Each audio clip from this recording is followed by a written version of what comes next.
celebrate Annie today. She had a good appointment, I hear. Oh, great.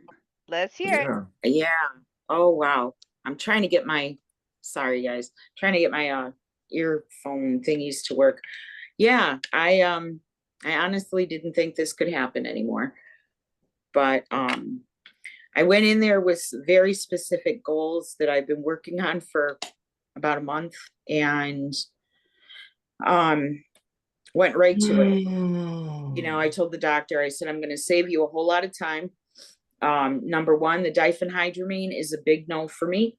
That's why I used up all that Nasolam. And he's like, oh, and he's typing as I'm talking to him. And he said, yeah, I see that, you know, he said, I have a lot of success with a lot of my patients with that, but we do have some people that just can't use it. And he said, it's good to know. And I said, okay, and can I get reassigned to another NP? And he, without even pausing, he said, yes, that's not a problem. And my daughter was like, well, wait, Mom, why don't you just give this a chance?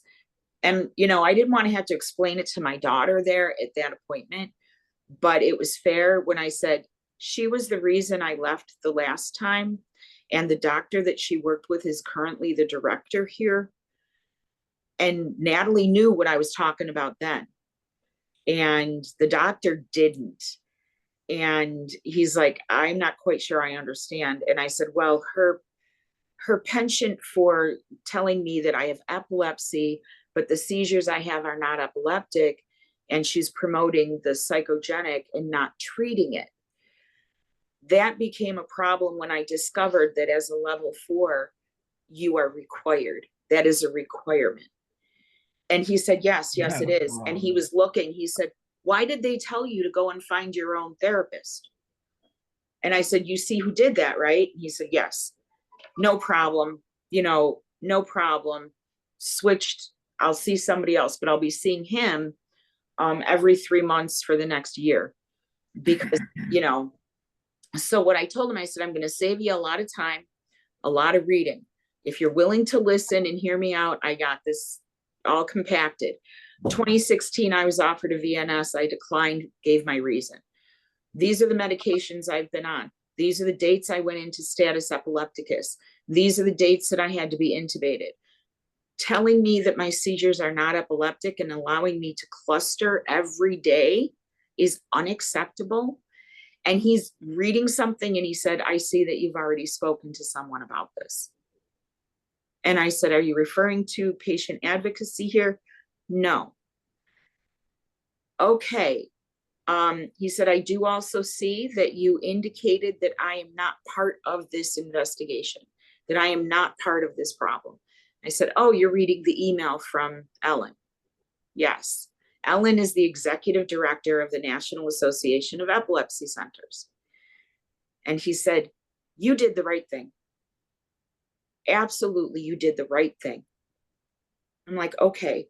And I said, and I'm assuming that Patty, this nurse practitioner in question, is probably going to be retiring in the next few years. And I'd rather see her retire with honor rather than with nothing. So if this is something that can be corrected with a slap on the hand, whatever, that's entirely up to them. That's then, this is now. How do we move forward? Either we rule out the PNES or we treat it. And he just looked at me. He said, absolutely. How do you want to rule that out? I said, there's only one. The doctor. The doctor. Right. Because he was. What do I want to do? Right. He said, well, what do you want to do? What am I paying but you this for? is him showing some dignity at this That's- point because that's obviously right, she's got her Sorry, I shit stepped together. in at the wrong place. I'm just listening to well, that this and I'm is the thinking, doctor Trust what am me, I Tom, paying this you is for? nothing but This a is the victory celebration. today, Tom. Yes. It's the victory, okay? Praise the Lord. Amen. Absolutely. He said, what do you want to do? Good God. And I said, to be quite honest, I will never rule out psychogenic non-epileptic seizures because I had epilepsy for almost a half a century that was untreated. That creates those pathways. I have spinal injuries, more pathways. I'm getting caught in the crossfire. Yes. He said, so he told me right out, he said, I would rather remove this from your records because it doesn't belong here. And he said, I went through all of these records and you were absolutely right when you said to me that the surgeon that did your gallbladder ruled out psychogenic when he saw your EEG because you went into status during that surgery. Yeah. And they gave me the wrong anesthetic because they were only looking at the psychogenic. So they gave me the antipsychotics with the fentanyl, which caused me to go into status. He said, that was not your fault. We cannot say that we won't do surgery because that was it was incorrect. That was an error. And I said, okay, I can accept that. He said, so are you having any problems where you need surgery and they won't do it? Absolutely. And he's looking at all of my records that he has available. And he's like, oh, no, this neck and shoulder. I want you to go right now and get this looked at again. And I'm like, are you insinuating? He said, what happened after your neck surgery that you had in 2018? I was seizure free for over a year. Okay. Do you think it could have something to do with it, Ann? Yeah, I know it does. And he said, and this is a very dangerous vertebrae to play with. Yeah, I know. So he's on board, you know, and telling him I considered the VNS, I would reconsider. And he said, you'd have a higher success rate now with the new updates. He wants to look, he said, would you consider brain mapping? And I'm like, you know what? That'll rule out psychogenic and tell us what we got going on deep inside. He said, that might be something to consider. So I just picked up the pace back to where I was. He also gave me lorazepam because I'm one of those, I have rebound seizures from medalazam, from the no shot nasalam. And I'll have a rebound seizure. And he said, if you're going to do that, if you ever need that again, I want you to take a 0.5 milligram of lorazepam at least within 2 hours after that nasal dose, because that'll counteract that rebound. I'm like, okay. My daughter had some questions. She didn't understand what intractable meant. And for 5 years, they've been trying to determine if this is intractable when the diagnosis was right there in 2015. All they had to do was open that record. So I'm giving him dates, doctors, and he's like, verified. I see it. You're right. No problem. And he sat back, and now he's, you know how these guys are. They're nerds. Well, so am I. I'm a hippie nerd. And the look on his face, and I'm like, come on, say it. I'll respect you even more. Well, fuck. And that's all he had to say. Okay, what's next? He's like, you are the kind of patient that I love to work with. But everything they have in here is completely contrary, not only to your original diagnosis and treatment, but also your personality. And I'm like, I was a bitch. I was fighting for my life. Yeah, you were. And you're still here, so you won. Okay. We got this. So he was, I'm going to put him on the best list. He was amazing. My daughter had to wait before she could even start the car. The relief, it brought me to tears to see her just say, oh my God, Mom, finally. I said, now you know how I felt when I found Dr. Rovner, because he literally saved my life. And here we are. And she's like, just these little things. And yeah, and because we already determined refractory, we don't really have to wait for the VNS. We don't have to do brain mapping. He's like, and this, what other reasons do you feel VNS will help you with? I'm like, I got chronic pain in my neck, and other parts of my spine. I have arthritis. I have depression. What else is this good for? The headaches? VNS is a very positive device that's helping with a lot of things. And there's a lot of reasons that I could say I'll do it. And he's like, well, you just made my day and it's only 8 o'clock in the morning. And I'm like, this is all I needed, was that reassurance and knowing that, you know, I said, when I saw you before, you said something in the hallway, and I told him and he's like, I am so sorry. I am so sorry I said that to you. Because he said, you're at the end of your journey.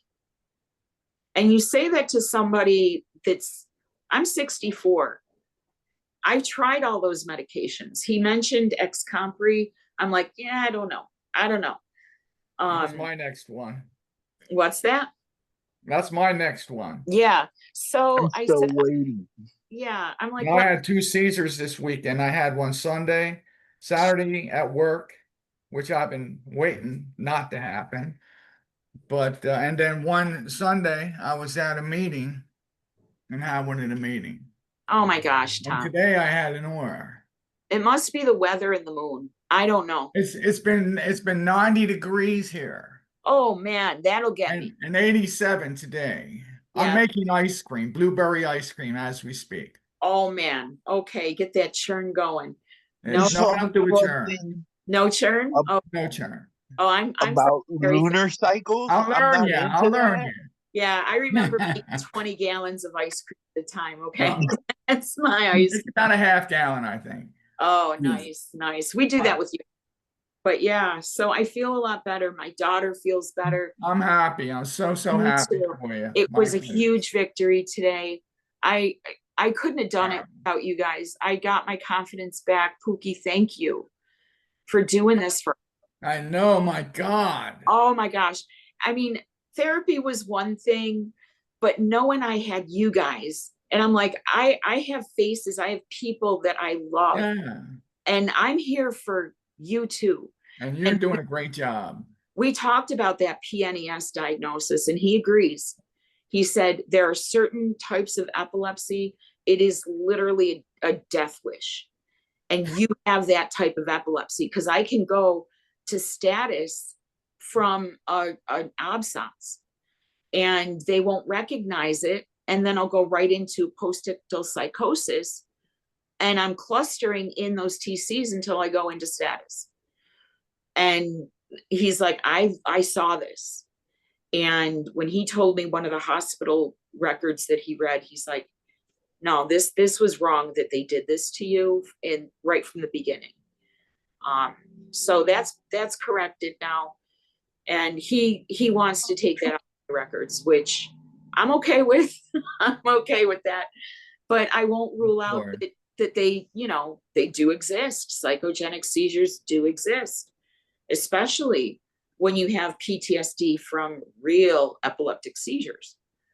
So I won't rule it out, you know. And he's like, okay, wow, you saved me a lot of time, you know.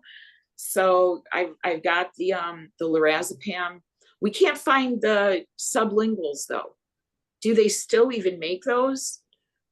Just the tablets that dissolve under your tongue? We couldn't find them. And I'm like, I don't need the film, just the tablet, you know. And he's like, no, I can't find them. I think, do you have little white pills? Yeah. You can put them under your tongue. I used to take it, but then Klonopin pills? like I had to take 4 milligrams and it still wouldn't stop. Oh my God. Like we have a lot in common, because the last 2 neuros I've seen, fucking idiots, were like, oh, I said it last week, but you know, yeah, they were like, oh, they could be psychogenic. And I'm like, and then I've had a few say that my diagnosis of my particular type of epilepsy is wrong. Like, oh, those EEGs were wrong. Well, I'm over EEG it. is, how do you have a wrong EEG or a wrong MRI? Well, Or the person reading it's it wrong. like, what do you mean it was wrong? Yeah. The interpretation maybe. Yeah, they don't know how to read it. Yeah. And I've had that happen. I'm sorry, Nicole. I'm so sorry. I'm sorry it's happening to you. But you know what else too, with changing diagnosis, I learned your diagnosis can be, we'll call it perfected for the lack of a better word, as time goes on. And let's say you have to have additional LTMs or additional, ambulatory EEGs. They can change that diagnosis based on what they're seeing. And I went from, and this isn't just a change in the diagnosis, it's a change in my brain. I went from left temporal lobe epilepsy to generalized, even though I still have bilateral focal to generalized. They can't tell where they're starting because I have those seizures sparking all over my brain all the time. And he said they didn't seem to recognize these, he called it a type 2 flare, and they ignored them. It's just one bing, bing, bing, and they're all over the place. And they wrote it in as technical error. He said, but I saw it in 3 of your other EEGs. So I ruled the technical error out, and you most definitely have what this doctor at Johns Hopkins said you have. And this is what we call it. So that change, okay, changed. I didn't want it to, but sometimes it's just by definition. It's like, oh, we found a different type of seizure, so we're going to call it this. And that's just for them to know how to treat it. Personally, I just need to know what type of seizures I'm having and what triggers them. I don't care what title they put on it anymore, because I've gone from the, what was the beginning, partial aware, to now they call it focal aware and focal unaware. All of those things have changed. So I'm not worried. It was petite and grand mal when I first started. Right. 50 years ago it was petite and grand mal, and that's it. That's it. That was it. And that's all that they really knew. And now 50 years ago. Right. And to me, they told me I was having temper tantrums. That's not what the school nurse was saying. That's what my family was telling me. But no, according to the school nurse, no, she was out for 10 minutes. That's why they had to pick me up at the hospital after school, so it was like, I'm not too worried about the definitions anymore. Like Tom said, we used to call it, you either had a petit mal or a grand mal. It was an absence, bang, boom, or it was a big one, a little one or a big one. And you don't have mild epilepsy. What's that? What is mild epilepsy? I had a mild heart attack. No, there's no such thing. Little stroke. Yeah, a mini stroke. Well, there are those TIAs, but there's no mild epilepsy. You have it or you don't, and it is on a spectrum. It can go from just those little absence or instant drop seizures to status epilepticus. So that's why I don't worry about the definitions as much. Just knowing that I have more than one kind of seizure really does help. He explained that to my daughter today, and because she is a healthcare professional, she's not medical, but he came right out and he said, just go open your anatomy books, Nat. And I'm like, yeah, just don't touch the desk copy of Gray's. That is gold. That thing literally is covered in gold. Okay. The edges of the pages are embossed, and it is a desk copy. And he looked at us. He's like, why do you have that? And she just shook her head. You should see my mother's anatomy book. You have no idea.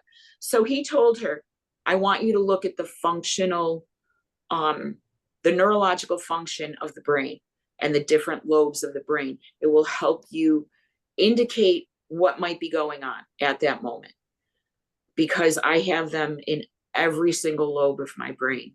And I'm like, well, that explains a lot. And then he explained the interictal and postictal psychosis. He said, I see what they're doing to you, and this isn't going to happen anymore. This is too dangerous. Thank you. And That sounds, it's good. So it went really well. Proud of myself. but I was just like, I had to keep the mindset. I am not here to fight. I'm here to fix. Otherwise, I would have totally blown it. You know what I mean? It was the hardest thing for me to do. Very proud of myself, but I still did my medical orders because my seizures are currently out of control. My primary care provider was very different with me yesterday because I'm like, I don't need a physical exam. I'm not taking any of those referrals. I'm not doing anything until we straighten this out.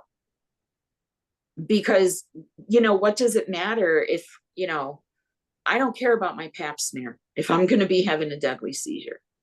Okay. Get the rest of this stuff taken care of. I'm first, worried about then the we'll deal with that. This is life threatening. I said, as soon as I get this fixed, oh, well, you've talked to your therapist about this? Yeah, she knows. She leaves the room. My phone rings, and who is it? My therapist. This woman comes back in the room, and I'm looking at my phone, decline, sending a text, be right back. And I looked at the primary and I said, what was that? She's like, what was what?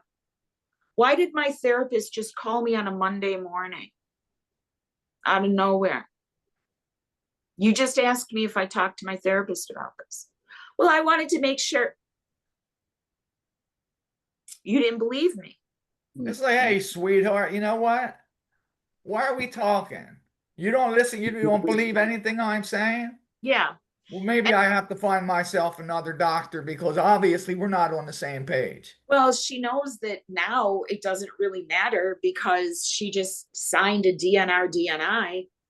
And I'm like, and she was having a hard time with it. And I said, I understand that you have feelings about this. And I appreciate that. However, you're showing me that you do not understand the type of epilepsy I have that has gone untreated for 5 years. Well, barely adequately treated. And I haven't slept in months. And what did you do? And then she's like, well, you know that I'm here if you need me. Like you were a month ago. And she had to have 2 witnesses in there to sign off. And the nurse and the PA were in there when she said that to me. Oh, well, I'm here if you need me. I wouldn't be here doing this if I believed that.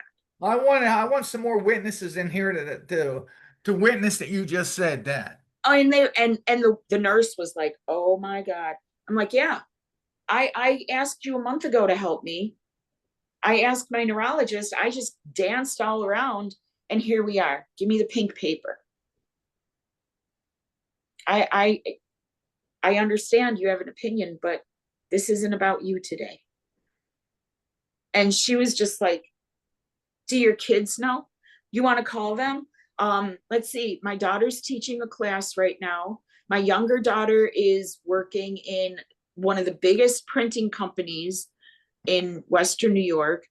She probably can't answer, and my son might, but yeah, he'll tell you this is my 3rd time doing this. So this isn't new to us, so that wasn't even a problem. But, she was just like kind of resistant, but this is part of life for us. This is just what it is. But that's all done. Things went better. I'll see him in September. I have the lorazepam, planning on getting some real sleep tonight. The only question we have is, what if I take a full milligram of lorazepam and I still need Nasalam? Is that an overdose? We forgot to ask him about that. Not for me, it wouldn't be. I mean, Right. I 4 milligrams, and if it was now that Nasalam exists, if the 4 milligrams didn't work, I would take some Nasalam. The only reason I don't take 2 Nasalams is because it burns the shit out of my nose. Oh my God, I know, right? Yeah. I know. That's what I don't like is how my nose feels. You may as well just put vinegar in my nose. I mean, I actually, when I do take Nasolam, I usually do take another benzo, a pill, like whatever I've hoarded, because doctors don't want to prescribe me benzos because they don't like. I found out there's a certain type of pharmacological specialist where they do testing and they can see what like your tolerance is to certain drugs, which ones don't work, etc. And I want that shit done because I'm so sick and tired of doctors going, no, we don't want to give you this. We don't want to give you like if it makes my brain feel better and it prevents a seizure, like give it to me, Right, right. Nasolam ain't working. And so I mean, I'll just take I prefer Xanax, but now I'm just doing a mixture of Klonopin and Xanax because I don't have much left and nobody will prescribe anything to me. So Yeah. Yeah, Xanax, I haven't tried Xanax for a rescue med. I did have LSD once. Never expected. I was in a place where I was safer than I really thought. Okay. And I didn't have any rescue meds, and the people around me had other stuff, and the weed wasn't working. And this guy was like, okay, forget it. My sister's got this. This is how I fix it.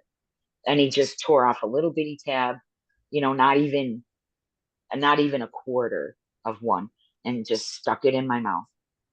And the next thing I knew, I'm waking up feeling like I had a seizure, but that went away like within an hour. So I'm like, yeah, just give me some LSD, man. I'll take that acid. Forget the Valproic. I'll take LSD, but it worked. LSD. Well, the Now, I Yeah. haven't government even did heard of start it in the LSD for 50s and 30 60s years. for, Oh. medicinal purposes. They did some heavy research on LSD in the 50s. Oh, And yeah, they did a lot of Yeah. research. Well, well, that's yeah, I funny. don't have to tell you guys about the 60s, obviously. But Yeah. from what I'm finding out now, a lot of things were discovered from epileptic patients performing what's that called where they just like take a chunk out of your brain, resections. Resections. Yeah, a Yeah. lot of resections were done in the 60s and 70s on epileptic patients specifically because there wasn't any problem with, people giving their consent, and another last ditch effort kind of vibe is what I understood. It was just some documentary on Netflix, but that's the understanding that I have now is that the medical community has gained a lot of insight from epileptic patients performing voluntary resections as last ditch efforts, and that's how they got to figure out like that really deep part of the hippocampus is the epicenter of past, future, and like Yeah. memory, insight, creativity. A lot of stuff happens like way deep in the brain, and that's kind of how they figured it out. Yeah. Yeah. And LSD was created by a chemist who was trying to help his wife. It was not created to be used as a recreational drug, so to speak.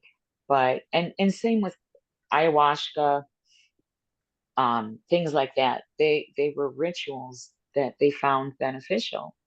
So, I natural agree. medicine, I don't know. I think they're called Unlimited Sciences at Johns Hopkins. And they do a lot of research in the psychedelics. Yeah, there was That's what they're there for.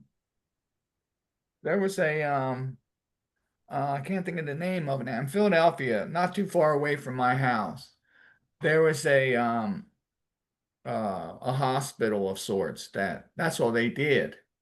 It was back from the 50s and the 60s, and then they closed it down finally. But it was for testing of mental patients and people with neurological issues. And then it finally, all of a sudden, it closed down. It just, I don't know what happened, but they closed it down. I don't know how much information they got out of it, but it was there for years that they did testing on people. Hmm. And right in downtown Philadelphia. Yeah. I've heard they have a study out here somewhere where they're using mushrooms and doing like a study. I believe it's in like San Francisco or something. I just saw something on mushrooms Mm-hmm. It's like a recently. research, I believe. I forgot what exactly they're looking for, but yeah, just testing people. And Yeah. yeah, I'd rather There's do it at home in my own home and chill with myself. I yeah, don't want to be well, another guinea pig more than I have to be. No, I'm already one. yeah. There's research for I think they actually passed it in Oregon. It's called Right to Try. And it's for terminal patients to try Yeah. psychedelics. And the doctor that Yeah. started that study is Sunil Agarwal, and he's one of my cannabis buddies. And whenever I'm like, I don't know what to do here, okay, this is take this, wait an hour, take that, wait an hour, take that. And that was the only way I was keeping myself out of serious trouble was with cannabis and shrooms, just carefully timed. And yeah, but as far as using like LSD and psychedelics for a terminally ill patient, I think that is the most compassionate thing we can do. Yeah, I agree. I mean, if you're already on a downhill slide, I might as well go for it. Yeah, I was looking at something before we turned from recreational psychedelics. I seen something that said they use DMT for rituals. Anybody know what DMT is? You actually released it in your brain. Yeah, isn't that I Molly? crossed I it don't the know other what it is. and when just I got can't banned remember. from Shrooms sub, because I was asking I totally got scammed, by the way, after Friday talking about those shroom chocolate bars. Some website I'm so sorry about that. was trying to scam me, and it turned into like a big deal. Like I had to pay through Apple Pay. They wouldn't accept a credit card. I had to call Apple. I had to call my credit card. I mean, it was just so I can't get the chocolate mushroom bars. And then the shroom sub banned me because somebody else had talked about the same website and how it was a scam. And I made a comment and said, does anybody know of any that are legit?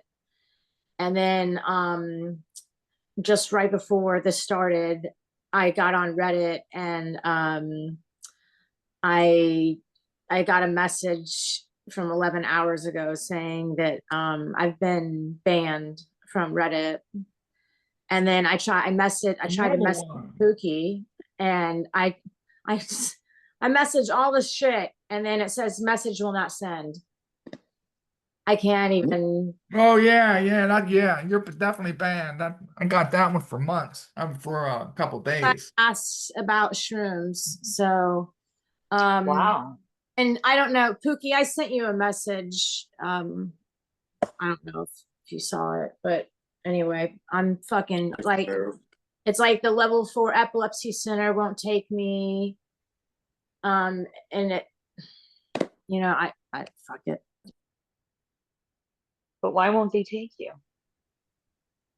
That don't make sense. Yeah. Because they listened to all of my phone calls, all the recordings, and I used profanity. So there you go.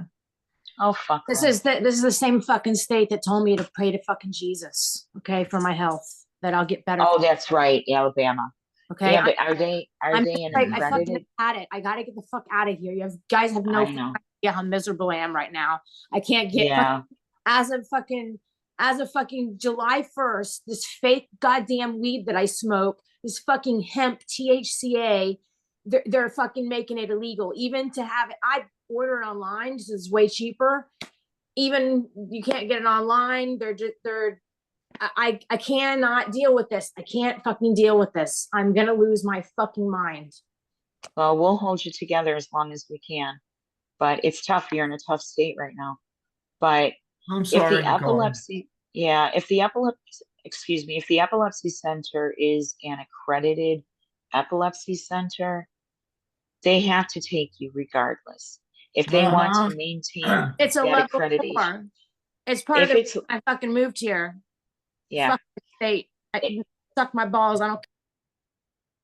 yeah, go to naec.com and see if they're in the association. And if they are, you can definitely let them know that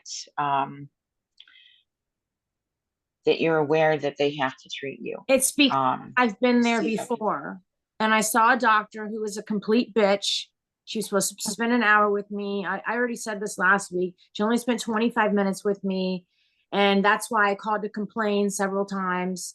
And anyway, they're saying I can't see another doctor there because she has to release me. Okay, even if she releases me, then they're saying that now the excuse is they won't see me because of my profanity on the phone. So, it's like I talked to my landlord and I told him No, you have to be because respectful. his wife is a nurse, and yeah, you know what? But I have epilepsy and I have side effects from medications, and I get moody and I get emotional. I'm up and down, especially lately. And you don't know what it's like going through menopause. Okay, But don't if get me that's wrong. worth losing Nicole, their NAEC accreditation, that's why Right. you make touch with the right people, so they will shut the fuck up as soon as they see who is actually contacting them regarding Nicole. Right. And if you read the regulations, You know what? It's just I mean, like fucking Reddit, though. I get fired from doctors, or I can't go see them.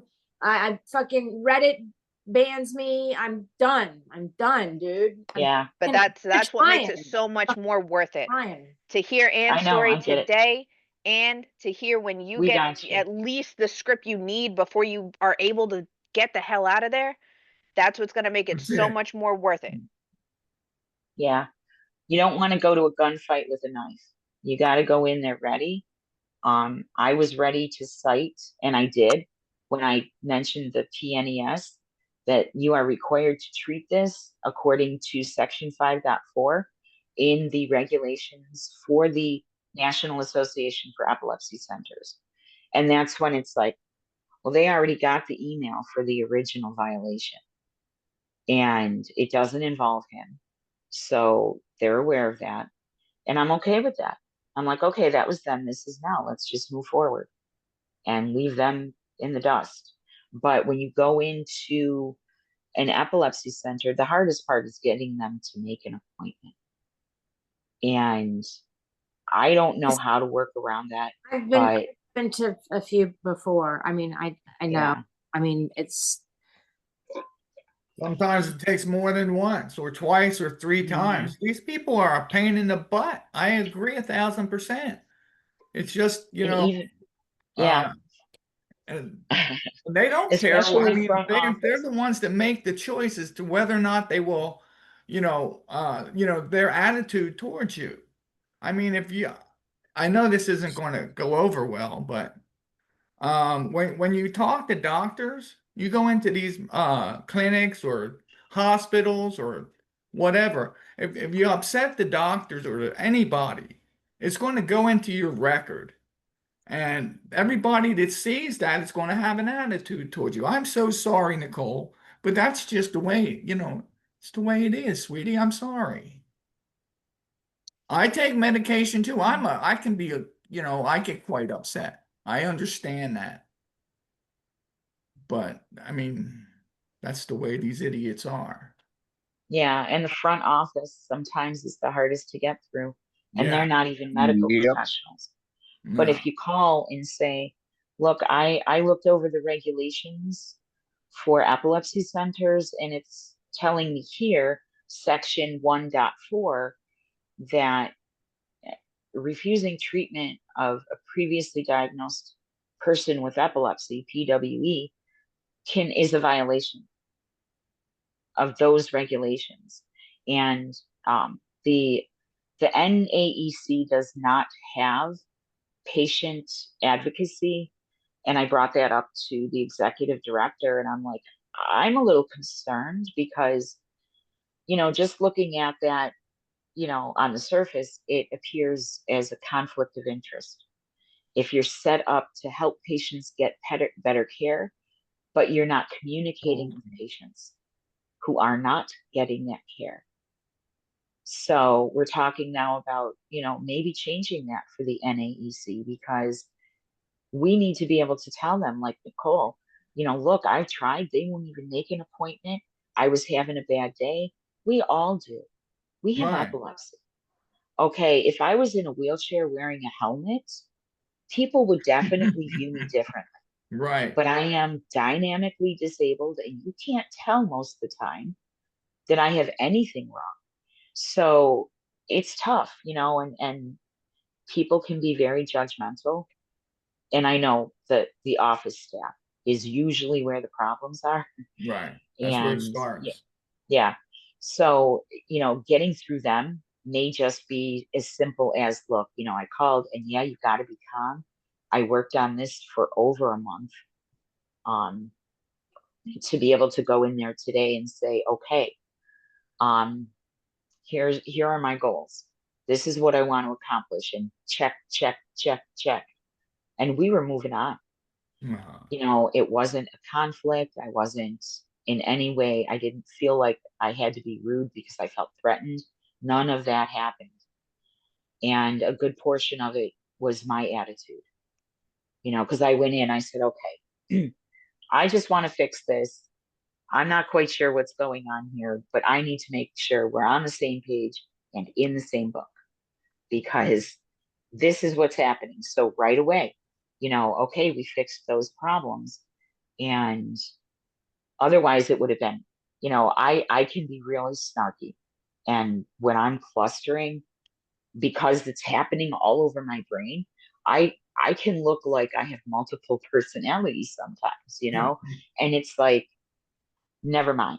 I will give up on myself because I can't fight with my brain. And they should understand that. They should be able to pick up on that. And if they're judging you because of your symptoms at an epilepsy center, that is a question of accreditation. Most definitely. Yeah. I mean, they're the one to prescribe this stuff. They know where we're at. I mean, for Yeah. them to say, well, he's got an issue or she's got an issue after prescribing us Capra or one of these other drugs, it's like, hey, calm down, boys and girls. Yeah. Where did Nicole go? Did she take off on? And she's been gone for a while now. Shit. Yeah, I don't know if she got. I think she needs a break for a little bit. Yeah, and she's not on Reddit now, right? Because she's banned. Yeah. No, I was just looking at the general consensus is that you can't get unbanned. It looks like somebody did say that, Reddit apologized, but I think that might have been the deal with like a subreddit, a mod, actually banning Oh. them. So on Reddit's actual account, they do make it sound difficult. On the website, I guess it all depends on why. But if it says my account has been locked as a security precaution, it looks like that's pretty much the only way they'll even let you back in. But I'm on like Reddit rules right now trying to read up on that. That thing that Pookie said a while ago though about DMT, I guess now that takes on a new meaning, because it's not just dimethyltryptamine, it's also disease modifying potential. You can pronounce that. Dimethyltryptamine? Yeah. Oh, I binged the shit out of all these like Netflix documentaries.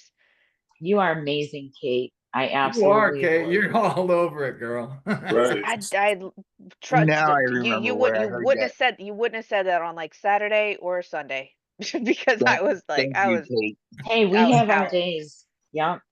Well, hey, look what I look like. Duncan Trusso, and I remember that. Oh, you should have seen me on Saturday with the EMTs. This woman was fighting with me. Oh my God. Oh, the job must have been all over that. Oh my God. I know the people in the office were fine. And I work for a company called Did you at least give them a sample? You probably weren't even there. No, they wouldn't allow me. I was like, honey, you know what I was doing today. But no, what I was doing, I was clocking out. And I was sitting down in an office chair, and all of a sudden I felt it coming on. So I put my elbow on the desk, and all of a sudden I just started. The girl said, "Tom, you just started sliding and sliding. You ended up in a puddle on the floor." But you see, they know. They know they know not to call 911. I have got a medical alert. It says, "Do not call 911." Well, somebody went and they told Costco. Costco went and called 911. And here I am in my post lepto state, and this woman's asking me, you know, how many 20s are there in a dollar and all of this nonsense. She asked me Oh, please. I'll tell you what, sweetheart, what's your name? And my wife's in there now, right? And I said, well, she says, what's your name? I said, Tom. I said, what's yours? Why? I said, well, hey, how else am I going to get a date? I need your name. My wife, I looked over at my wife, and she's just roaring. But anyway, yeah, they wanted to take me to the hospital. And I was like, excuse me, but that ain't happening. You're not going to charge me $700 to have the emergency room send me home. No. But anyway, I'm so fed up with these people. But hey, this we're epileptic, and this is what happens. But you know, I've been telling you, I knew I was waiting for this to happen. But now I think I'm going to go ahead and take that Annie, what's that stuff called? Nasolim. Yeah. No. Bring a the rescue with you. The one they want to take me off, Kepler to put me on. Yeah, yeah. Yeah. I think I'm going to go there. I think I am. Yeah. Yeah. And so supposedly they also sent me some Well, at least this way, if you have something with you on the job, they'll feel like they're doing something. yeah, At well, least that'll be enough to keep them from calling 911. Yeah, I've got some. They also sent me an emergency drug too. I got lorazepam, but I need I need a pill box to keep in my pocket. Yeah, I Oh, got yeah. my Nasolim, and somewhere there's my Klonopin dissolvable pills. I don't know what this new stuff is. I think it begins with a C. But Alyssa, you have something to say? I mean, Rachel? Yeah, I was just we're talking about ambulance rides and whatnot. So last summer I had an ambulance ride, and when I was in there, I was aware of what was going on. And I remember the EMT saying, well, should we give her 1 milligram of Ativan, or should we give her 2? I don't know if anybody's had this experience. And then I was in the ER, and the nurses were talking about me. And so they thought I was unaware, but they were saying, oh, I feel so bad for her. Oh, what's going on with her? I feel so bad for her. So what? So that's very loving of them. Well, it's really shitty to feel that way. It's like even though I just had a bunch of seizures, my eyes are open, I'm awake, but I don't know if anybody's had that situation before where like medical staff assume you're brain dead. Yeah. Or just like it's so especially in the ER. Yes. Yeah, it's just really unprofessional, right? To be like to very much so show that you're talking about me, that you're giving me sympathy, but yet my eyes are, I'm awake. I'm in the same room with you people. Right. I was in the same room. I'm on the bed, and they're saying, oh, I feel so bad for her. What's going on? Because I think at that time it was like a CNA, but I just was wondering if I ever had that situation, because oh yeah. It's just really, I don't know what the word I'm looking for, because oh yeah, especially when you're pregnant and they pick you up. Yes. Oh, they talk all night. Yes. That sounds worse. Yeah. Oh yeah, because then I'm not supposed to be getting mad, because I don't want, maybe that's why he jumps around so much. I don't know. The thing where you said they're kind of unprofessional. To go with that, I would say there's an experience that I went through. I think they're just getting younger and younger, because now most of the nurses are a lot younger than me. They used to be a lot Younger older than than me, you? but now they're just getting young. So it's getting to be more of a TikTok emergency room where they're making videos and stuff and not too professional, Oh, like you said. It's getting less professional in those emergency rooms. And that is the direction that this country is headed, because it's going to be impossible to afford doctorate degrees in anything. Well, it Oh, seems like it's wow. their requirements to become a nurse are less. Exactly. The It's just requirements to become a nurse are less, but now Yeah. all the work is falling on them. They're not getting paid enough. Their benefits still aren't as good. And Well, I had a lady that we was, need I the was in doctors ER and more. she was talking about, oh, I'm gonna get off work and I'm gonna drink a bunch of White Claws, and it's just like, what the fuck are you even talking about right now? Like, that just seems really unprofessional to tell me that you're gonna get wasted after your shift right now. yeah. Right. Yeah. Yeah. I'm concerned about staffing as well. I mean, this doctor I'm seeing is quite young, which I feel a little better about that because he's not going to retire on me. Um, There you go. but That's a but I fine know what you story. mean. You get in the emergency room and it is a literal circus. Oh yeah. And I had this MA yelling at me down the hall, and I was just coming out of a focal. And I was there because I was clustering after I had an emergency surgery. They should have put it all together, but they didn't. And she's like, you are not having seizures, you're here for pain. And she's yelling down the hall. And I'm like, you need to get me a nurse or a doctor. I'm I'm gonna have a seizure. You don't have seizures, you're psycho. She's going on and on. And I'm like, you better hope that I can't stand up in the next 5 Annie, where do minutes. you live, please? I live in Rochester, New York. Good God. I'm so Yeah, sorry, sweetie. there's something in the water here. And there really is. They But just that's pulled what's another got me body up. thinking, if we're all having trouble over the weekend and we're thousands of miles away, Right. I'm in something's Vancouver, up. Washington. I mean, we're Yeah, it might have 3,000 been the miles weather. Yeah, apart. it's like each one of us had some type of something over the weekend. Uh, Right? Yeah, we're Well, talking Kate Florida, started New it. York, Philly. Yeah, I you mean, started at Cape Friday, just following oh, Reach me up here. in Boston. I don't even know if I want to see that footage. Pookie, did you delete Oh it my yet? God. I know I'm sitting here, I'm like, Kate, That, that, that No, you she's got gone. Oh napalm. man. well, we Didn't that got one happen to on video Pookie today. too? Yeah, Both Didn't one Pookie he on gets hit in the, video. different situations? You guys both did?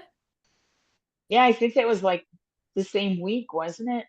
I mean, Pookie, we've seen you kind of fade out a couple of times, Yeah, he's but yeah. had a couple of focals on camera that are more obvious when somebody like questions him on it. yeah, but you got the So gold star, Kate. You definitely. yeah, we heard a noise and then Kate just disappeared, and then we're like, "Is she okay?" Mm. And then someone was Okay, like, "Maybe she had a okay, seizure," and we're like, "No, don't say that." And she okay. came back and said she did.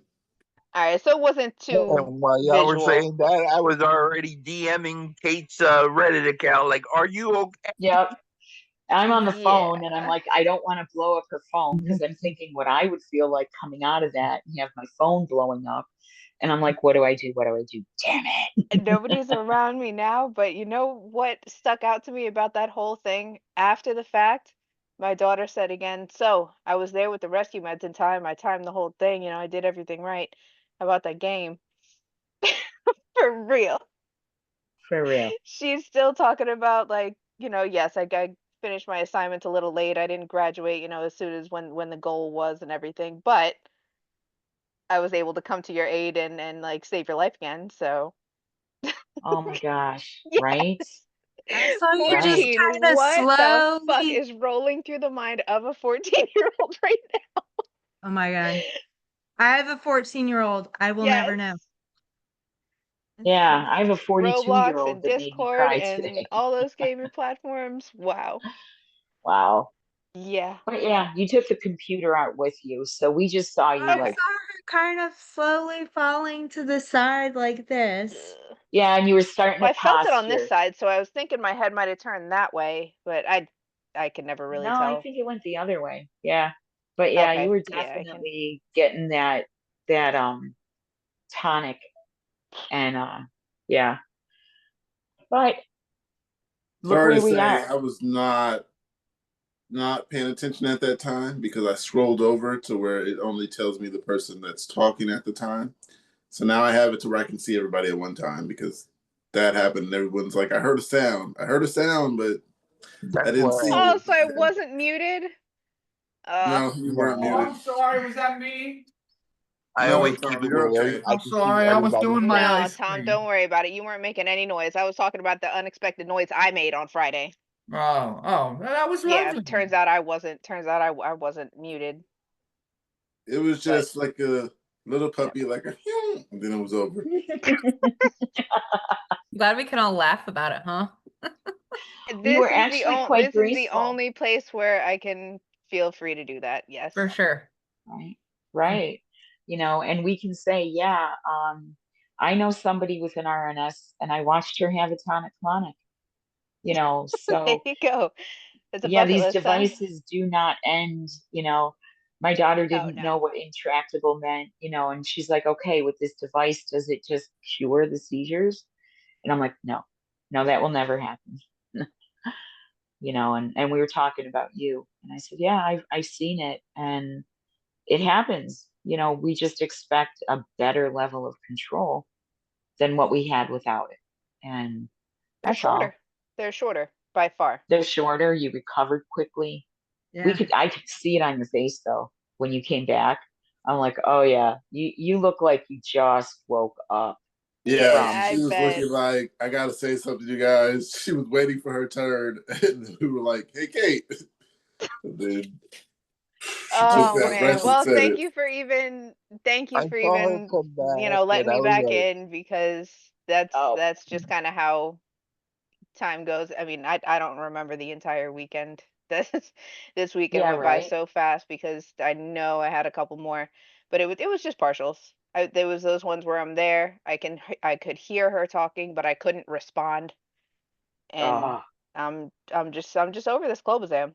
I can feel when a medication is getting when I'm getting like too dependent on the medication, oh and yeah. for 10 and 20 milligrams, not worth too it. tolerant.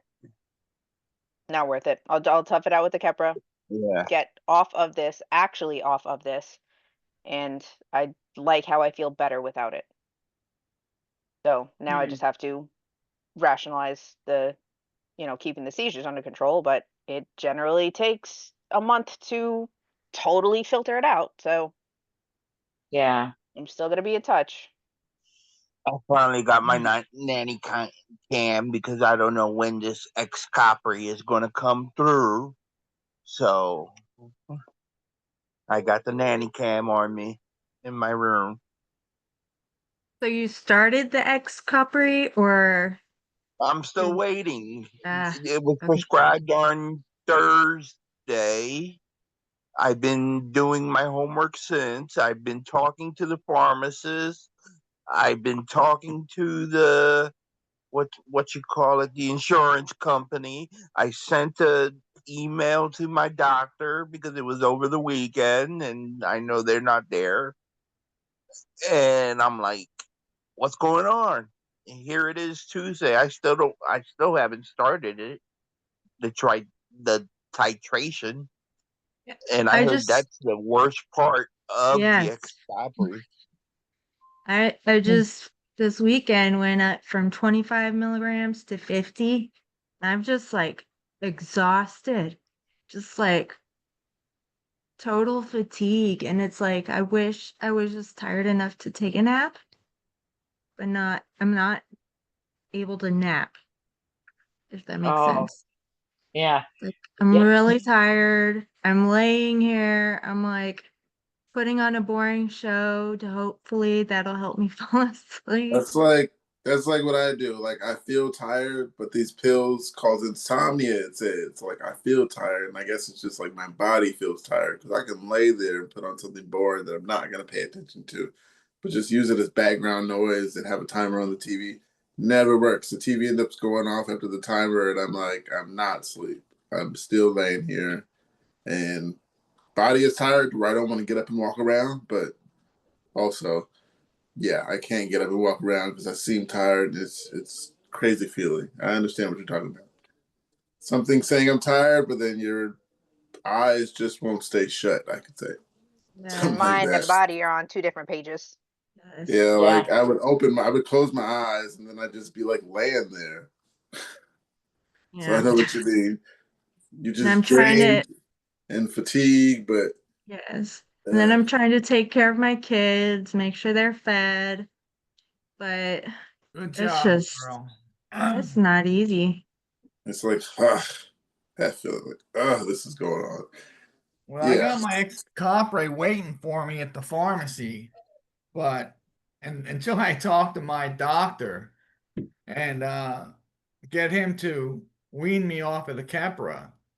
See, they just want me to stop taking Keppra and start this ex-copre. Oh, And I'm I'm taking sorry, but Keppra that ain't and Excopri. I'm taking both. They want me to, Keppra yeah, they want me to like get controlled and then start to wean me off the Keppra. That's what they're doing. Yeah, I I'm become gonna take all that tolerant of medication at the same time. I I'm have to taking work. 3 different. I Yeah, but become whenever you tolerant of stop, the lacosamide, and I think my seizures are breaking through faster. yeah. That we that just game talked plan about- does sound pretty questionable because there are known to be breakthrough seizures when you're weaning off of any AEDs or benzos. Right. So that's a I would hope that, your doctor does actually have a plan here to not just keep piling on the meds because that's what my Oh, yeah. experience has been. I'm sorry, Yeah. that ain't gonna happen for me. Yeah. I'll just Well, stay on Capra. I'll stay on Capra before I do that. I have to work. yeah. Well, And I'm still trying to get a new neuro. I'm in mine's retiring. a smaller town, and the doctor I see is like mostly does migraines. So I need to I think there's only one in this town works with epilepsy, but I don't know if she's like backed up or what, because if there's only one. Where you live at? In Florida, Panama City. And there's only one neurologist that works with epilepsy? Yeah. Wow. I mean, USF Tampa was my best experience down here. There's a lot of neurologists, but But you know, you got that's what people. surprised me in Florida is I did have better experience with the neurologist and the whole neurological staff at the teaching hospital at the USF rather than the epileptologist. I could only get access to an epileptologist before I was on disability when I, back in the private world. But once I turned 20 something and got kicked off of that, I had to wait a couple years until Medicare kicked in and only had options of neurologists at that point. But that was still a better experience through USF because they are, I guess, more accountable, I guess you could say, since it is an entire team that is, responsible for each patient when you're part of like the learning hospital environment. It's like more eyes Yeah. does make a difference. So I mean, I know Panama's a distance, obviously, but we made the 3-hour trip too. They're like on their website when they tell about their bio, it's kind of sketchy. They're just like general neurology for each of the neurologists. And I'm like, well, what do you mean by that? Just general neurology. So, I mean, I guess they're dealing with people that have had strokes and Oh, Alzheimer's yeah, they and got all kinds of problems. everything. So, like, I'm just like, Parkinson's. Well, I mean, like you yeah. said, do your research, see what equipment they have, if they even perform surgical procedures in that medical center, or, if depending on what route you take, because obviously if they can't do it, they might not even give you that option. Right. If they written papers on like epilepsy or something.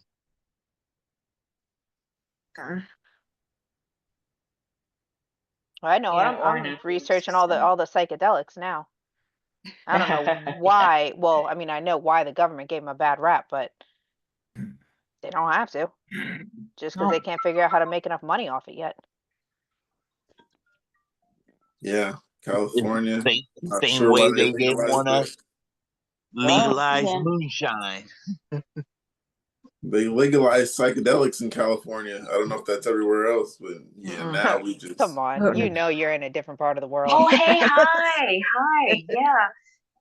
No Yeah, Pacific kidding. Coast, no. But that's Oh, that's okay. far from the tri-state area, We trust are me. at 9:08. It's Pokey's world. No, that's one of my mothers. So my aunt, one of my aunt lives out there. She just got a service dog trained for her. My mother does uh trains dogs, and she trained one for her son out there, and she wouldn't we'll even be go. here.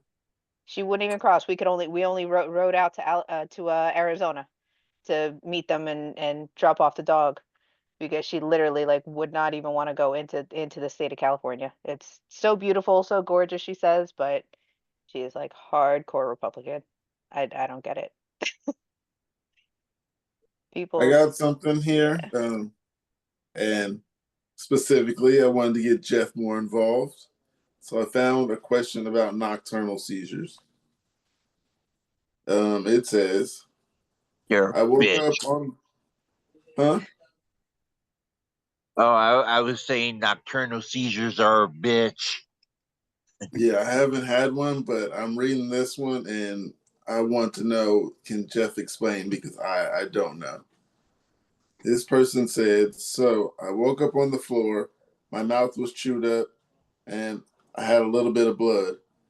I feel like I had a seizure, but I'm not sure if it's a seizure or if it's a regular seizure or a nocturnal seizure, because I don't know if nocturnal seizures you have a grand mal in your sleep, or do you just have a seizure that happens in your head? Someone explain, anything helps. I don't know. What do you mean by a seizure that's just in your head? But I That's think he probably needs what the they're trying to focal. call a partial. I think the question might be, do you have a grand mal? Is a grand mal a nocturnal seizure, or is Any nocturnal seizure. just It Any can seizure that be. occurs when a person is asleep is Yeah. where the nocturnal definition comes in. Overnight seizures, basically. That's Well, why I bought my nanny nocturnal cam. seizure is a term that can be applied during the day if you're asleep. okay? Yeah, the person woke up on the floor, so that's a grand mal in your sleep, or you just fall on the floor? Because they Yeah, did say, that's I mean, if oh, you're napping on the couch, then I would assume, but you can always tell the difference between a grand mal and, a tonic-clonic or whatever and a partial, because you will not be sore the same way. And when I had my tongue chewed up on Saturday and Sunday, but I wasn't sore, that's what I considered a short tonic-clonic. Again, I can't verify it because I'm not allowed to authorize, access this data, but those are the signs that I follow. If the tongue is actually bleeding, then I think it was a tonic-clonic, especially if the muscles in the right places that like I forgot I even had those muscles are sore, then that was definitely That's how I determined rigidity. whether or not mine was a tonic-clonic. Yeah. How's the inside of my mouth? Yeah, it's the mouth, the mouth and all the like random muscles. Right.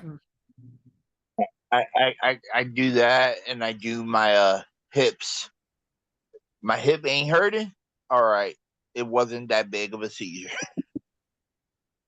yeah. Sometimes I only get the popsicle headache, so yeah. Sometimes I don't bite my tongue and all that, and like I said, I start to do a little more wandering off lately, so that part sucks. Let me see. Hey, Oh, as the yeah. channel gets more popular, gonna have to stick by the rules. Okay. So I think that just means it's growing. Yeah, The found fact that that I'll roll anybody's out. even that up. noticing that, it's getting more popular. Yeah, I had the blur one with Anne. She was smoking, and I was like, okay, Yeah, that's I didn't even see it yet. I'm on YouTube uh now. It's you were talking to Come Jeff, on, and at you least you were didn't like, fall out. she was talking to Jeff, and she said, like tap glass or something, like, Oh yeah, uh, I raised a glass. I raise the raised a glass to glass. that. She was Yeah, like, raise the glass to that, and I You had to know, I was put if her it was probably out. smoking a if joint it at was a the time. glass of wine, it would be fine. I Right? have It's I have crazy. this myoclonic jerk. It's just so insistent. I can't. It's the I yeah. I had to find a pill for that. Um, but I get it. I appreciate it. But if it was a glass of wine, it would be fine. And that bugs me. But hey, I'm okay. That's where it is. Yeah. I had to get a snuffer because I normally don't smoke joints because I will just take a hit, like micro hit. And if I light a joint, I'll smoke the whole thing and I melt into the couch. So I'm a lightweight in that way. But Yeah. yeah, I'll just keep it Like I off the said, camera. if you mute your mic, the camera won't even look at you. So you can do whatever you want and it won't be recording you as long as you're not talking. But yeah, I got something here. It says, "Can anyone help? I'm worried." To make a long story short, my wife has had tonic seizures for years. It doesn't happen much, maybe 4 or 5 times a year. However, last year we were leaving to go to a family barbecue and she's taking forever getting dressed. So I go to the room and she's sitting on the bed looking at her side. She wouldn't respond to me hardly at all and wouldn't look at me. This never happened before. This goes on for maybe 5 to 10 minutes. So I lay her down and a few minutes later she has a seizure. She comes back to it and says she's fine, but has to sleep it off. Does anyone know what that zoning out would be called? To my knowledge, it's an absent seizure. Oh, no, to my knowledge, an absent seizure doesn't last that long and sounds a little different. Any help is appreciated. Makes me worried though. Um, Zoning out would be like focal unaware, maybe 10 minutes though. It's the impaired unawareness right before the tonic-clonic part, I guess. Um, What? how the Or story why? went, he said she was taking forever, so he went and checked on her, and she was already not aware. I'm taking it as. Did anyone take it as that too? I take it as Yeah. maybe that he said when he Yeah. walked in, she wasn't aware. She was just sitting there looking Yeah. at her side. And then 5 to 10 minutes more is a lot after you just walked in on that. Yeah, I don't she's know what already that like, is. It didn't sound like a tonic clonic, even, I mean, he said she just, pretty much then after he laid her down, she just locked up. Didn't sound like she was flopping. yeah, Yeah. it's an impaired awareness. Like they're Yeah. already. I have those. She's already and out. Yeah, I was Yeah, gonna say, Angel, they're we know gone. what that is. I've had a doctor call that. Oh, gross. Sorry, my dog slobbered on me, and I just put my hand on it. Ugh. Man. He called it a prodromal phase, and what it actually is a cluster of focal seizures, and you start to lose awareness because you're in and out of that focal seizure, and it can last minutes to hours to days. And one of the LTMs that I had done, he kept me unmedicated because we found one of those clusters.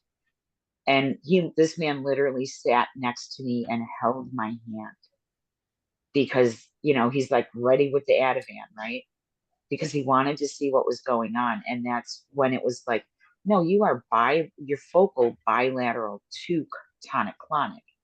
And that syndrome can develop those prodromal phase. So it's before the pre-ictal phase, but it's actually, we all know now, it's all the seizure.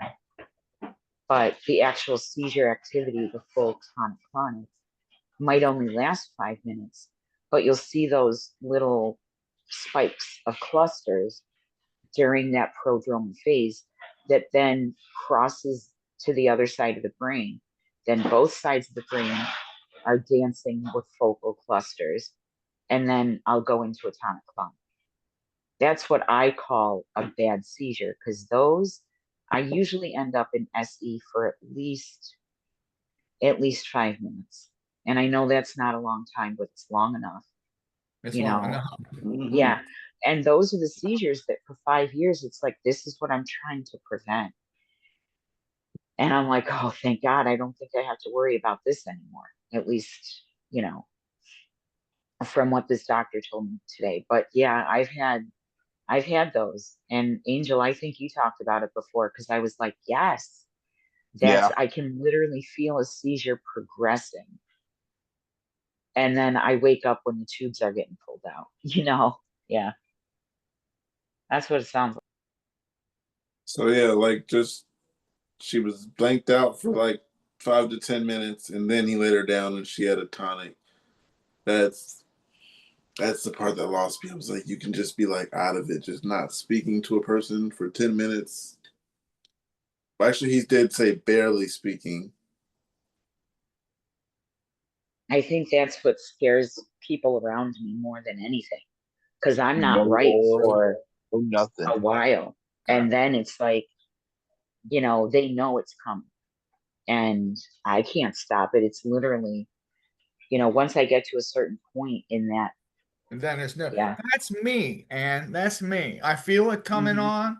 I can feel it intensifying. Like I told you on Saturday, I felt it coming on. I sat down, and it was coming, Right. and I just I just let it happen. Yeah. I tapped the desk to let people know, I'm on my way out. That's amazing. I remember doing that a few times. I don't always get auras, which is why this has become a little more dangerous, I guess. Right. To me, it's just gives me more motivation to get it under control. It's like, I don't want to think about how dangerous this is, because that stresses me out. So it's like, yeah, no, we'll just take care of it now. But I've had that. I remember the one EMU visit. I literally had a prodromal phase that was, I think he said it was over 90 minutes. The preictal, which starts showing, on the old graphs, the little scratches, the spikes, and that lasted about 10 minutes. The actual tonic clonic was just over 5 minutes. And then the postictal. But I went from the postictal right back into the tonic clonic, and I was in SE for about 5 more minutes. How So is it that that whole, people can't see that? I mean, they're saying that you're not having seizures. well, that was at a different hospital. That was in Oh. Buffalo. I'm in Rochester. But this guy recognized, you came from Johns Hopkins. You didn't come from, you didn't come from Highland Hospital in, South Rochester. You came from Johns Hopkins. You know what you're talking about. Right. So it was the previous EEGs that I needed these doctors to look at for the last 5 years, and this guy finally did. It's just so So scary how one provider could set you back so far when it's decade. literally a life-threatening condition. Yeah, And literally a decade, and we're yeah, not wasting time. But yeah, yeah. that seizure on the EEG was 33 minutes from the prodromal phase to the end when I came out of the SE. And your brain is still seizing even after you come out of status. So that can last, but it's a scatter instead of, the clumps of lines on an EEG. It starts to open up, when you're coming out of SE. So putting it all together, it was over 40 minutes. If you count from the very first indication of that prodromal phase to the very last irregular brain activity, it was over 40 minutes for one seizure. But the thing with that is, yeah, I was only in status for 5. I was only in TC for about 5. But the entire seizure lasted 45 minutes. So on a one-to-one basis for this man, watching his wife, my heart is literally twisting in my chest, okay? Because I'm always thinking about what it's like for other people to see that. But yeah, I think I responded to him, and I'm like, just please talk to the doctor. They need to know those things right away. Because if all she ever was diagnosed with was, like a temporal lobe or just a specific focal epilepsy, it's not that anymore. And this can get worse. Angel knows, I know. But that's why, like, every time, man, I'm always saying, please, please tell your doctor. Man, that's scary. Anyway. Yeah, I still So feel bad for everybody who has to walk on eggshells for the rest of the night and the next day and whatever. But that's why I can definitely appreciate my daughter trying to get something out of it, because I know that she sees this is me, this is me, this is a part of our life, and might as well. I still know that she had the nasal hymn, you know, she had it ready to go. Yeah, She she had it knows what's timed. going on. She took down all the notes. Obviously, I didn't even ask the questions until the next day, but she had it ready to go in a text message, and then that's when she decided to go for the kill and try to get something else out of graduation. Yeah, But that's I great. gotta love her for that. yeah, that's why Yeah. I could never tell when there's auras because I'm already gone Never in had the aura. unimpaired state. You're Yep. right, You Kate. know, Never had it, Aura. Nope. it's Never like had an aura. no, Me it's either. like No. I can't tell. I And mean, then stuff Right. tastes funny after, but that's probably just because of the blood. Like Yeah, but nothing's Reese, gonna taste right when I'm all swole up. do you have those days where it's like all day long you're trying to figure out what this feeling is?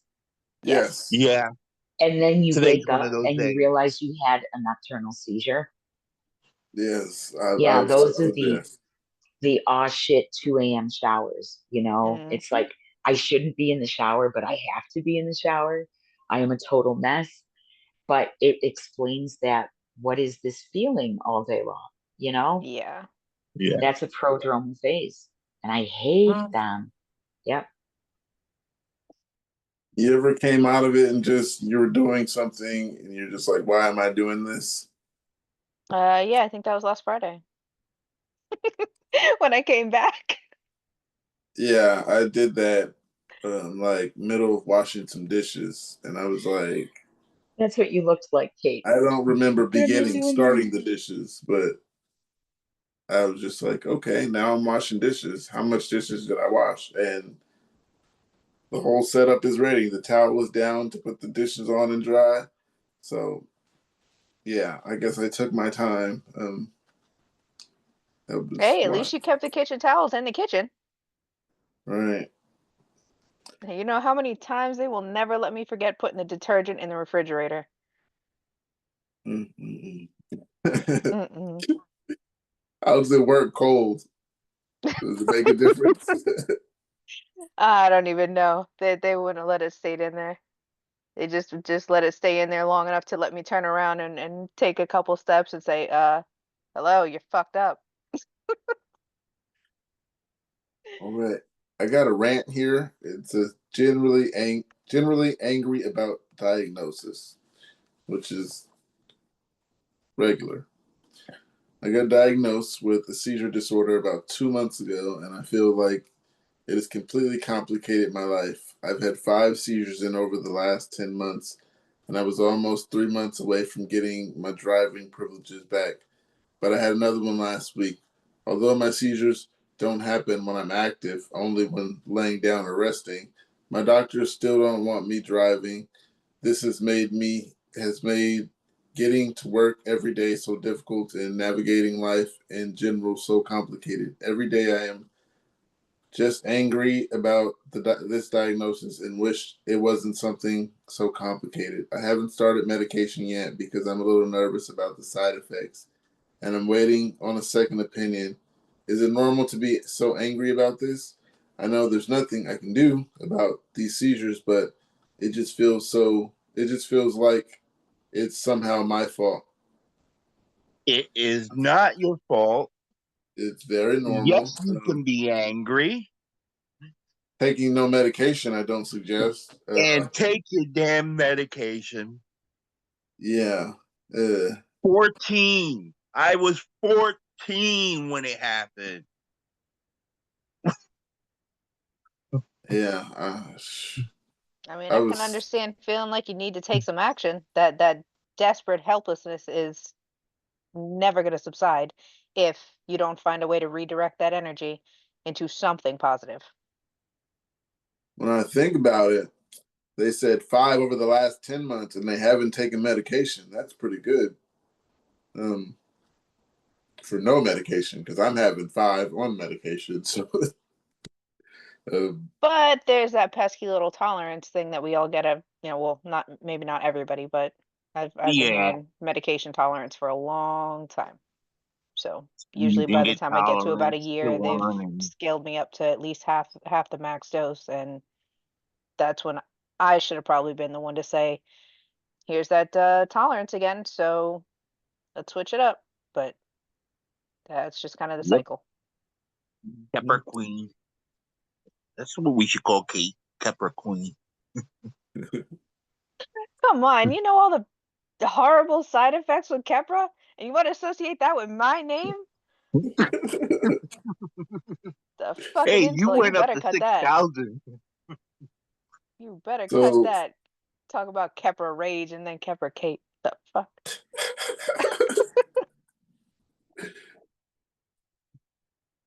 it says, does anyone have a fear of using single-person public bathrooms? I most certainly do. I'm afraid I'll have a seizure and nobody will know or be able to help without breaking down the door.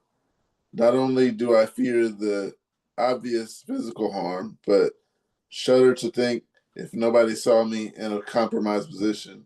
I know it's something we can't control, and when B, there's not a bunch of options, but still, if I'm with someone close, they usually join me. Just another fun aspect of living life with epilepsy. Um, I never actually thought of it, and I have done that. I've locked the door behind me too, and never thought about it. I just thought maybe since I'm in a public location, this is the right time. I forget I've had epilepsy sometimes, and I just go on about my day. You guys I lock doors in don't public lock the doors bathrooms? no more. After my best friend broke his bathroom door down, I don't lock doors no more. Public bathroom though, it's different. But a public bathroom's a stall. Yeah. So But they also I'm have gonna the ones lock that that are just stall. one seat in a sink. Well, that's different. Oh, okay, like in the vet's office or the doctor's office. Yeah, that's true. Yeah, I I had a wouldn't. seizure. Yeah, I had one in the hospital. I was in ECMC in Buffalo, and it was one of those times that they put me in the psych ward, and I got up to go to the bathroom, and there's somebody right there, right? And did everything, washed my hands, and when I turned from the sink, that was the last thing I remembered. I had a seizure and fell against the door. And I remember having to have that conversation with my neurologist later because I had a seizure. I didn't barricade myself in the bathroom just because I'm in the psych ward. No, I had a seizure behind that door. And apparently, whomever was working that day did not know that there's like a clip on the hinge to make that door swing both ways. So yeah, I got pretty beat up from them kicking that door in and then saying, no, you barricaded yourself. No, I didn't. I don't belong here. You'll catch on, you know? But yeah, I had that happen in the hospital. Not, and I don't, I do lock the door in a public bathroom because I don't want somebody to walk in on me. And I know that somebody will have a key. All they have to do is, if they can hear me seizing, you know, I have faith in what I believe that I'll be okay. Do you know, I can't change that time that I'm gonna have something happen, you know. But yeah, I do lock the door, but I just don't want somebody walking in. But if I'm gonna have a seizure behind that door, depending on which way it opens, it doesn't even matter if In it's a locked or medical not. facility, you should be able to expect to actually receive not more physically harming treatment Oh yeah. Oh, after the seizure. that was a trip. That was a trip. That hospital trip, they sent me a bill for $450,000. And I'm like, I have insurance. And they called it abusive services. And I'm like, wait, I need a lawyer. I literally had to get legal representation for them to say, okay, we had you in the wrong place. It was our mistake. Yeah. You could have buried so many places. Like you have a reputation in New York Oh for yeah. sure. Hold on. I'm Yeah. so glad that I'm not the only one that happens to. So But yeah, yeah, like talk the about public the bathroom like thing. oh, okay, yeah. I've done that, and I've never actually thought of it that maybe I could get locked in here and have a seizure. I guess I in have to that keep that situation in though, mind now. Like I said, I forget I have epilepsy sometimes, and I just do things just because. Not at that time, not thinking I have epilepsy, doing things like that. I'm thinking I have to use the bathroom, and never has that come to mind. Don't lock this door. I well, always think if you're about it when I go alone, in. When I go in, you always see that thing that says vacant or occupied. yeah. And I never thought maybe when I close this, it's going to say occupied. And yeah, I Well, go to the that's train. I got to go sometimes at the train station. So those are single person bathrooms. And I've used that train you station don't always bathroom have a somebody lot. waiting on you for those trips. Say that again? You don't always have somebody waiting on you for those trips. Nah. Yeah, no. So I guess that's just something else we got to think about. Or Just get like locked somebody in. posted something about going on vacation. Don't remember which page it was on, but they just said that they're like raising hell about going on this family vacation because their family wants them to wear a life vest.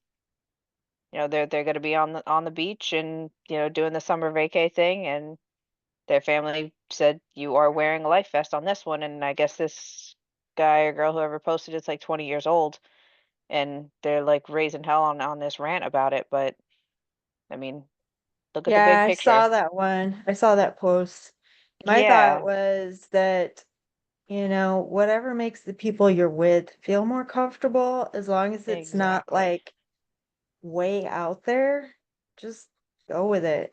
Makes it more enjoyable. And I think one of the responses said, who cares what the other people are thinking? Yeah. As I've gotten older with a lot of things in life, you realize that who cares what other people are Not thinking? worth it. It's like not even just with epilepsy, but with life in general, just like fuck them, They can do them, they can worry about themselves, and if it bothers them, too bad. Take care of yourself. You have to take care of yourself. And it's Yeah, a looking reason. back, the seizures probably do force you to grow up a little quicker, you know, Yeah. in maturing in that aspect. Well, I am Mm. 47, so I mean, I spent a lot of time trying to figure out like who the fuck I was when I was like 15 and 16 years old because I don't remember. Me yeah. too. I'm trying to think. Like I don't know. I don't think it might have. No, it didn't cause me to grow up I any faster. understand, y'all. It kind of had me just never leave mom's house because I started in high school, so I actually never left home. Um, Yeah, that would have been a smart way to do it. like some people say, "Oh, I had to move back home with my mom or family." I never left. I shouldn't have, but hello, DC. I know you can. I know the story. Yeah, we shouldn't have left. Yeah. No, I never left. Actually, I left. Kind of left. Uh, I moved in with my daughter's mom, so yeah, actually, I did leave. But I still take the no regrets by then I was idea. 25, so Yeah. yeah, been back and Yeah, forth so I ever still since. take the no regrets route I didn't have my because I first can't remember it seizure till anyway. I was 27 when I had my first seizure. So I was out Oh, living my wow. life. I was like in a Yeah, Yeah. whole nother state when I right. had my first seizure. So That's like what's his face? Tuna something. He like already finished college, or he's got some years of college done. It oh was that yeah. video you Yeah. just posted yesterday. The Yeah, full episode. I had Did my he post? degree and I was in the Air Force. Yeah. Just, you know, So you Thank you for actually your had life service. plans and that took a 90-degree. yeah. I used to, for a little while, was flying on helicopters at night with night vision goggles, shooting miniguns, and all that. Like, I was living a life doing stuff. Thanks for your service. Well, Yeah. yeah, no So, Thank kidding. Yeah, right you. on. I wish I would have had a chance to do any of that. I didn't Right. even get a Good chance. job, Melissa. yeah, That's awesome. So happy to yeah, hear you and Dad were able to enjoy part of your life. yeah. Absolutely. Yeah. I So, didn't even make it to 18. I didn't Right. even remember it. Me neither. That's it. yeah, that's about the last thing I remember. It's like after, Hey, but those before, accomplishments, that yeah, is That's yeah, it. nothing. That's something to Yeah. be proud of. Yeah. yeah. Sure.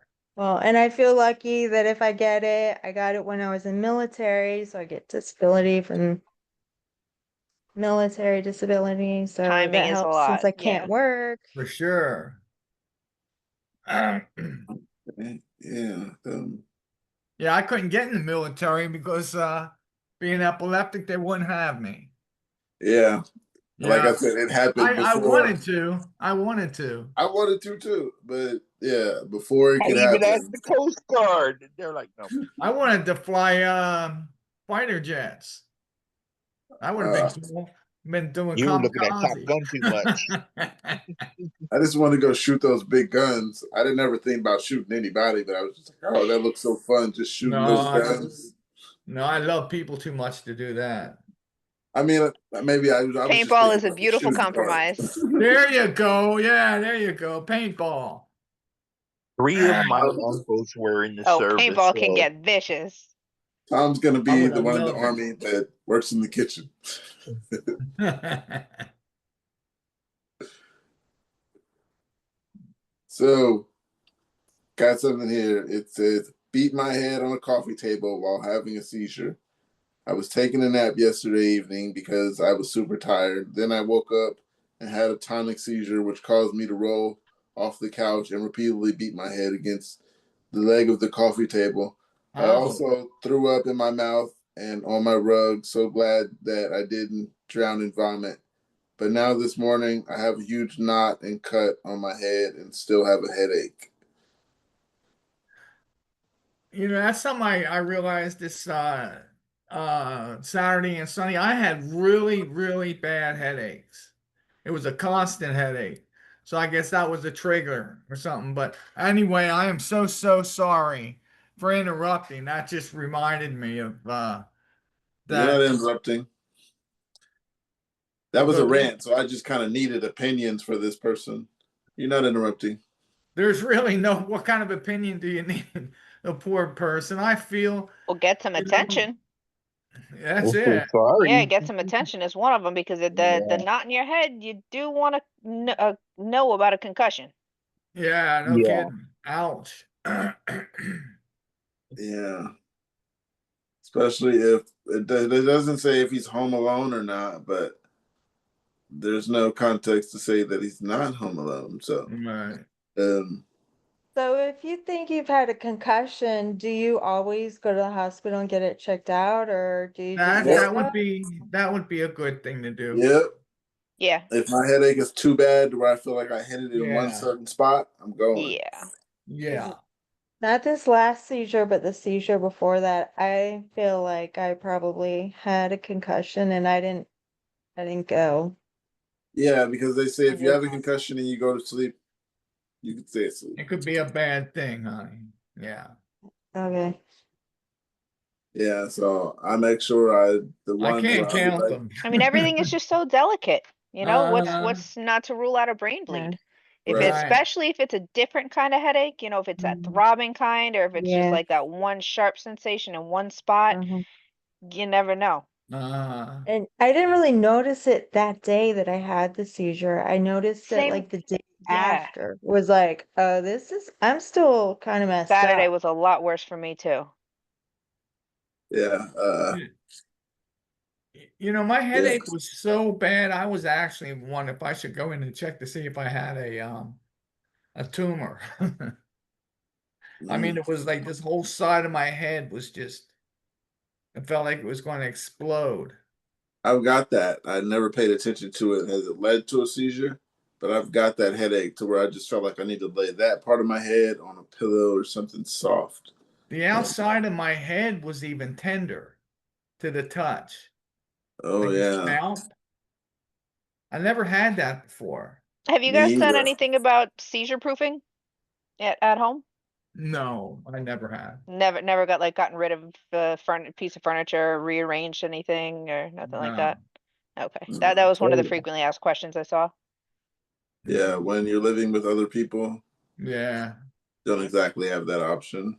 And Tracy put it back. I always seizure proof my room. Yeah, Wow. coffee table is a lot. I got something else here. First seizure at 31 years old. My husband had his first seizure. It's been over 6 months without one, thank goodness. But every day I've lived in the fear of it happening again. The morning of October 26th, my husband and I had gotten into a verbal argument. It unfortunately was one that did escalate pretty loudly, and shortly after, we discussed and apologized and moved on. We spent the day together doing housework. We had plans later that evening to visit friends at a party and also some other friends downtown at an event. We I were got ready for our night out, and he ended up going to his nephew's soccer game down the street. We were going back and forth about whether or not we would attend the party, just the event, or both. When he got back from soccer, he was happy to go to both and got ready as well. We got in the car, and it was about a 20-minute drive to the event downtown. About 3 minutes into the car ride, he told me that his head was hurting and he was tired. He said he wasn't feeling good. He then stated that he didn't want to go to the party, just the event, and then back home. Upon arrival, there were smells of marijuana and beer in the air. We greeted our friends at the booth. Both of us did not have any alcohol or substances. We were both hungry, so prior to spending more time with our friends, we walked over to find some food trucks. We were literally discussing whether to get barbecue or tacos when my husband came non-responsive. He was staring blankly off into the distance, looking as though he was trying to talk, but he couldn't, and his hands were shaking. His eyes were wide open and moving. I was immediately petrified and walked away from him, walked away from where the crowds were. His speech became nonsensical. He almost sounded like a child. I had no idea what he was saying, moaning like noises as well. He was gripping my arm, and I kept asking him what was wrong or if he taken something because I've never seen a seizure before. So I wasn't even sure that it was one because I was so panicked.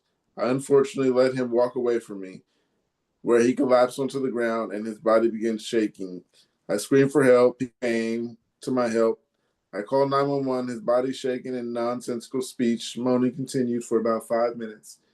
He was foaming at the mouth during the seizure. Eventually, his body calmed down and he slowly started breathing normally, coming out of it. So by the time the ambulance came, no one could really confirm it was a seizure except for the bystanders that helped. I replayed it in my head all the time, and I wish that I had it on video because I seriously gaslight myself about the experience since obviously he can't remember any of it happening. He ended up being taken to the hospital in an ambulance since this has never happened before. His CAT scan and MRI came back normal, blood work normal, and his has had 2 EEGs since then. He didn't pee himself or bite his tongue. When he got up, he couldn't remember his name, but the last thing he remembered was being at his nephew's soccer game. He also couldn't remember what city we lived in. I just wanted to share my experience to see if anyone else has went through something similar themselves or with a spouse. I also wanted to confirm this is a seizure event. Every time my husband stares blankly ahead, which can be often, like during driving or just from zooming out, I can't help but get PTSD-like feelings about all of it. I get so scared that this is going to happen again. Any advice would help. That was a lot. This almost sounds like Yeah, I've sounds read like get this on the one same already. page. Um, How old is so it? being out of it for a long amount of time, like she said, he only remembered the soccer game. That reminded me of the time that all I remembered was getting to work. I worked a whole day, a whole shift, and when I got back to work, when I told them I had a seizure, they were like, "Oh, you did have like a zombie-like look on your face all day." So then I started wondering, like, why did you guys just let me continue to work with that look on my face and then let me leave work? I don't remember leaving work, but I remember getting to my hometown, and that took 3 buses and a train. And I'm wondering, did I pay for these buses? I don't know what happened. I just recently thought of that. Like, did I pay for these buses? Because I was getting on 3 buses at a train, and I did this, I wouldn't say self-consciously because I wasn't myself or conscious, but that's what that kind of sounds like. Like he Or did left you his sneak out a name. handful of singles and, here you go? Yeah. Did you overpay? I don't know. I don't even remember checking for money. I remember waking up in the emergency room. No, I remember waking up, getting off the bus, and just like, where am I? And then I had a tonic. But like I said, I don't remember working the whole shift. They let me sit there and work a whole shift looking like that. So, That's beyond me. That's beyond anything I've ever done. I would yeah, definitely say get some neurological help because when they were describing the driving part and him looking zombie-ish, He wasn't sounded like driving, was he? I would assume it absent. sounded for me that's what like it almost sounds like he like. was the passenger. Oh, Yeah. Okay, if he was okay. the passenger, then that's okay. But still, it sounds like absent seizures and going untreated. It's still gonna what you call it build up. Yeah, It's just but gonna get worse. the reason I said I think that he was driving is because she said every time my husband stares blankly ahead, which can be often, like driving or just zoom out. Well, if So, he's driving, no. No. If he was having a seizure, he'd be dead or in the emergency room. right, zoning out while driving. Yeah, yeah, no. Mm, He was a passenger. Maybe she saw that he was zoning in the passenger seat, but no, I personally, I don't see that possible. But hey, that's just me. I don't know. yeah, I don't know. It could and be he's blood sugar. 31. Started late. Started at 31. Yeah. Yeah, blood Yes. sugar. I had that every year when I was a kid. We would go to the fair and I had a seizure. Usually, you know, I would at least get to the car on the way home kind of thing. But we knew it would happen. I would be sick the next day. And that's what the sick was. And it's like, oh yeah, that's what I felt. That was a seizure, and I would get them like I think I had one in Maryland. It was a hot, hot day. And I'm from New York. So you go south and the summer is very different for. So I wasn't accustomed to the heat, the humidity. And I think I know I missed a meal and I wasn't drinking enough water that day. All of it added up and I had a seizure. And it was the same kind of thing I would have after the fair. So, and it's a combination of dehydration, low blood sugar, and, the sun. I'm really sensitive. What we were calling heat stroke when I was a kid was actually focal seizures. So it's like, yeah, no, I get it now. And that's how I figured it out. It's like you get the right doctors every now and then, put those pieces together.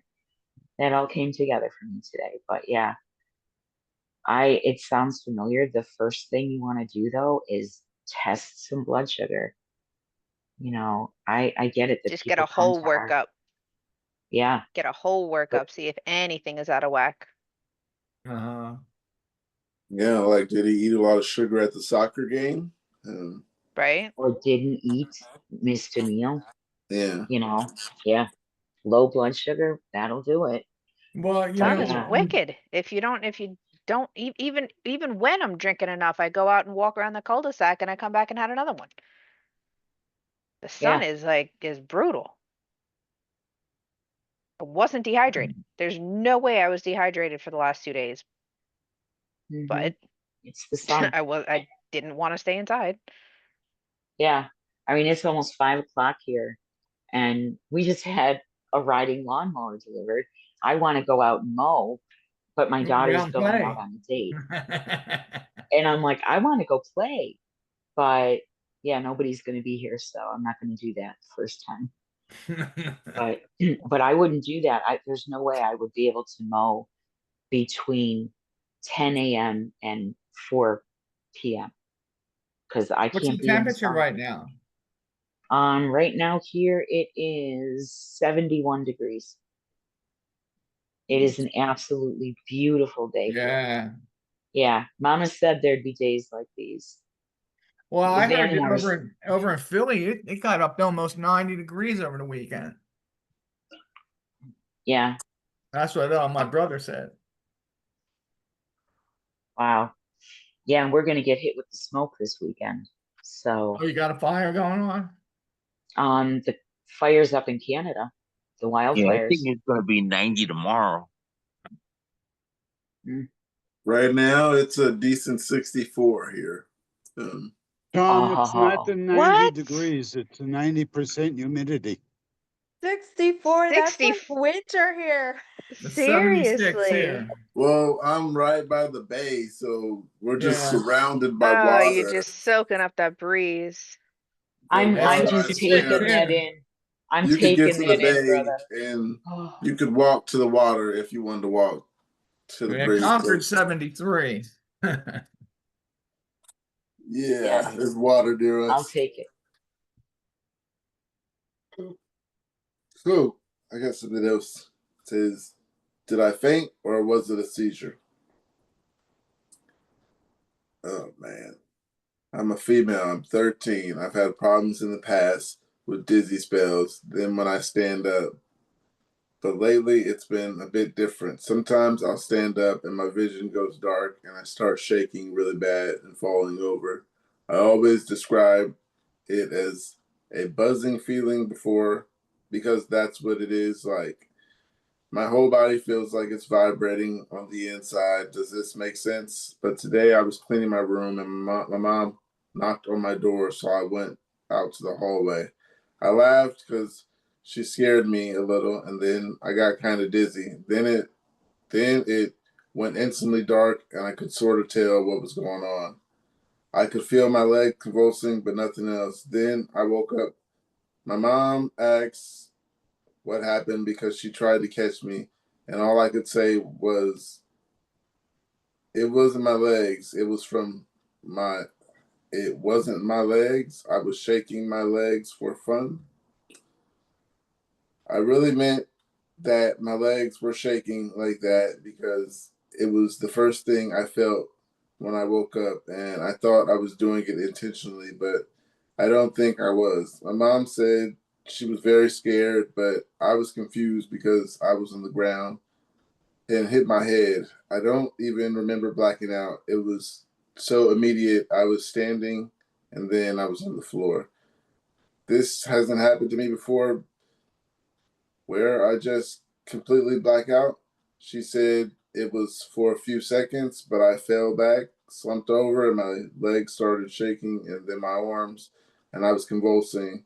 Usually I'm half awake, but I don't have any sense of direction, and I just really bad. It's just really bad for like 30 seconds, or at least it feels like that. I'm sorry if this is confusing. Is this a seizure or a faint?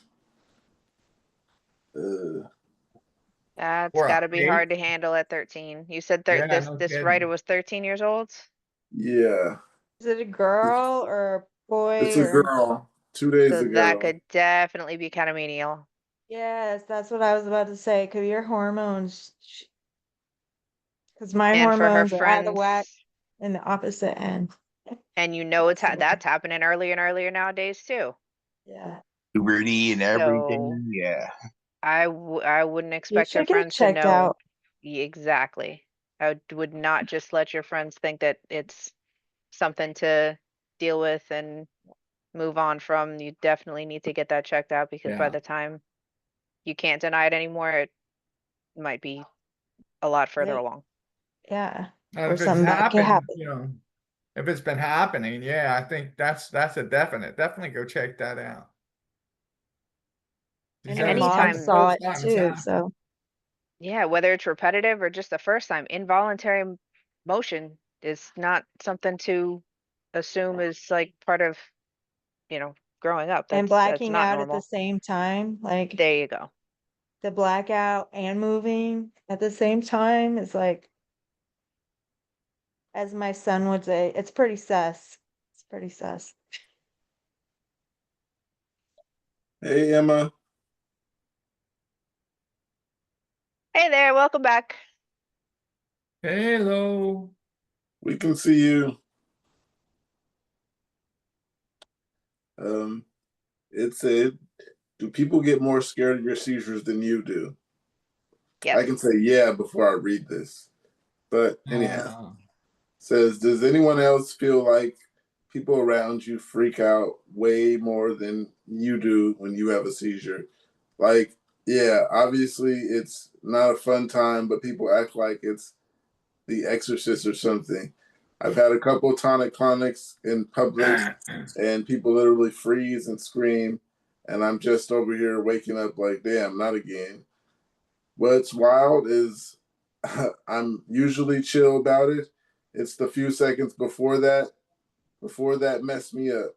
Like when I feel it coming and I'm trying to get somewhere safe or at least not surrounded by people who freak out. But once I'm out, it's lights out and I'm not scared in that moment. Coming back from it is rough sometimes though, especially with that emotional crash and brain fog. My family, especially my sister, acts traumatized every time. I get it.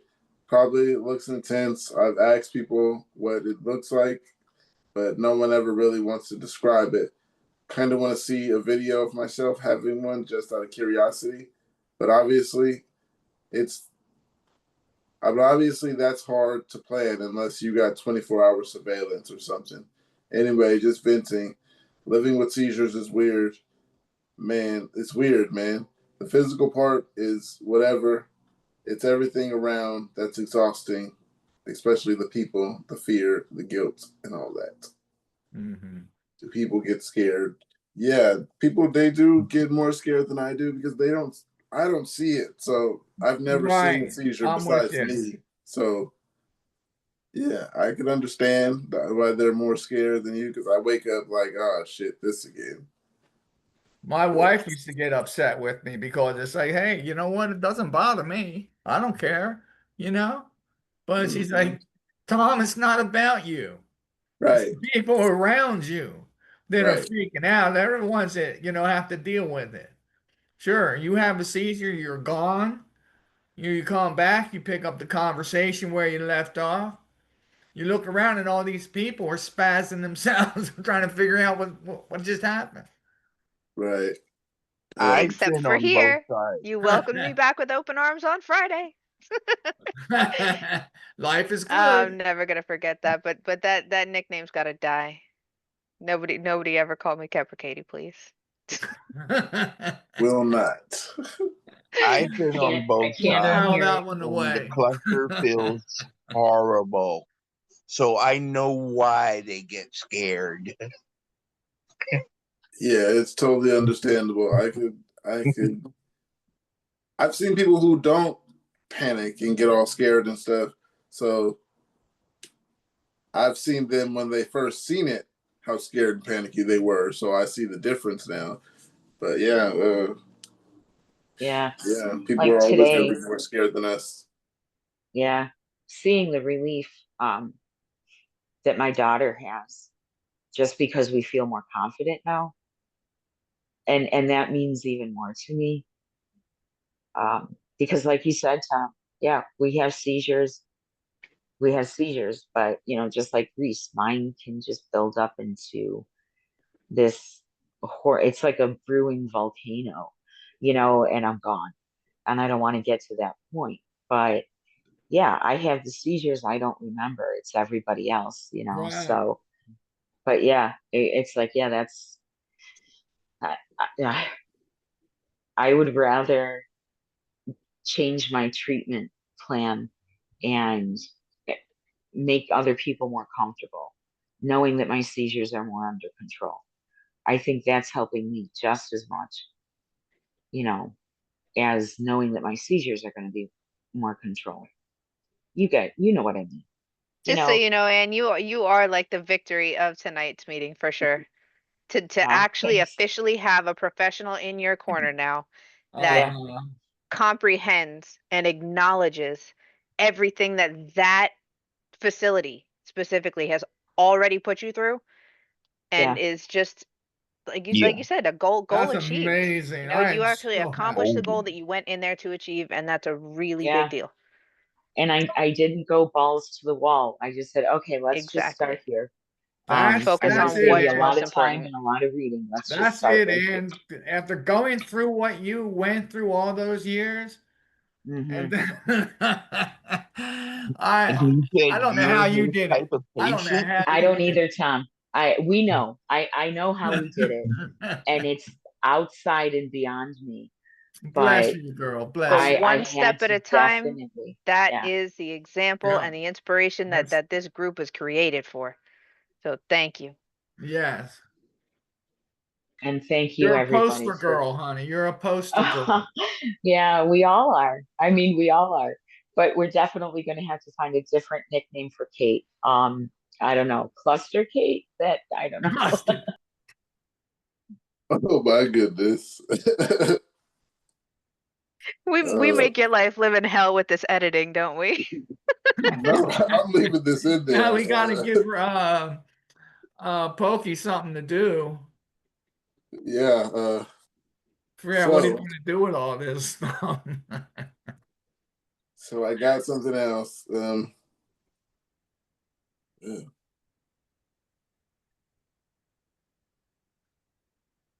Says I've been having this issue. I was diagnosed as an adult around 2022. At the beginning, I went through the trial and error of finding the right dosage. I did the epilepsy monitoring unit. They didn't find anything. I was there for a week. It was the hardest thing I've ever done. I've ever had to endure. My first seizure, I dislocated my left shoulder. The second seizure, my mom found me on my back. I wasn't breathing. I had the foam coming out of my mouth. I couldn't remember anything. I woke up alone in the hospital because it was the height of the COVID breakout, and they wouldn't let her be inside. Now I'm 28, and I thought I had a good handle. I thought I had a good handle on my medicine, even though they didn't find anything during the EMU stay. I was still having these arm jerking motions when I got really stressed, and would and I would be having a seizure at the same time and that night. But recently, between a deep sleep and being kind of awake, I would feel myself shaking like a full body tremor. I can feel myself trying to wake myself up, but I'm grinding my teeth too. But the way my body is shaking, I know it's real and it's from like head to toe. My eyes are kind of open because I can see my room. Is this a seizure? At first, I dismissed it, but this morning it went for a long time. Yeah, that's an issue. And yes, it's a seizure, I believe. You guys think that's a seizure? Shaking in your sleep? Sounds like a seizure. Sounds Yeah, nocturnal to me. that's not bad. Sounds worthy of an EEG. Right. What do you think, Em? Yeah, this happened to me. And I don't know if they talked to the epileptologist. I'm never gonna be able to say that word. Um, and they still, well, they still reported me to the DMV for focal seizures. And they still told me that, like, they were fairly certain I was having focal seizures. So maybe get your notes if you're unsure from the EMU, because even if you didn't have a seizure, if you explain your symptoms, they still might have given a recommendation to your neurologist. Yeah. Agree with that for sure. Anyone ever heard of hypochondria? Hypochondria? Yeah, that's like when you think you have everything, right? Yeah. Hypochondria. Like you is think when you're sick with everything. Yeah. Yeah, so someone says seizures or hypochondria. My Oh, is late that dog right? was diagnosed with seizures late in life.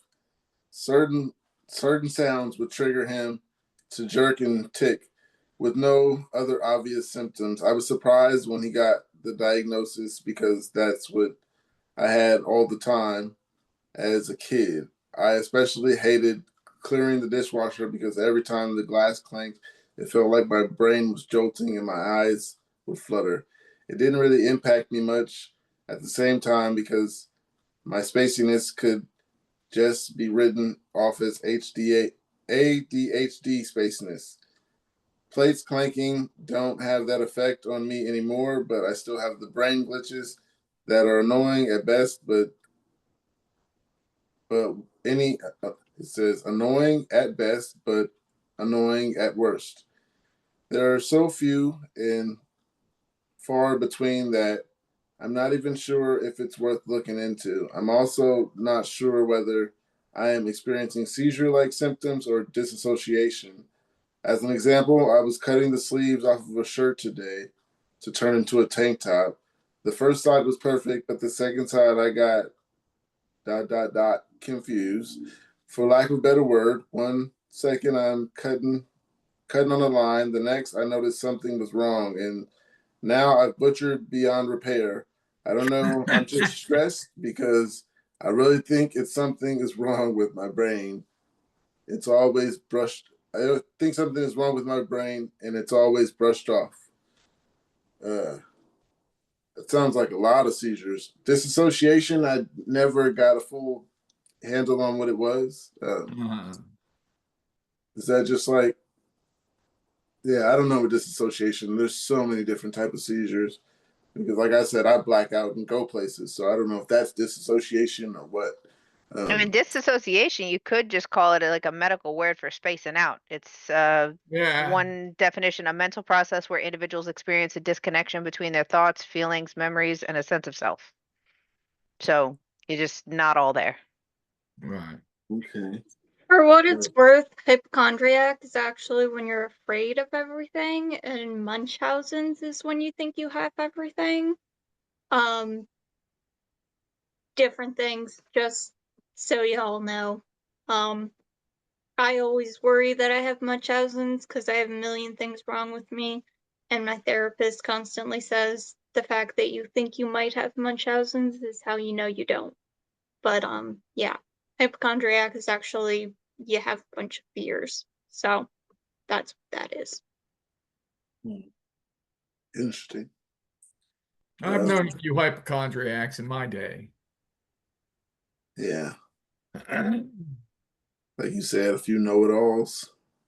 Yeah, and I don't know about you guys, but I've been told I've had Munchausen's, all of these other psychosis, this, that, and it's like though, and just like you said, Reese, it's like the one way you know that you don't have it is to think that, if you think that worried that you have it, that's one way you know you don't.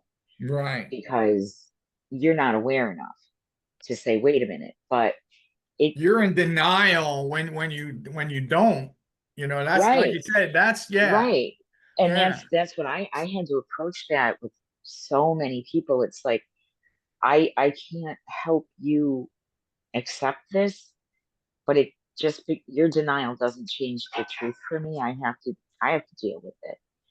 But I think I totally forgot where I was going. But yeah, that Munchausen's hypochondria thing. But being accused of that is so typical, especially among women who have focal epilepsy. Before we're diagnosed, we get all of that. I mean, if you were to look at my psych records, you would think that I am lifetime committed by now. But when you look at it from an epileptologist's viewpoint, who has some empathy, and he's like, yeah, I looked at everything and I didn't like what I saw either. I want your office notes from today framed. Yeah. So it's like, yeah, no, I believe you now. And I didn't even, but yeah, I went through all that too. It's like, and then I started gaslighting myself. I don't know if you guys did that after your diagnosis. It's like, no, there's no way. No way.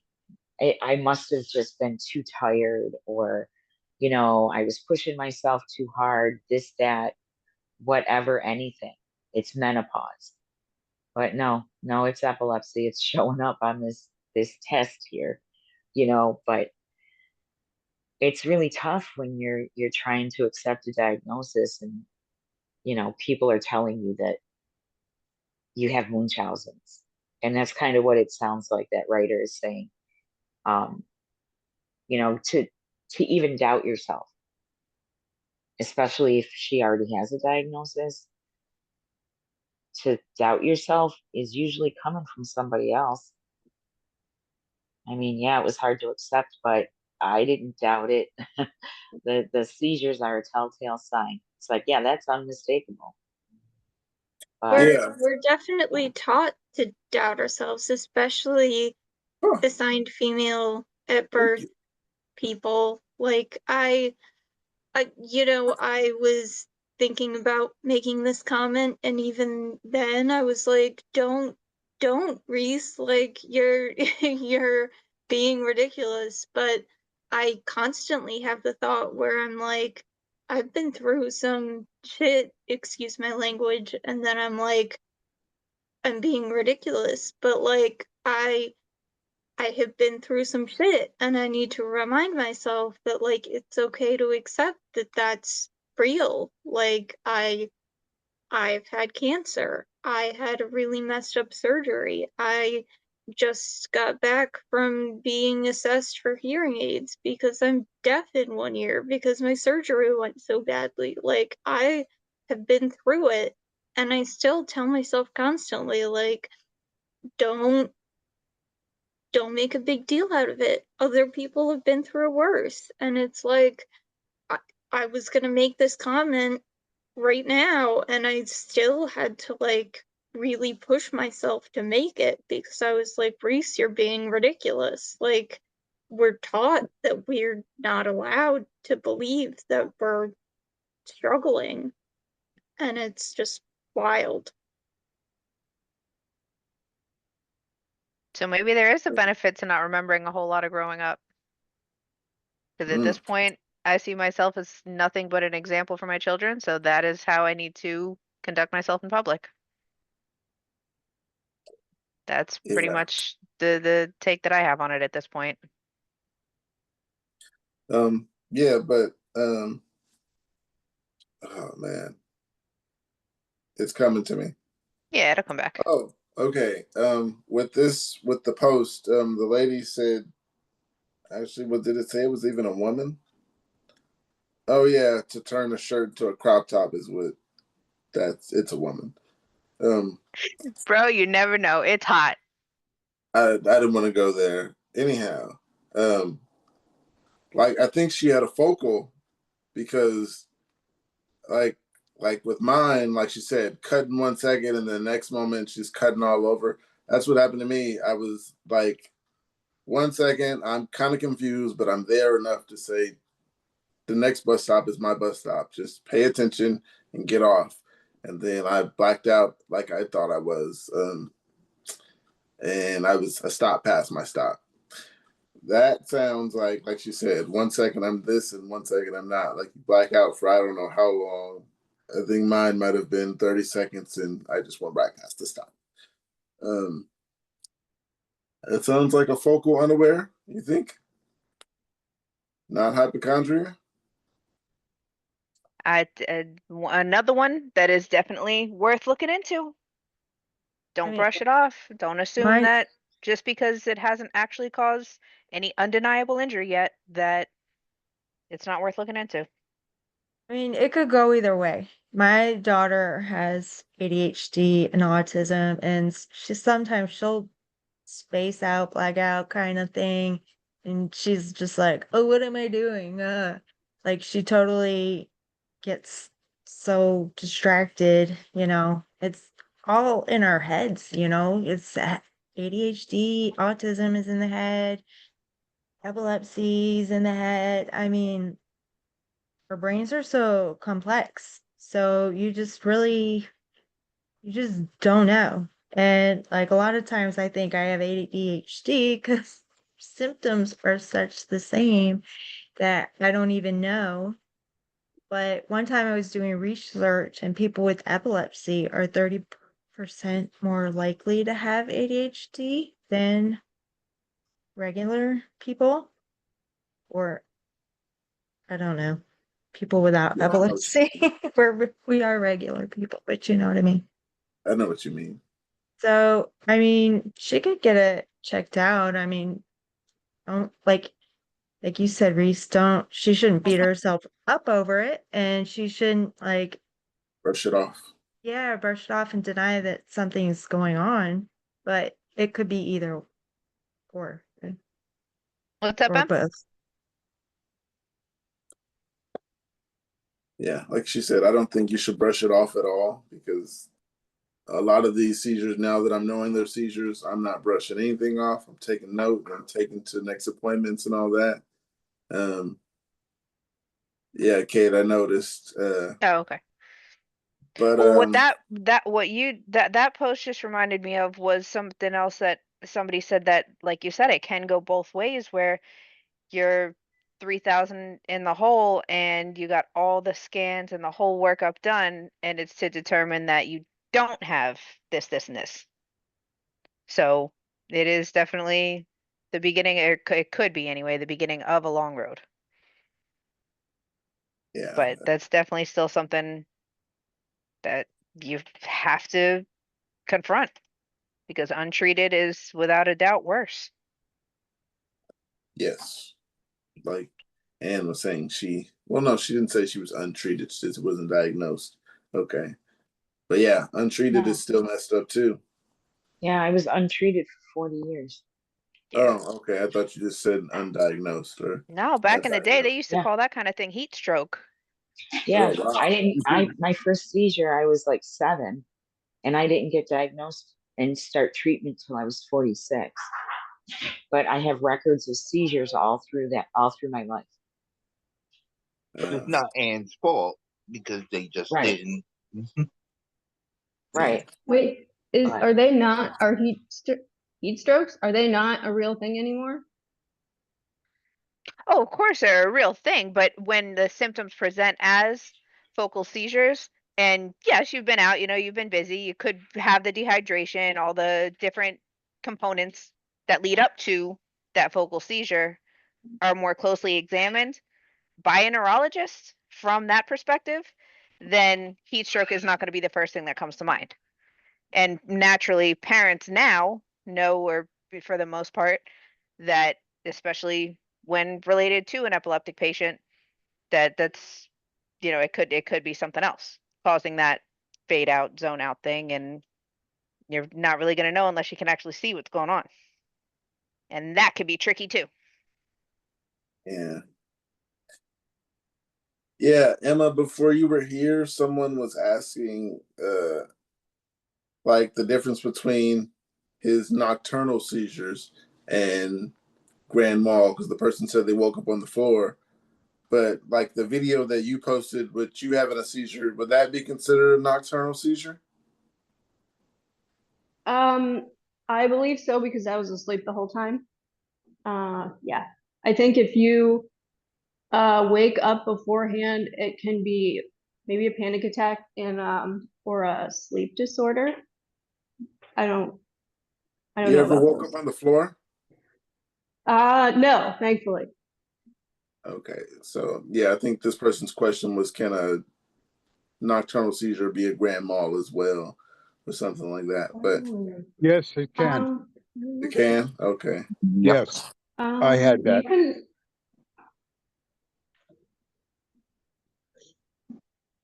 Are they always?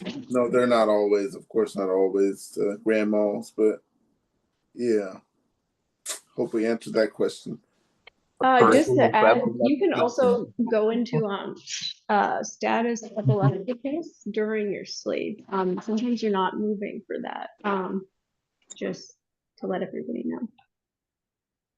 I did not know that. What kind of seizure do they call that? Go ahead, Tom. You're muted. Non-convulsive status epilepticus. Oh. And that was my last SC that I had.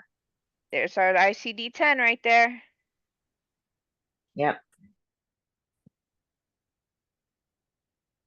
Yeah, Tom, you had something? Oh, I was just going to say there's no real set for status epilepticus. I mean, you don't have to be convulsing. And if you're asleep, if you just keep having seizures, then that's where you fall into it. Right, Ann? Whether or not you're awake doesn't really matter. Right. Your brain's still doing it.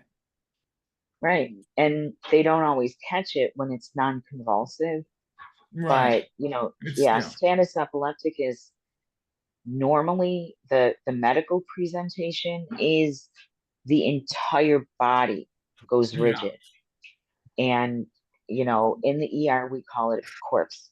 We just call it corpse. And because we know seizure, corpse, that status, we've got those drugs are running. But they don't always catch it now, and I don't know. It's a scary, but you can go into status epilepticus non-convulsive when you have a sleep disorder, anytime. But I hope that nobody does that. I hope you guys don't go through that. I try not to think about it, but it's like, okay, I'll take that medicine tonight. I'll be fine, right? But That's part of yeah, finding the delicate balance, because the Right. unnatural dependence on these substances is really starting to get to me. The I quiet honestly, ones Kate, are the ones to worry about, because those are the ones that can lead to SUDEP. Well, yeah, that, and they're never gonna tell me that they're never gonna be upfront about all the actual risks.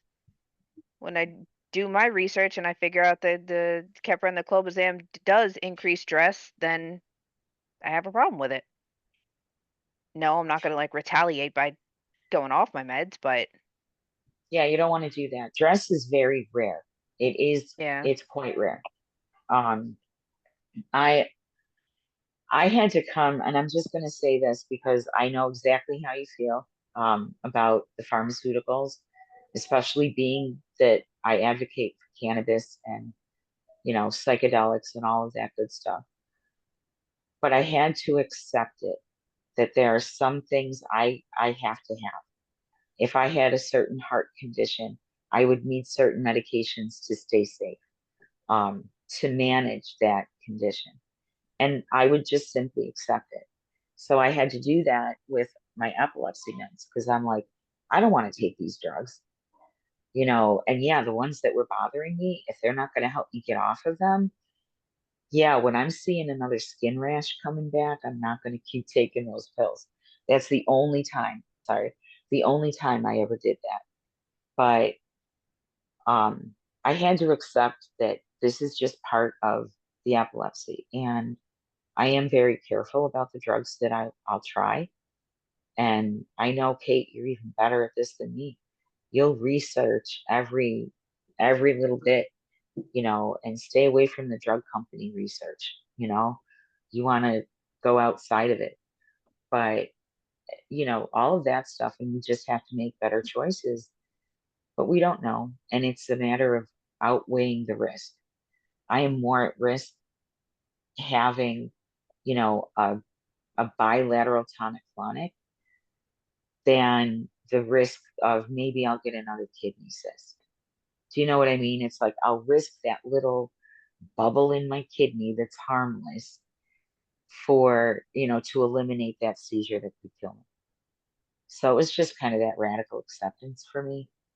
Yeah, I'd rather do it with cannabis and shrooms and other things, but I couldn't. Right. So, yeah. Oh, my bed's a mess behind me. Yeah, that's where we're at now. I do just have to accept. Right. Just accept for now, and when mommy's milk is all dried up, then I can try some other stuff. Yeah, I've been Then work on to weaning off trying of to- some of this. been kind of accepting Yeah. this for like 19 years now. And if I could get off of it, I'd get off of it. But it's the as you just long-term said, effects that Karen, are just not as even published. So many medical studies aren't even accessible to us unless you pay for it. And even then, they definitely don't present it in a no, customer-friendly kind of way to tell you how high the risk of dementia and Alzheimer's, and so you can measure your own risk versus reward. But I've already accepted the fact that I'm going to have dementia. I've accepted the fact And that I'm to gonna me, have that's a epilepsy. given. It's a given. I don't know. I can't take it that far yet.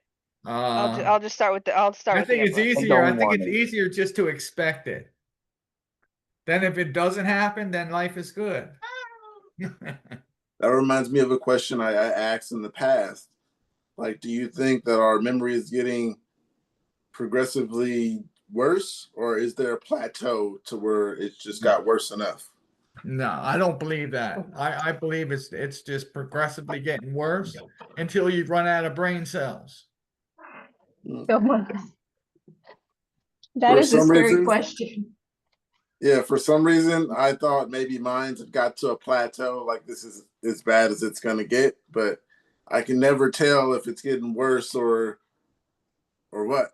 That's why I'm asking that. Like, Well, is there like unless you out of brain cells that remember things, then no, it's going to continue to burn to die off. And that's Yeah. my understanding anyway. When you have seizures, you kill brain cells. And when they're dying off, as does your memory. So that's Tom 101. okay, Tom 101. However much that holds weight is above my pay grade. Yeah, I got a lot of different opinions about that, but yeah, Tom 101. Another opinion to take in.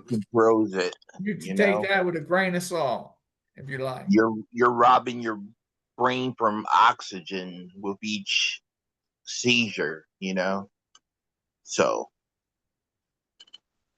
That's killing you. Yeah, but I do that blowing up the balloons at a birthday party too. I mean, but Well, I mean, you like, know, I'm kidding, I'm joking, but yeah, yeah. yeah. I for me, my memory at one point, I know I don't have it all, and just knowing that is enough of my memory to have. Um, but it that can be annoying. But still, every now and then, it's like I know it's all in there, but it's like somebody dumped out all the file cabinets, and I can't sort it out. And Right. sometimes that's how my brain feels when, I mean, I could be writing something out or working on like the stuff that I had to work on for today. And I would just be like, I would have to stop because I had too much coming into my head and I couldn't move anything in my head. So, and it's like, yeah, it's all there, but I have to sort it out. And I don't know if that's the memory issue or is that cognitive dysfunction coming on. I don't know. I'm just going to work with what I got, and that's different every day. So, yeah, yeah. Yeah, Tom I feel like 101, Annie 101. There we go. yeah, that's good. Any one-on-one too. So I feel like sometimes like I can remember stuff. Sometimes I don't forget. Well, or I'll be like, hold on, I lost it, and then it'll come right back to me. But sometimes there's like a 30-minute break, like, what am I doing? What am I doing? But I don't like we don't know if it's like a plateau, but I don't sometimes I feel like it's not getting worse. Sometimes it seems like this is as bad as it's gonna get. Um, but like you guys said, you losing brain cells and eventually you just lose a bunch of brain cells. Yeah. I'm weaning off the Topamax, and that means it's supposed to be getting better, but I swear it's still getting worse. I don't know. Because the Topamax is supposed to be something that makes things worse, the word finding and stuff like that, but every day I feel like it's getting worse. I don't know. I can't remember anything. Are they letting you do it gradually enough? Or did they kind of cut it in half or something? No, they're doing it pretty gradually. I don't think I'm fully off until the beginning of July. So, yeah, I don't know. My next one here says night sweats. For the past couple of years, I've been waking up drenched in sweat. For the past year, my husband says I have started snoring. 2 days ago, I had my first two seizures. I had to stay overnight at the hospital, and all of my tests came back normal. Could any of this be related? In April, I was getting faint and actually passed out twice. Once in public at a Safeway. I wore a temporary heart monitor for a week that found nothing. No one has any answers, and I'm seriously so confused as to why this is happening. I'm starting to take lamotrigine along with my Prozac and propanol and mirtazapine.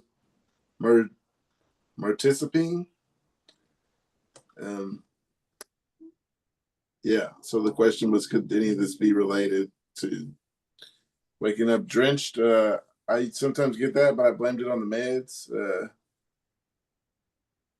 Yeah, I don't think it's just epilepsy that gives me the night sweats. I think it's the medication as well. I don't know if this person does it say if they're male or female? Does not say. Okay, well, it does say my husband said I was snoring. I'm taking it as that person might be female. Well, that could be. Okay, well, I'm sorry if they're anymore. not, but yeah, I had this like really bad for about probably once I turned 20. I'm not 20 anymore. You're 19? And what was that? So you're 19? Yes. Okay. Thank you. Just wanted to make sure. Backwards, yeah. Women don't get older from what I understand.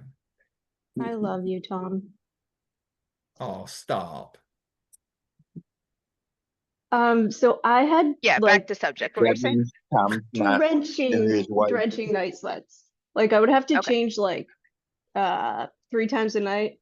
I kind of liked it because it grossed out all my partners. But yeah, I had to go to the doctor and they checked me for leukemia or lymphoma. I don't know which one.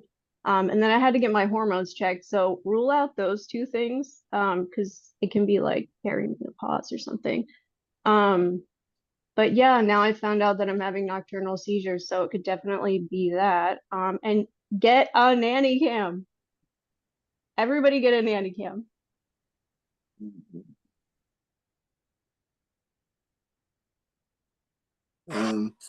Kate's gonna yell at me. I know she is.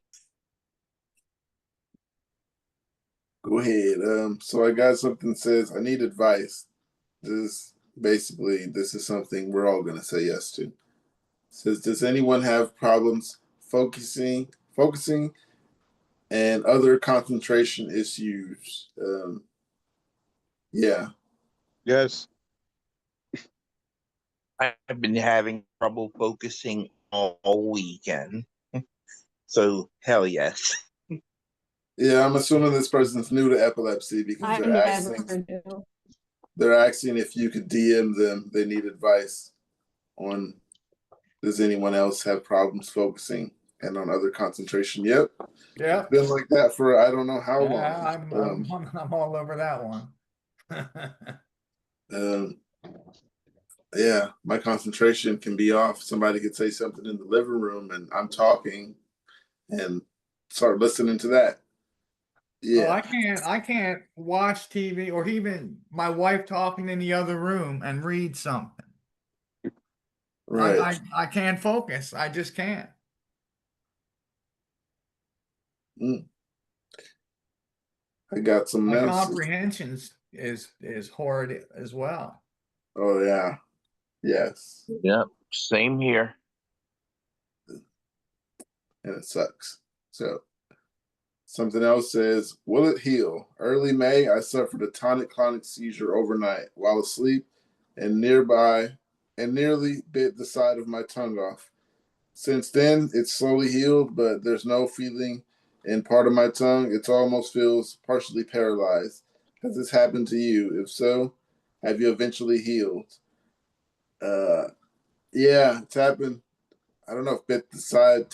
No, I've never had the paralyzed tongue, so. My tongue has been healing since my surgery apocalypse, which was a year ago at this point. It Oh, is wow. still slightly fucked. Oh, how? It occasionally gets feeling back on that Yeah. side. I know somebody Mostly, that bit through their tongue. yeah. Ooh. Yeah. I mean, my tongue has been chewed up something horrid, but I've never bit through it. Yeah, my tongue was bad. So yeah, I wanna give you good news, but I still don't have full feeling on that side of my tongue.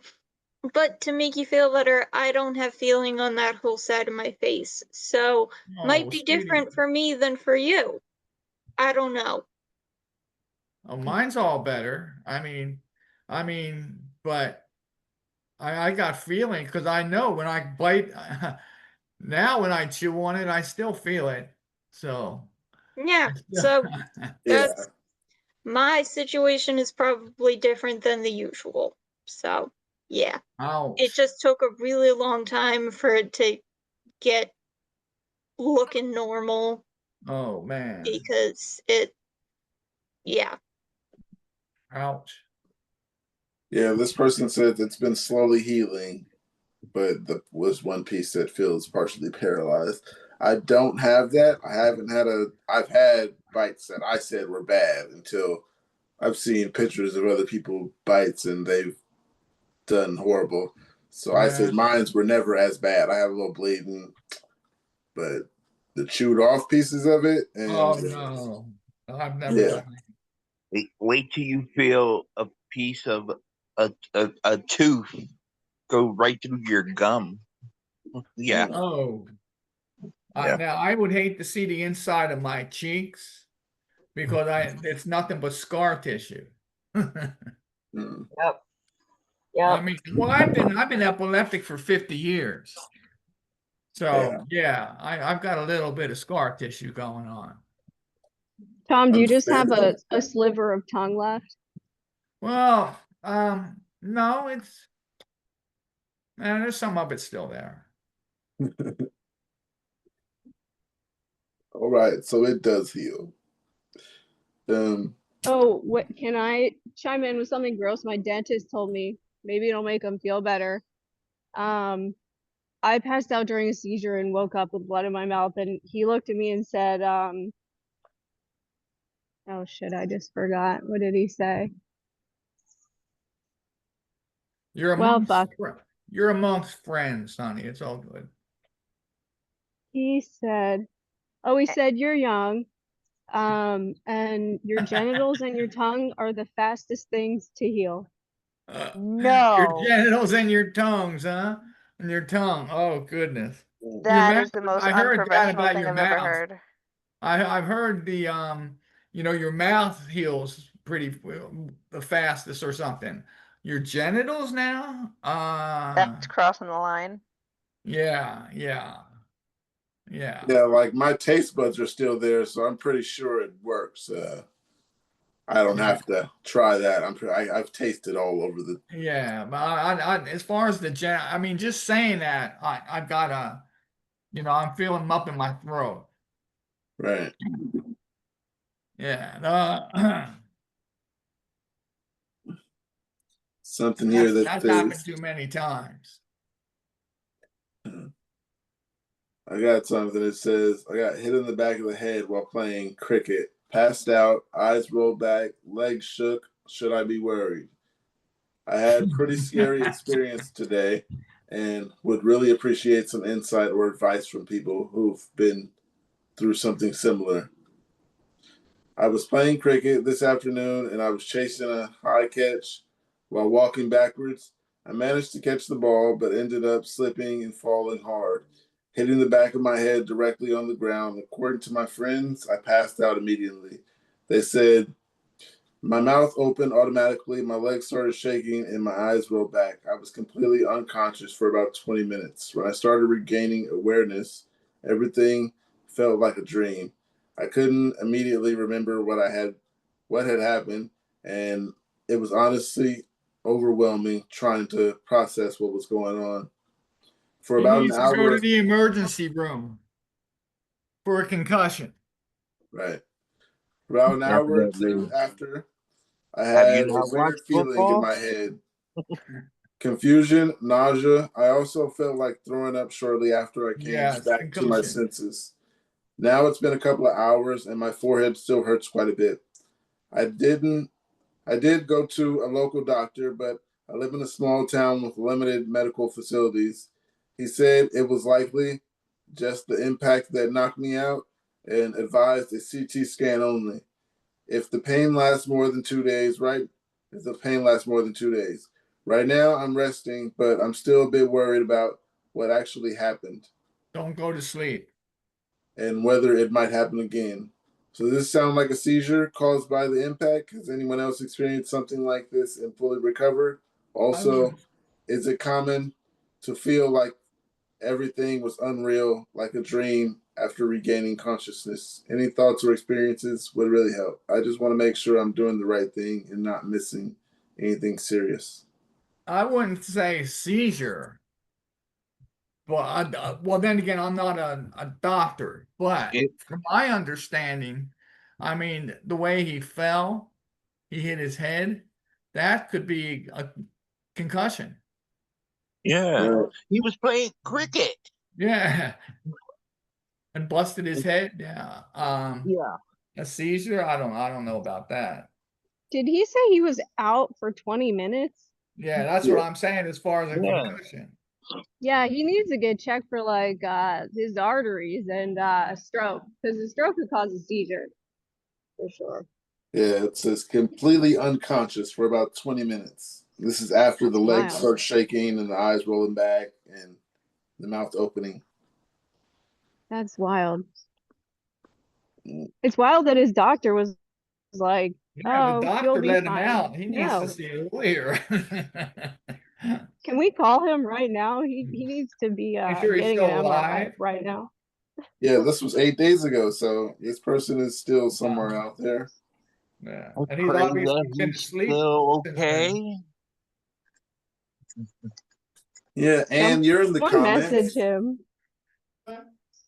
and saying, Yeah. how are you feeling? It sounds like you might have a concussion, which needs to be checked. Head trauma can cause epilepsy, and that's worth avoiding. Good advice, Ann. I like that one. Yeah, that sounds like the best Yeah. one so far. Poster Thanks, child guys. Yeah, once that's a again. concussion. That's a Good old concussion. Ann. That's our And girl.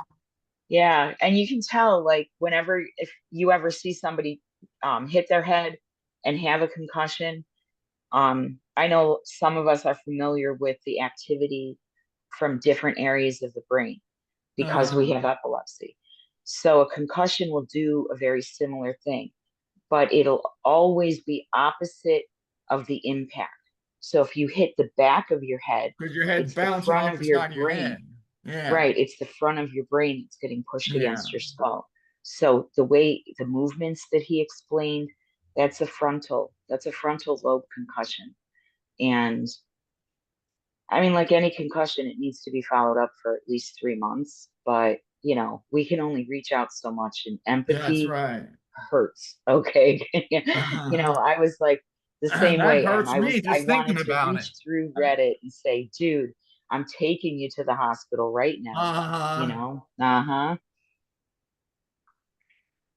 Yeah, it's rough. Some of these message boards on the other side, though, I like reading through the neurology posts because on the flip side, it's concerning sometimes. These were from a year ago. Somebody asked, "Can you please shed light on which are the better fellowship programs for epilepsy?" And somebody, the one of the first posts is just a rant, like going on and on about how Emory is shit and Cleveland Clinic is the place to be. But then it says this may be totally different in a year. So there's never any consistent priority standard. It's like there's never any consistent standard of where do you want to get treated, especially for like just neurological conditions in general, but especially epilepsy. From I would what do I've seen. University. Or as you guys were saying, a class 4. Hospital. You've been in urgent care. Oh. It's just intimidating to not know, especially going to the new area. I don't want to go interview the hospital or anything, but I'm gonna have to know, what can you do for me if something happens here? Even have an MRI. Some hospitals are seriously that far out there where like that what freaked me out yesterday was looking at this part of Tennessee where, life is affordable and land is not a total ripoff. There's more private prisons in like the surrounding county than hospitals. And Did you say that private prison? really, yes, there are more like for-profit prisons in Northeast Tennessee than there are hospitals. And that really, really threw me off. Like, That yes, there's a scares lot of me. medical facilities, but they're in those little, cluster towns that are probably going to be like 30 miles out from wherever we end up looking at acres. But yeah, that was a little eye opener of about where just how to plan ahead. Because the land is affordable, that's why they're there. Well, and they're getting the slave labor, like, not to mention. Don't get me Yeah, that's a started. different discussion. That's a totally different subject. Yeah, so something here says, I feel like I'm getting worse and that I have no one in my life. Since a series of seizures in September last year, I haven't been doing good whatsoever, and I feel as though people are just shrugging me off despite me trying again and again to reach out and get help. My memory's been getting worse. It's foggy and disrupted. I have blanks in my day sometimes, and that terrifies me. New information seems difficult to grasp for me now, no matter how hard I try, and I'm constantly paranoid and anxious and feel almost as if I've reverted back to a child, like an angry, upset, anxious child. My epilepsy nurse won't listen to me and just writes it off as medication symptoms. And I can't get a hold of my neurologist because he just outright refuses to talk to patients aside from initial diagnosis, apparently. My mother thinks since it's been a while, since I had a TC seizure in December or any other type of seizure, she's seen that I'm fine just being lazy, just being a lazy fucker, or that I'm purposely being stupid or forgetful. She gets mad when I forget things, or if she needs to help me with things such as paperwork that I do for the life of me cannot grasp and understand no matter how hard I try. She thinks I do nothing with my life except sit around and expect others to do things for me. I'm 19. I recently had to give up my first full time job because of my seizures. I study part time at an online university. I stay home and help take care of my siblings. I cook, I clean, do other chores, as long as they're noted down. Elsewise, I'm likely to forget. Even if it's looking me right in the face sometimes, I have hobbies. I have hobbies though. I do things. I take my dog out for walks with a connected leash in case of a seizure. I listen to music. I like to write and draw.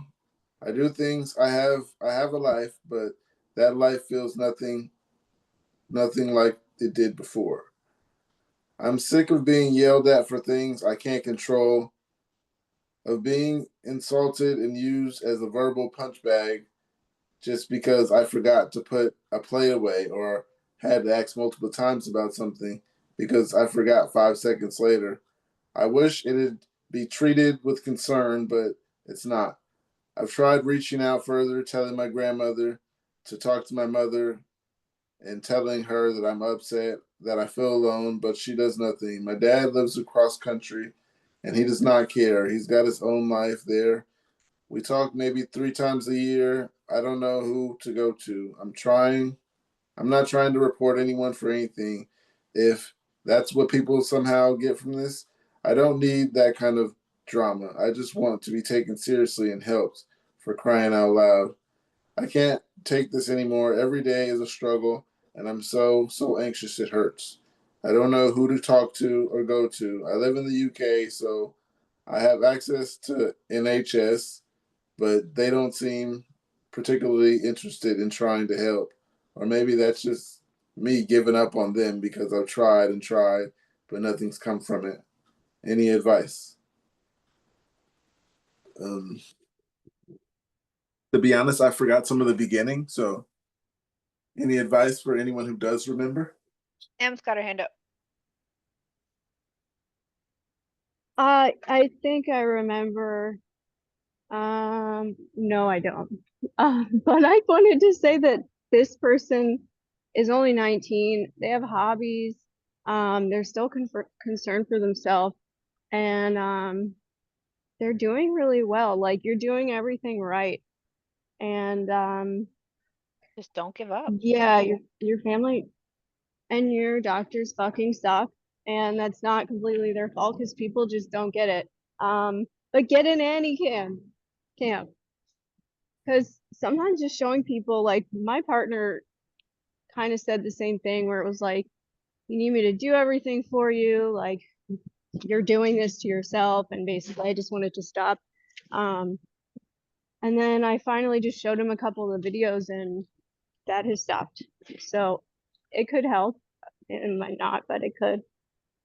Yeah, I think that does sound like a good idea. Show someone what's happening, and they're actually gonna have to accept it for what it is after seeing it, hopefully.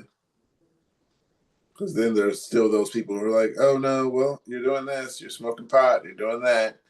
Maybe you should try not to do this. So yeah, this puts that person in a tough position. And yeah, like you said, been told by someone, oh, you're just lazy, you don't do this, you want people to do this and that for you, using your disability as an excuse, and so on. Anyone else? That's true. Just all agree. Like you said, they're doing the right things, and it's a shame that they even have to experience this and then don't have somebody close to them that's more willing to run the race and be there. Because when you're in front of the doctor trying to tell them about your first seizure, and like you said, they ask you about any other lifestyle choices, if you're honest, you can see the expression changing on that medical professional's face if they're the kind that's going to judge you based on that. And at 19, your brain is not even developed Right, you and still not got even time. done growing yet. Not everything is connected. Never mind like all the pathways that could possibly lead to worse seizures that these medical professionals are not going to be able to deny. But they have a chance now to narrow it down and take action. So, I mean, prayers be with them. Yeah, the person they're studying online, and they just got their first just lost their first full-time job because of the seizure. But yeah, I stick wonder with the how it is like that in hobbies. the UK. Those Yeah, kinds of things. stick with the hobbies. I say, find something that you like doing. You're never gonna get past the people telling you um, you're lazy or you're doing this, because those pills have a lot of side effects that we don't want. And being tired is one that I hate, because explaining to people I'm tired because of my pills is a lot. Exactly. Yeah.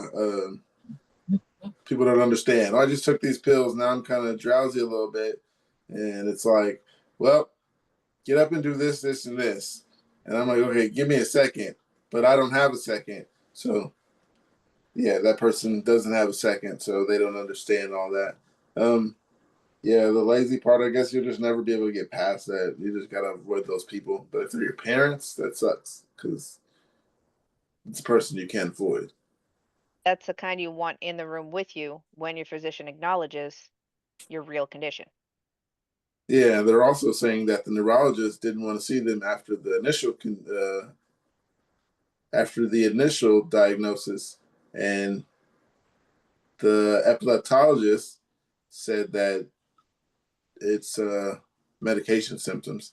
So you just got everybody denying you. But then again, the person's 19, so could be a lot that this isn't explaining that we don't know.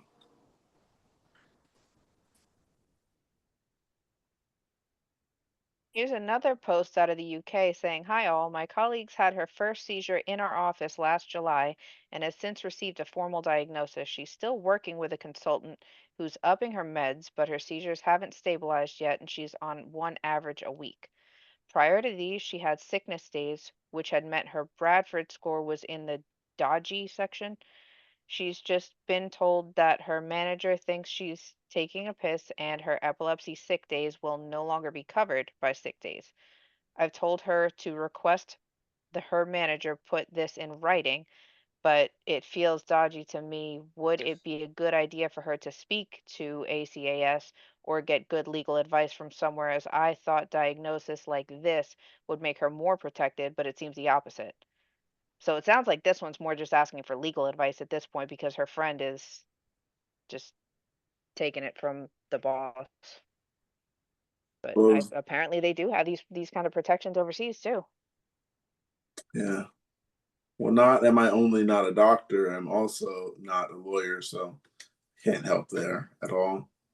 I don't have legal advice because even if I tried, I probably couldn't retain that info. So I got another one that says, anyone ever gotten an infection from biting their tongue during a seizure? Just a random question because I'm 99% sure my tongue is infected after I bit it during a seizure last Saturday. I'll be seeking medical attention for it, only just came to the conclusion today that it's infected. I'm in utter agony, can barely talk, chew, simply exist right now. I'm pretty new to epilepsy. This is my 5th confirmed seizure so far. 2nd, while on a changed course of my medication. So I'm just curious if this is going to become a constant thing or am I just super unlucky? Do most of you also bite your tongue? I seem to do it without fail every time. I really hope not. My tongue biting is my least favorite part of epilepsy. I can stand everything else, but something about taking chunks out of my tongue puts me off. I'm literally already missing permanent bites from it. And now an infection on top of that, which is one of my triggers, LOL. It's like my body wants a repeat already. I'm tired. Let me know the rest. I've never got an infection. It always came to mind, can I get an infection? But I've never actually gotten it. So tongue infections is rare for me. I do get bites, not every time, but not unoften. That tends to be a fairly regular, wait, did I have a seizure during the night? Oh, I have a bite. Guess I did, kind of thing. They're usually not huge, bad bites. So there's that. Haven't ever gotten an infection, but I did just do a round of penicillin to try to help with this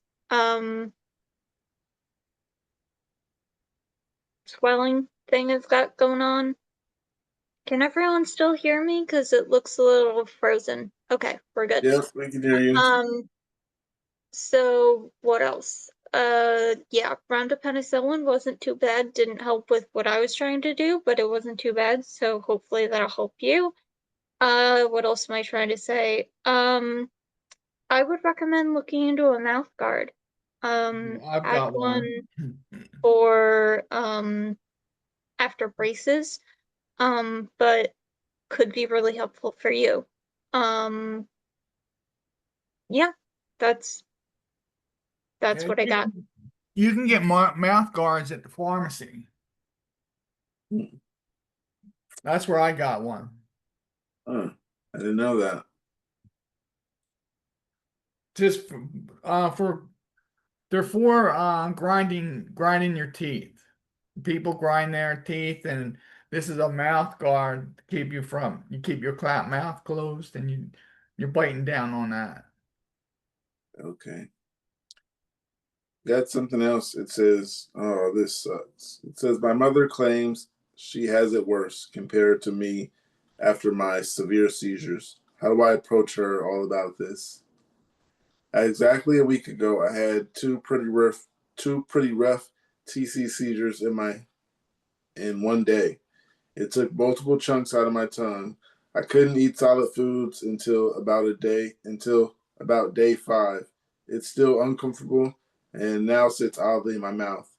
And I have supposedly, according to A&E, as of emergency visit last night after I tore it further accidentally, severely torn one of my upper right arm muscles tendons. Initially believed to have dislocated it because of the amount of sheer agony I was in. Actually begged to be knocked out, punched. It was that bad. I'm pretty good with the pain. It's still slinged and still uncomfortable. Weak as of right now. I also pulled the majority of my back muscles and fighting off a supposed infection. Though that's the least of my concerns, the support is a bit needed. I need help approaching my mom about this all.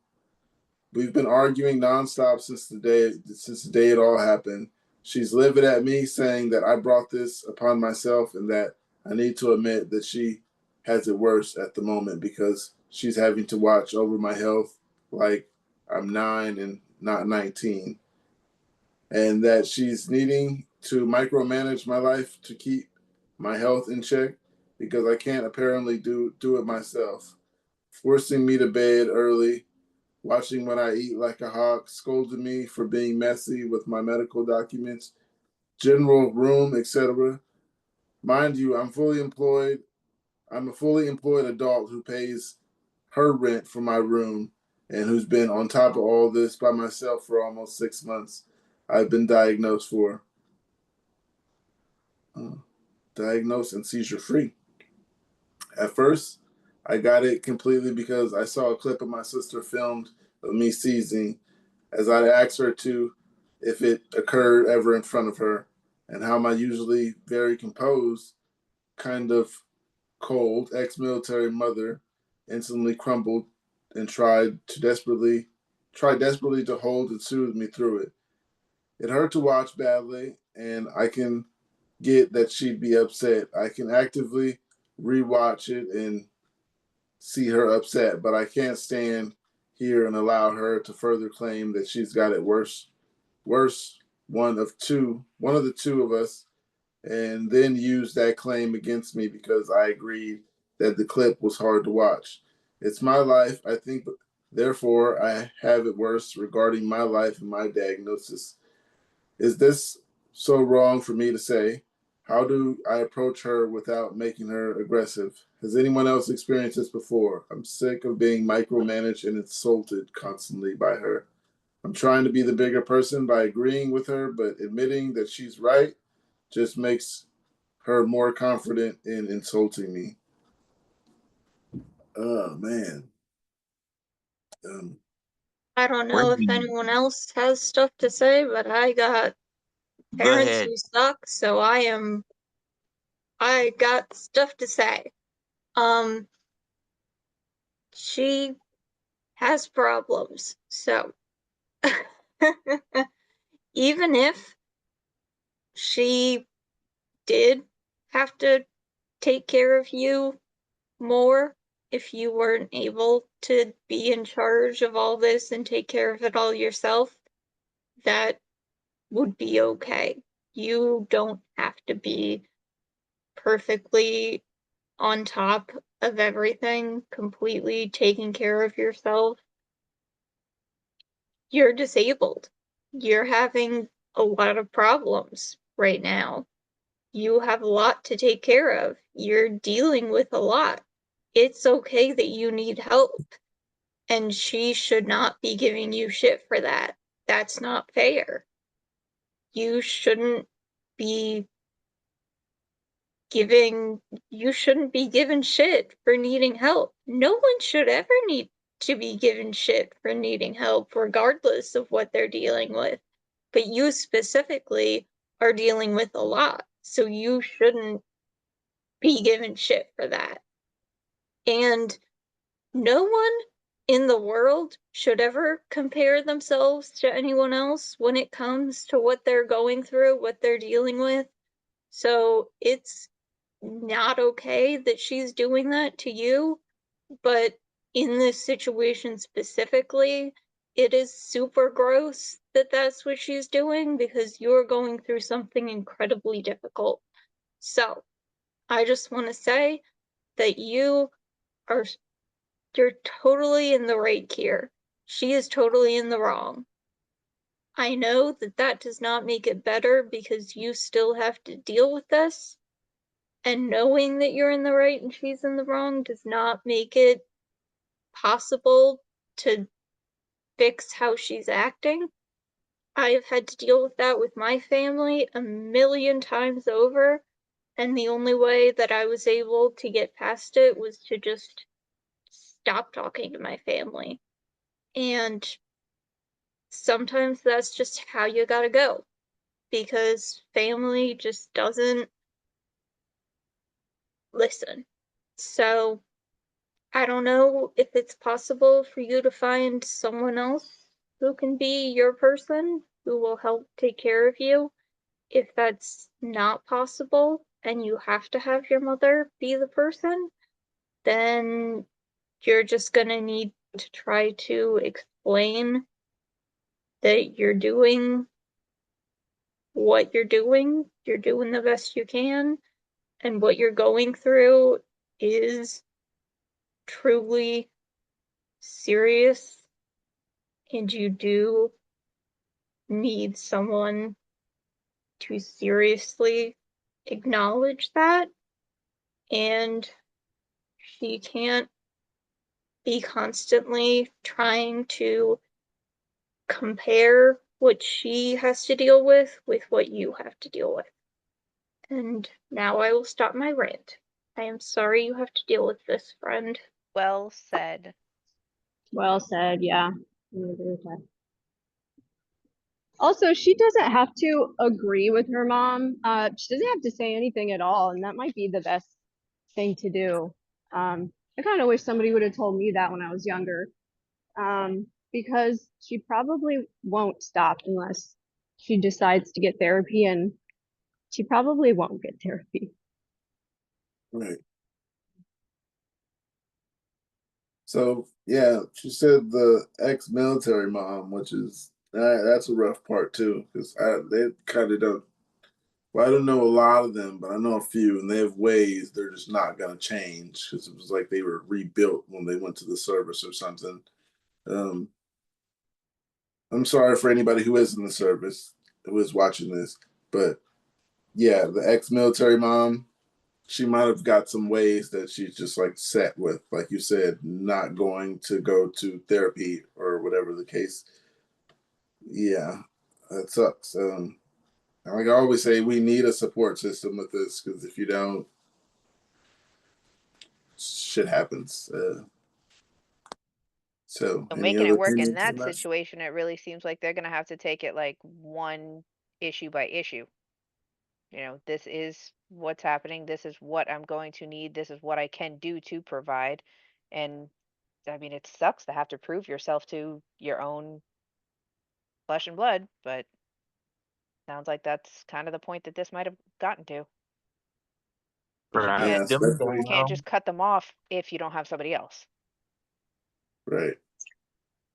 Mm, Strap them down into a chair. Start putting down all the info you gathered. Make them sit and listen to your neurologist And you'll and be all lucky that if you stuff. get through it. Yeah. Yeah. That is so emotionally difficult, and that makes epilepsy so much worse. Yes. My heart goes out, and I Absolutely. get it. Reese, we have the same. So many of us have that story. It's like, unfortunately, they couldn't accept that, but now that they realize it's not something that's going to go away. Now they're carrying some guilt unless we have a conversation. You know what I mean? Because it's like, I hate to say I told you so, but I had a feeling you were going to regret thinking that even my doctors were lying to you. Um, but it's definitely, it's a trauma response. They don't want to deal with it. And then there's those that it's a competition. Um, I've got it worse than you. It's not about that. It's like, how can we help each other? Instead of, oh, well, I got it much worse. And then you throw in the ex-military. Well, that's my sister. She made me homeless because she found out it was too real for her. So I get it. I get it. But I don't know how, but you find a way. You know what I mean? We find a way. And I send in vibes. All I can do. I feel so bad for people going through that. But how do we fix it? You don't. Yeah. And especially because it's a parent. That's hard. It's a parent. It's hard to approach It's a harder. parent in certain ways, especially because you're living with them. You got to worry about getting put out. I don't ever know any Yeah. other way other than like using their own words against them kind of thing.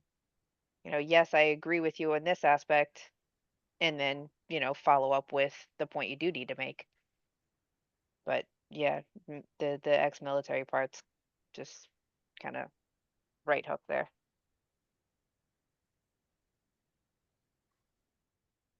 Kate, that's really good advice. Just saying yes and then continuing on with your own point. Can you tell I've had some practice?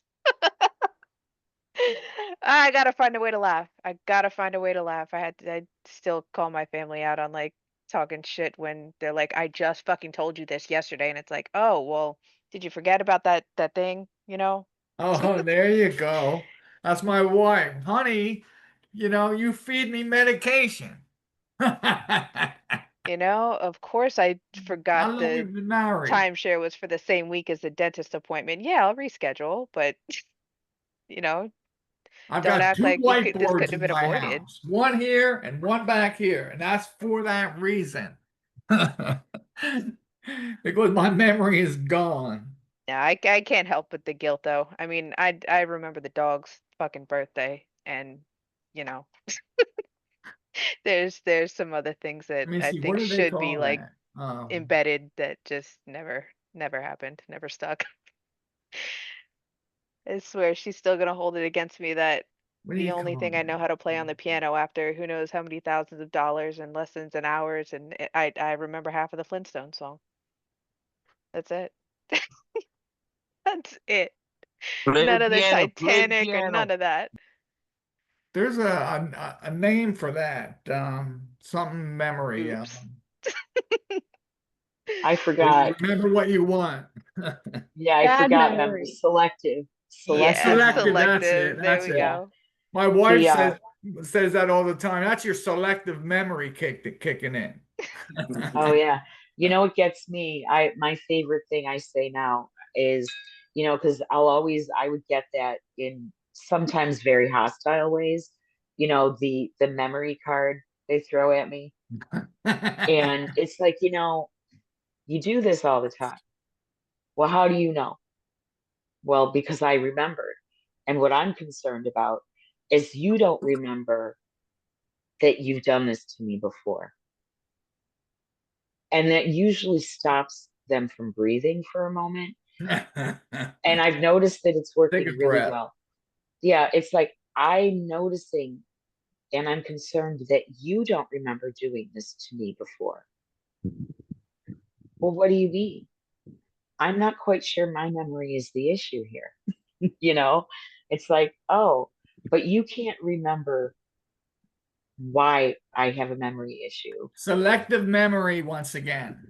Selective memory. So don't accuse me of having a memory issue No, no, no, when no, you no, don't no, no. remember Come doing on. this to Come me on, come on, come on. before. Right? Come on. No, I had this problem, or I was going through this. Or it's like, you're a narcissist. Oh, let's not do that. Let's Don't not get use me that going. word here.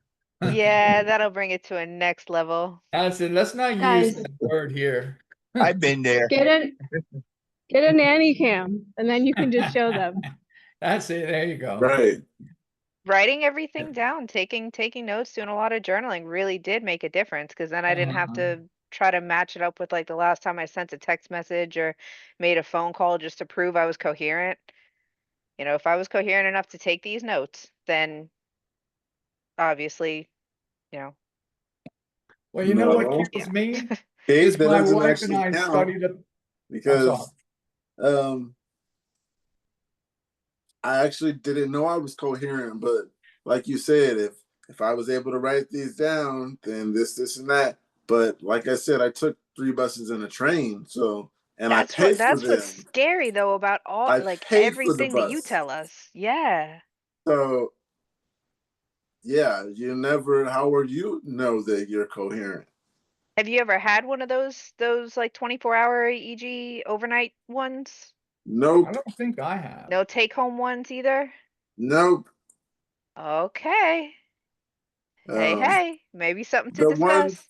the I one think that I you was need gonna one, have, though. everyone I found out that everybody else was getting paid for theirs, so I left. One guy, he was like in the next room, and I was talking to him, and he's like, "Oh yeah, you here for this study too?" He was like something about the payment or whatever, and I'm like, "I'm not getting paid for this," and he's like, "No." He's like, "I think everybody else He is." was He's in like, for "I talked to this guy and that girl down there, and we're all getting paid for this." I'm like, "Oh no." You were in there for a study. I called them in there like, "Take this stuff off of me. I need to Come go on, home." but you need the data. I do, but for some reason, I just it Well, for felt some reason, I'm not getting paid, and I could be out You're getting just going back stoned. on a different day. That's like showing up at the zoo at the same time as a field trip. I You felt don't want to be there, Oh, I disrespected. but like that. I was like, the disrespect is real. Like everybody's getting paid except me, and I'm like, I don't know even how much, but I wasn't even aware of this was the problem. Like you're paying people, but you're not telling me that, and you're just. I know it was an appointment and all that, and I was just like, I'm just quite offended that everybody's getting paid and sent me, and I left. Yeah, I had them take the stuff off, and I was like, "You guys, I'm Are leaving." you serious? Yes, I was You young. didn't? Excuse me, I was young, so I was also just like, I don't want to be here. Or I already didn't. don't worry, Pookie, we're not judging. Now you know the big No, already. picture. no. I'm Now not. you know. I just thought it was silly that you didn't. I mean, you said you were a kid. I didn't realize that. Yeah, I I'm wasn't a proud of you kid, for but like, I was like early 20s or something. I can't exactly remember.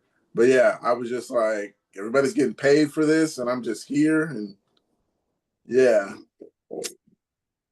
felt like I was getting played. So I left. Did you ask them what they were doing there? Nope. Well, that would have been the first clue. Right. What are you getting paid for? Right. I just know I was missing money. Yeah, they're talking money and you ain't getting none. What's the picture here? And that's What's all wrong you with this needed to picture? hear. Yeah, that was all I needed to hear was that you're getting paid and I'm not, but we're both here and doing the same thing. I should have said, who can I talk to? Who's paying you? That's But it. How do I get the money? instead of saying Give me the that, I just told them money. I'm leaving and take the stuff off. And they tried to talk me out of it for like 20 minutes. Do you Especially think after getting all that glue in your hair and then you're just oh gonna man, take it that was the off. worst No, part. ain't happening. Finish doing what you're doing. I hate to have to come back and do it again. Right. I didn't think like yeah, it looked that. like you look like Cynthia from Rugrats after you come out. Right. I was just like, I don't want to be here. You guys, everybody's getting paid. I was just young and not thinking like I would think now. Now I would think, okay, I just need to do this and get it out the way. Then I can be bothered about it later. But I could be out there smoking a joint. right, I was thinking that I could be anywhere doing anything. I know where I'm your sitting mind was here. at.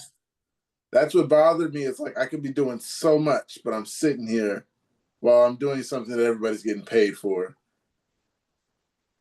Yeah. It's not working for you. The younger me, it's just I'm gone, you guys. Come do this, and I'm gonna leave with it if you don't. So I think that's exactly what I said. You're gonna take it off, or I'm just gonna leave. And yeah, so I wasn't having it. I got something that says, how bad is it to miss a dose of medication? I've only ever missed a dose twice.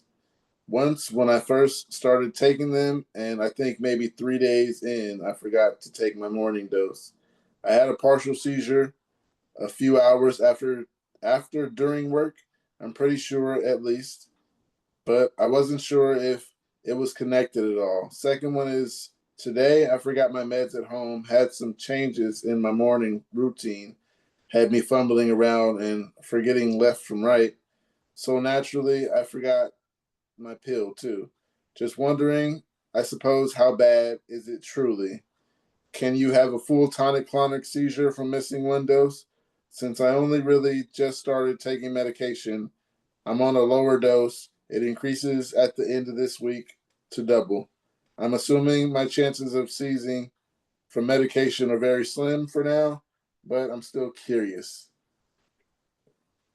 Well, everybody's different. Well, I've been on medication all my life pretty much, but yeah, if I forget my medication today, I know by probably 7 o'clock tomorrow I'll have a seizure. That's a Yeah, given. I don't say that any seizure is worse or better than the other. They all seem like they just suck like the worst, period. And The conversation, right? yeah, the seizures, yeah. So not taking the pill, I'm not going to feel like I'm going to have a light seizure just because I miss one dose. I feel like they're all going to be the same, equally measured, you know? A seizure's a seizure. I think that's what the person's asking. They think the seizure is going to be as bad. Missing one It dose depends is on still what bad. pill too. No, I don't know. I've Yeah, got no well, they're rhyme or early. reason with mine.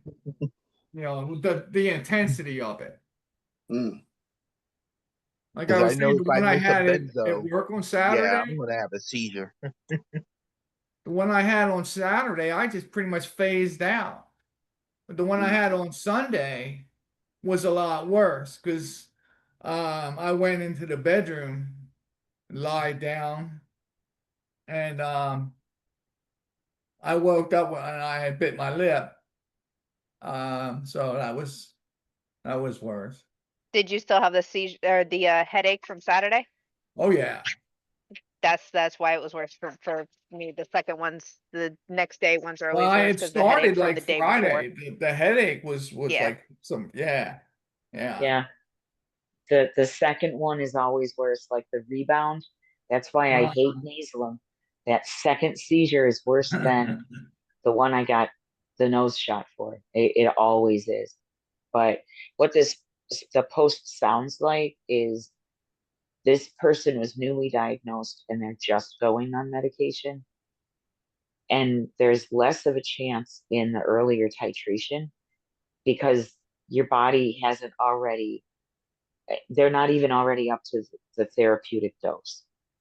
Right. So it's not like us missing a dose. So because it's so early in their journey, in their titration, I wouldn't be as concerned as No. like for us, because I Right. know, just like you, Tom, within a couple of hours of missing my Vimpat, I feel it. Yeah. Yeah. I just got my clonazepam. They just dropped it off. So do you I've guys been feel it looking for just as strong, decades into it, no matter what medication you're on, whether it be an AED or a benzo or class 4 or whatever? Do these Schedule 5s really feel more dependent? I mean, make you feel more dependent? No, That's what I don't like about this Carbatrol or Clobazam. I hate them. What, emergency drugs? Is that what you're saying? They were designed as an emergency drug, Uh-huh. initially intended to use for 2 to 4 weeks, get your situation under control and move on. But Uh-oh. nobody told me that. My Now, neurologist now they leave you on it. suggested that this is, from now on, if she writes me refills, knowing this is one of those annoying ones that I can only get 30 days at a time. And This is 5 days. oh, okay.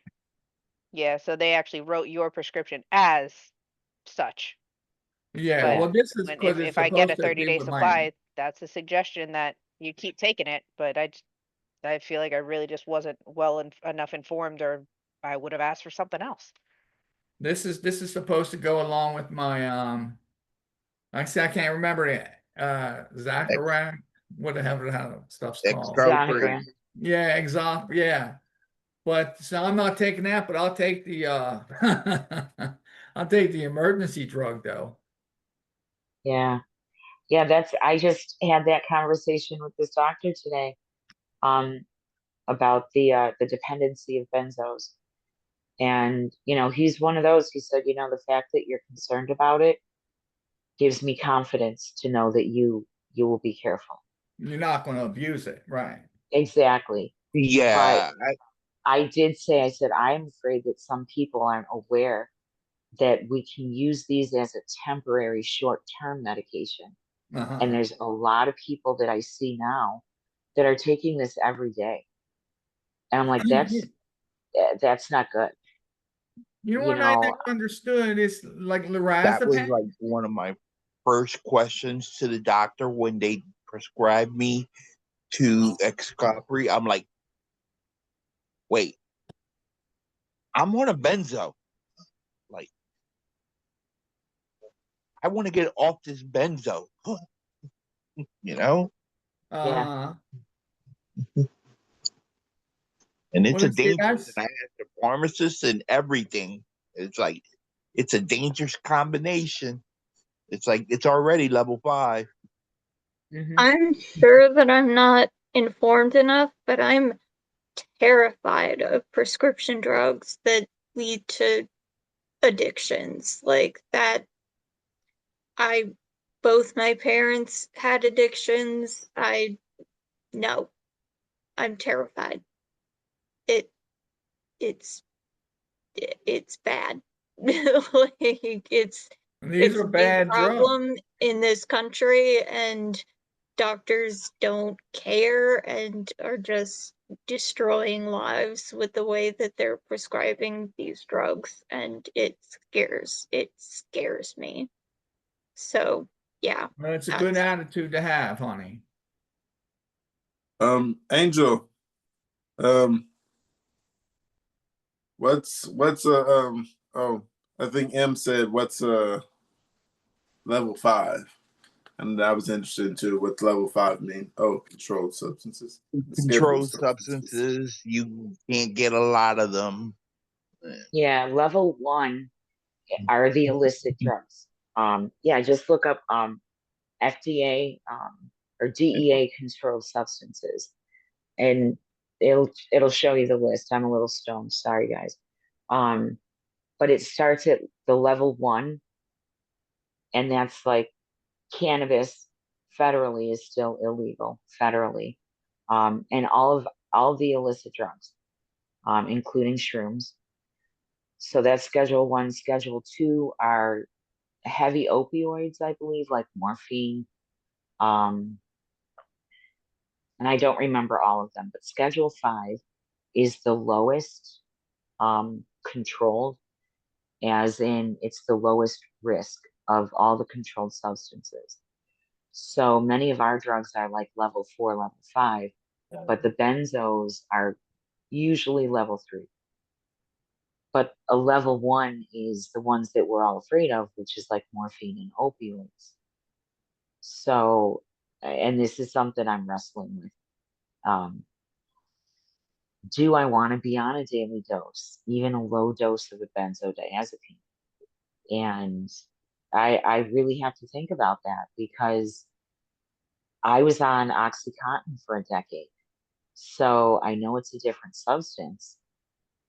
And I trust myself enough not to abuse it, but it still scares me. I still have that same feeling that Kate does, where it's like, I'm kind of, I'm kind of wrestling with the whole idea that my drugs are controlled substances. And when I went and picked up the lorazepam today, the clerk had to call the pharmacist down because it was a red flag. And I got the controlled substance lecture. And first she said, "What are you taking this I'll be for?" back. And I told her, and then, oh, bye, Tom had to go, and she was like, "You do realize that you have other controlled substances that you're using. We do have limits." And I'm like, "Oh, wait a minute. You didn't hear the answer to the question you asked me." And I stopped her right there, because our drugs are literally necessary to keep us alive for some of us. And I'm like, I'm not going to let you treat me like that. Do you know what I mean? It's like, wait a minute. I don't need the lecture of, this is your 4th controlled substance. Okay. Do you want to come and stay with me and make sure I don't have a seizure? And this is not even their business. Do you know what I mean? So that whole wrestle with controlled substances, I think it's not uncommon for us to feel a little out of place, you know? It scares me, like Reese said, it scares me how they just, it's like, they're not even the pharmacies are like, you have to give an ID, show your ID every time you pick it up, a controlled substance. It's not a regular prescription. Like, I can pick up my methoxamide and say, all right, this is my name. Here, boom. Or I Yeah. have my sister pick it up. But like something like clonazepam, here's my ID. Yeah, I No. don't mind the ID. I just don't want the lecture. But You yeah, know, and I just had to look the pharmacist in the eye and say, wait, I'm taking these medications for epilepsy. I'm not taking this every day, you know, and well, we just gave you this. Listen, I'm not going to let you do this, you know, and I'm in public. There were people standing behind me, and I'm like, I'm not going to lose it, but I'm not going to go back and let them treat me like that.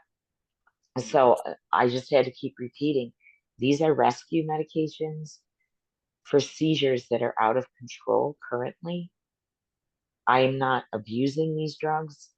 I have controlled substances that are all anticonvulsants. And she's like, oh, oh, because they're giving that lecture so many times every day.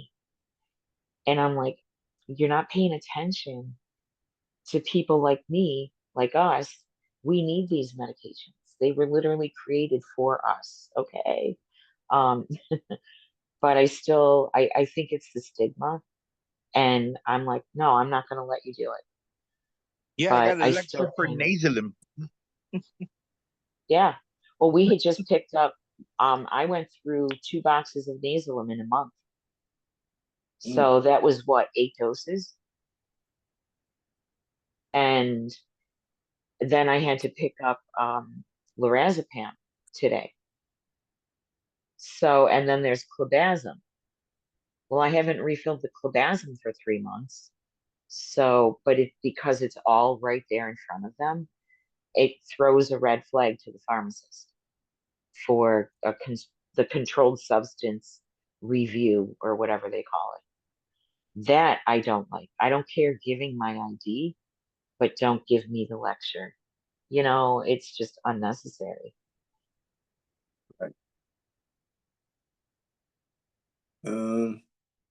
Something here. It says, those of you who have had seizures or are epileptic, how scary is an aura? I've been worried about having a seizure, and I am just wondering how scary or frightening an aura is. I know this can vary, and not everyone likely feels the same way during one. So I just want to hear your experiences. I don't think I've ever had an aura. I heard about them, but I never really. Yeah, I don't think I've had one. I guess I've had a bad feeling. I don't know if that's an aura, but yeah, I've always had like maybe a bad vibe coming. Anybody can explain an aura Yeah. and how bad it is? I think for me at least, what's scariest is not knowing exactly what an aura is. You know, like I've had lots of strange feelings in different ways, but it's like, wait, is this an aura? Is this a focal aware seizure? Is this just I need a snack? You know, like I think the thing about epilepsy is just like brains are weird, bodies are weird, and once you have epilepsy, it gets to this place where it's like, what is your brain doing? It's hard to know. What is your body doing? It's hard to know. And I'm sure that as you age and as you have epilepsy for longer, you start to know your body better. And I'm still very young and very early in my journey, but when I say young and early in my journey, I'm starting to get older and just trying to get used to that. But it's hard. It's scary. So yeah, for me at least, that's what's rough about auras, is not really knowing what is an aura and what isn't. I don't know what other people think. I agree with that. I think I get one aura that's definitely an aura. It's only scary because I know I'm about to enter wacky goofy land. It's just blue dots in my right eye. Sometimes blobs and they're kind of cute.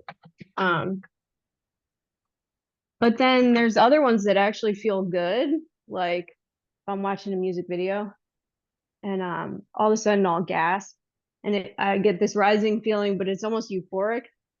But then I'm like, shit, fuck. So it's become less fun. But I agree with everything Reese is saying. It's really hard to figure out what is the aura and what is the seizure. I And that think can I sound heard like that the LSD. aura. I thought I heard that the aura is a seizure, though. That's the confusing part. Yeah, but It also is a seizure, but the question was how it's scary is it also? So yeah, like M said, it could be. She said it's getting scarier. Kate, you ever think experienced an aura? I never had auras, yeah. but from what I I can mean, tell, an aura is that what I'm trying to find out is can you see an aura like the smelling on ones don't an sound EEG? scary. And it just sounds like it really is just individual. It's possible to see an aura on an EEG, but it's not always a straightforward detection. Some people are aware enough during an aura where they can communicate, verbalize what they're feeling, and some people's auras is literally just a split second of a taste or a smell or some sensation, and then they go full out. So I'm just of the type where maybe when I have my auras, I don't say anything or can't say anything. And then by the time I come back, I don't remember it. So I think the memory is the only inhibitor of me ever being able to say that I've felt an aura, because by the time I'm back, there's no chance of remembering what happened for a few minutes before. I have a question For for either you, or, and a focal or sorry, tonical. Yeah, no, go ahead. I have a question for you and for Pookie and anybody who doesn't have auras. Are you guys having like grand malls? Yeah. Mm-hmm. Mm-hmm. So is that just like you wake up somewhere? If I'm Mine not has been having waking up grand somewhere. mal, I'm already blacked out. I'm absent. So yeah, Pookie's woken mine up in other counties. So right. Mine ended up being waking up somewhere else. But yeah. my grandmas are usually I'm at a place already. Like how I said, I got on some buses and trains. I didn't have the actual tonic-clonic until I was somewhere out of it. And yeah. Sucks, but life be life and shit happens. Yeah, pretty My mom, much. yeah, my mom told me a story this past weekend, and uh, Speak on it. she was like, my mom told me a story with that she said my brother saw me do like a little myoclonic jerk. This was the same day I lost my teeth.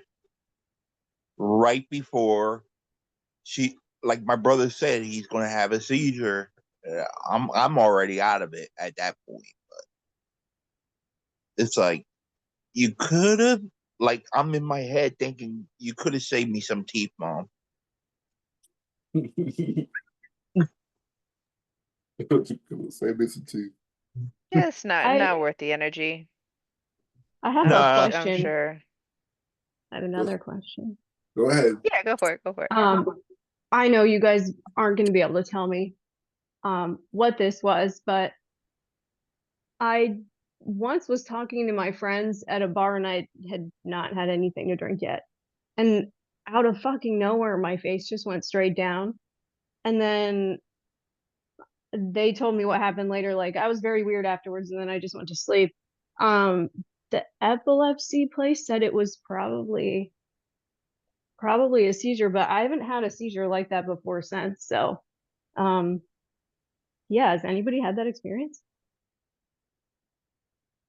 There was nothing that you remember? What's your memory like surrounding that event? I remember like almost like when you get blackout drunk, like there's pieces of it. I'm a bit worried I had a stroke. So I'm getting an MRI, but Wow. I don't know. Yeah, I've had those. There's somewhere between an atonic and a drop seizure.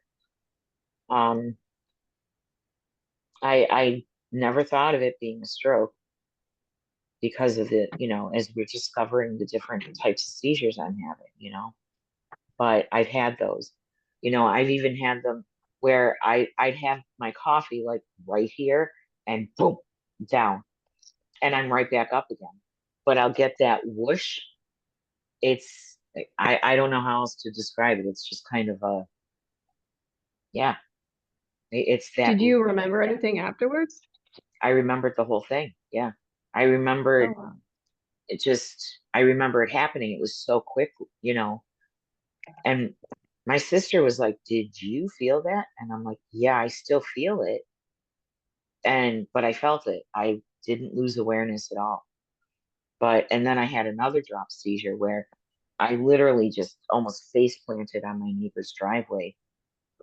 And he almost busted my ribs, kicking me away from the hitch on his truck. So yeah, I've had those too. So never thought of it as a stroke though. Yeah, that's rough. But definitely, yeah, get it checked. I wouldn't feel right until I got it checked. Yeah. Yeah, I brought it up with my neurologist a couple times because it left me with a crack in my skull, and I can't see very well out of my right eye. But again, like that's where they think the seizure's coming from. So, like, that's the crazy thing about this is like I feel I'll say the most worrying things that I ignored in my 20s, and now I'm like, I probably should have got that checked out.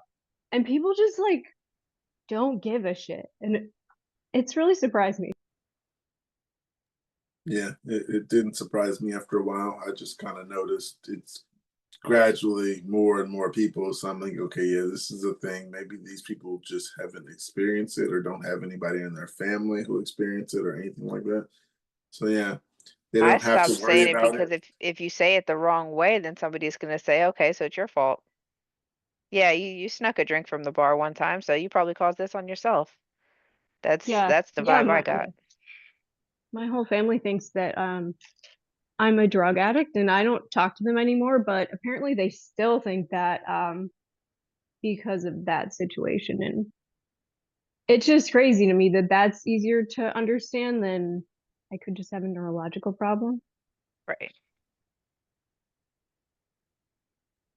But Um, most important, you're taking care of it, and as long as you have the support system for those actual like when in need times, maybe all the pieces will come back eventually if it's meant to be.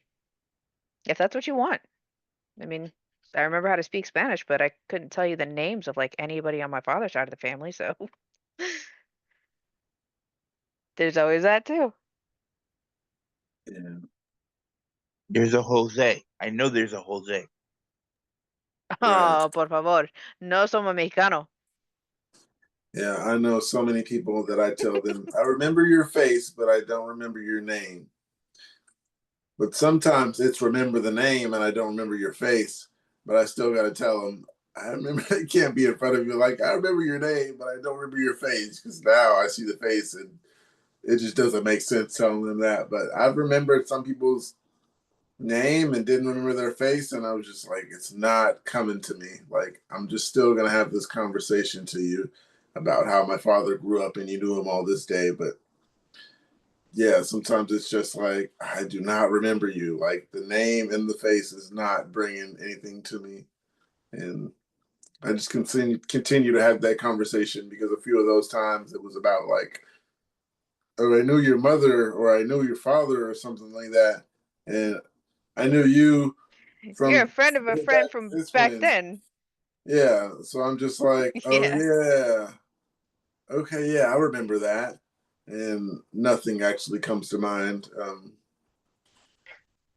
Sorry if those people see this, but yeah, some of those names and faces don't come too fast enough, No, and I'm some of them glad I you said it like remember. that, because I know this summer is going to be an event when we, make it back up north and see everybody who practically raised me, and I'm like, nice to meet you. Like, Yeah, That happened yeah. to me a few some years of ago. mine. Oh, go ahead, I Angel. saw my god brother, and I'm like, in my head, I'm like, who are you? And I'm like, he's I just telling can't me. I can't tell faces at all, and then of course I don't remember names, but I'm told that the partial facial blindness thing is not related to epilepsy. So, yeah. That's crazy But because after some of mine, I I was watching this fucking show and I could tell it wasn't Idris Elba, but I couldn't make sense of the face. It was Coleman Domingo, by the way. But sometimes faces they just don't I know it's not a certain person, but it's just not adding up. Right. That's why I'm so desperate to see this stupid data that they're getting from my brain. Like, imagine it if I could actually see what those electrodes are doing when, anything funny happens. I could actually learn more about like what part of my brain is active, where are these pathways? And yeah, that's another tangent. Like But if trying to anybody Did does remember actually you go get through with the tested? surgery, it's going I on. want access to my data. It's going on overdrive. Trying to remember. But that's what I want to know. I want to know, is it, more this part, or, that they've got like 10 electrodes on 2 rods in there. Is that an upcoming test or is that something you already did? Yeah, that's the RNS device. So that's different than the VNS, where it's not attached to the vagus nerve in the neck. It's craniotomy, and they didn't do the surface, the electrodes on the surface, because I had I guess a lot of different foci. So they went I think they just call them depth electrodes, and I as far as I know, I think there's like 10 in there. But it's just frustrating because I send the data and do that every day. Go back every 3 to 6 months, and they adjust the settings. But they told me that the best I can do is a screenshot of a bar graph at the RNS appointments. What the fuck? You're not gonna remember in 3 to 6 months Yep, that's what how was I'm feeling, happening in buddy. your brain. Man, I'm sorry, that's crazy. Right. Yeah, I mean, and RNS is the one. When I spoke to the second tech at RNS, because I just didn't believe the first one. So, called back another day, and they said, actually, you are the first patient that I've ever actually had request this. I was just like, that can't be, you can't be for real right now. How has nobody else requested this, and then just gave me, some generic talk to your doctor about it answer. The doctor doesn't know what the fuck she's doing. When I'm in the office, she has to turn to the RNS tech to confirm everything that she's seeing on the CEG. And it's funny, I just have to say it's funny at a certain point, because I know we're going far away soon, and now I know exactly what questions I'm going to want answered before I actually settle in with another team. Yeah, I was considering RNS because I thought until I talked to you, Kate, I was starting to get sold on the idea that it was in real time. Like I would have data in real time. And the more I'm hearing from people like you and other people with RNS and DBS, no, it's not like that. You know, this I thought the whole purpose of RNS was so that we could see what was going on in real time. So I get what you're saying. And yeah, but it's working. That's in real time, it's working. Yeah. Yeah. Everybody can agree that the tonic-clonics are shorter and the focal awares, I guess, are less frequent. Or they're shorter too. Yeah, that's kind of Yeah, the bottom line here. Is it does sound like it's finally making that like intervention in time of just shutting down whatever is getting, you know, crisscrossed up there. that's awesome. That is awesome. But I understand the craving. Yeah. Okay.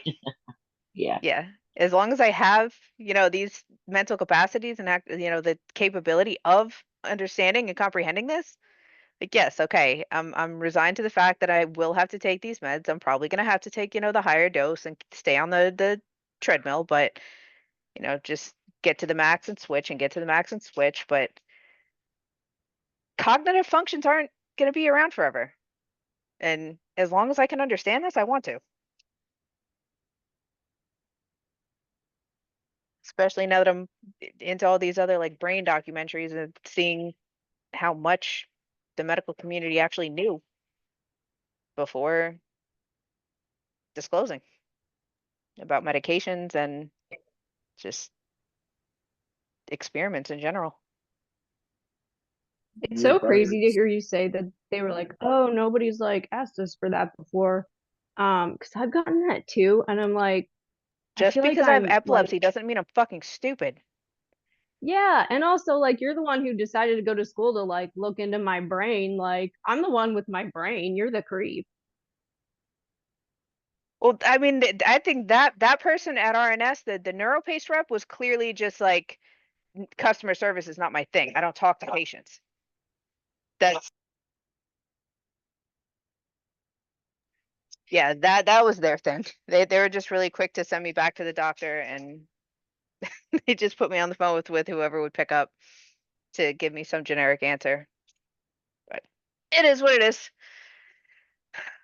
I'm sure I'll be able to find a way to get to it, especially when I tell them that, I'm leaving the practice. So I want all my records, everything on paper.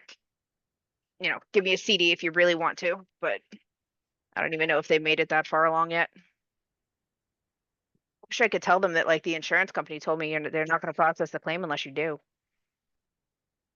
Go in there and throw in some like medical billing jargon and make them listen. Sounds like something Anne would do. Where are you Slam the living? papers on the table. But that's the thing. Anne got a solid plan. I just have I like did what not. little bit I remember from medical billing, and I know Yep, it's bullshit. So they're still gonna get it's a paid even if solid they don't give plan. me what I want. Anne's gonna Right. throw the information in your face. No, all I needed were the pink papers and I just slid them across the desk. I didn't have to slam anything down because every medical professional recognizes that fucking color. Okay? Just saying. That's how a lot of people feel about it because it is the most visceral reality when you're dealing with a specialist because it's like, yeah, I am feeling so uncomfortable with this treatment, and there goes the pink papers. So, and I don't know if you know the pink papers, the DNR, DNI. Yep. So, and it's like, I just saw his spine, like, whoa, dude, you having a seizure? You all right over there? But I'm like, yeah, this is how I felt the last 5 years. And I feel that I had to do this while I still could. And yeah, no slamming papers, but I don't know what the RNS, Kate. I really don't because those did you sign a data release, a copyright? You know, That's what I'll have to look into. That's exactly what I'll have yeah, to look into, of what the papers, what the consent to treatment included. yeah, yeah. But I get it. I have data that I'm craving and we can't get it because it was copyrighted into a study. So yeah, I'm And that's the honored, thing, but since I know it was a teaching hospital, they still have pictures where there was crowds around, the bed and the surgery room and stuff. So I'm thinking I might have got sold on that point of, all they needed to tell me was that you're not going to have to take meds anymore. And I'm sure I was hooked. I was sold. So Yeah, Right. that would I sell probably me. didn't look into the fine print, and I should have. But I'm not stressing, because at this point I do still need to stay on their good side if I'm gonna get what I want. yeah. How long ago did you have it? 2018. Mm. Okay, yeah, yeah. That was the yeah, So that's awesome. Being told you're not gonna take any pills anymore, I jump right at it. I feel you. That's what I'm saying. Back then we were still trying to live the dream. yeah. I'm sorry that happened, but still, I mean, Kate, I cannot get over how quickly you came back. I mean, you were enough. You know, we could tell, but man, I would have never recovered that quickly from a TC. Yeah, and I think So, it's got to be due to the duration. The length of the seizing does make a big yeah, difference. I still had the headache and the soreness the next day, but for the rest of the day, I don't know. You guys are saying it was noticeable, and I don't remember any of it at this point. But in the notes, they were coherent 2 hours later, yeah, and yeah, that's pretty much a first. yeah, and that's the data that they'll look at when they reset it. So, yeah, it might help That's the thing. eliminate You'd those think they too. would look at my notes, but they don't. The data that I transferred does not include the diary. Right. They Oh, don't that's look at yeah, notes. it's the diary. That's what Yes. it is. It's the Yes. diary. They don't Yes. they don't look at my notes unless I specifically bring up one incident. Now, when I go to the RNS appointments, they do a data transfer right there in the office with the wand, deliberate for 5 to 10 minutes and Mhm. push some buttons. And do you feel that yet? No? Okay, cool. Go ahead. See you in 6 months. How's the kids? That's that's pretty Yeah. much it. Yeah. Yeah. Well, I think Emma has something to say. In the Oh, thanks. meantime, oh, go ahead. I wanted to ask Kate if it sounds like the VNS is helping your tonic-clonics. Have you noticed any other like benefits or like symptoms from having it? Well, this one's the RNS. So the RNS is the one that they have to put in your head. The VNS is the one that goes in your chest. And the difference between the VNS and DBS, I think it's called, is that I got kind of a pacemaker metaphor for those, and the RNS is different because it's supposed to respond to the trigger of um, electrical activity. So I guess it's supposed to pick up on something powerful enough that means it's actually the beginning of a seizure, and then respond by emitting an impulse to cut it off, to stop it from spreading and becoming generalized. So that's why they're saying, no surprise, you're still having focals and you're going to be on meds for the rest of your life for that purpose. But they didn't really make it clear at the beginning that that it was well aware in all the clinical trials and whatnot that those who had focals more commonly than tonic-clonics, the less juvenile patients, did continue having focal seizures, aware and unaware. I haven't Would felt that have any changed your difference. decision? No, if I had any, if and anybody who gave me a, chance of getting off the meds was worth it at that point. I had, who I needed for childcare, only had one child at the time, so it was doable. It was doable. It had a lot to do with the timing. I think that was right before. I think I still had the good insurance then too. Yeah, yeah, definitely wasn't on disability before RNS. So yeah, that's the other thing too. Is a lot of it had to do with the timing. The clock was ticking on how long I was going to be able to work for Blue Cross. So that's kind of the other reason I had to jump at it. Okay. Well, I'm happy to hear that for you. Yeah, I think overall it's definitely served its purpose and it's still process always. How long after that did you get to keep your job? Uh, okay. Kept the job from 18 to no, hold up. 17. Yeah, the job was gone at 17. The finger, the miscarriage, then the marriage. Yeah, yeah. So 17. I had stopped working before going, kind of full-term treatment because they needed me over at the hospital too much. They had to prove like without beyond a reasonable doubt that this was the kind of epilepsy that I had, that these were the how many foci, and I had to do several overnight EEGs, actually actively having seizures. So those are the ones where they told me to stop taking the meds on purpose and just to get it approved, all the approvals, and it was a couple, I think it was three, yeah, three surgeries to get the whole implant. One of the previous questions that I always see, it says, do you tell people? Just that. Do you tell people you have epilepsy? I am on meds and I will be for the rest of my life. And thankfully, I haven't had a breakthrough in over a decade. I'm highly functioning. Usually, I don't tell people unless I am close to them or it's absolutely necessary, or both. I wonder if I should tell more people around me in case of complications, but eh.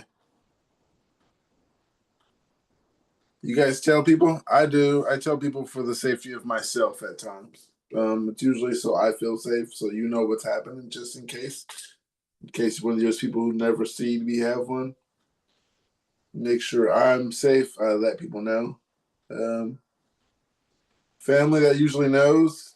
Sometimes I'll remind them, but other than that, like I don't just go in places like, "Hey, I have epilepsy." But if I'm around people, like in a certain circle or something, I let someone know around me this could happen, and I'm right here next to you.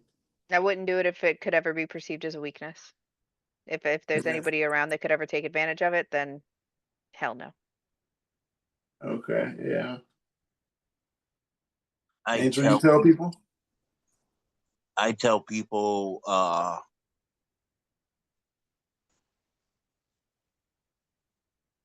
depends on the situation, but yeah, I tell people. Um because I will have to tell them, look, my rescue med is in my back pocket or whatever, you know. But it depends on the situation. Yeah, I've told one person where my rescue med is. But that's because I went over to her house wandering around, slurring my speech, and she's amazing. But otherwise, I'm starting to vet people pretty carefully for that. Okay. I got But I something was else. surprised sometimes too. Sorry to interrupt. I was just thinking though, Go ahead. instead of being such a hard ass about it, when I met the dog groomer on the corner and saw her every morning with the Pomeranian, and I had mine, and got friendly. it turns out she ended up telling me first that her son had epilepsy. And, go figure. That kind of started the conversation and reminded me that like not everybody's evil. So when it's in a position that, yeah, it can't be perceived as a weakness or, around my children, then I'm a little less hesitant.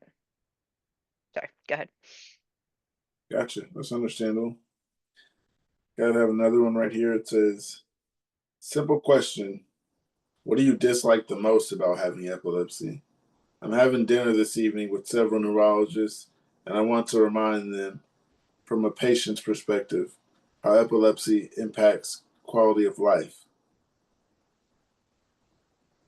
Sound like this might be another neurologist. Dislike the most? I dislike having seizures. If that's not the obvious, that's the worst thing. Seizures. I wouldn't mind epilepsy if I didn't have seizures.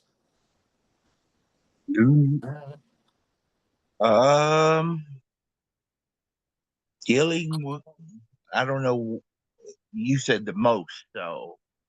Yeah. What do you It's dislike the definitely the most? meds. It's the meds. I hate the meds the most. Yeah, I hate the seizures the most. Yeah. Kate, M. If this is a neurologist asking, I hate that like you tell them something that's concerning for you, you try to communicate that, and then they either don't believe you or they're like, well, that's not a symptom of epilepsy, like biting your tongue at night.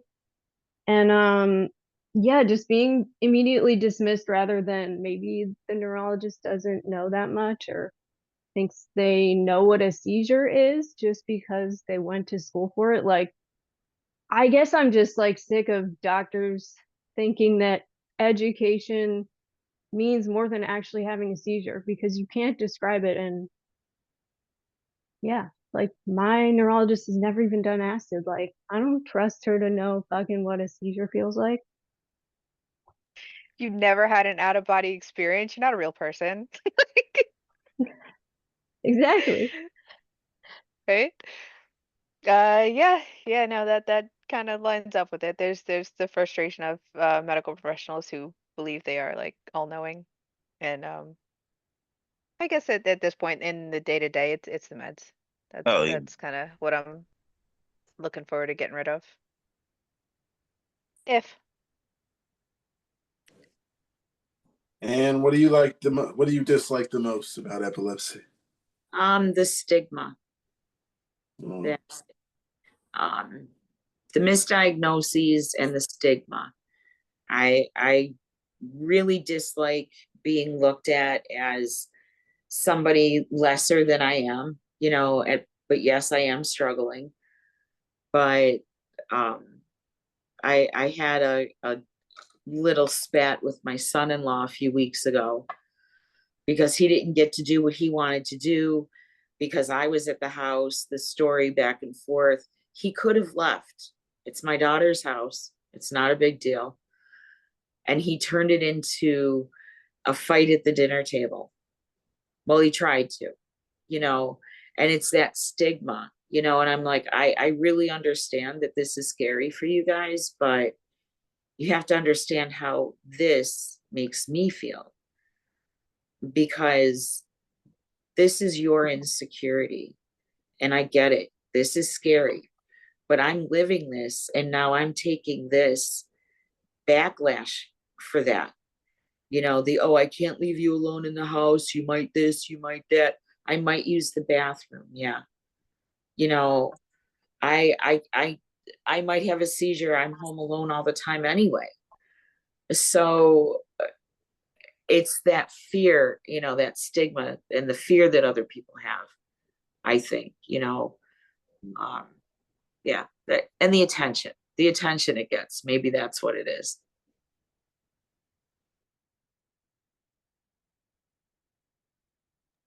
I really dislike just having seizures. I'm gonna go with what Pookie said too. Yeah, like if I could choose seizures or pills, like if there was like an option, you want to take these pills or do you want to have seizures? And that's usually how they talk to you about it. Like that's how it's going to work. But I'd rather not have seizures. Yeah.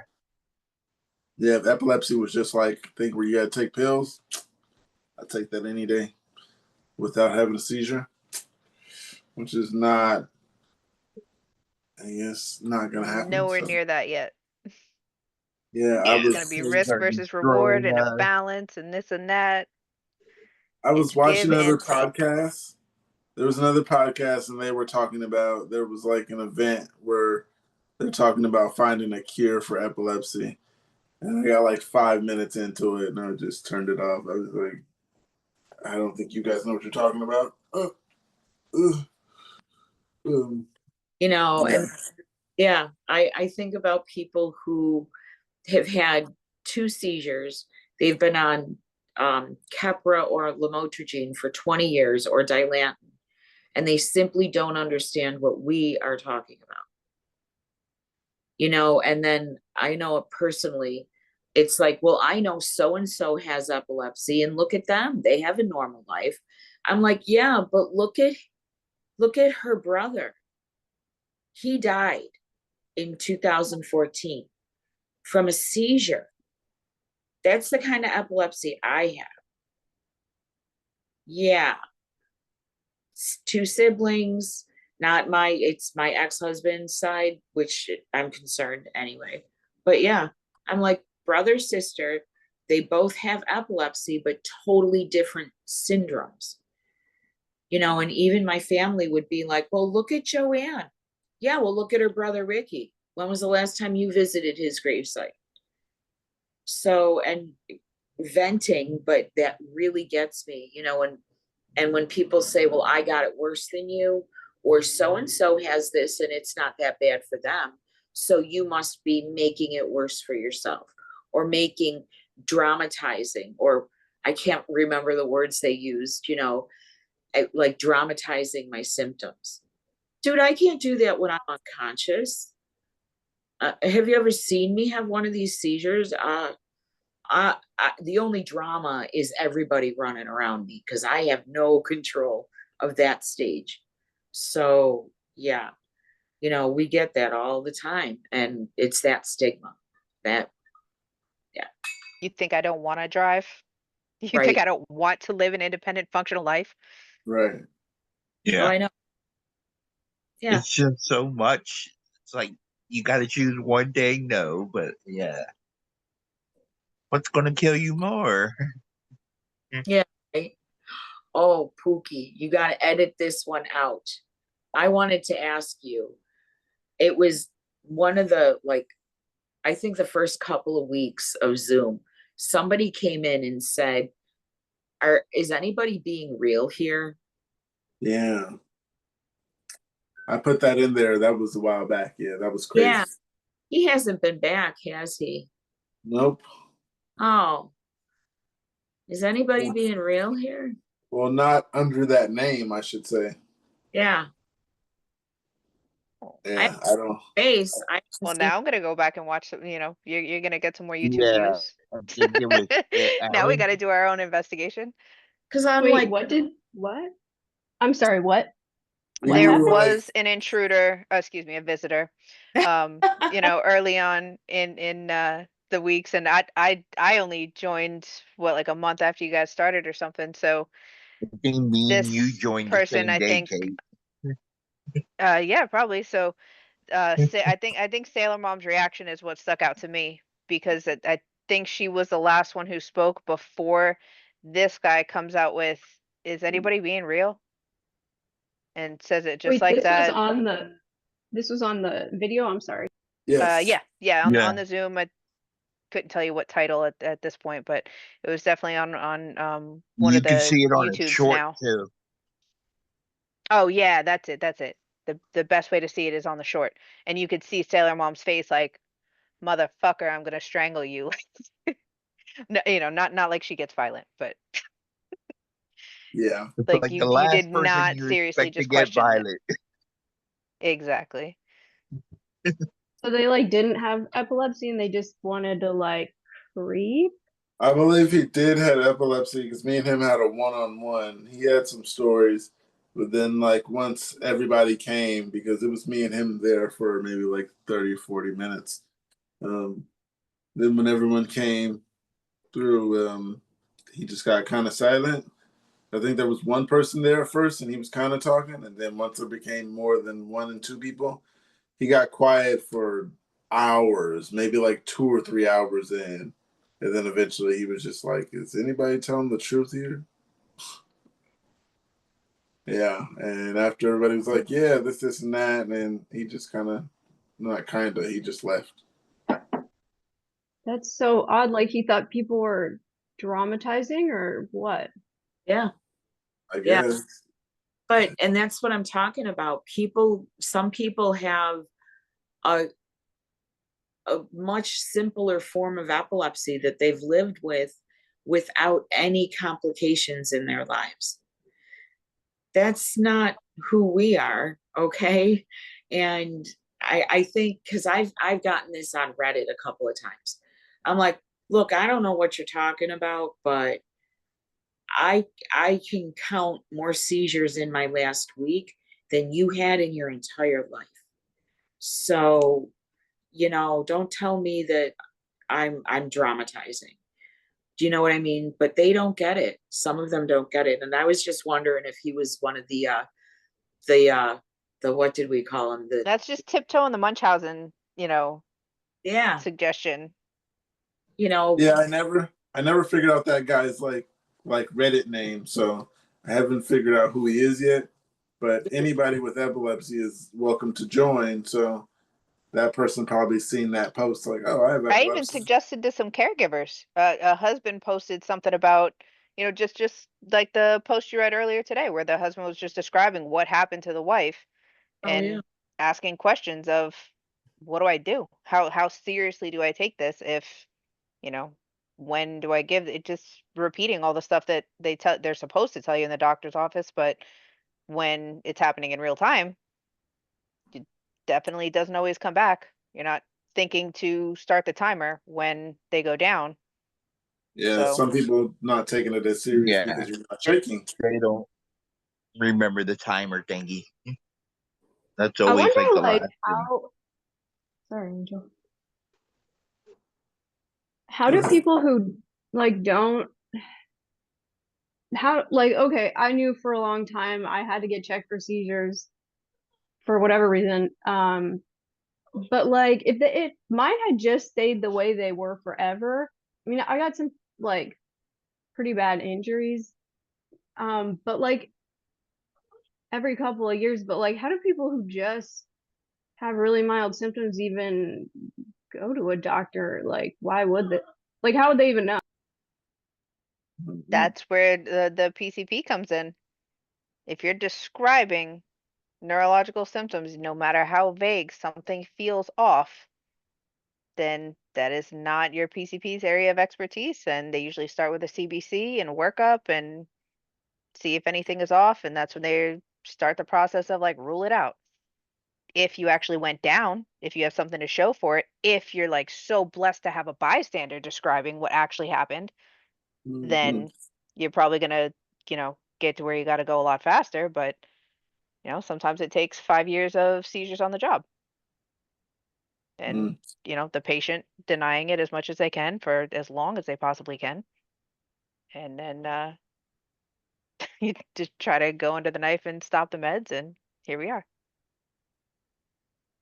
Yeah, I don't know if you heard my like I said, as far as I knew, my first seizure was walking to school one day, and next thing I know, I wake up in the emergency room, and they're telling my parents they think it was a seizure. Few months later, grand mal right in front of them. That sucks. Yeah, it sucks, but that's an easy way to get a diagnosis quick. I mean, that's Yeah. honestly, it sucks, but that's awesome. you didn't have to go through life like so many people, you know? And it frustrates me because, you know, if I were on the other side and I were a medical professional trying to diagnose mystery symptoms, I don't know how hard it would be for me to apply my knowledge and say this looks neurological. And they don't do that as easily now. And that's where I'm like, wait a minute, why are you going psychiatric before you're going neurological? And But that's here's the thing. yeah, They're asking me. I'm like, I don't know. I was unconscious. right. But you know, looking at my Here.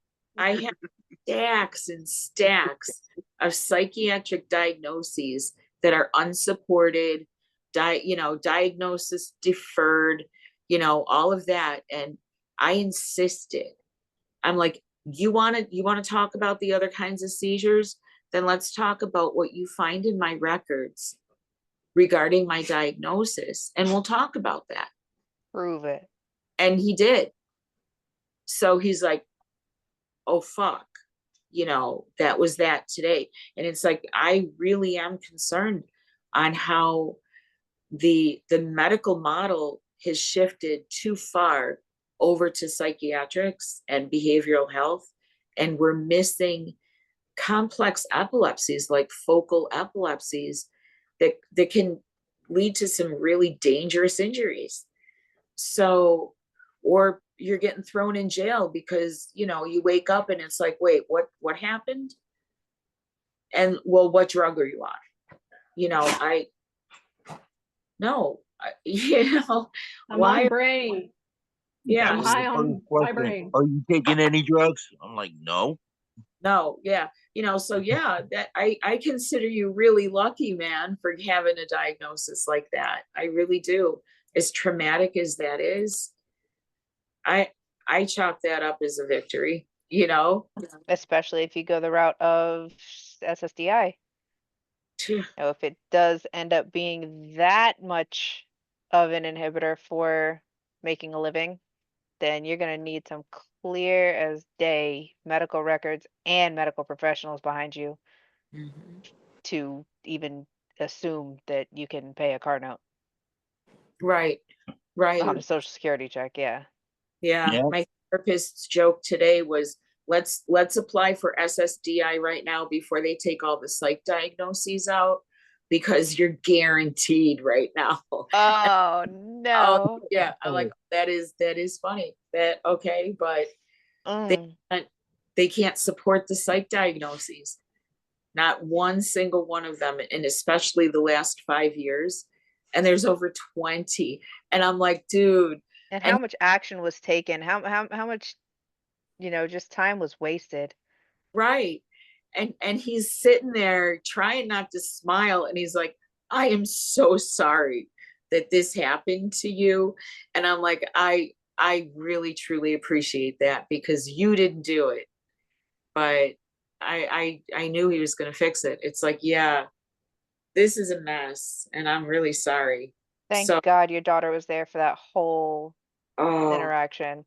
It was she like needed to hear every word.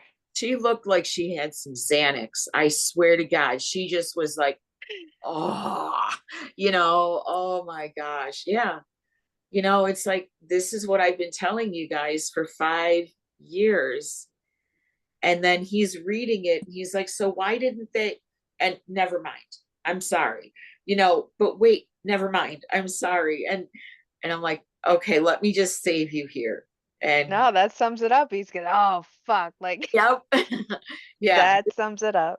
Yeah, I'll put this in a little tiny nutshell for you. Yeah. And there you go. And Natalie was like, Mom, that took you 90 seconds. And he said it was going to take him another week to read all that. And all I said was, it is completely erroneous and unnecessary. Look at the EEG, and then look at what your NP is telling me last week. That's all you need to know. that can literally be perceived as a death threat. But yeah, I'm really, it's unsettling to see how they're saying the last thing that they think it is a seizure. It used Yeah. to be that was the first thing we checked for. Now it's the last thing on the list. I'm very glad that I went to a therapist first. And Damn. she noted in her very first note that because I thought I was getting schizophrenia, to be honest. And she put in her notes, she said, I don't think that's what it is. I don't think it's panic attacks. Her notes say, I strongly suspect it's neurological, and I'm so thankful that I got her. That's a good game I plan. got her as a therapist. Yeah, because I mean, honestly, I'm like, man, if I'm schizophrenic, it'll not be fine, but it's like they'll put me on meds. This is manageable. I don't want it to be epilepsy. That seems harder. I feel like that's the worst ever, but Yeah, that does kind of sometimes sum you it up. gotta If you think. would rather be schizo than another, then yeah, it's probably harder. Right. Yes, I agree. I've been smoking throughout, so All right, you finish that up. I'll read this one. Advice, please. Hello, I'm a young adult and I haven't learned how to drive yet. Not specifically due to medical stuff, rather just my parents neglecting to help me with it. The thing I was wondering about is that my doctor is concerned that I might be getting absent seizures. In this circumstance, it's concerning because they're sometimes triggered by flashing lights, which happens in cars. Really? I don't have a diagnosis yet or anything, and no one has been able to tell me properly how safe learning to drive would even be for me, but I'm still expecting to figure out these things really soon. So, yeah, does anyone have any advice or anything on how to figure things out? I don't want to try and learn how to drive if it might be dangerous. nope. I gave up on driving. I don't want to hurt anybody, and that's the main thing. I could have done that last time, and I'm thinking maybe it was good. Well, not maybe it was good. I didn't hurt anybody the first time I got in an accident. Well, I didn't hurt anybody the only time that I got in an accident, and I think mainly it was because it was Christmas. The roads were really empty, but still, I don't want to do it again because I don't know how I can live with myself after hurting somebody or hurting multiple people or a car pile up. There's all kinds of things that go through my mind. I was just like, this could have been so much worse. You know, this sounds like some 15-year-old who was ready to, Yeah. like, print out that test, test and practice test and get started. But get this, the only comment on this one is you may have to contact your local DMV to see what their laws are. My local area says you must be 6 months seizure, loss of consciousness free to get approval, and also get approval from a doctor who had seen you within the last 3 months. But come Pretty on, much. you mentioned the flashing lights too. That's a no. That's like a never. If you actually That's have photosensitive epilepsy, then you're you not can't get getting behind the wheel. nope. Yeah, don't do it. I don't have photosensitive epilepsy, but does anybody have problem watching like IMAX movies? Because I get really bad headaches watching them. Yeah. Yeah. No, not really. I mean, What you're was talking about that when you're in one? the theater?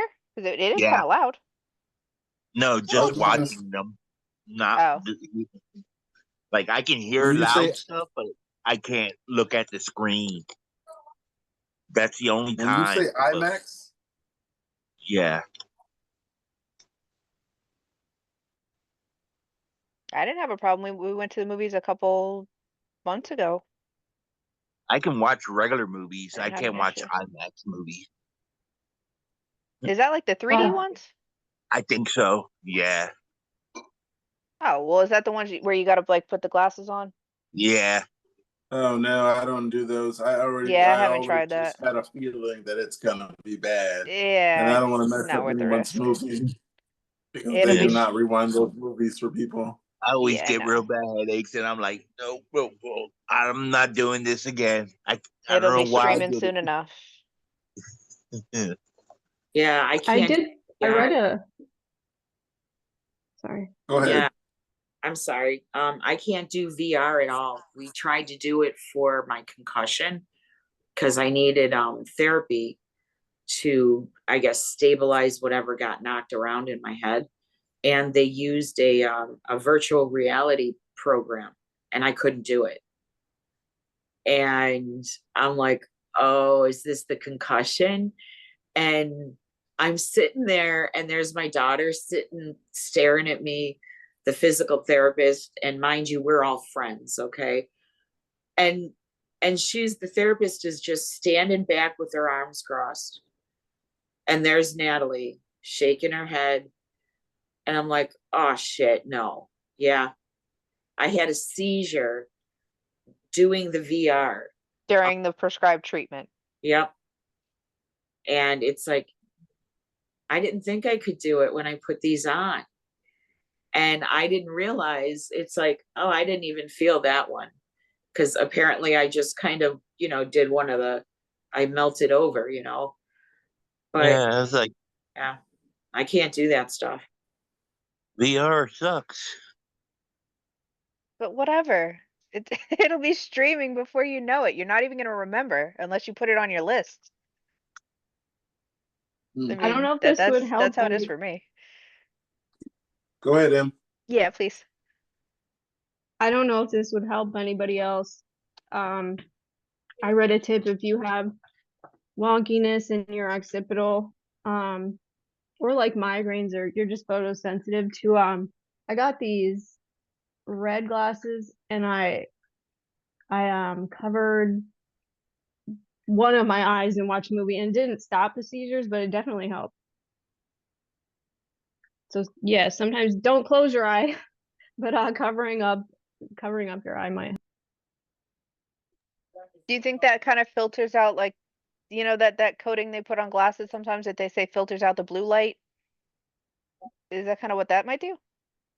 Yeah, it does that. And then there's something about, I don't know what it is, but covering one eye can suppress the seizure, but I don't know if that's just for like migraines and occipital seizures. I'm not sure. Yeah. It's complicated.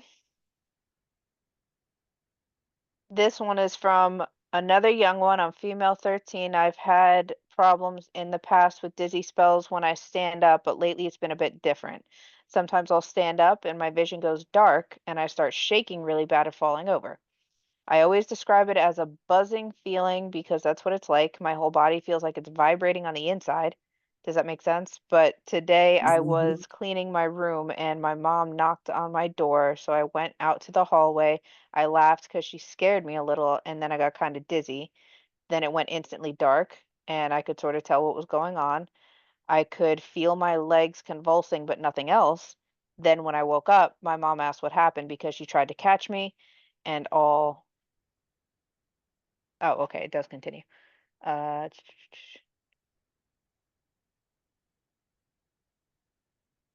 oh, okay.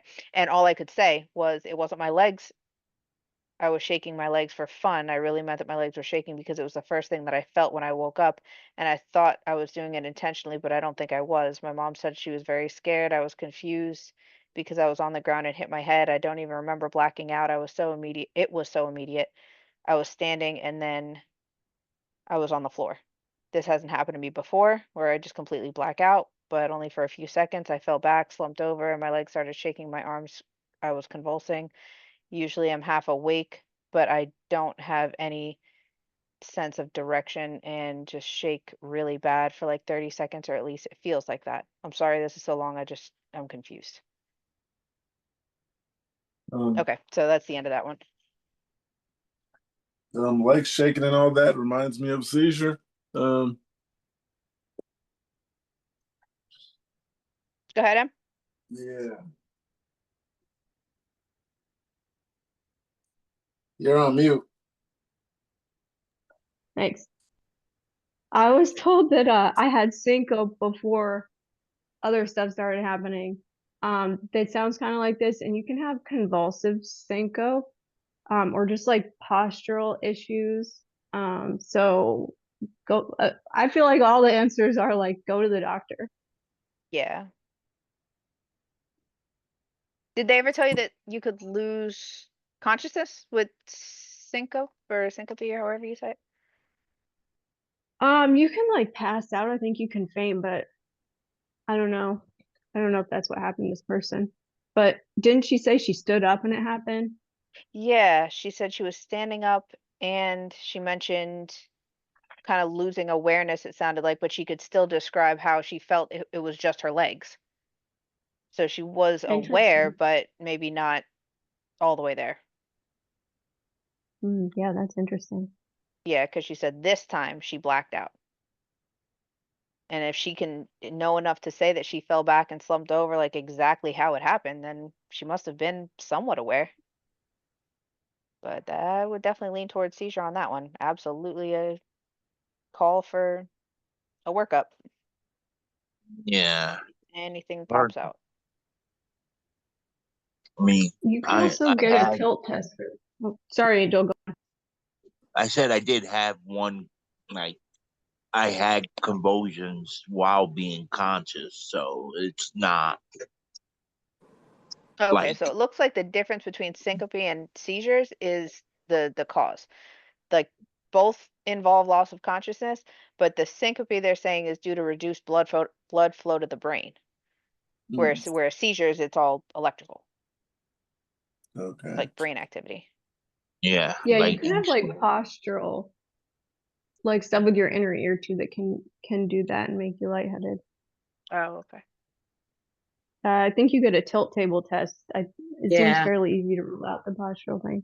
yeah, yeah. I gotta do one of those. I never like doing that. And I've got one coming up, so I just cringed. Sorry, but yeah, that it's hard to say. I mean, we can't always say it's a seizure, but if she's having it when she's standing up, and that's one consistent factor, I would definitely lean toward POTS. You know, postural orthostatic hypertension, hypotension. And when you combine that with epilepsy, that's a real fun trip. Okay. I've had a couple of those where I've had that syncope and a seizure came right after it. And it's the creepiest feeling. But yeah, it could just be, but either way, it's something that she needs to get checked out. So with the POTS, did the convulsions ever actually like fall short? You, Was it just your legs? I, um, do you ever get, um, I don't know if you've ever exerted yourself like past your, okay.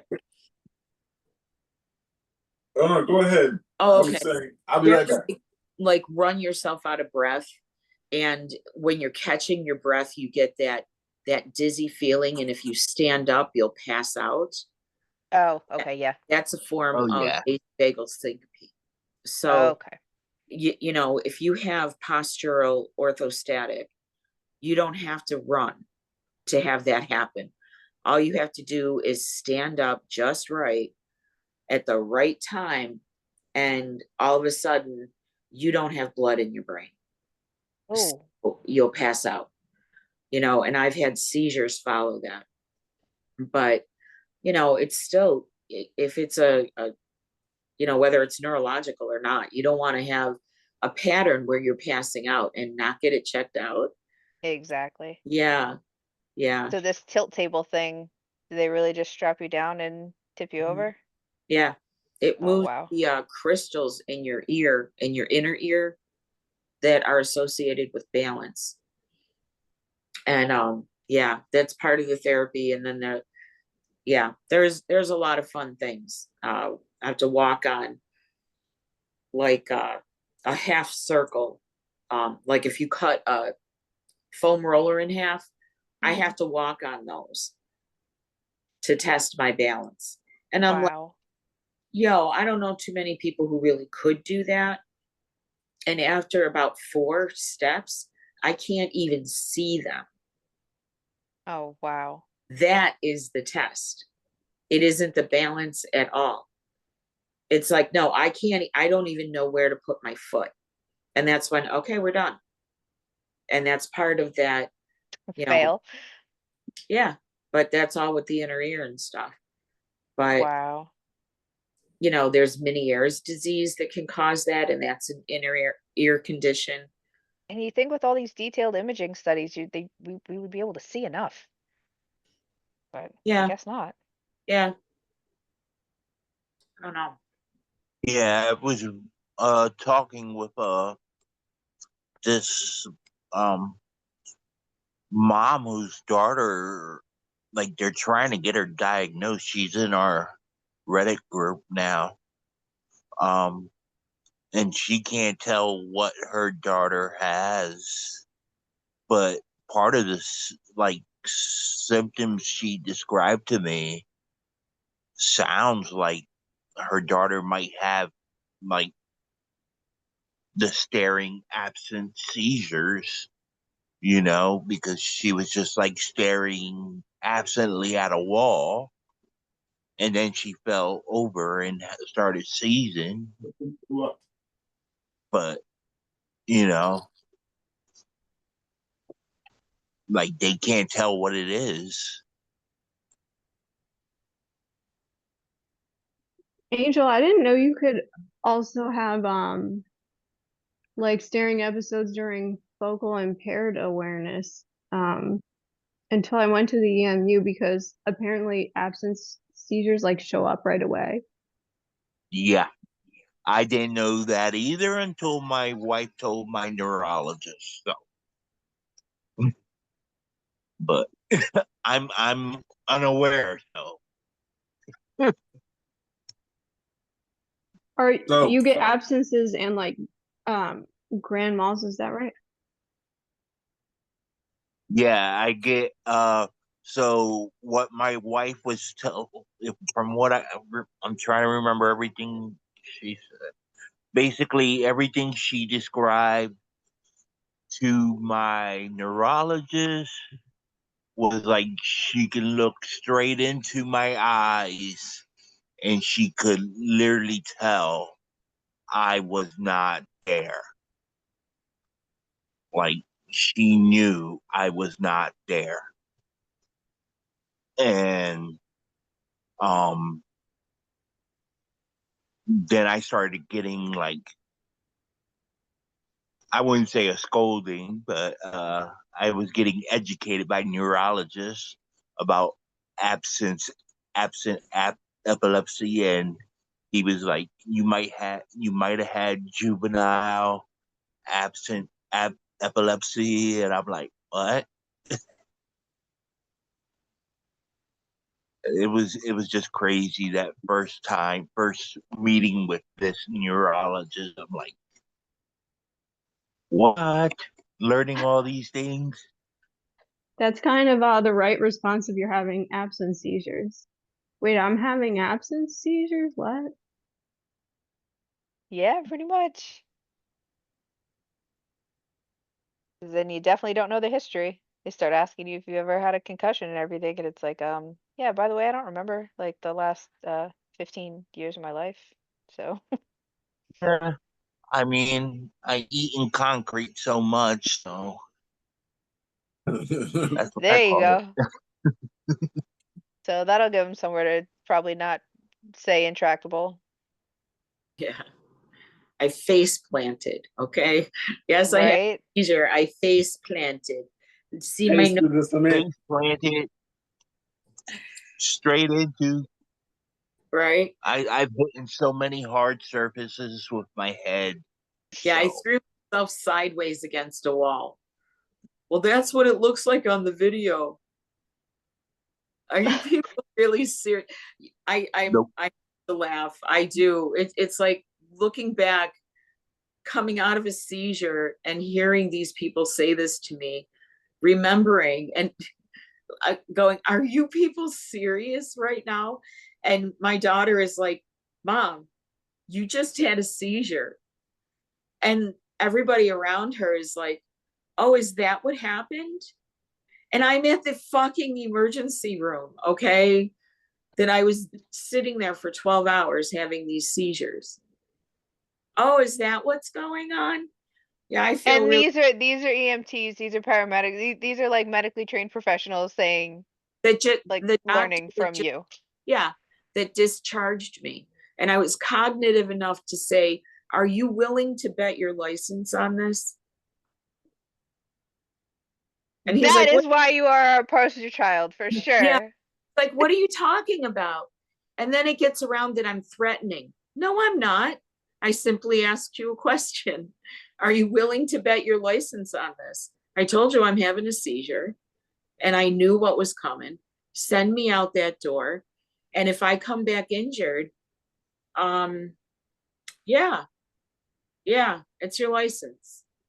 Yeah. There Yeah. you go. He's not, he's on that suspended list for New York State. Not that I want to be in an emergency room, but yeah, that's your. Yeah, it's like, why do they do that? It's like, are you people really serious? You don't recognize a seizure when it actually happens? Oh, you threw yourself up against the wall. No. I That would. is insane. Yeah, I wouldn't do that. I don't even want to visit New York anymore. Who does that? I remember the high school one, the way they described it to me. They said I banged my head against one desk, banged my head against the other desk, next, like on each side of me. And it was like, okay. No. Yeah. I found in my notes that they put, I stood up into, like, full force, stood up into a like the edge of a cabinet during one, and I've done this twice, and my medical notes said I bumped my head. I was like, I didn't fucking bump my head. It's just like crazy. Talk about selective memory. That's blissful ignorance. Oh, absolutely. It's not so blissful if I'm the patient. Oh, hell Right. no. Yeah. Because you're gonna get their Yeah. license number. You're still cognitive enough to Yeah, say that. And that's my favorite thing. Yes. I assume that we do not have that. And I love that part, especially with the deity doctors. Okay. Or my glow stick doctors. Okay, Dr. Glow Stick. You know how you get a glow stick, you gotta snap it and shake it until the light comes on. Dr. Glow Stick. Yeah. Right. Em, you got something? Oh. Sounds like she's had some communication with deity doctors before. I got something here. It says, only had one seizure in my life, wanting to wean off Keppra. About a little over a year and a half ago, I had a seizure in my sleep. I only know it was in my sleep because about 45-ish minutes after going to bed with my husband, he said, I woke up screaming and began to have a seizure, clenching, tension all over my body, biting my tongue, etc. Immediately got taken to the ER where they did a CT and blood work. Everything came back normal and was advised to meet with my primary care physician to see a neurologist. I saw my primary doctor, actually a partner doctor of hers that works with her in the middle office. Within a couple days, I was placed on Keppra and wanted to work me up to a high dose. This didn't seem right with me because I had no history of seizures and none of my family as well. So I waited to take the Keppra a couple days later. Once I saw the neurologist December, and he said he saw no need for me to work up to a higher dosage. So he told me to just take 500 milligrams twice a day. Well, I've been taking Keppra of that dosage ever since and have been seizure free. No real issues besides occasional dizziness. If I take it too late in the day or have forgotten to take a dose entirely, has only happened no more than 3 times. I guess my question is it wrong for me to want to be weaned off of Keppra? I got an MRI done in December and it came back normal. And recently got a 72-hour EEG done, which I'm hoping comes back normal. My neurologist seems like he wants me to take the Keppra forever. And also he wants another MRI done soon, which I'm totally on board to do. I just don't know. I really don't want to have to take this medicine for the rest of my life if I may not need to. I think you're gonna need to. I mean, I'm gonna put it out there. I'm not a doctor. But I don't suggest not taking these medications once you've started. These medications in particular. I don't suggest it by any means, especially not on your own. Yeah. Thoughts? Get a nanny I say, cam. She's having yeah, more seizures than she knows. Someone just happened to see one. You need an affiliate link for nanny cams, okay? I need a fucking sponsor, right? Like it could be an I had influencer. I seizures won't with remember, my but wife I'm pretty sure. next to me and woken up with a bloody nose and she didn't know, you know? So it's, you could be having more seizures that you don't know of, and you just might be feeling okay. They might be mild, but Then again, definitely we just, all know time goes by when you're if having it's, the absence. You yeah, definitely miss those too. Great. So, yeah. yeah. Wanted to wean So, off Keppra. I don't suggest it alone. Yeah, not on your own. yeah, Right. definitely just work with your doctors and see what they do. Don't do it Yeah, on she your said own. this person said the doctor wants them to be on it for the rest of their lives. So I think that's what I was told. This is None gonna of be a us want to forever be on thing. medicine for the rest of our lives. Just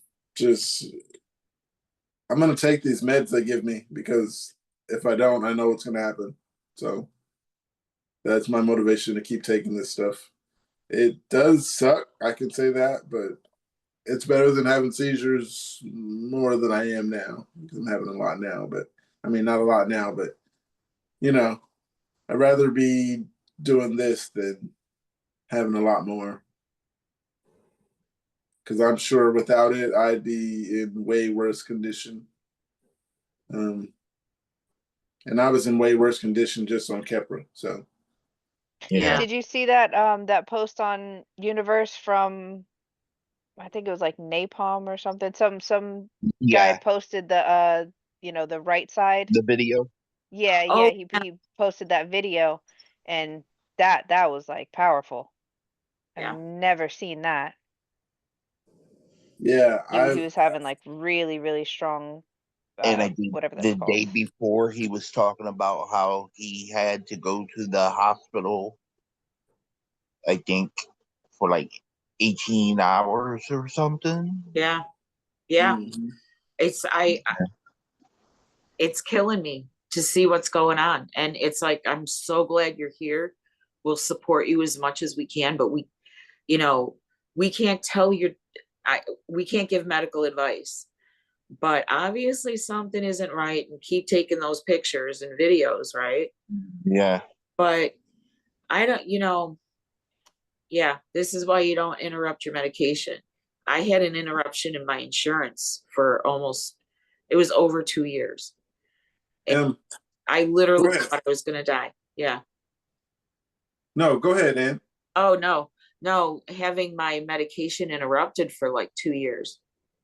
I thought I was going to die. Yeah, that guy. Yeah. Mhm. Dude. Yeah, that's pretty rough. Yeah. And then you hear him say, uh-oh, that's mine. That's how my family knows. I'm going from that to the uh-oh. Yeah, I had it on mute, so I didn't really see. I didn't really hear Dude, that, but so great. Yeah, yeah, the sound is what drove it home for me because he knew. He knew. yeah, And I got if to they take it off all mute. know enough to videotape it now, this is not the first time this has happened. Yep. Yeah. But yeah. Hey guys, I gotta go for a while. I'm gonna go take one of those I almost said napalm. Oh my God. I can't. Sorry. grew up You during had been napalm yourself. Yeah, no, that's a Vietnam era thing. I can't get it out of my head now. Because that kid used it, that's his alias, and I'm like, shit. But anyway, yeah, I'm gonna take one of those lorazepams and There give you it. go. Bring back something good from the 70s. Go for some shrooms. Yeah, well, I've got I got Ativan, I got the benzos now. I have a whole Ugh. collection of benzos now, baby. I Wow. that lecture today. They sent you home rolling. That's right. I'm like, I should have looked that pharmacist in the face and said, can I get stoned? And can I still get stoned? I should have. I just should have. But yeah. All right, guys. I might pop back in if you're still hanging out, but I'm gonna go. You take it easy.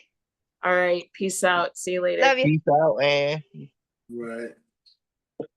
But yeah, Bye. I think he said he had seizures for a while, but that was his first tonic-clonic. Mm.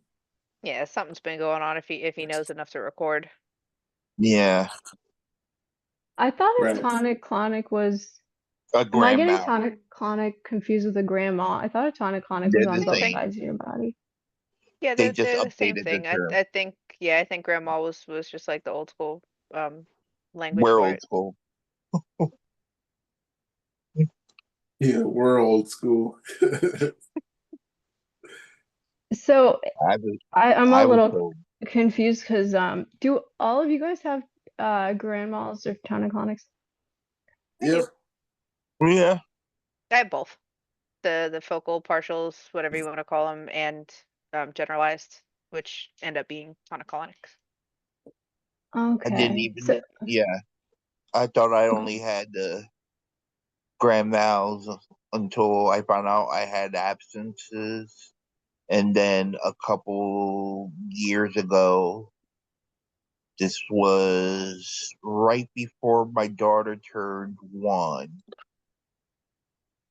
I faced my first cluster seizure. Mm. Oh, Yeah, it's So, still better cluster than status. right. yeah, I got something it could have else. been. It says coping with the driving ban. I saw the neurologist today and I was informed that I'm not allowed to drive for the next 6 months. And if I'm seizure free, then I can drive again. The problem is that my job is driving. I drive for Amazon DSP, and I don't know what I'm supposed to tell them.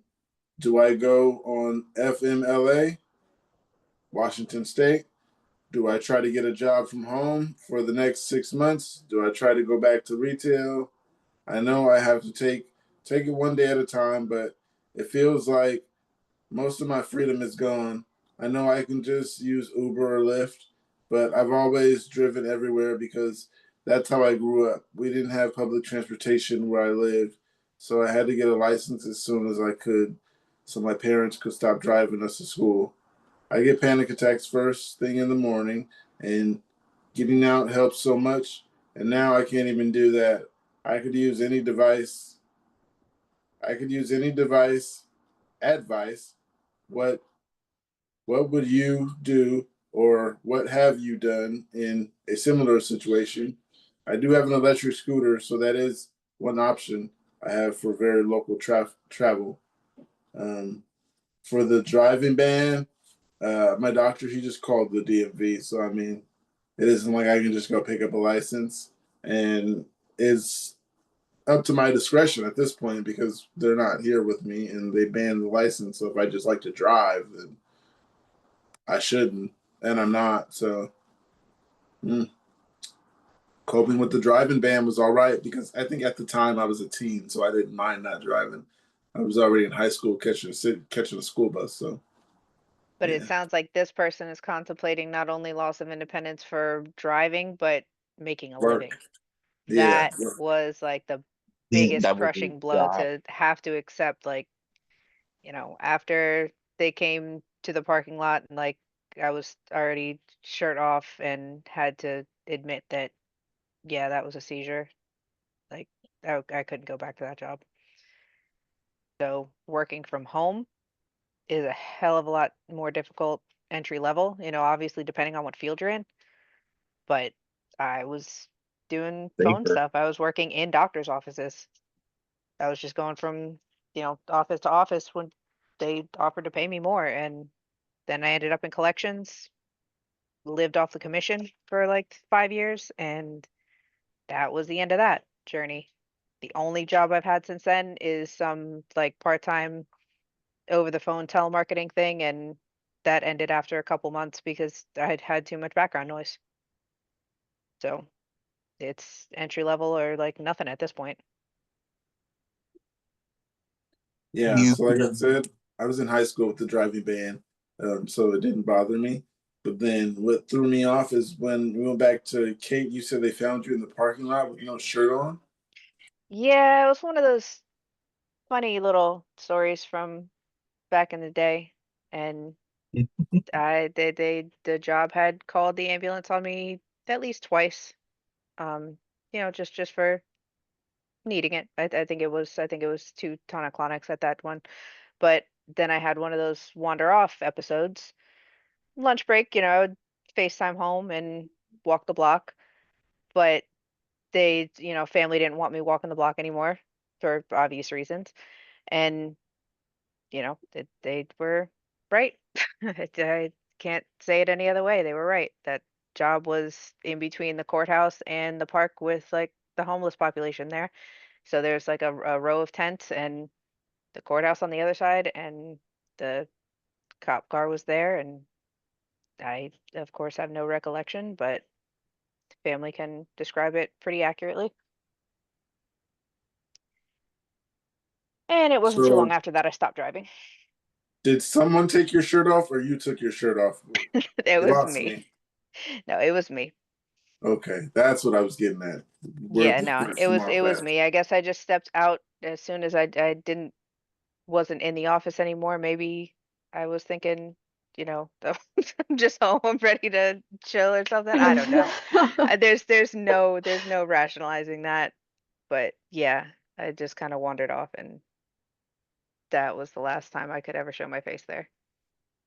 I was gonna Okay. ask you too, but it sounds like you don't know why you do it either, because I'm a clothes taker offer too. There you I go. like to try on a lot of like costume changes for some reason, like right before it happens. And I don't fucking know why. I'll say a goofy reason, but I don't remember it. Yeah. Quick does it too, she says. I remember. No, it is what it is. It is summer, so Yeah, Um, I yeah. was I was reading a story to where I was reading it actually a few weeks back. Um, when I asked everybody, "Have you ever waken up naked?" There was this girl. She said she was on campus at a college party, oh, and I think she said she was walking around campus naked. Uh, yeah, and she said that was her worst seizure ever. And I think she said her boyfriend's friend found her and called her boyfriend, which is really embarrassing. Um, Personally, if I'd say so myself, that sucks. To if I ever had someone that, I hope she had some transfer credits. yeah. So yeah, that sucks. Being in public and taking stuff off, But because in that kind of space too, thank God nothing else happened. yeah, only time I've been naked like in public, well, uh, after Willingly. after a Unwillingly. seizure, the time that I was naked wasn't actually naked, but I just like went to pee, so I just like kind of dropped my pants to my ankles. And luckily, I was already like, not luckily, well, yeah, luckily I was already into a seizure, so I wasn't myself, and the police noticed that. Um, because if I was myself, I would have went to jail. But they were just sitting there like the average cops. They hold their belt and just wait for you to finish. That's what they were doing. Just standing there like, all right, he's having a seizure. We understand it. He's not himself. But yeah, that's like you get put on that Megan's Law list with people who actually molest people when you do that. Yeah, that sucks. You get to be on that list, and people just assume you're on that list for other reasons. Uh, Yeah. You can't live in certain neighbor. That's a big thing over here in Florida with all these gated communities and such. Yeah, yeah, you can't live near Yeah, they run schools and background checks stuff on and parks everybody. and stuff. yeah. I'm so glad that didn't happen. Cause yeah, Yeah, I fuck like to that. live. Um, Now I see what M said. Only polite things cops have done. Like give you the benefit of the Yeah. doubt for once. yeah, I think I Let me had let you finish. someone there was like, oh, he's having a seizure. So that otherwise, I think they would have probably tackled me. Um, but yeah, Probably would have broke your bones if they tackled you. right. Um, yeah, they probably would have tried to bend my arm, put me in cuffs, and all that stuff. That would have sucked being in having a seizure. Um, On like you this one said, here, it's somebody saying that they already know what caused it. So hi everyone, thank you in advance. I'm 25 female and I recently had my first seizure due to alcohol withdrawal. I luckily was with someone at the time, but since I live alone, I'm afraid it might happen again when no one's around. I'm not drinking as much as when it happened, but I'm still working through it. I'm hoping to look into technology that can alert someone if another seizure happens while I'm alone. It would be even better if the devices can be covered or partially covered by Medicaid or HSA. Come on, get treatment Epi- for get treat the issue. Don't try to cover up Yeah. the seizures. right. yeah, Yeah, epi and don't stop monitors drinking by and yourself. stuff like that. That's not bad. I'm gonna see what Can you that one withdraw from comment says. alcohol? I never heard of it. What? Oh yeah, with alcohol withdrawal can cause seizures, but that's not Yeah, necessarily epilepsy. Yeah, you there shouldn't has stop. It sounds like they're to have a seizure, they're a bad alcoholic, so they don't stop drinking all of a sudden. You should like actually, I think you have to go to the hospital for that or rehab or something rehab, because it's really dangerous. Mhm. but That's still, how they get there's you. I got epi something that says, monitors and all this other stuff. They're asking for devices. Uh, hmm, any Apple Watch.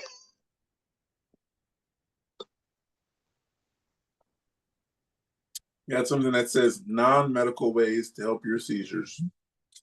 When I first realized I was having seizures, it was about 4 years ago. I am always completely conscious, and they happen a few times a week to a few times a month. Though I know now that I also seem to have a tonic-clonic nocturnal seizure about once a year. I'm a bit of a health nut, so I wanted to see if there was anything I could do to remedy them without medication. I was already on a super healthy diet and exercise, so it made me wonder if I was doing something wrong. In my research, I was surprised to find that lifestyle and diet are really not things found to contribute to your getting epilepsy, nor with helping it. The only thing I found that studies actually show did help was meditation, yoga, and stress reduce, which probably also includes sleeping better. So already being someone very into spiritually, but not into yoga medicine, I dove into them hardcore, and indeed, my simple partials evolved and changed to become much shorter in duration and much more positive feeling. There had been a cloudiness and negativity in them before, and they lasted about twice as long. So I kind of enjoy them now, but I'm not sure that they've decreased in frequency, and I do still seem to have nocturnal seizure at least once a year. So I feel very blessed to have this in not such an awful way, and wanted to share how this has been helpful. But also, I'm wondering if anyone else has experienced this or has other things you do that don't exclude meditation or medication or surgery. Mm. Um, I want to say is, where's Tuna when we need him for the warning? right. So if you're watching this, I had a friend who wasn't taking his medication at all, and he was still catching the city bus. and he was living alone, and he was just smoking pot and taking B12 and calcium and all kinds of substances. Well, not all kinds of, but etc. Yeah, He he was said it trying to was be healthy. working. So if you're watching, I don't suggest it, but I'm telling you, it happened. He was my success story for a while, but a week after he told me that story, he posted a picture to where he heard all of his face right here. And if you are watching this now and you've watched previous episodes, then you'll see him, and it was all that messed up for days and weeks. Well, not weeks, but I'm a little exaggerating. It was messed up. I've had some injuries, but his was messed up. I haven't had the black eye and the swollen part, but I have hit the cement and like scratched off all the skin right here. So I had like a huge scab right here for a week. I had that. Had to get over that fast because that was hard to think about going outside in front of people. Like, you see this, and eventually it just turned to a big scab, and it was ugly. But I digress. Anybody else? That's all we needed Don't to stop. hear. Yeah, don't stop taking your meds. Right. Not without medical assistance or medical supervision, at least. At least let Get somebody it? know what you're doing. Get a nanny cam. Right. I swear, you're gonna get an endorsement. You're getting one of those sponsorship deals. Check out this one though. Somebody's got a question about seizure from weed. Okay, so my little brothers are in high school and they both smoke weed. I've never smoked in my life. Today I came home and they were both very stoned and they had just come back from the gym. They mentioned how they hadn't eaten anything all day, so we all went to go make food. Suddenly, one of my brothers begins to explain how he doesn't feel good and that he feels sick. He sits down, and I focus on making food, but when I look back at him, his face was pale, discolored, his eyes were bloodshot. He literally looked like a corpse. Before I could even react, his eyes rolled to the back of his head and he began falling back. My brother and I ran to catch him and I tried to wake him up, but he began convulsing violently. He did this for about a minute before I ran to call the ambulance because I truly did not know what else to do. Before I could call, he came to. He was sweating, his eyes were bloodshot, but he was acting normally. This was truly one of the scariest things I've ever witnessed, but my brothers keep insisting it's normal. Is this normal? Should I be more concerned for my brother? Yeah.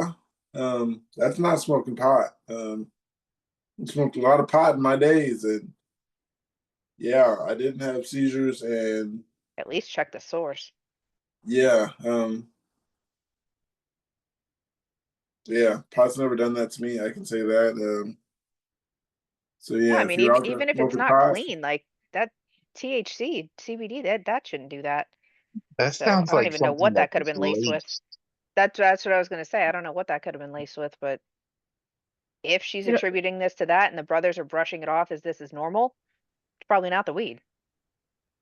they said they right? hadn't eaten for a while, so yeah, they should Lowers get the their blood threshold. sugar. Yeah. And two, you can have like you have diabetes, you don't know it. I think you can look like a seizure. Mm. Yeah, I've heard about the diabetic induced seizures, the sugar drop and all that stuff. Haven't seen one yet.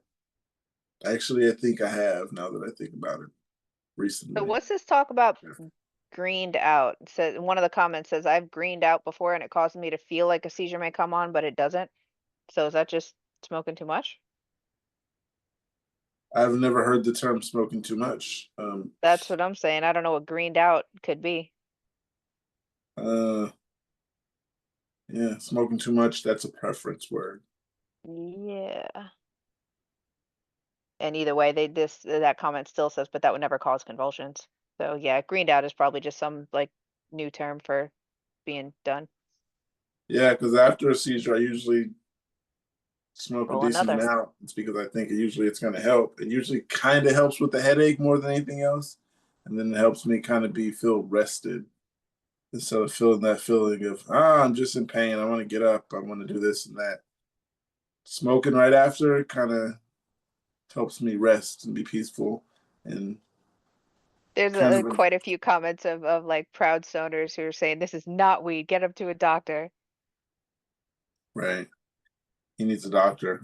Yeah. And Can't be especially since weed. it's the two of them. Exactly. Since it's the two of them, they're both, they're brothers. They're doing this together and it's happening to one and not the other. And you're literally having like, she, like Em said, went without a meal, did the same thing. They were both at the gym supposedly before this.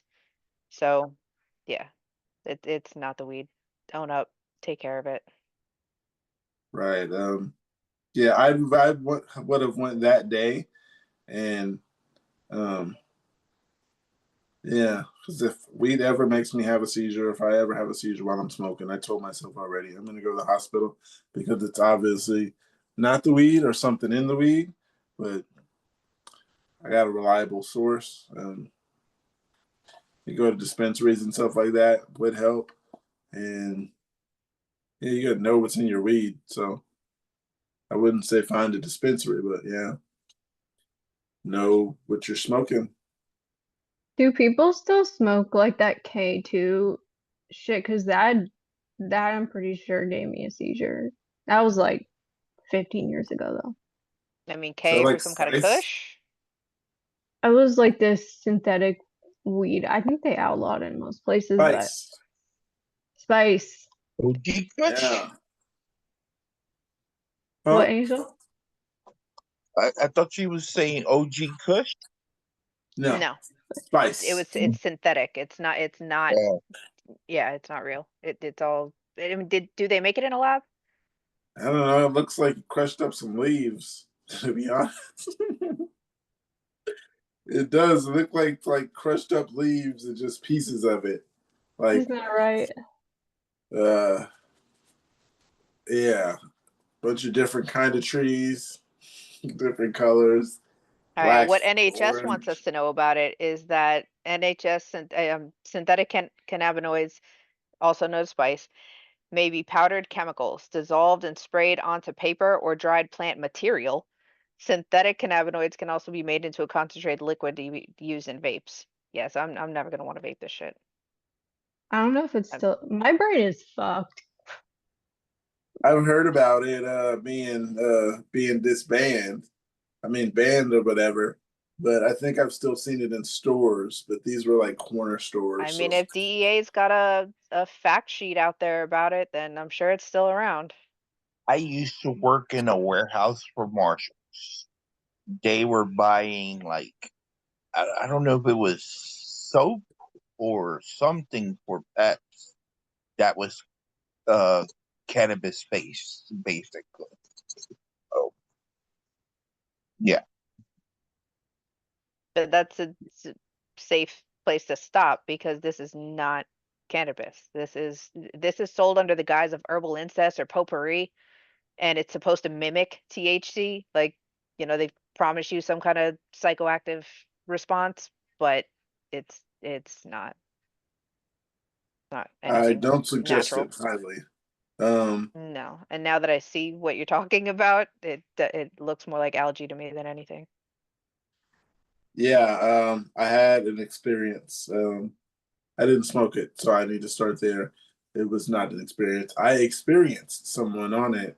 Um, when my father first got out of prison, he couldn't smoke pot, so that had just came out, and that was I'm not gonna say that was the next best thing, but that had just came out, so I had never tried it. I heard of people trying it. I hadn't had heard of any effects then because, like Em said, it was like 15 years ago. So, um,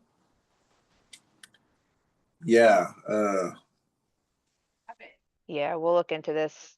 it was Never. horrible. So with my dad, what happened was he came out of the room and he was just like, "What are you guys doing?" And we're like, "We're smoking pot. What's going on? What's wrong with you?" And then like his eyes were like really coming out of his head, and he's like, "Come on, you guys, they're coming for us." And I'm like, "What are you talking about?" He's like, they're coming, come on." And my mom's like, "What's going on?" My aunt's like, "What's going on?" And he's getting angry, and he's like, "We need to get out of here." And he's screaming and stuff, and being real animated about it a little bit. Um, jumping around and doing all this and that. You guys, we need to go. We need to leave now. So we got in the car and we drove and we drove. It wasn't that far, maybe like 3 or 4 minutes away. And then we got to the bay because the water is close. In most cities, you can just go towards the bridges and there's water.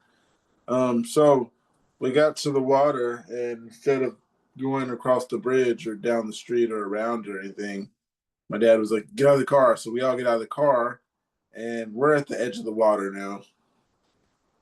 And sometimes the water's not there, and it's just like marsh and it's low and it's mucky and it's mud. I'm not sure if it was that because it was like 12 o'clock at night, but he's like, "Jump in the water. We got to swim away." And I looked at my mom and I'm like, "My mom can't swim. What are you talking about?"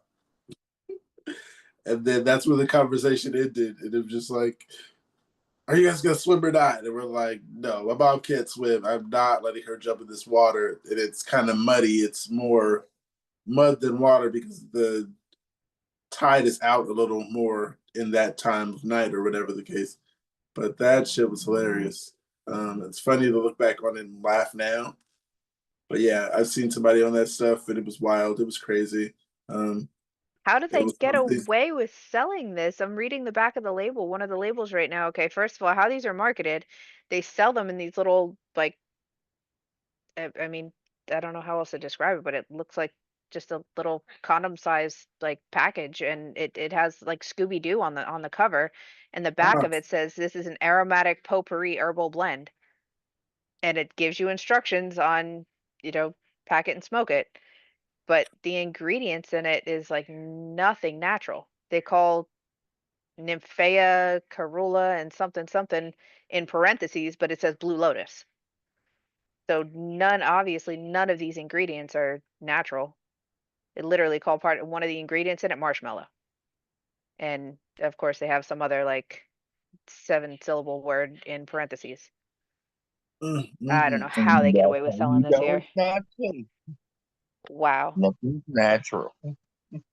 yeah, like I said out here, there's a lot of quarter stores who just do what they want and let anybody want hang out in front or whatever the case, and the police don't trip. So California's kind of weird with that kind of stuff. Like certain places, I hear about people like the cops come and jump out or whatever, and everybody it's like going to jail. Out here, the cops are just passing by, and everyone's kind of hanging out, doing what they're doing. Hey, Rick. And they're just happy to call it potpourri. Wow. Rick, have you ever heard of Spice or K2 or K12? No. Um, it's synthetic marijuana. We're coming to be told, and it's really it's bad. It's really bad. Huh. No, I haven't heard of that. Yeah, it looks like you take like one leaf from 12 different trees and you crush them up, and the leaves are just different colors and stuff. Oh, So, yeah, that's what I seen. It was like orange leaves, brown leaves, gray leaves. Just looked like a bunch of dirt and stuff you find if you clean up sweep a pile, I guess. huh. I don't know. It's weird. It's hard to explain. There's some But treatment center. One of the top links is a treatment center out of California that describes it as Spice is a blended product. It contains shredded plant material and chemicals made in a lab that boasts mind-altering effects. okay, Huh. yeah, it's exactly what I said. Looks like leaves, potpourri, like you said. Uh, Let them sit on the ground for a week, dry up, and pick them up and a few times. Don't turn them into dust, but yeah, that's what it looks like. And then they just roll it up and smoke it like weed. And like I said, my dad, he was asking my mother to jump in the water, and like I said, she can't swim, so we end Oh, up that's not not jumping good. in that water. Huh. Yeah, we got to the edge of the water, and he's like, "Run! They're coming! They're coming! They're coming for us!" Um, and yeah, they weren't coming because we both looked back like there's nobody out here but us. And yeah, jump in the water was his next response. We got to swim How was away. his recovery? This thing says it's supposed to be short acting, like fast acting, but really dangerous in the meantime. Yeah, yeah. Like I said, it was that time we got to the water or whatever. Then there was a little bit of arguing. My aunt was like telling him to get back in the car, whatever, trying to calm him down. You're okay. You smoked this. You did that, and he's panicking. He's and all that stuff. And yeah, it's about 15 minutes later. We walked away from the water's edge, got in the car, and drove back home. Maybe like 20 minutes outside. We got back to the house, and he went in the room. And I think my mom went in for a second. She closed the door, and maybe like 30 minutes they came out, and she made him some food, and we just went on about life. Go figure. They got it on Amazon. Yeah, it's crazy. Wow. And they can actually get away with selling this. It's got almost 3,000 ratings, and it's a 4.5. So Oh, geez. people actually use this. Yeah. Fake rates. They probably got paid to rate them. Like, I don't get what's What is the appeal? Like, I've heard of people like going bad off of like meth or whatever and having like bad reactions and jumping out of windows and telling people things are happening that aren't happening. But watching that shit happen when my dad did that shit, I was like, wow, this is amazing to watch. It's an amazing experience, except for the time he's telling us get in the water. And I'm Right. just like, we are not getting in this water. You understand that my mother cannot swim. And that was my main excuse. I wasn't getting in either way because I didn't know what was going on. I didn't know that he was tripping. I did not know that he had smoked. So at one point, me and my son's mom were just like, what is going on? Why is he acting like this? And he's really angry and blah, blah, blah. And yeah, once we got him away from the water, got him home, he was in the room for a while. He came out, he ate, he went back in the room. And like I said, we just went about life. Then my mom told us, oh, he was smoking that stuff because he can't smoke weed like you guys. And you guys are in here smoking weed. He wants to smoke weed, but can't smoke weed. So that was the next best option. And I think it had came out like somewhere around that time. So it was just like stupid, like untested and all that. Everyone was just trying it and it was the new in thing. So at that point, he was like hearing people doing it and hearing how, I guess, good it was a little bit and did it. But not good. Don't do it.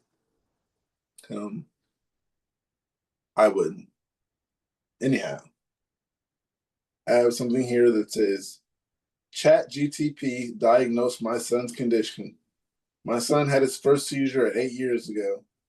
Originally diagnosed as benign Rolandic epilepsy, this was far from benign. Regression in speech, motor skills, etc. Now at 12 years old, he still struggles daily. We ended up switching hospitals because of it, and now my 5-year-old son also suffers from identical seizures and regression. I found old pictures I took of my 12-year-old son's EEGs from 7 years ago, plugged into Chat GPT, and it spit it out right away. It looks like CSWS. I did some very quick research, and it's got to be 100% right. Nailed everything they researched. Moral of the story, if you feel like the diagnosis is wrong, question it. Keep questioning it until you get your answers. I suggest the same thing. That's just like get a second opinion. But I do not personally suggest Chat GPT. That's a personal thing. That's everyone's preference. If you want to diagnose your kids off some stuff that I trust the AI for certain stuff, so that is kind of backwards to say I trust it for this and I don't trust it for that. But diagnosing epilepsy, I kind of don't trust anybody. So, yeah, especially a computer. Yeah, I was really surprised to find out that they had a robotic arm do part of my surgery. Now that I'm looking back at the records and actually seeing the detailed ones that I got literally like in preparation for these get-togethers, I was really surprised to know that that hospital was boasting something called an O arm, I think, and that was definitely used during one of the first implants. No. Yeah, I was surprised to say the least. Like there was that was not someone's hand, like actually Right. cutting into my head. But it worked, I suppose. So once again, I shouldn't have just listened to the story and actually read the paperwork, not just assume this was going to be some fix all and go for it. You ever have plans of getting it taken out? Well, I got to get the battery replaced. So as long as it's still effective, we'll follow the plans. But I wouldn't assume I get it taken out since at this point I kind of trust the RNS more than the meds because it's actually shortening but lessening the severity, and the meds I don't think are worth the risk so far. Okay. But what that post was saying, that CSWS, continuous spike waves during slow sleep, is what that stands for. So I can see how she might want to trust AI for that because it is just comparing data that can be broken down to numbers and accurately, not necessarily diagnosed, but that's definitely some formidable evidence to bring to any and every neurologist that will get some treatment going. Yeah. 'Cause I could that's see that using it obviously as a tool like that. Yeah. I still say they need to train them and teach them like they used to, not to rely on the simple tools that will do it for them. Because when we go to them, they don't know what to say to us. I can appreciate the ones who know how to use it right though, and actually take the time to bring the patient in, on their own treatment and explain this is why, this is how we came to this conclusion, and this is why we're going to proceed with these steps. So, I mean, I could appreciate the ones who use it right, but there are a lot more advancements out there, and like you said, it doesn't seem like everybody's really required to know all about it. Like general neurology is not going to cut it for this group anyway. Yeah, it's like Right. ChatGPT Pookie. You're a neurologist right now. No, I wish. So I got something. To Kate says the smoking weed thing. Someone said, "Can weed be the cause of my brother's seizures?" My brother is 24. He's never had any sort of medical problems.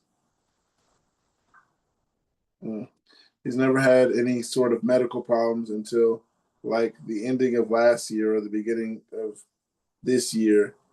He got a seizure. We're not sure what the cause is, but my mom is so sure it's what he smokes, which is a wax pen. And from that one seizure, he's already had about like 5 in total since then. He just had one today. He's in the hospital. My mom was on FaceTime with him, and he had another. And he's smoking still.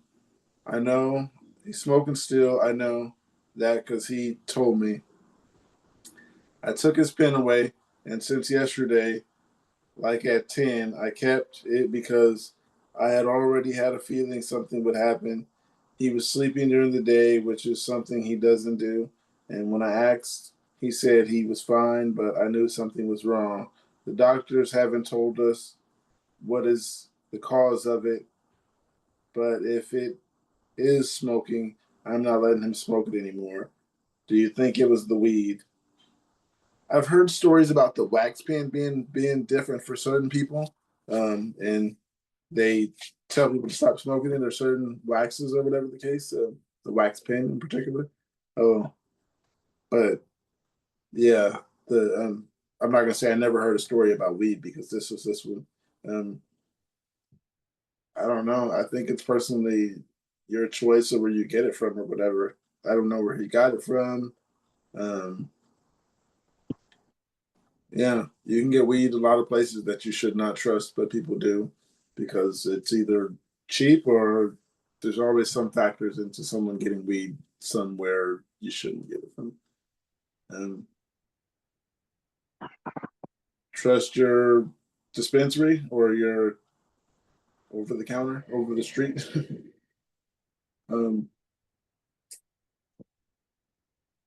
Jeff, has any weed ever caused your seizures? No, never. Me either. Yeah, someone was asking that about weed and seizures. I don't think so. I doubt it. And I smoke a lot of weed. Likewise.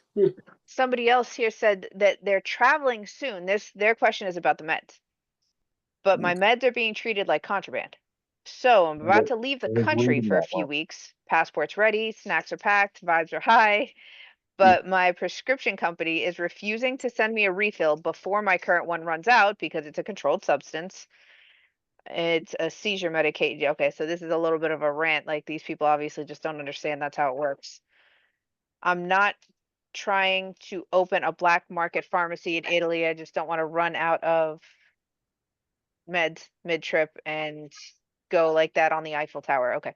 To make things extra fun, the lady on the phone was giving me a full lecture like I lost pills or took 12 in one day for fun. I'm not she says, I'm not popping Molly. I'm trying not to short circuit in a museum.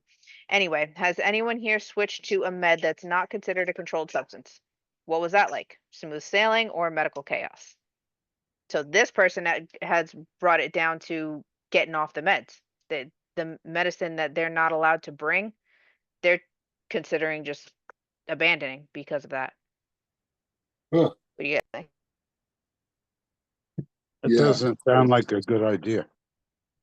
Right. A lot of things are just people that's your preference. Yeah, it doesn't sound like a good idea at all. But how long ago was that, Kate? Now This you can't one was travel. posted 2 hours ago in the epilepsy. I wrote them the mods to see if they'll unban me. I don't see how they can Yeah, get away with I wrote saying them that. too. I haven't heard anything. Oh, okay. Yeah, well, we'll see. But yeah, this was just posted a couple hours ago. Okay, But yeah. if they're already ready to go, now is not the time to start teetering, whatever they call that, getting off Yeah, of any I kind of I meds. wouldn't mess with my meds, especially if I'm traveling. Yeah, exactly. Yeah. Yeah, I mean, is there any way to sneak some meds? I guess pour them out in your in your luggage, so they are in the pill bottle, or just sporadically all over the bag. There's no other way to get pills if they won't let you take them in a pill bottle. I'm not sure how else to get them there. Yeah, we can't open that subject for YouTube anyway. Wait, So why did they say You need to why have them they're in a pill not, the bottle. airport won't allow them or the country? because it's a controlled substance. So for Yeah. international travel, rules are even more strict for something like clobazam, for example, is a Schedule 4, I think. But some whatever schedule they put it on that counts as a controlled substance. I don't remember what number it is. But a lot of epilepsy meds are controlled substances, especially when you get in the benzo area. And that's Yeah, why they I only give mean, you 30-day refills, and the mail order pharmacies will sometimes give you a hard time. And Yeah, most pathetic. males won't even do it. They're like, nope, come pick it up. It's rough. hide some. Well, no, take that out. Take that out. That's what I'm saying. We can't even open this can of worms before YouTube. So Yeah, next question. just don't set yourself up for failure. Let yourself Don't enjoy do Paris. anything Yeah. illegal.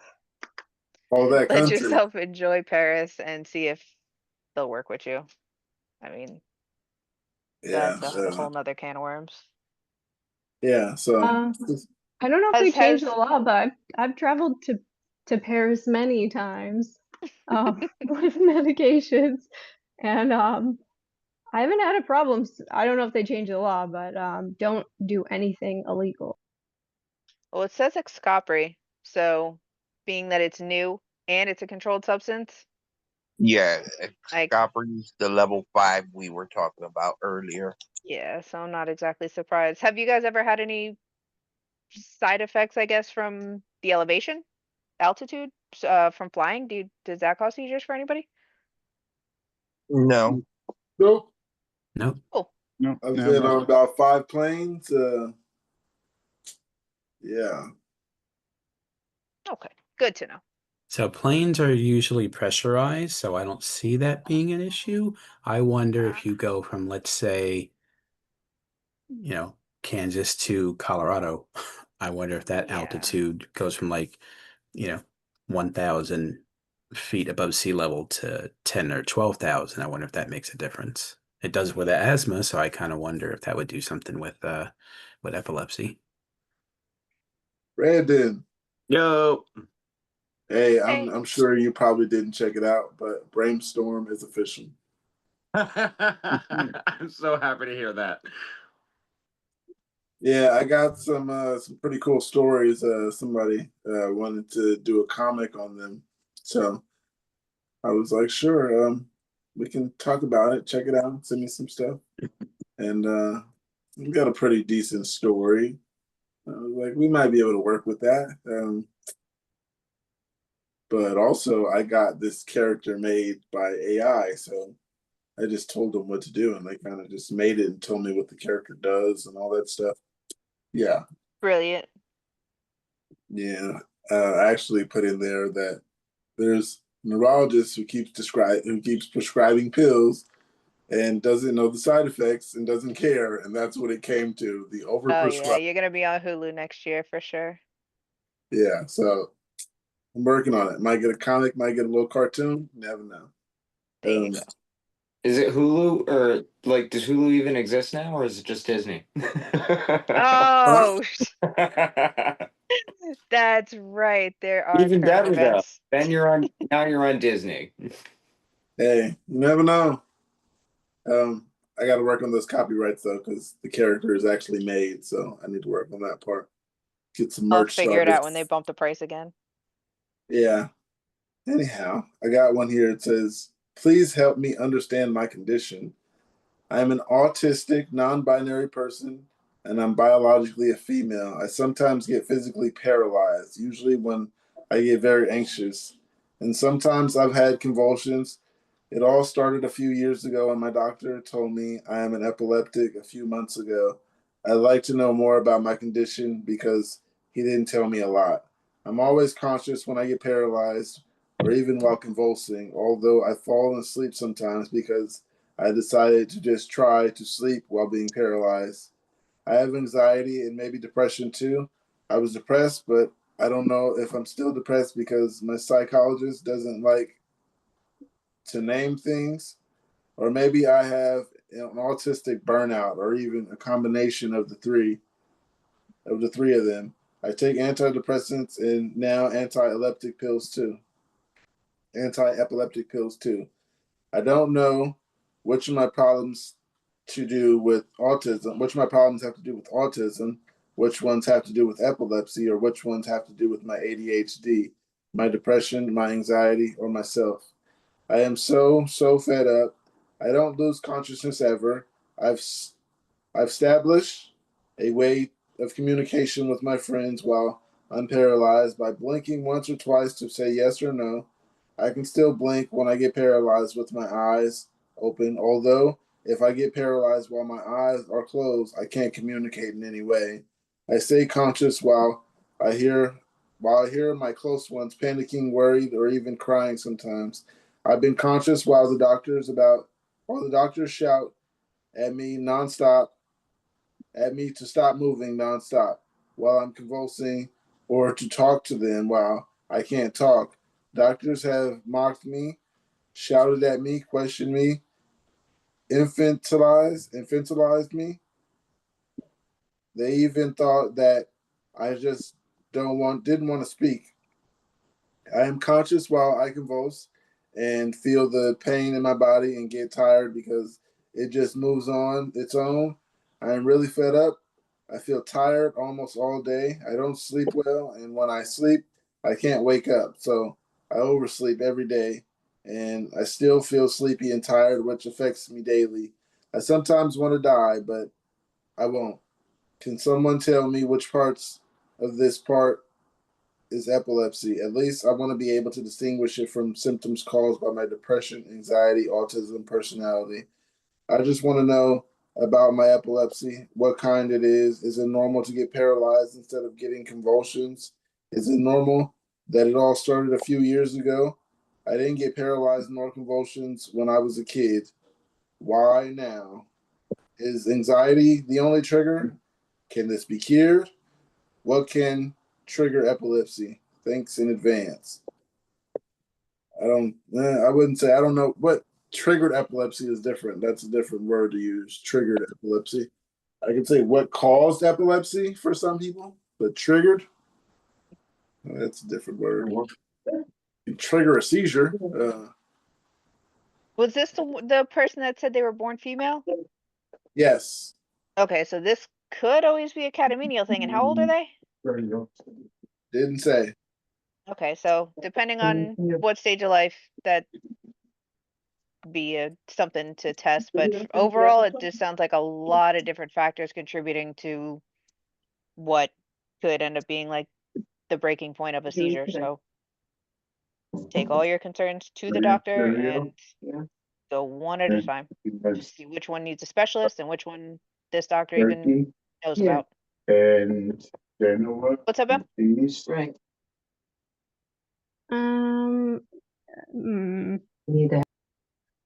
ADHD, if this person can find out where those symptoms stop and seizures start, hit me up.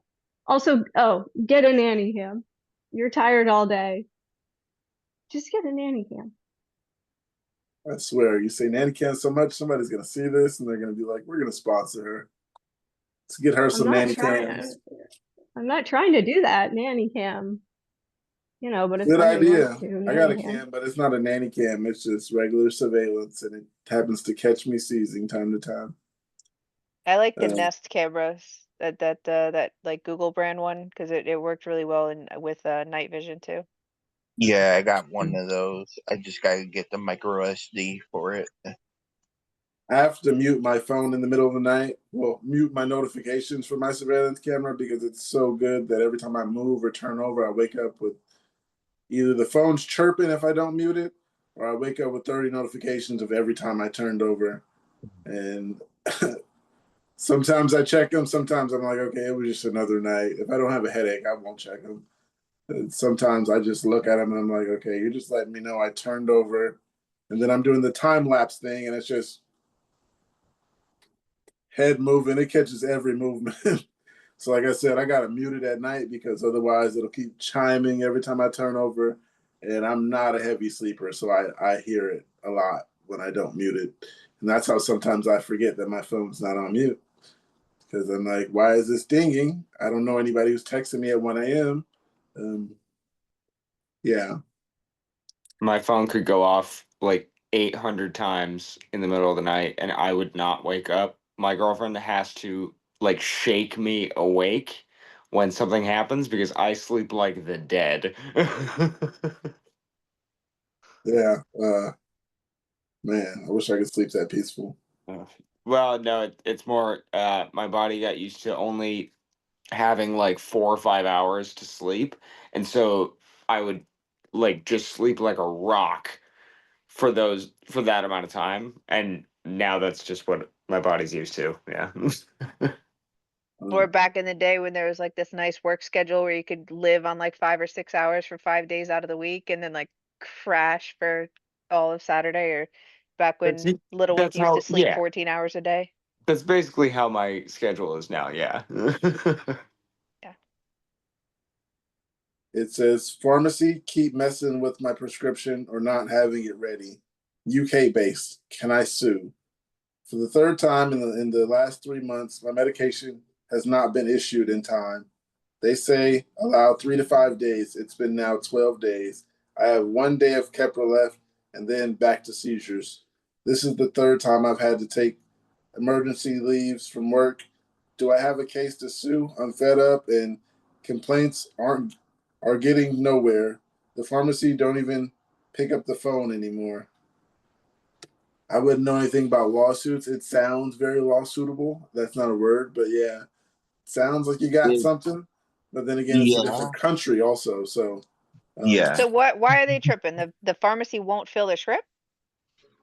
yeah. uh, It's a 12 late. days late, and they're running out of pills, and it's Keppra. So yeah, It's like the third month in a row or something like that. That their Keppra prescription is late. um, It doesn't seem like it would be a hard thing to fill. So Yeah. at this point, it just kind of seems like the pharmacy is not like the pharmacy itself isn't doing their job. I wonder if they would get a better result by just swapping pharmacies, because that just doesn't sound right. right. Yeah, if there's not a stock shortage or some reason for them not to fill. I mean, especially with the generics and everything that's available, Yeah, somebody's getting their wires crossed. The prescription must not be coming up valid for some reason. it's so weird. Were they in again? It actually said they were in the England. UK. Okay, because I know there's been a lot of posts about Canadian pharmacies giving people problems. So I kind of wonder if maybe some of the other countries might have problems with shortages, or I know, so for instance, somebody in Canada, they couldn't go to another pharmacy because there's national pharmacies that they use. So it's like the Oh, same brand all over. So I kind of wonder if they have a similar situation where it's the town pharmacy and that's all you got. Whereas like here, CVS isn't doing you good. You could go to Walgreens or something. I kind of wonder if there's, no competition, so you're stuck with what's in town. that's a And really also, if they're in a small town, could be something like that too. yeah, that's a really good point. Yeah. Yeah, we don't have Walgreens anymore, but yeah. Really, that's off topic. Walgreens We have CVS and CVS. I go Centerwell. I like the mail order. Yeah, Centerwell hasn't given me Walgreens too kind much of trouble. left and never came back out here to the Bay Area of California. I haven't seen one forever. Yeah, I was confused when you said that. I was like, "What do you mean? There's still Walgreens? I've got one right at the street." They Yeah, gave but then on the other so side of many town, it's still boarded up. problems. So I can see how that happened. Yeah, I know they closed a lot of them, so it's probably a lot in California. But yeah. Walgreens gave me so many problems with Phillips. I'm like, never again. It's either Rite Aid or CVS. So yeah, I guess the person in question should really consider their options for like available medication, because if they're not able to fill their prescriptions regularly and consistently, that's a problem. So they need to look into alternative options, I think, and that's just my opinion, though. That makes sense. I think, rather than suing, trying to see what other type of options that they might be able to get, Maybe whether it's getting mail order or something yeah, else. that's what I was gonna say. Like getting them delivered might be a better option.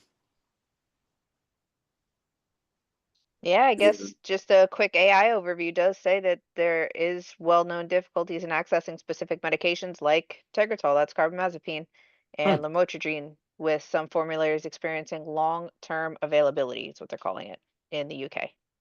Long-term unavailability, I'm sorry.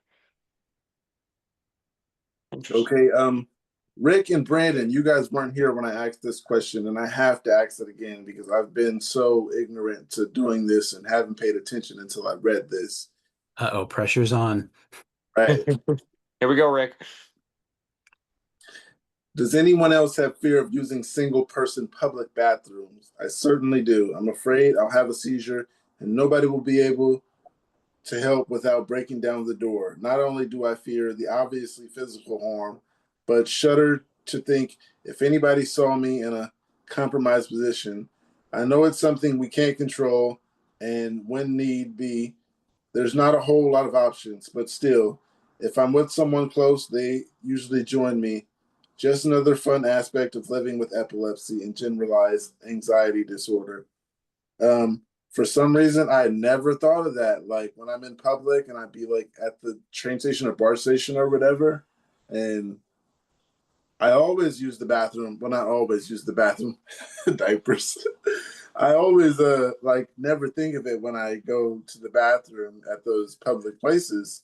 It's never crossed my mind, but I always go right in and close it. And for some reason, I forget I have epilepsy, and I just go places and forget. I guess that's exactly what happened. I forgot I had epilepsy, and I just went in and locked the door behind me. I don't know about you, Rick, but yeah, I'm the same way as you, Pookie, where like I have to use public bathrooms or like, you know, one person bathrooms all the time. So if I worried about it every second of every time I had to do it, I wouldn't be able to get through the day. Yeah. So I just kind of forget about it and just go, yeah, I'm gonna use the bathroom. That's it. And then if I have a seizure, I have a seizure. But if I don't, hey, great. But I don't worry about it in the moment. Right. So as somebody who had a seizure after getting out of the shower, I never thought of that. Like when I take a shower or now I keep the door unlocked, but I never thought about the whole bathroom thing. I'm unique where things are mostly controlled, so I never really gave it much thought about the single person bathroom thing. Yeah, that's one I knew like not a lot of us probably thought of because, like I said, I go right in the bathroom, I turn around, lock the door behind me. Um, I guess it was just a thought of I'm in public and I don't want anybody walking on me. Yeah, I gotta pay attention to that now. My mom actually like about a month after I first got diagnosed, asked me like, you know, how I felt about just taking a shower. Because she was like, I get nervous thinking about, you know, you taking a shower because what if something happens in there? And I was like, you know, I just kind of turn off the fear, take the shower, make it quick, and that's about it. But I don't like over stress about it because that's something that's gonna lead to like it's more likely that I'm gonna seize if I'm stressing about it, sort of thing. Right, that makes sense. Yeah, you kind of do what you can. Yeah. You know. It's like stressing about what we can do and what we can't is gonna make it harder in general, I think. You know, if you just sort of roll with it, it makes it easier at least. Feeling like you have a schedule for me anyway, feeling like I have some kind of routine, even if that's like bullshit, is you know, it feels better that, you know, to tell myself that I get up and do something similar. Like I'll find some time today to like put a piece in the puzzle or something. I'm But sitting there just was on another your one puzzle. here. I have these 200-piece puzzles that they got me for Mother's Day, and they're gorgeous. But you know, it's kind of silly to think that if I don't lose sleep, I'm gonna get it done. Free to cat low. Lovely. So this one is also on the epilepsy board. 21 female, started having seizure-like symptoms and need some help figuring stuff out. Hey, I'm unsure if it's okay for me to post like this since I have unconfirmed epilepsy, but I wanted to ask around since other people in my real life haven't been so helpful. A few days ago, I was lying on the couch early in the morning, a bit sleep deprived when my body started to have horrible tremors. I brushed this off as an adrenaline dump due to the fact that I have POTS and thought nothing of it until I was sitting in a chair at the table talking to my roommates and I started shaking so uncontrollably I couldn't stand. From there, I was lowered to the floor where my body continued to shake involuntarily and it felt like my muscles were twitching really severely to the point where they were clenching. My roommates called an ambulance and help arrived, where my heart rate had been up in the 180s and my blood pressure was also incredibly high. Eyes were dilated. I was able to understand everything going on, but it was hard to get words out properly until they sat me up. I continued shaking for a good while after that. Bro, let me finish. Up until I got to the hospital, even. I get to the ER and I was told that I didn't have a seizure because seizures don't look the way I have them, but that I was just anxious and that it was the result of stress and gave me a Xanax before sending me home. The following morning, I had another seizure after looking at a TikTok edit on my phone that had some mildly flashing lights. This time I was unresponsive, but still completely aware of what was happening. I felt breathless to reply, so I was more focused on breathing. The paramedics told me I was possibly having multiple seizures in a short period of time and going in and out of them. They rushed me out and back to the ER. On my way downstairs from my apartment with them carrying me down, I had another presumable seizure due to the flashing lights of the ambulance, which subsided only after they turned the lights off. They injected me with something, but I'm not exactly sure if it helped or not. This time they did a quick 30-minute EEG on me and sent me home with no results whatsoever. But I seized during the lights portion of the exam to the point where the nurses had to rush in and perform a sternal rub and put smelling salts, it smelled really strong, into my nose. The neurologist said there was no possible way I could have had multiple seizures in a row with how responsive my reflexes were. I was discharged and told to follow up with neurology for my results, but the neurologist said that unless I keep having problems, I have no reason to come. Does that mean they found nothing on the exam? I'm still horribly sensitive to flashing, strobing lights, to the point that looking at them for even a second makes me feel sick and my chest tight. But I haven't had a seizure since because I'm avoiding anything that could trigger it. It's usually super aggressive strobing that hits me the worst. Is this possibly photosensitive epilepsy or something else? I'm not 100% clear on how seizures present since there's different types, and I'm not sure what mine look like in those categories, as most seizures that have muscle tremors and spasms result in lack of consciousness, and I haven't had that. I'm present for them, but I have a bit of difficulty remembering the events that took place after the fact. I'd consider scheduling with the neurologist, but he seems incredibly dismissive, and the fact I can't even come in to know my results kind of rubs me the wrong way. I'm not sure if that's normal. And they did an edit saying just to clear up my symptoms, and it's bullet points here: sweating, rapid hyperventilating breathing, muscle tremors, full body, severe muscle pain afterwards, no loss of consciousness, vague amnesia after the fact, heart rate 140 to 180, flashing lights are a trigger, spasms and movement seem to last far past seizure duration, crying, eyes can open and close, but I prefer them closed, sometimes dry heaving, no prior history other than migraines. I haven't had one outside of flashing lights other than that first one. No fever or high blood sugar. Electrolytes looking good. Flashing lights, if I look away quickly, typically make me feel uneasy and nauseous with chest tightness. That's it. Second, third, fourth, fifth, get whatever opinion you need because that was a seizure. Especially the first one because I already heard that you were sleep deprived. So that you just took down the threshold for a seizure there. Do you have those photosensitive ones, Angel? No, I don't have photosensitive ones. Oh, okay. Mine's just happen randomly. Yeah. But sleep deprivation, stress, and can like take down those thresholds, you know. Extreme stress for me. Oh, okay. Go ahead. Yeah. All right, go ahead. Go ahead, Brandon. Oh, sorry.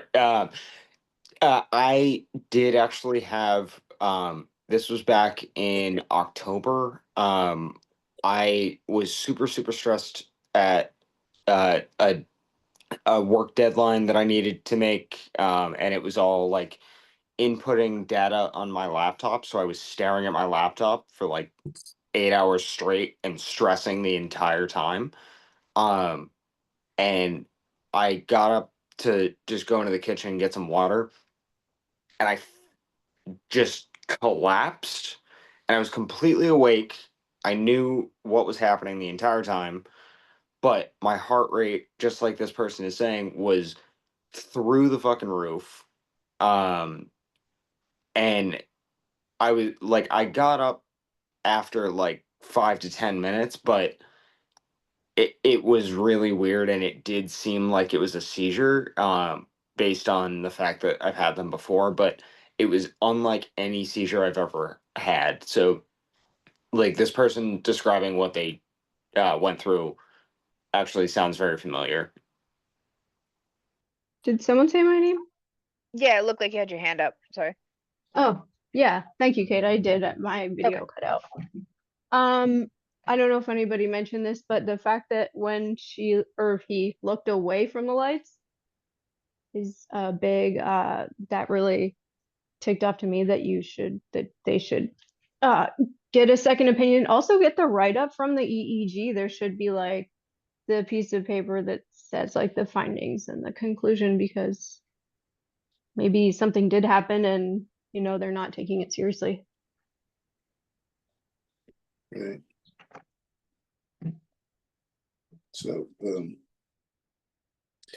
someone I'm surprised says, they keep getting sent home. No, go ahead, guys. I'm confessing that I've become kind of a jerk while listening to people's mental health problems. Epilepsy is so life-altering bad that many people's problems online seem so mild and in comparison, and it feels like they're flipping out over nothing. I keep this to myself, but it's what I think to myself. I admit I've become a bitter jerk about this. That's why I'm confessing to other epileptics, because epilepsy is a real fucking problem and a real problem to be distressed about. So many people have the same problems created in their own minds. They all have anxiety and depression, but if you ask them, it seems like they haven't had bad experiences to start those problems. I absolutely hate it when someone on the depression sub says the phrase, I hate that I'm depressed even though I have had a perfect life. I hate hearing about brain chemistry when there has never been proof that brain chemistry alone screw people up. They don't know what depression and anxiety is. Imagine being at work and hearing a ringing in your ear, knowing that you will lose your job if you have a seizure in front of everyone, or having a cluster of absent seizures and your boss is telling you something, but you can't understand what he's saying, so you smile and nod dumbly, or sitting down to take a final you really studied for, but you suddenly can't understand the words. The actual truth is, and most have read it, I feel like I have it worse than everyone else until I come to this sub and realize so many people actually have it worse. Then I feel so much compassion. I'm guilty of this feeling. Can anyone else relate? I'm going to say no, because I don't take other people's disability as a joke ever, because I think people take my disability as a joke too much. So I take everybody's as an oh, that sucks. I never really say, or like you said, he becomes a jerk off, but I've never really pointed that out, like, or felt bad, because I never knock someone for their disability or say their stuff is much worse, except for you guys, because you guys have epilepsy. And I feel like you guys went through so much more than me. Like I said, I was only in a car accident, and then everybody else got it later in life and stuff like that. And except for Angel, yeah, I feel like mine is a cakewalk. All I'm doing is taking medication and having seizures. You guys, like Rick, you said you had something in your head. Jeff is having nocturnals. Yeah, like I said, I feel like mine's is kind of a cakewalk compared to what you guys went through. Like, I had my car accident, but I didn't feel anything. I woke up out of a coma months later, had to learn how to walk again. But yeah, everyone else went through trauma. I didn't. Well, Wait a still call second. it trauma. But yeah, mine's. I don't feel like mine's was that as big as you guys. I didn't go through the pain. Okay. So about that, Don't ever, Pookie, just keep in mind, don't ever discount, what you went through. Don't compare it, okay? We all I'll go, try. we all go through our own stuff. It's traumatic in our own way. Don't ever compare, okay? Yeah, I think yours is way worse than mine. You couldn't shake it. Yours is genetic. You couldn't avoid it. Yeah, but you I- literally just said I came out of a coma, blah blah blah blah Yeah, blah. thank So you so much for backing me up here. Like, Pookie, you said you came out of a coma. Like, none of us have But had to do that. I didn't go through the pain or anything. I just was like, oh, Just where am don't I? discount how Oh, okay. traumatic that is for you, though. Like, you have that experience, and that defines you. And like you need to understand that you're stronger for it, but you went through it as well. It's Okay, what I could say is a lot of people don't find out they had a seizure. I mean, they find out they had epilepsy when something bad happens. Like Angel said, he hit the cement, fell into the cement or whatever. Yeah, with mine, like I said, I was in a car accident, and eventually I just had one down the line. But yeah, I didn't just find out because now my face is broken on the right side, and I hit the cement and all that stuff. That's what I meant by it. Mine's could have been so much worse. Of course, I had to learn to walk again, but I didn't go through the struggle of yeah. Man, you can't just brush that off like that. Yeah. Yeah, You I had to wanna learn to so go walk much. again. around, man. I had to That's learn to All of that's walk us are again. sitting serious. here You going, wandered you do into people's realize houses. Did how you just wild hear that is, right? yourself? Yeah. Yeah, I'm trying to, but like, yeah, Man, you were Yeah. Realistically, it's like, okay, how cool is Pookie? He's like, yeah, I was in a coma. Yeah, I did it. Yeah. I had to relearn how to No big walk. deal. It was fine. Only took me a month. It was whatever. That's just how it is out here by the bay. I Like, started dude, this epilepsy podcast. It's really nothing. like you Saved a have couple zero lives, reason whatever. to like feel like we've gone through more than you. You have gone through more than literally 90% of people with epilepsy. Yeah. yeah. Like the Yeah. the bus trips, the 3 bus trips to another town, man. Going into a rehab? Come on, Pookie. Oh, yeah. You're the You man. There's a reason why it's I feel Pookie the like you've man. gone more through it than me. Well, yeah, but you told me like you found out when you like hit your face on the pavement. You actually had to feel that pain and all that. Yeah, but I'm just saying, like, yours is more dangerous than mine, I think. Yeah, he didn't have to relearn to use his face, and that's nothing to take away from Angel at all. But I'm just trying to point out the insanity of what Poopy is saying. Yeah. Okay, I get Pookie, it, you guys. I get it. You've got 6 people here going, hey man, like respect what you've gone through and don't ever discount it. Like And how Yeah, many I feet were get you it, you dragged guys. by that car accident? Huh? How many feet were you dragged in that car accident? 40 car lengths. So you have it just as bad as everyone else, Yeah. if not worse. it's like 120 feet. Jesus Yeah. It didn't hit me out of nowhere. Like, well, yeah, actually, never mind. That was dumb. It did hit me out of nowhere. Yeah. All right, I'll take it. No more excuses. There you But go. back to the question. Person is feeling guilty about being an asshole to people about their disability. Can anyone relate? Like I said, I never made fun of people for other disabilities because I already know how much people don't give a fuck about epilepsy. So, yeah, I don't make fun of anybody else for any neurological or mental health problems. It's all messed up. I wouldn't like anyone to mess with me like that, so I don't do it to others. I joke around with my friends, like my personal inner circle, but that's about it. But I don't joke around about anybody else. I congratulate everybody for like even their like other epileptics for going seizure free because that's an accomplishment, you know? That's a big hill to climb. So no, I won't I can't be a jerk to other people for that. You know, we all go through things differently. You know, some people who, oh, I got cut off in traffic. It's the worst morning commute ever. To them, it is bad. Other people get in car accidents during their morning commute. So, you know, if you look at things subjectively on paper, yes, this person has it worse, that person has it worse. But we also have to look at what people are dealing with. All people have different thresholds.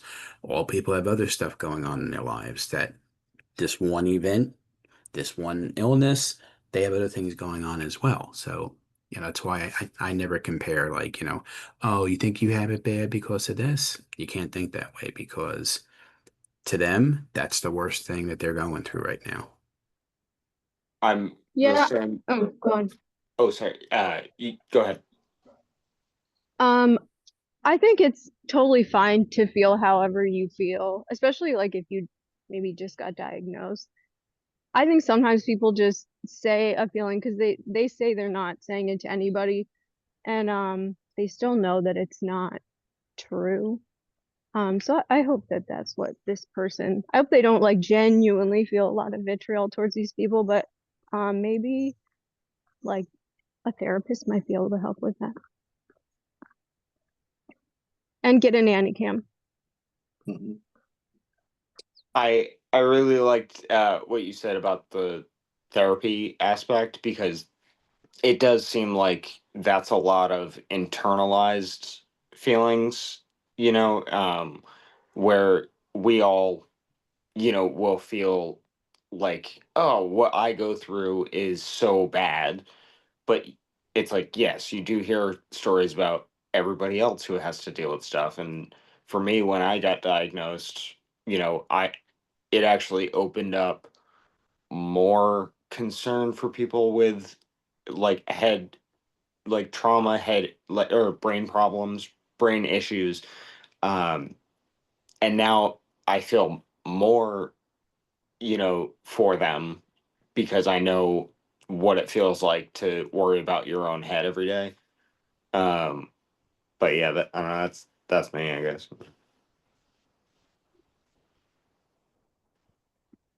Yeah, I think also I feel that a lot, Brandon. Like I don't think I was that judgmental before, or maybe I just realized that I was being judgmental when mine got really bad. And I tried to explain, like, no, I literally can't control this. And then I thought about, like, well, if you have like debilitating depression, you literally can't control that either. Yeah, I feel like it gave me a lot it's the more same. empathy Yeah, for everything. yeah. It's that like just empathy and like realizing what other people are also going through. Yeah, it's That's part of the most frustrating part about understanding how often these conditions get misdiagnosed or just brushed off as the, not physical but psychological. You know, that's really scary because that literally just kind of puts like a red flag on your chart and makes it even easier for future providers to brush it aside as something else. Yeah, which is So funny until you because have, yeah, how do you have seizures without having emotional reactions to them? And if seizures are happening all the time, how would they not potentially be chronic?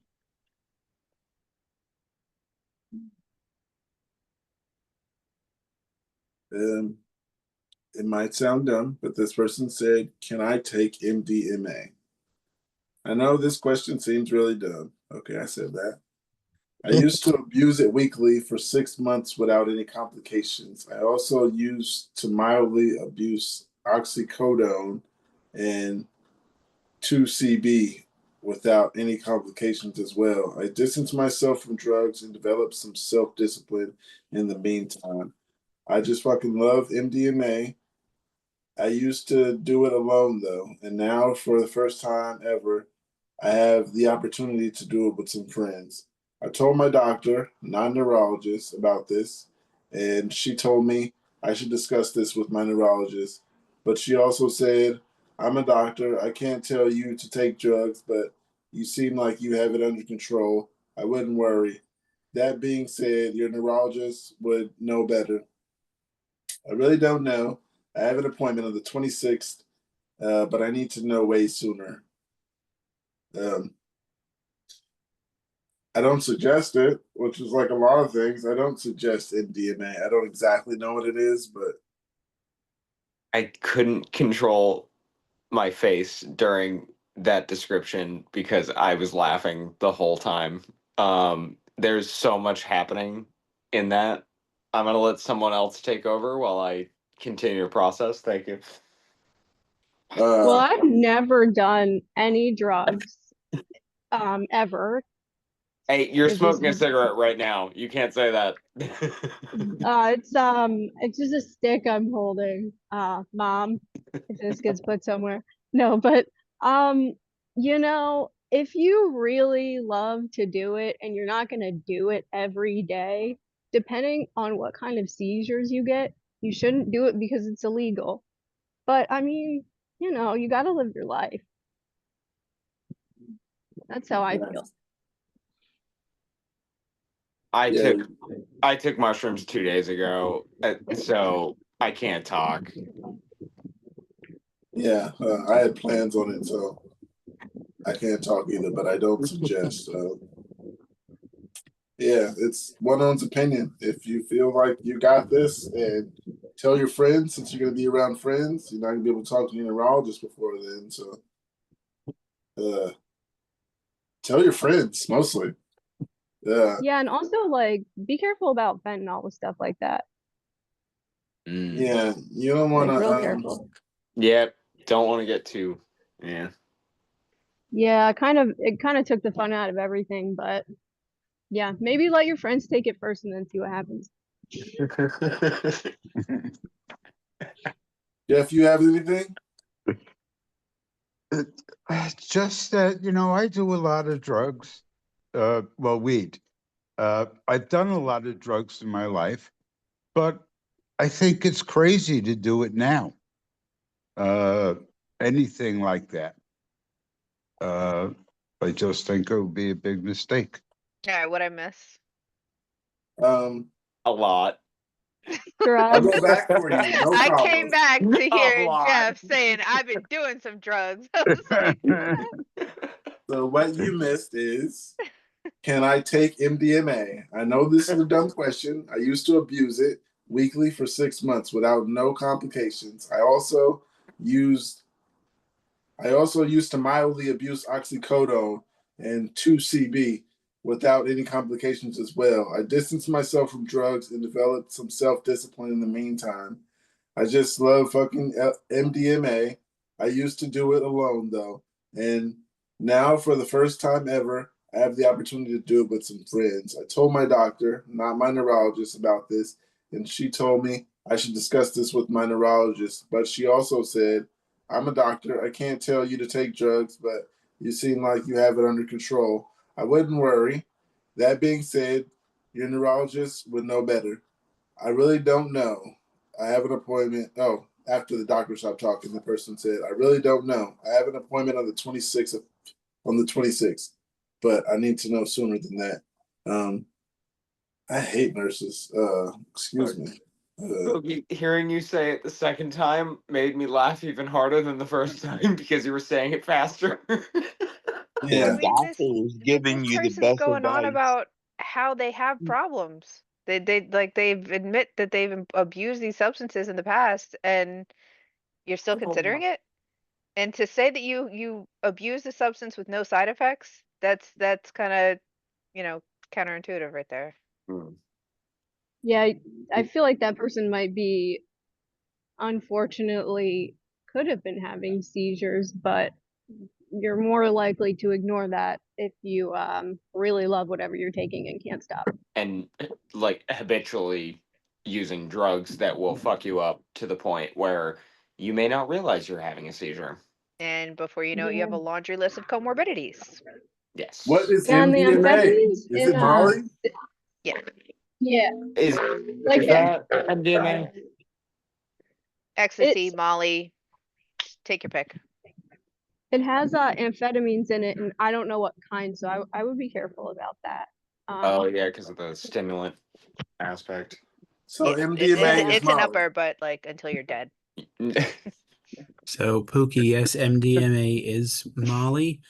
When you first started saying it, I thought it was the Madonna CD, MDNA, and I'm Oh, thinking, okay, dance music sets the person off. So I totally went off another direction when Yeah, you I'm started. like, And Can somebody we brings that to an epilepsy check. Molly and can we all be ecstasy I and can't quit. addicted seizure to drugs? Madonna? No way. I Like, have to listen. can we all just be addicted to Madonna? It'd be healthy for everyone, I think. oh I man. can't stop Let's Madonna. see dancing. what the political climate in the Middle East would be with that. I never had Molly, but my experience with it would be when I seen my sister. She was like, "I got a drug test coming up," and she drives buses, and she was like, "Okay, I did Molly the other day," and then she's like, "What does this mean?" And I googled it, and it said amphetamines, and she was like, "What's that?" And I was like, "That's like methamphetamine." And she was like, "What? They're gonna see that on my drug test?" I was like, "Yeah, if you got it tomorrow, I suggest drinking a lot of water, maybe some cranberry juice, peach juice, whatever the case. Find something because amphetamine is what it looks like on the drug test. So that's all they're gonna see is amphetamine. Or They might take an assumption that it's meth or anything. So get a prescription for something, like short term, that will at least be like, no, this is what I was taking. I swear to God. yeah, yeah, Yeah, and get some Narcan just in case it has fentanyl in it. right. Actually had to call the ambulance last week because a gentleman, what I don't know if it was a seizure, but he was on the ground, and he was snoring, but his arms were kind of doing this like clutching, like convulsing thing. Um, and so I had the ambulance come and they gave him Narcan and an IV. He ended up being okay, but I have no idea what caused it in the first place. Yeah, it was weird. Yeah, yeah. MDMA Yeah, has I've been never. used I was just going to say that they've been using MDMA in like clinical trials and psychotherapy for like PTSD and even talking about using it for like social anxiety, like autism stuff. But Mm. yeah, I don't know if I would trust like NPR about that. Do they have Yeah, and anything that's about like abusing it? controlled. Do they have anything about MDMA abuse in there? Because he said he abused it, which I'm assuming it's like Well, every that would day. normally discredit somebody from even using it for a therapeutic purpose if there's such a, high rate of addiction. But then again, that's kind of what they're doing to us with these pills anyway. Right. So on to the next about drugs. Ecstasy and epilepsy. 21-year-old female was diagnosed with epilepsy at 16. Have done and abused a plethora of drugs, psychedelics, weed, pain pills, meth, throughout my life so far. Antipsychotics and mood stabilizers since I was 8 years old. Now, I've gotten myself clean. I rarely drink and I smoke weed and these don't negatively affect my epilepsy. For some reason though, I've always wondered how ecstasy might affect me as well since I have epilepsy. Has anyone here done E or know anyone who has that also has epilepsy? What was your experience? Did you seize? Was it euphoric or an anxious situation? How was the come down? Did it interfere with your other medications at all? I will add that I have sort of odd triggers. Caffeine will cause me to have full tonic clonic seizures, sometimes around my cycle. I will have short absence seizures. Meth is a trigger, and severe sleep deprivation, flashing lights have never bothered me. In no way does this mean I'm going to start using e-pills, but it's just a genuine curiosity of mine. I do want to try it, but do you understand? how certain substances might interact with epilepsy. Yeah, I think substances just shouldn't be doing them. I mean, ecstasy Yeah. is the same as caffeine, just times 1,000. So if they get seizures from caffeine, ecstasy is like putting your brain on, 1,000 shots of espresso, basically. Like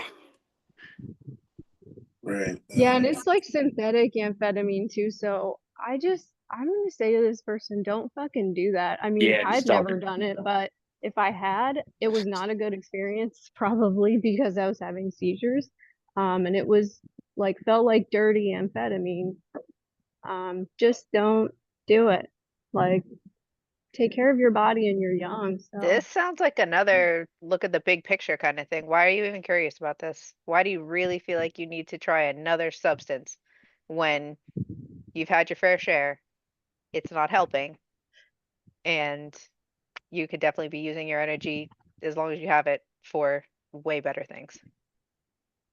Yeah. yeah. Yeah. So on to the next one says, it's a really dumb question, seriously. I just read it because I'm like, why do people put this kind of stuff on here? It says, what's the main danger of driving with epilepsy? I know this question has probably come up here before, but it's a bit of a shower thought I've been having for a long time.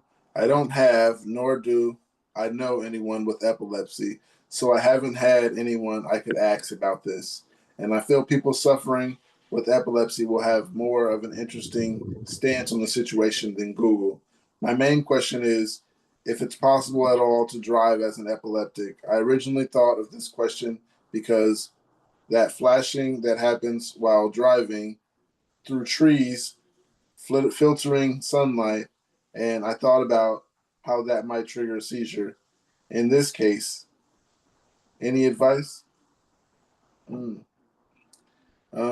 I just the danger is just endangering other people's. Other people. So like, if you want to hurt yourself, go like to. I mean, I'm not suggesting hurting yourself, but just avoid situations where there's people. Just avoid getting behind the wheel. That's why like my main mode of transportation is a bicycle. Because if I'm out on the road and I'm getting to where I need to go using my own mode of transportation, if I have a seizure, I'm the one getting hurt. That's it. I'm the only one getting hurt. I'm not going to put that on anybody else, Getting behind a 2,000-pound vehicle and then having a seizure is wild to me. So, right. Yeah. I just suggest don't driving. I'll read some comments. It says, being able to drive with epilepsy depends on Has their countries. hand raised. Oh, go ahead. Oh, I couldn't see it behind my picture. Go ahead, Em. Oh, this person said they don't have epilepsy, right? They said they do. Oh, they do. Oh, okay. I thought it said I was just curious. Well, if they haven't tried, I don't know why it does it, but like, um, I've missed exits before is the best thing that's ever happened to me. And the worst was I couldn't figure out which side of the road I was on.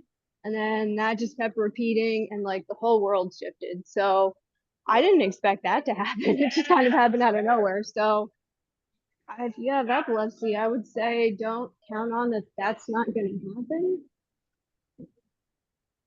Yeah. you never know when you're going to have a random focal. Like you can feel kind of most of the time if you're going to have a tonic, but if you have a focal, it can come out of nowhere. And if you're behind the wheel, you do not want that happening for you or for anybody else who's on the road. Right.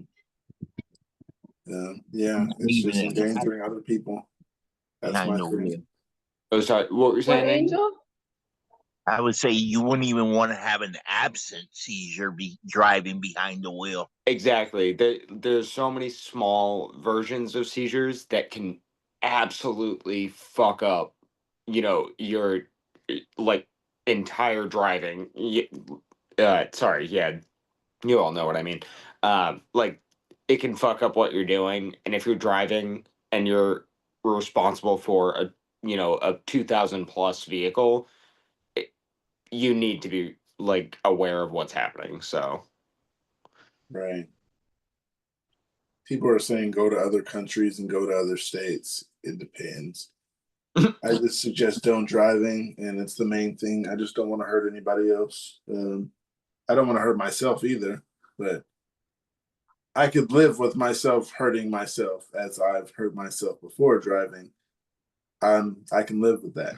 I won't do it again because that could have been someone else. Being that it was Christmas Day, I think that was the main reason not many people were on the road. And I ran into a doctor. Well, no, I didn't run into a doctor. I ran into the wall. The doctor happened to see me, so he stopped. But yeah, just hurting other people is not something I ever have in my plans. I just don't suggest it at all. Yeah, this one comes down to a common sense post. Yeah, like I don't know. Like it is common sense. It's like, are you thinking of somebody else getting hurt in this situation? So yeah. Another one about drugs. Someone says, can I have magic mushrooms while being myoclonic epileptic? Hey, so me and my friend are trying to find out if I can have 250 milligrams of psilocybin. They spelled it wrong. It's actually psilocybin. I have myoclonic epilepsy and I take Keppra and lamotrigine.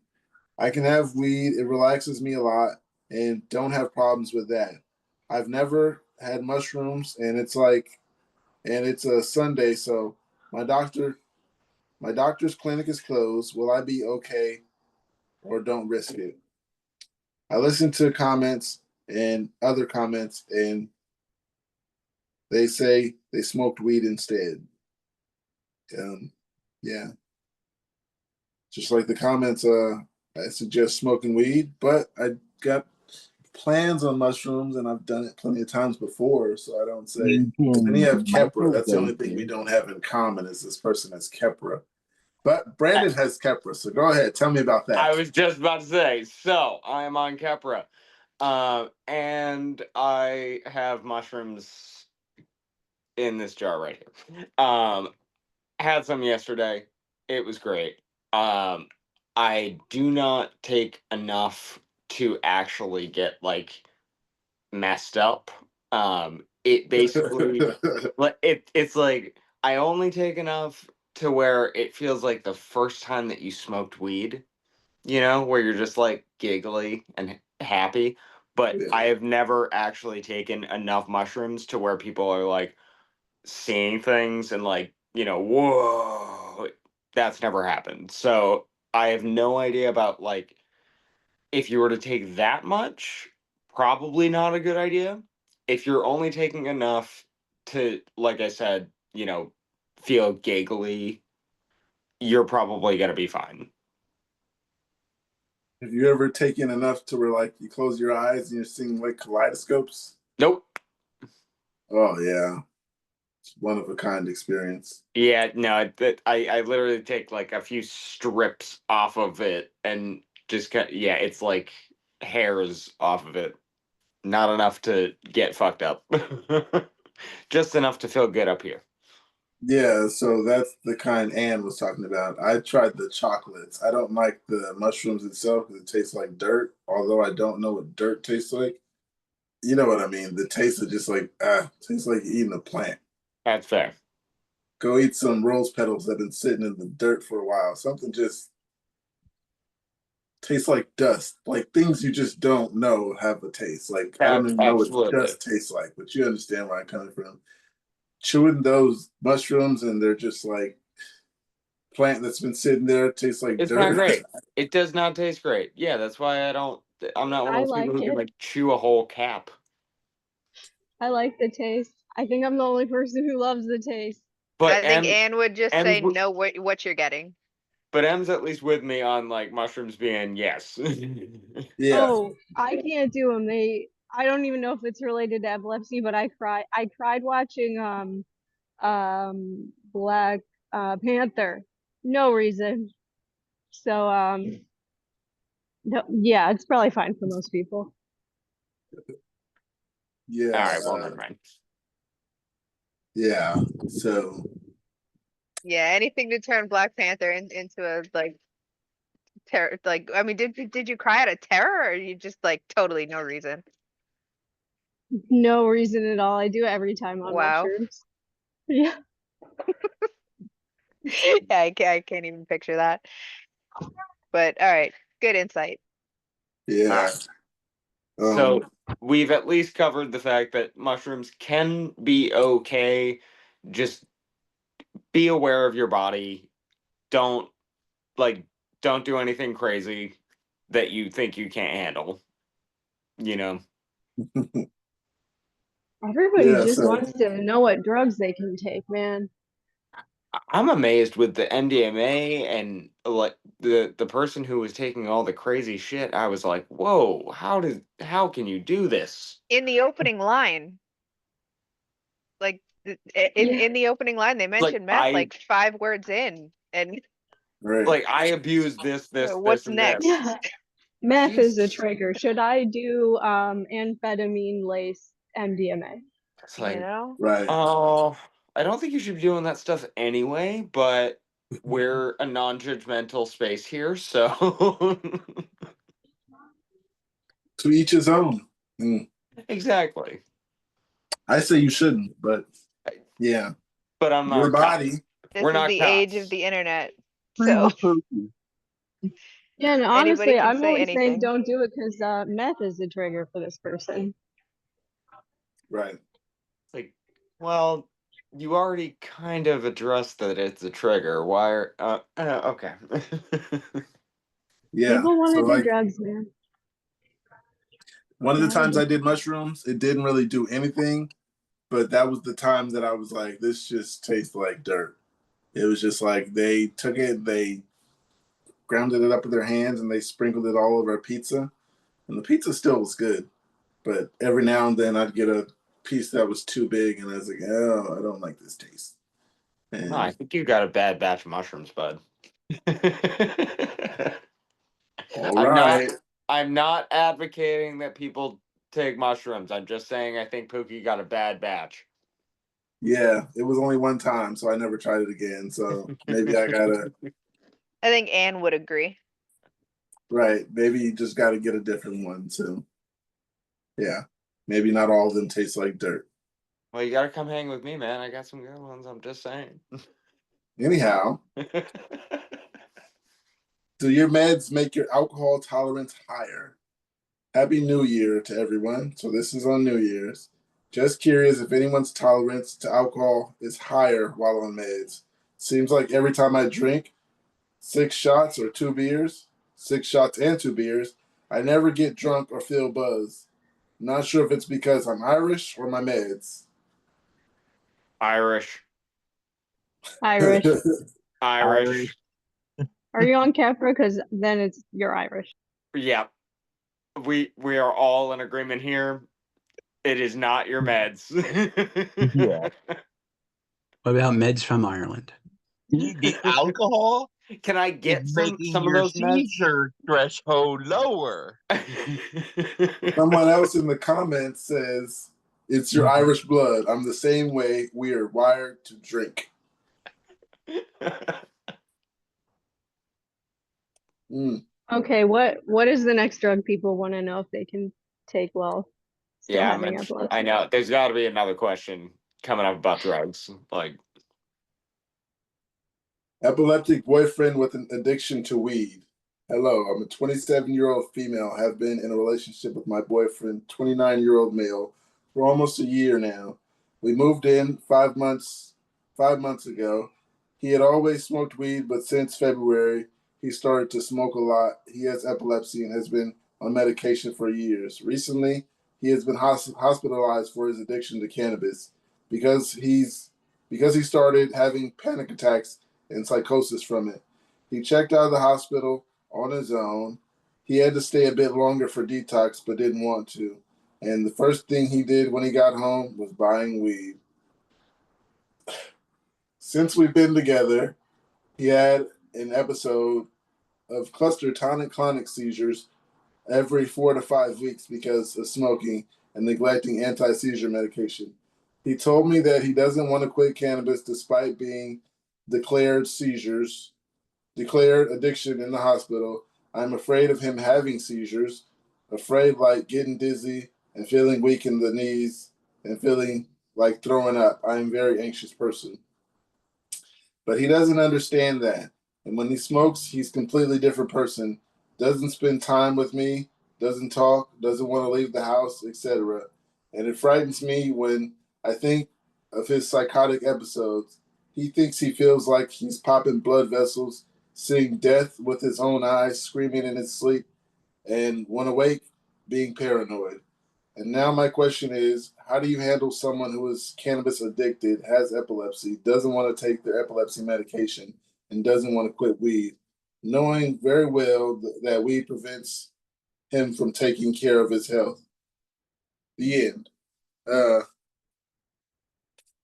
Weed has helped me for the most part. I mean, that's a personal opinion. So I was never told to stop smoking weed. I don't think my neurologist told me to keep smoking weed, but he was like, do you need help finding a program? He didn't say stop smoking weed. He said, are you still smoking weed? And then he said, do you need help finding a program? So I'm assuming he wanted to send me to some rehab for weed, but I told him no. And then I kept smoking. But then this guy, like, yeah, his eyes popping out of his head, seeing death and stuff. I think if the doctor told me that I'm allergic or I'm having stuff like that, I'd tone it down. But like she said, he took himself out of the hospital and then went to go buy some weed. That was hilarious. Yeah. Anyone else? That's Are the we, part is that she? stood No. out to me too. This sounds I like don't, I don't, it's like a go ahead. bipolar issue as well. I think there's an underlying factor of mental health that needs to be Definitely. like explored because I smoke weed every day. I have epilepsy. I can go to work, I can I can do my job, I'm fine. I'm not going to rehab because I'm smoking weed. This sounds like there's something else at play here, you know. He's Yeah. neglecting his epilepsy medicine. And the And who psychosis knows, part, piling on what else? yeah.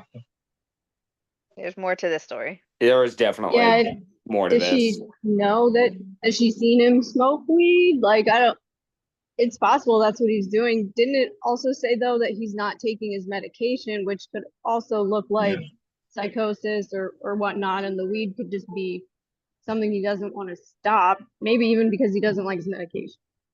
Yeah, Yeah. withdrawals from some of these meds will mess you up. Yeah.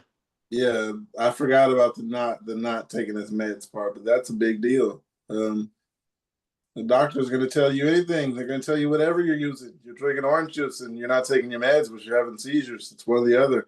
I'm my orange juice. Yeah. What I'm saying is like, yeah, you're having seizures from something. And if all you're doing is smoking weed, not taking your meds, of course they're going to say it's smoking weed instead of go take your meds, unless he did not tell them he's on meds. But yeah, there's something else going on. Yeah, meds can be the biggest thing, but yeah, take your meds. Highly suggest, take your meds and smoke weed. How about that? And on Yeah. that note, I got to dip.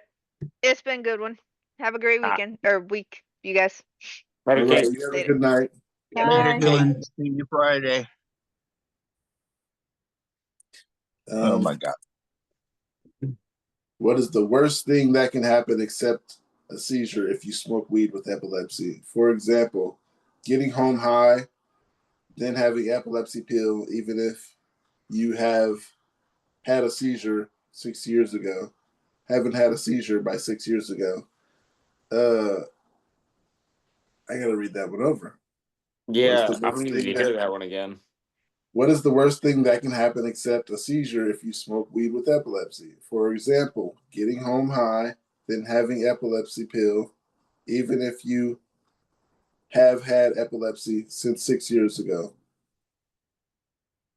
Um, Uh, the worst thing that could happen is you have a seizure.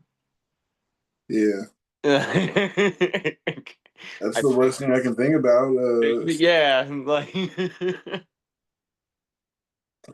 In the comments, someone says get abducted by flesh-eating aliens while smoking. okay, Yeah. Yeah, that's bad. got it. That's the Someone direction. else said you get upgraded to epilepsy 2 if you take a hit right before and immediately after you take your pill. And then there's Anne in the comments. You could accidentally light your hair on fire. Seriously, though, some doctors will give you a hard time if your tox levels for THC is off the charts. Sounds like Anne. Someone said the worst thing, cancer would be pretty bad. But no, seriously, pot isn't guaranteed to help or hurt epilepsy. If it does cause a seizure, that's bad because it makes you more likely to have more. So that's the problem. They can cause injuries as well. So avoiding seizures is important. If I were determined to try marijuana, I'd use small amounts. It's legal where I live though. If it's illegal where you live, I'd highly recommend against it. I could see cops getting called by paramedics if they find you somewhere having a seizure and you have marijuana on you. Someone says there's no benefit towards smoking pot in epilepsy. Best luck is CBD oil. Not smoking it though.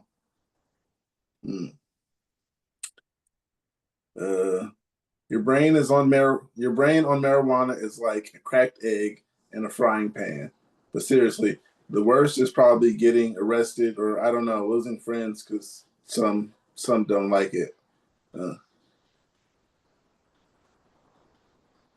Another of the worst things that could happen is you immediately die of cancer. There's nothing that can stop it. It happens to 1 in 1,000 epileptics who smoke marijuana.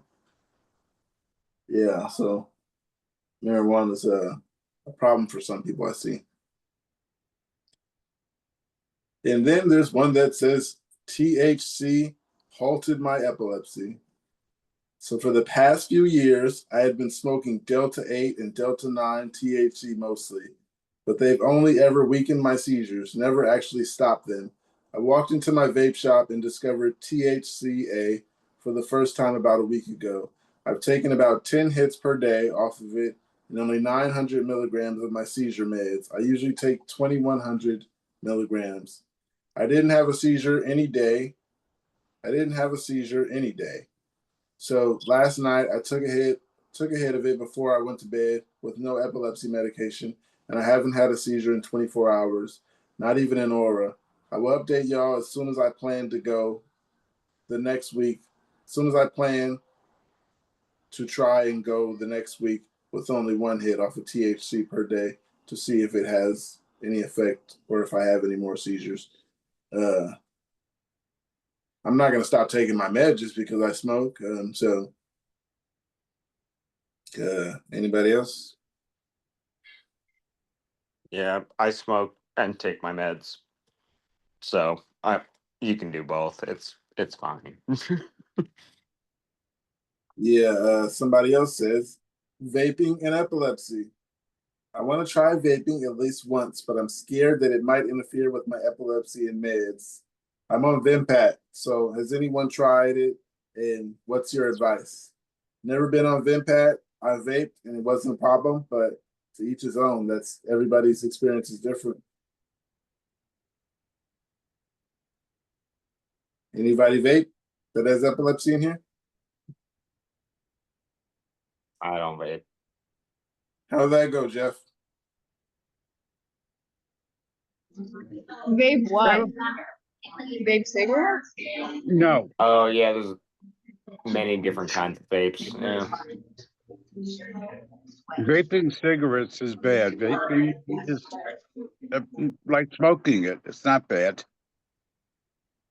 Okay, yeah, like M said, vaping what? Because it doesn't actually say. And I'll say I don't suggest vaping nicotine. Like someone else here says, it messes with their taste buds over time. Yeah. The person that says it messes with your taste buds over time also said, unfortunately, I'm already addicted since before my seizures. And stopping vaping is also a trigger. So don't start it because it doesn't sound nice. I Yeah. guess the stopping, starting or giving them seizures is just because their body's used to a certain level of the um the uppers, I guess we could call it, like the chemicals in the vape that are like bringing them up, their body has just gotten used to. So they could just sort of wean down, I guess. Yeah, so there's someone in the comments that says, as someone from the healthcare industry, whether you have epilepsy or not, please don't start vaping. Recent studies have shown that vaping can damage the lungs, increase heart rate and blood pressure, and lead to long-term respiratory problems. Many vape liquids contain nicotine, which is highly addictive and can affect brain development, especially in young people. Some e-liquids also contain harmful chemicals like formaldehyde and is it acetaldehyde?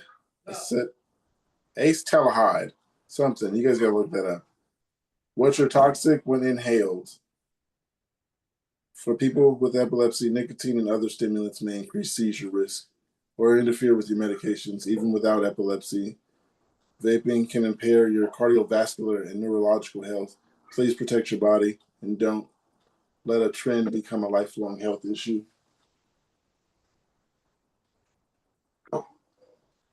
Oh, Pokey, are you also yelling at an animal? I was trying not to yell. Well, yeah, but you're also like correcting. I was just trying to get my cat to. Yeah, we were both doing the same thing at the same time. Sorry. I'm saying the smoking a cigarette, but I don't think people should vape. I did it for a while and then I worked for a company we made we made machines to do So someone in the comments said, I'm not really comfortable advising someone to vape, but I vape. And it doesn't seem to cause any epilepsy related problems. No idea about nicotine though.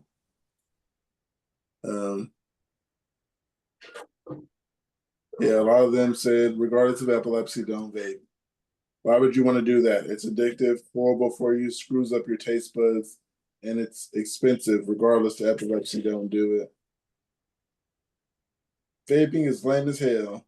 I'm on Vimpat and I just quit vaping. It made a huge difference in my life. I quit cold turkey and I had no issues or side effects. I would recommend you not even try it. What most people don't realize about smoking or vaping is it's an addiction that's going to cost you more than your house in your lifetime, than a house in your lifetime. Nobody actually wants to vape or smoke. They've just been brainwashed to think they do. Also, to people worried about quitting and it giving them more seizures, it's better to quit cold turkey than not quit at all. That's not for all drugs, though. I heard some they're better to wean you off in a hospital and stuff like such. But yeah,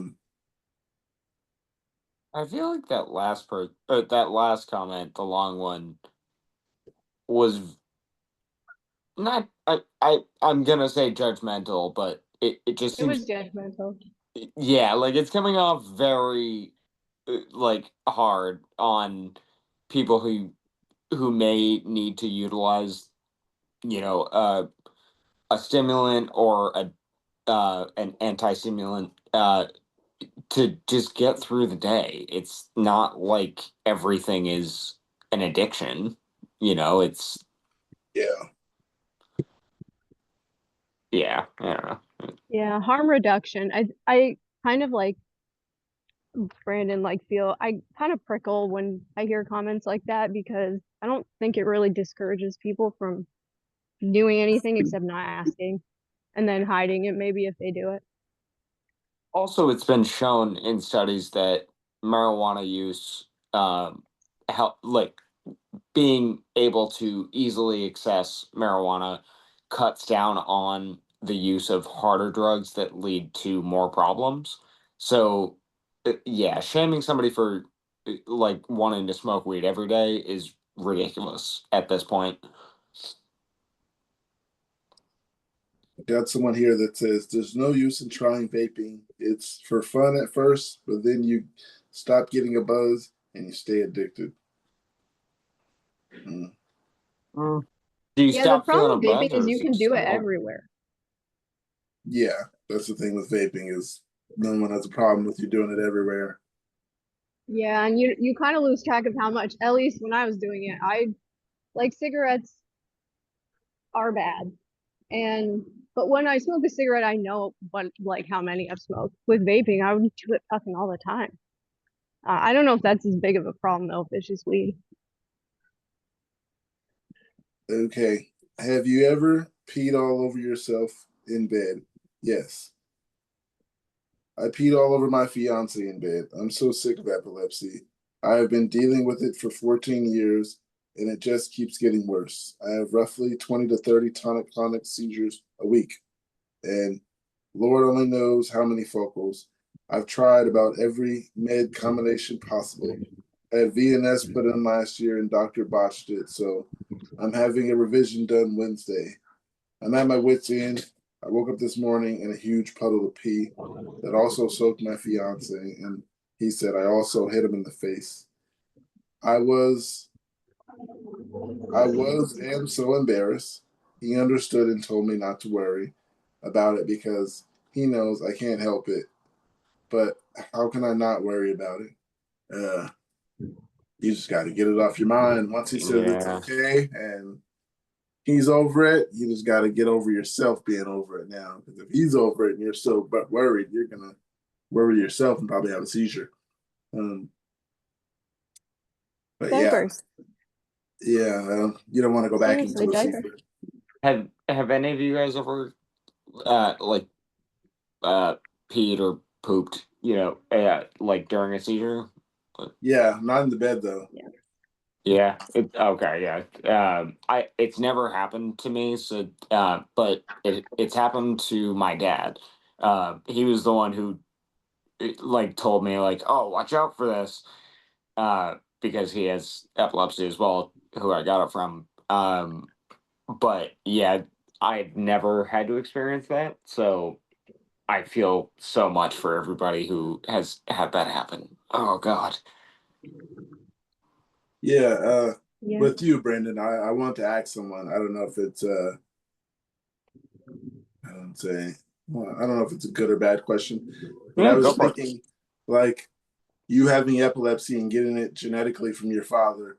Have you ever had like anger because you got it genetically? So Was it how um accepting were you when you found out you got it from your father? how about we save this more for the one-on-one because there is a lot behind my relationship with my father that I do not want to distract from the conversation here. Was I annoyed that I got it from him? No, but only because I was pissed about a lot of other things. So we will we'll shelf that for a bit. All right, you guys. So some weeks from now we'll have Brandon one-on-one. We'll get that story. Anyhow, yeah, Oh, I that's wanted to go ahead.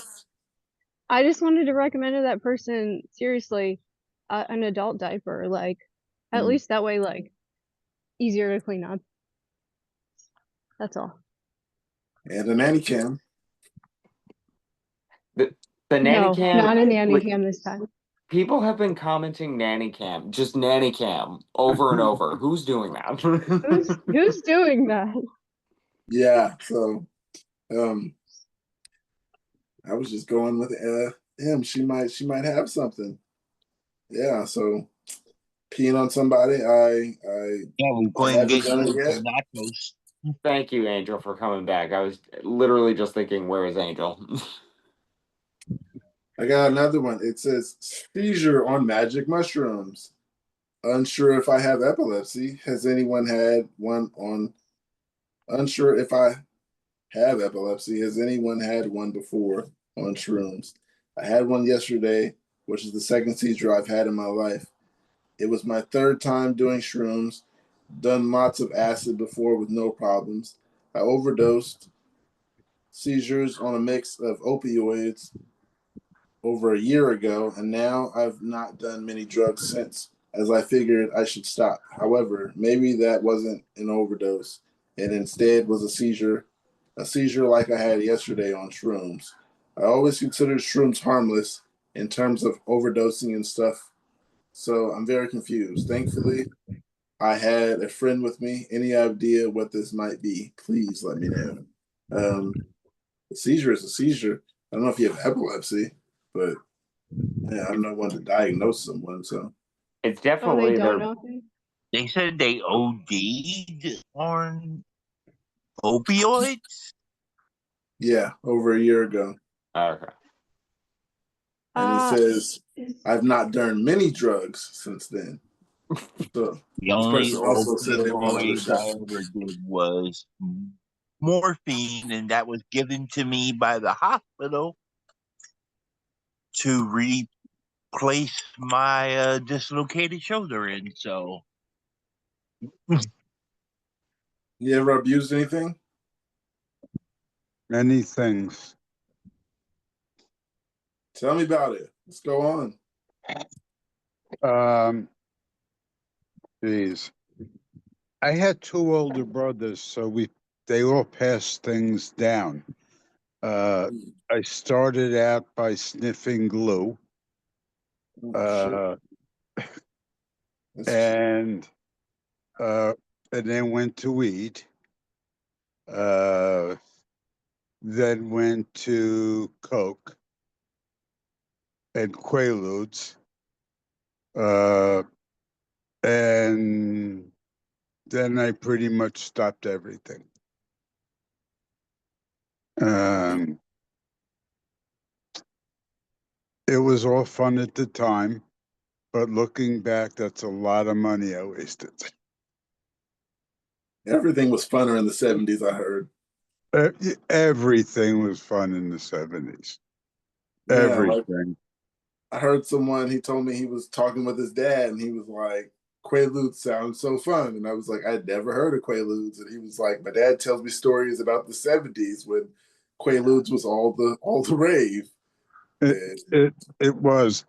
One time, my ex-wife and I rented a house while we were looking to buy uh, right near Woodstock in New York. And my friend had given us these Quaaludes from Switzerland, and they were small and pink. And there was about 40 feet of passage, and every time I had to go from one room to the other, I hit the wall. It was crazy. There were a lot of drugs, and it was a lot of fun.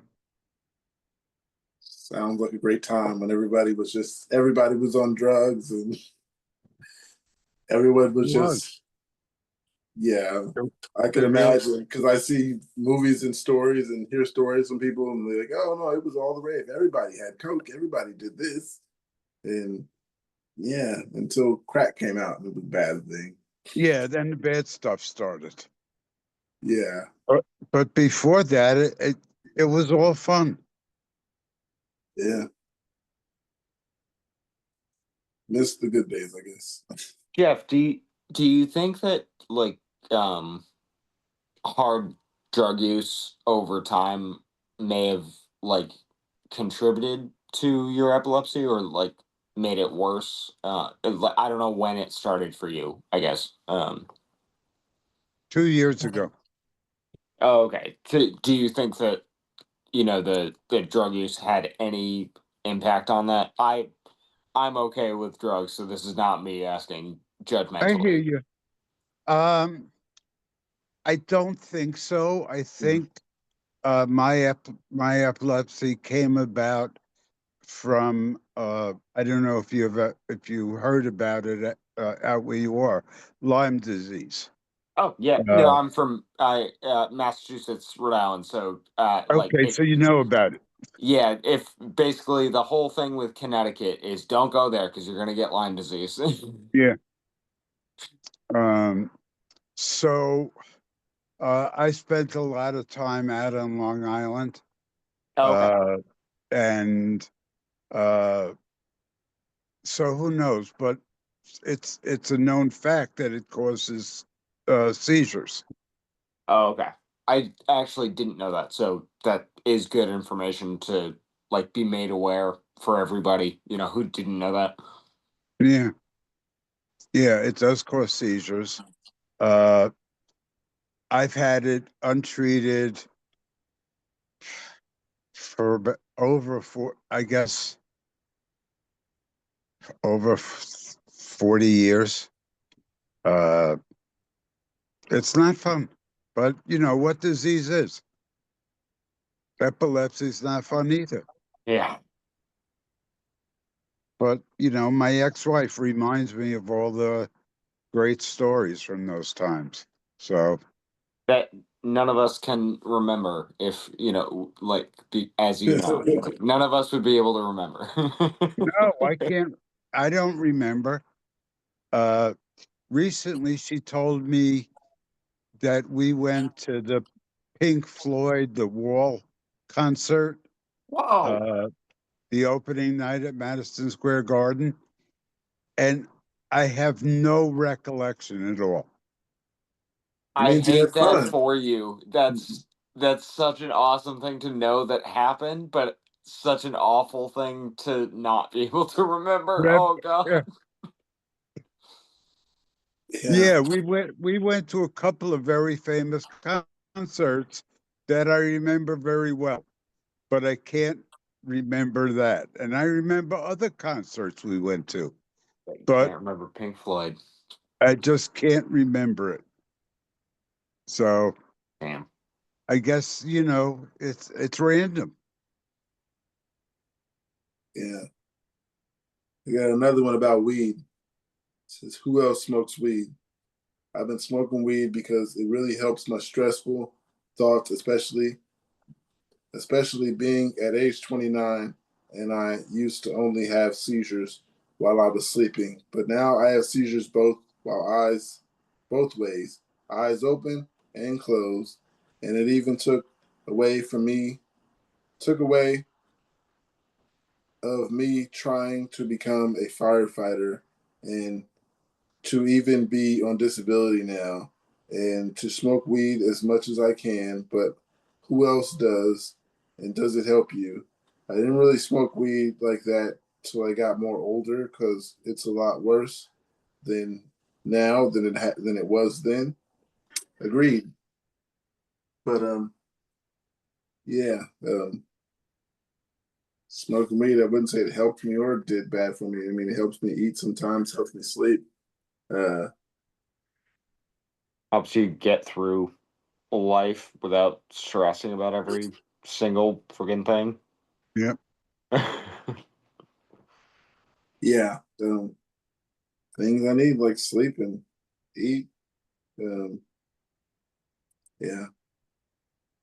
like I Yeah. almost went to sleep earlier, but yeah, I had to go get some food. Yeah, It's a good yeah. thing you didn't. I don't know if anybody's seen me. I wasn't falling asleep, but I was just feeling tired, and I was like, I need something to eat. Someone was I talking. I saw was just like, you, let me go and get then I something was to about eat. to say, Pookie, you okay? But then you go like, yeah. Yeah, and then Angel was like, Pookie got the munchies over there. Yeah, so Yeah, I joined it, like I missed most of this because I had work, but then I fell asleep after I got home from work. So yeah. Yeah, we're always on multiple hours, so you can catch us anytime. No, I know. That's why I was like, oh, they're still on. It's okay. I can hop in. Yeah, it's been going on 7.5 hours, but let's move on. It says, being epileptic, how can you tell you had a grand mal seizure or any kind of seizure at all when no one is around? Does having a swollen tongue usually a good sign that you had a grand mal seizure? That's the end of it. So yes, that's the sign of a seizure. I don't usually just bite my tongue for no reason, unless I'm eating too fast and barely even that. So, yeah, the tongue. Actually, I'm not sure if that only means a grand mal if you only bit your tongue. We can have other seizures that aren't grand mals when you bite your tongue still, right? Yeah, probably. So I've never actually bit my tongue. Like for some reason my teeth just clench up like this immediately. So I've never like bit my tongue. My teeth hurt really bad after from the clenching. But for me it would be the sweating. Like I wake up like I had a flop sweat, where it's just my entire body felt like I just ran a marathon. Yeah. That's my like I definitely just had a seizure sign. Emma?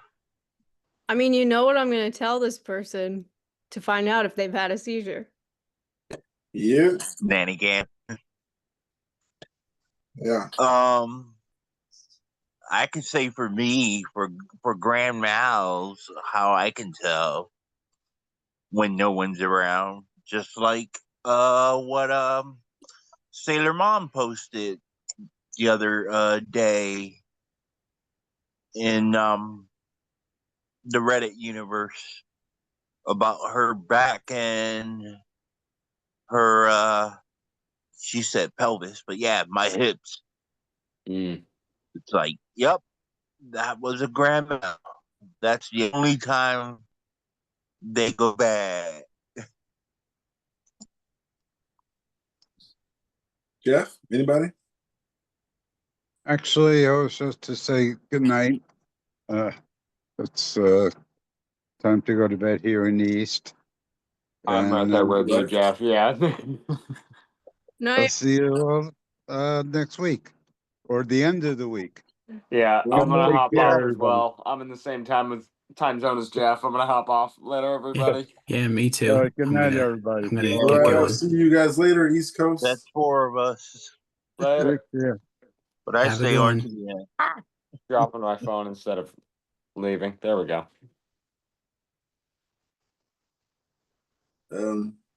All right. Well, Angel, you're the only one from the East Coast left. I guess we'll keep going.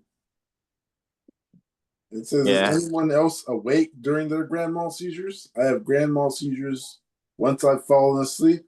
Then I wake up during the seizure, spasming, and all the usual symptoms.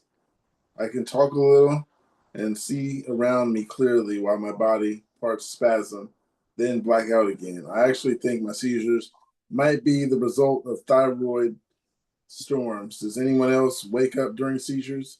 I'm so over my neurologist who doesn't supply me enough info and appears to think that I'm hypochondriac or some shit. I don't drink anymore at all. I don't know anyone else personally with epilepsy that I can ask. I don't know if I can say I woke up because I've had those seizures to where, like, I have a seizure and whatever direction my face is facing, I can see and I can hear, and I wouldn't say coherent, but like I can feel myself grit my teeth. I can tell I'm having a seizure by the time I look around, everyone's screaming and this and that. So yeah, waking up, I wouldn't know, but I think I was there from the beginning to the end. I was aware.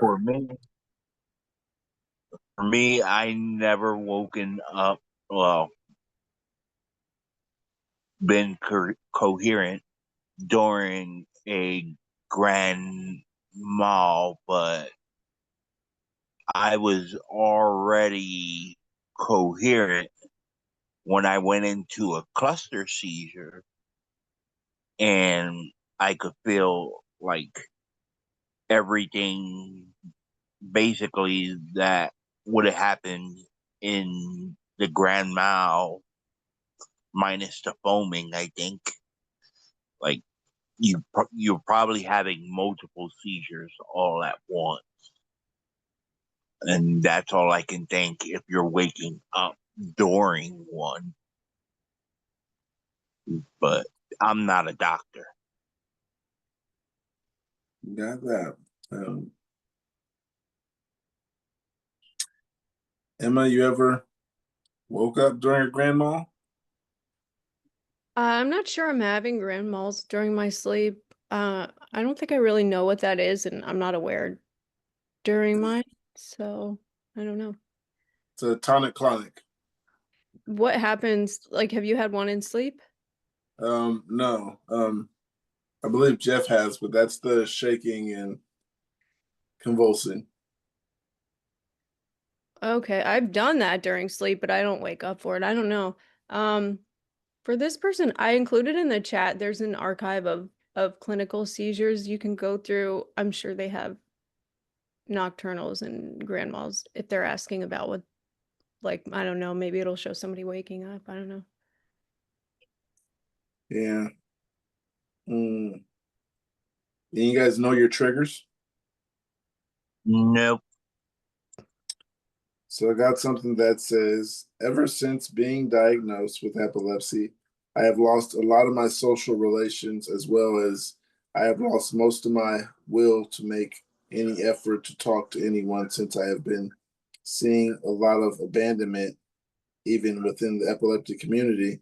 It seems almost as though no one cares, and I hate that not a single person reaches out because of my epilepsy. I have slowly but surely been losing hope that anyone cares, slowly falling into a depression. Is this normal? Yes. Yes. I was a teen, and like I said, many a times I think I kind of got it. Then I just kind of went about my life because I didn't know anything about it. I didn't know anyone with epilepsy. I didn't know how bad it was. I just knew that I was having seizures every now and then around my friends and stuff. And yeah, joining a gang, they kind of just comforted me through it. There was always people around when I had seizures. Yeah, when you're in a gang, there's always people around. So now that I'm grown and wandered off too many times, yeah, now there's no one around when I have them. So it's different. Ugh. I would say yes. There's even been dark.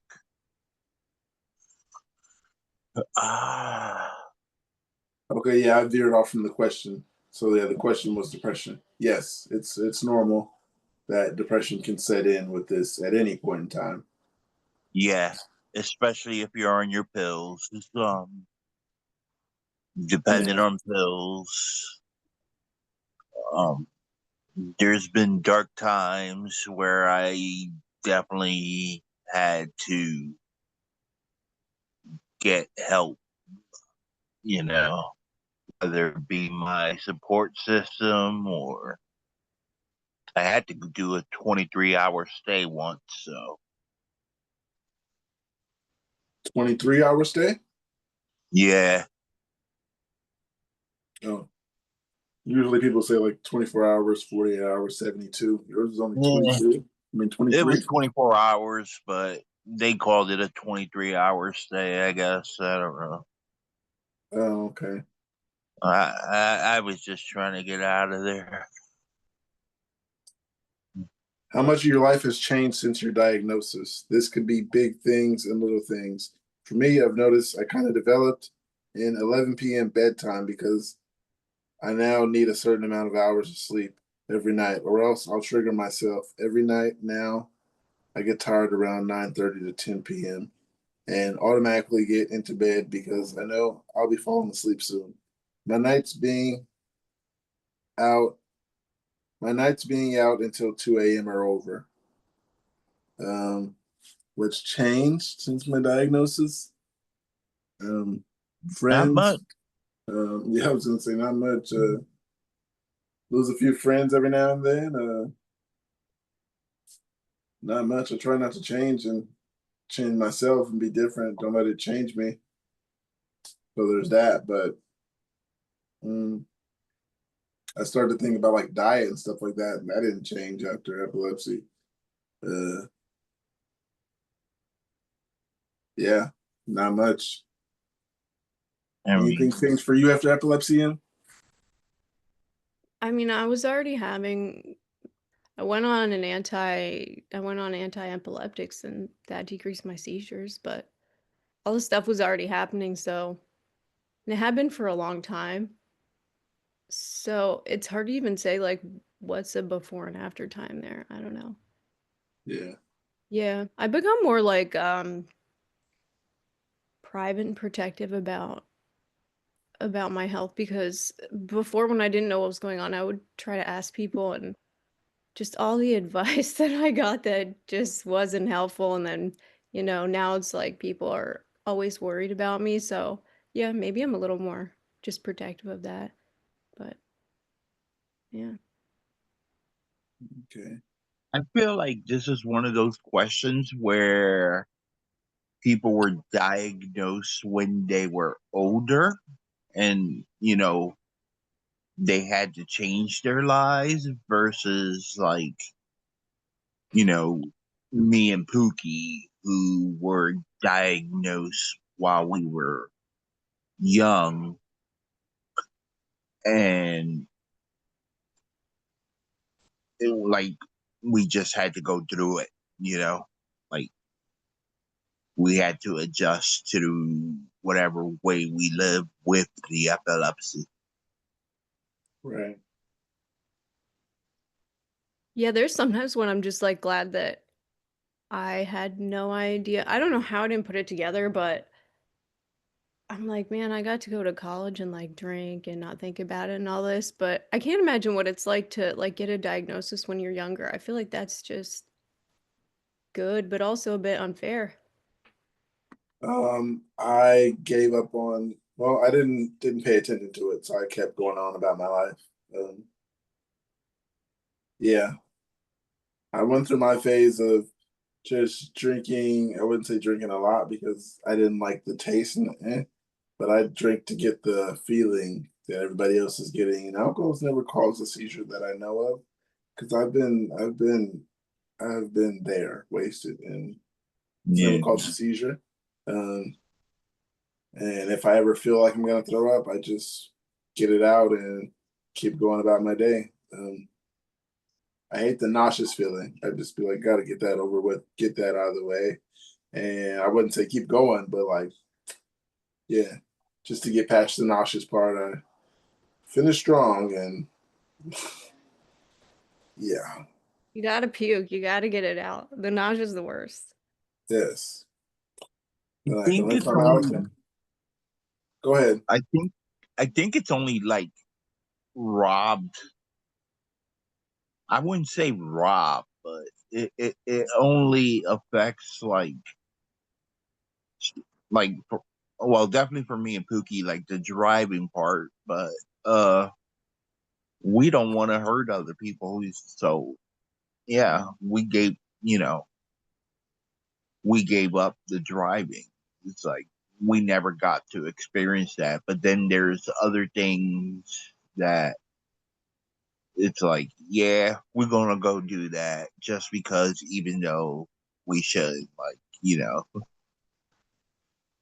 Like what? I've been on roller coasters. I done the what's that chocolate, Pookie? Oh, the chocolate with the mushrooms. Yeah, I done that.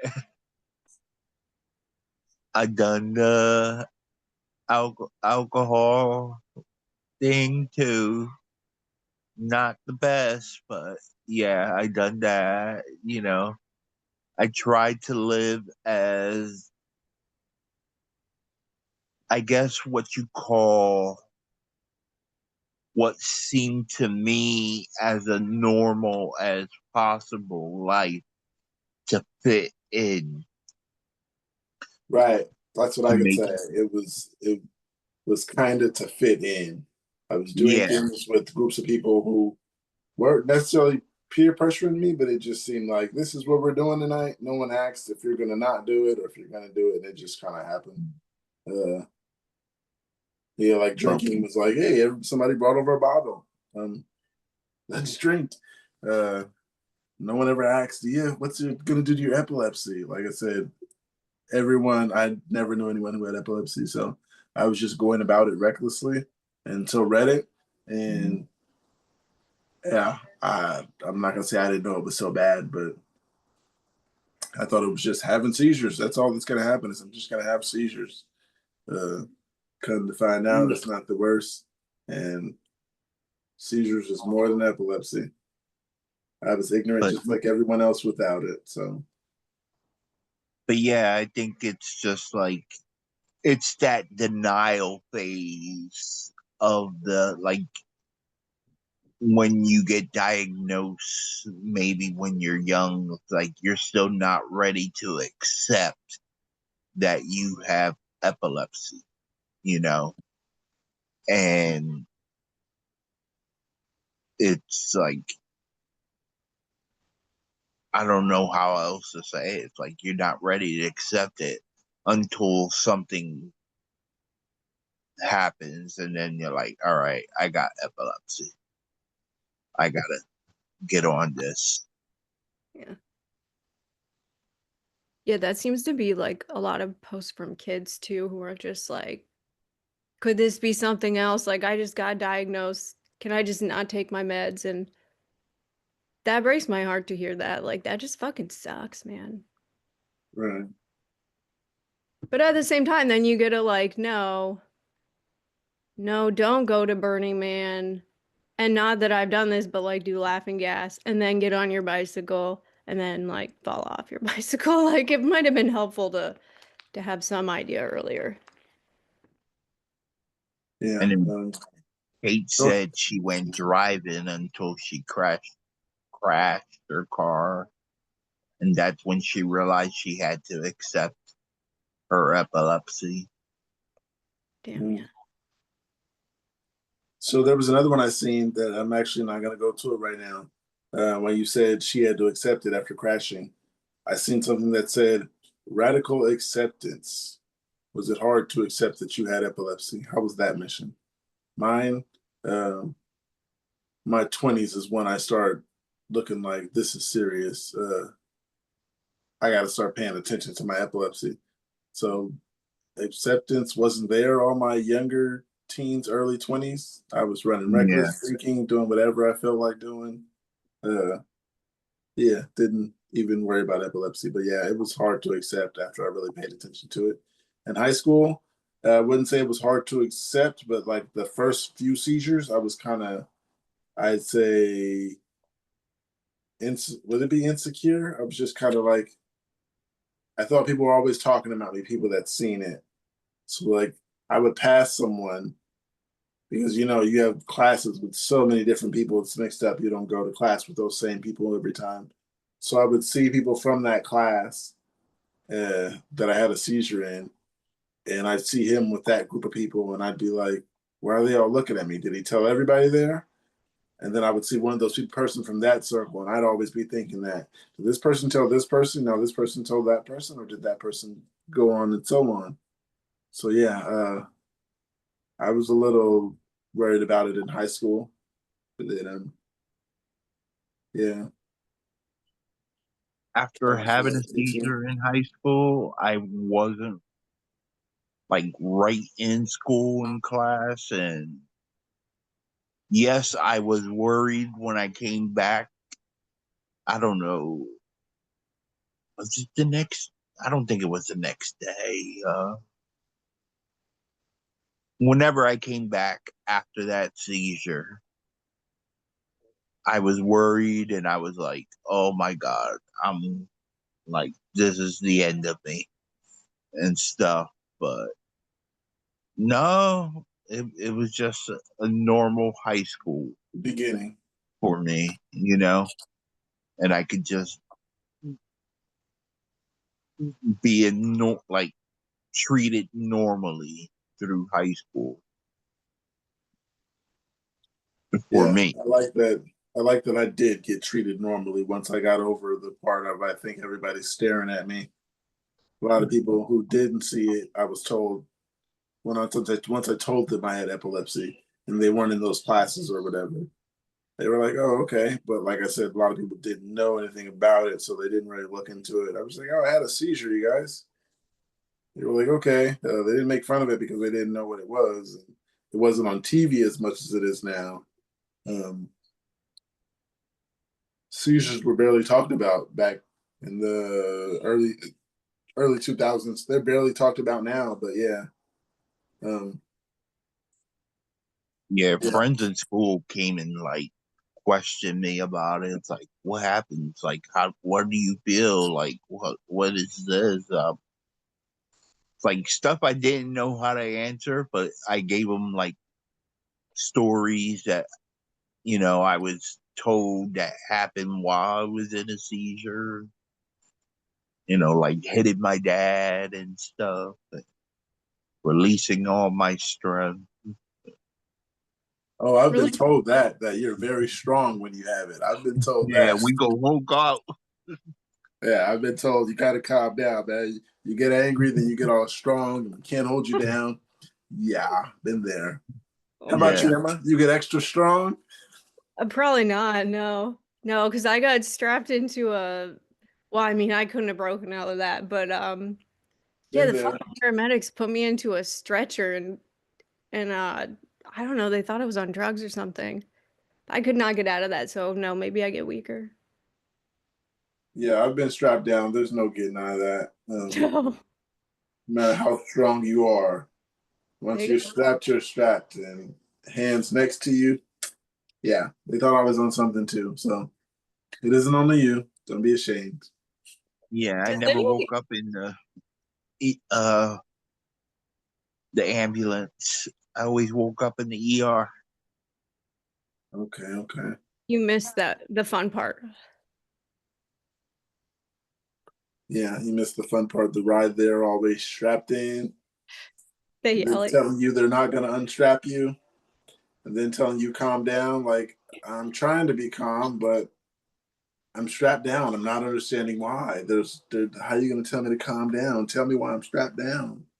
And they don't want to tell you why. They're usually just told when you get here, strap him down. He's kind of violent or whatever the case. Uh, I mean, you're yeah, not strapped down in the ER, but you're still like freaking out unless somebody's like there that you know. It's like, what the hell? how did you come to accept it, Emma? Honestly, I feel like it was happening for so long. Like, I don't want you don't put all of this on online, right? I can take it out if you want me to. Yeah, so my sister and I have both my EEG showed childhood absence, blah blah, and that's what my sister has. And I always thought like, like she has that and she doesn't care, like it looks silly. I have like other things that aren't that, but I always knew something was like not right. So like Reese, I mean, I had some bad falls and no one seemed to care. I was in my 20s, I didn't care. So I just got so used to like adjusting my life. Like I knew I couldn't do certain things. Like I stopped driving. I would put pillows around myself at night. So I feel like it was just happening for so long that it's like it doesn't feel that different now. I mean, yeah. I don't feel like I have to accept it. Like it's just happening, you know? Yeah. All right. I got one here that says, "Do you ever get over missing your Oh, old mind and self?" I think we lost Emma. She'll probably come back Uh, yeah, because her face was frozen. So yeah, there she goes. there you go. I got something here, Em. It says, "Do you ever get over missing your old mind and self? I was diagnosed with frontal lobe epilepsy, and my life has drastically changed since I had my first seizure before my diagnosis over 2 years ago. I feel like I don't know who I am, or it's a new person living it. What is a shell? Living living in what is a shell of my old body. I don't want either. I just want my brain that once functioned in my body, that used to cooperate with myself and my mind. I feel like I'm going insane. Do you ever miss the real you?" Yeah, that's something, like I said, that's part of the radical acceptance thing. You just gotta be like, F it, it's gonna happen. Yeah. If you're not, you just get depressed if you just sit there and think about it all day. Why me and all that stuff. Try not to go there with the why me, but it happens. Yeah, it could be Yeah, too. Gone. I was gonna say this is again what I think is like I really, other than the other stuff that Pookie just said, it's just like we never really got to have a different life. We just went on with it, you know.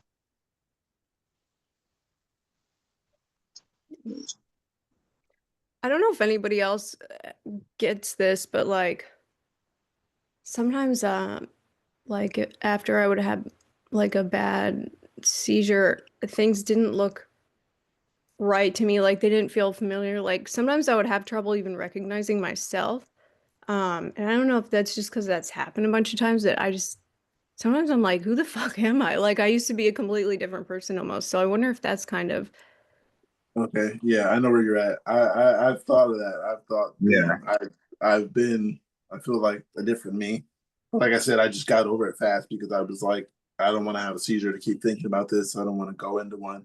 And for some reason, ever since epilepsy, I've got way more emotional than usually.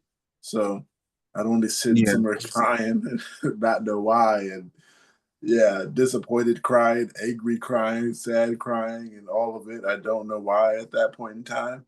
So Yeah. yeah, I remember telling my therapist once, like, I want to cry and I don't know why. yeah. mhm.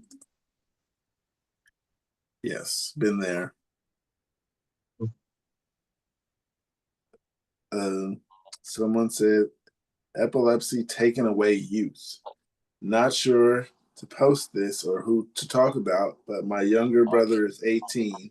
He was diagnosed with epilepsy in 2020 at 13 years old. So his whole high school experience has been him in it with epilepsy. His junior and senior year, he was basically homeschooled because of the fraternity frequency of them. So he only has like one friend. He is never around people his age. He missed out on all things that are developmentally to have in puberty. He's never had a girlfriend, kiss, really even had the opportunity to flirt with girls. Recently, my sister and I seen he's talking to girls on Snapchat, but they are definitely like OnlyFans girls. So he's buying video content and taking them, talking to them on there. I'm worried about his development and how this affecting his long-term ability to be in a relationship, view himself, view a woman, etc.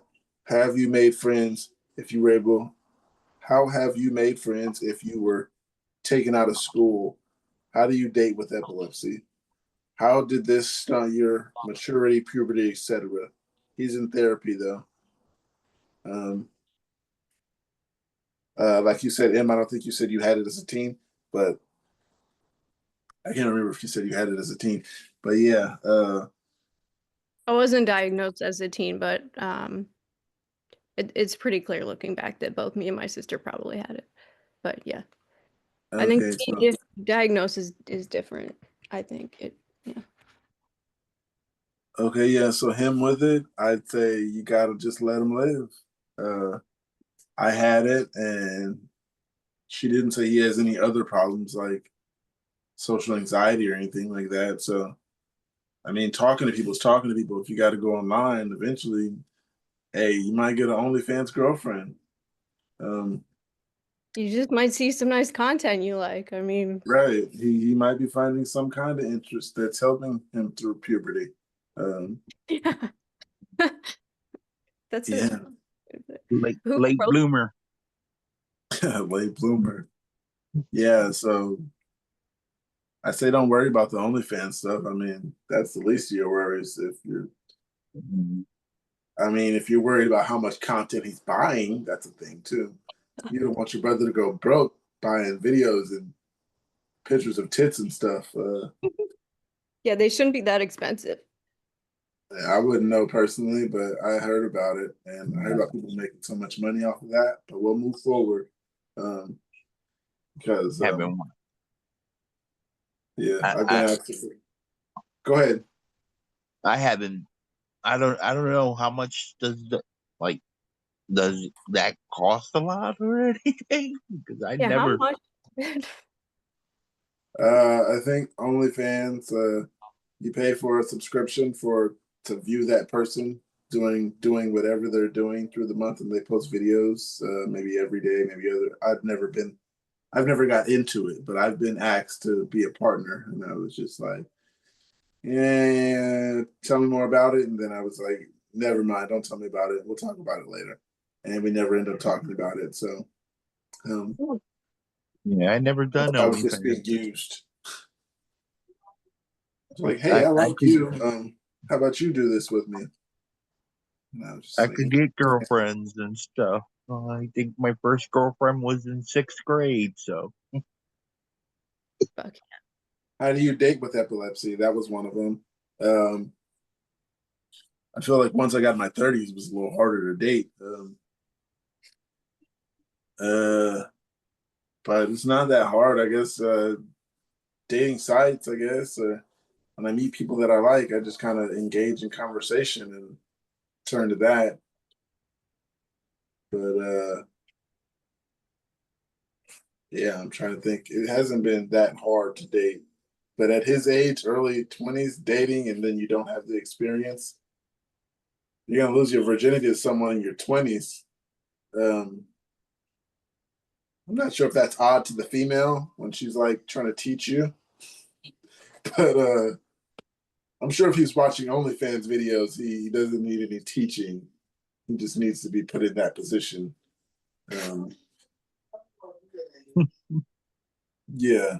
I mean, I don't know what's the other way to put it. Like, I yeah. think kids are like kids now too. I don't think it's that strange what he's doing. Kids are like not like having sex a lot, I think is the thing. Like I personally think maybe this person should chill out on how much they're worried about their brother. I mean, unless somebody's forcing him to be homeschooled, that's kind of fucked up.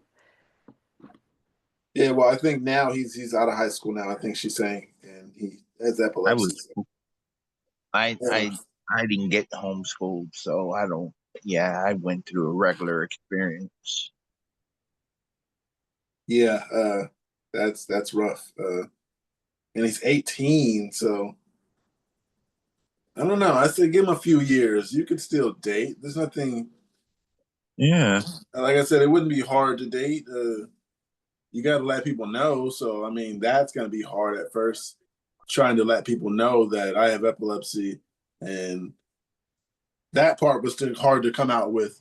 But once people figured it out, or I could say once people, I don't want to sound like I'm doing too much, but I guess once someone kind of saw me, then they were like, okay, I didn't have to tell them. Once I did tell them, they were already interested. You know what I mean?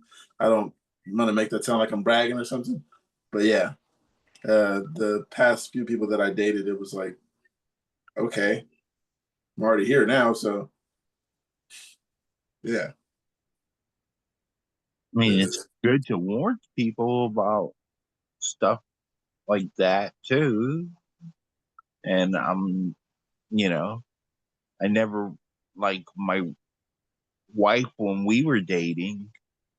It was like the first month in, and I told you about that, Pookie. Mm-hmm. And It's like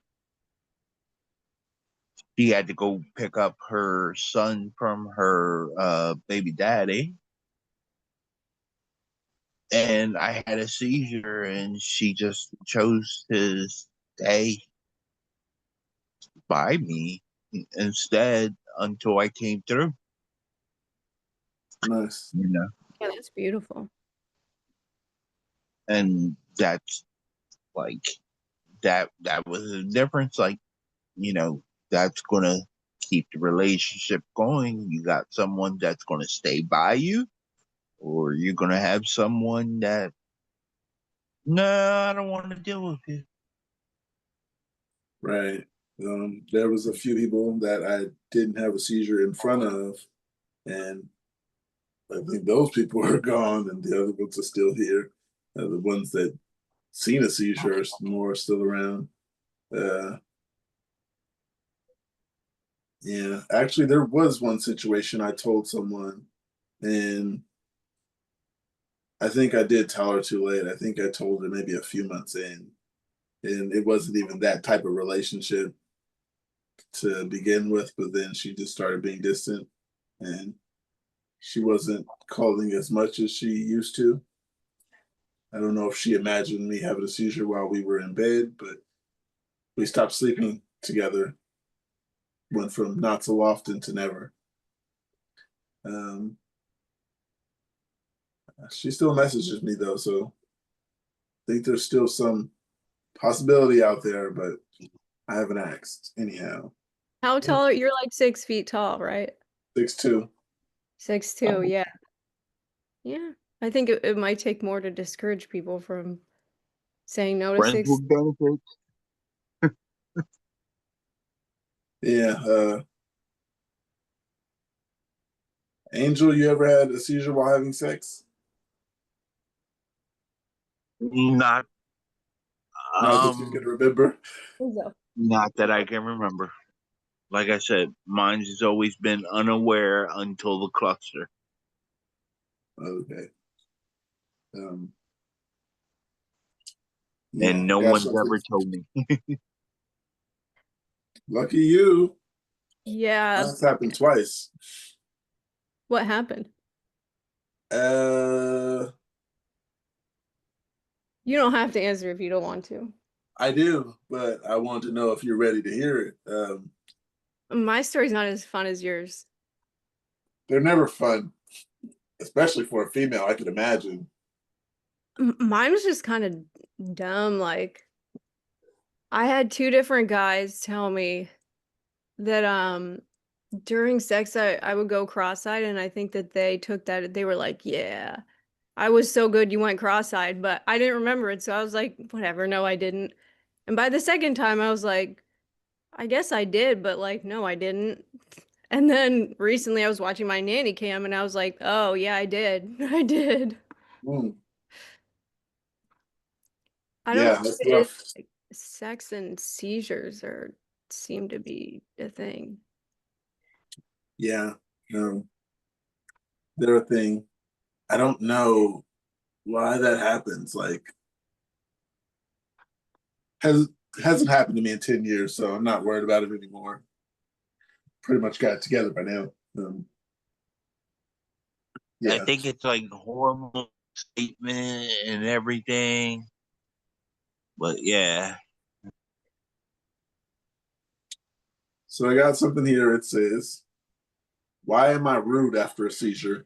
Basically, what the title says. I have memory loss from before and after my seizures. I don't recall anything until after I come back fully from a seizure. And even then, my memory is foggy, but various people who have been around me after a tonic-clonic seizure have told me, not out of malice, that I tend to be quite rude once I've woken up from a seizure. I'm sure I don't actually mean anything I say, but since I can't remember what I said and people tend to not actually tell me what exactly I say, I'm curious. Does it have to do with my brain and it disrupting the chemicals in my brain that handle emotions?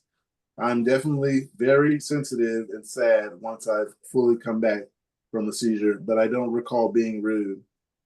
I recall being rude a few times.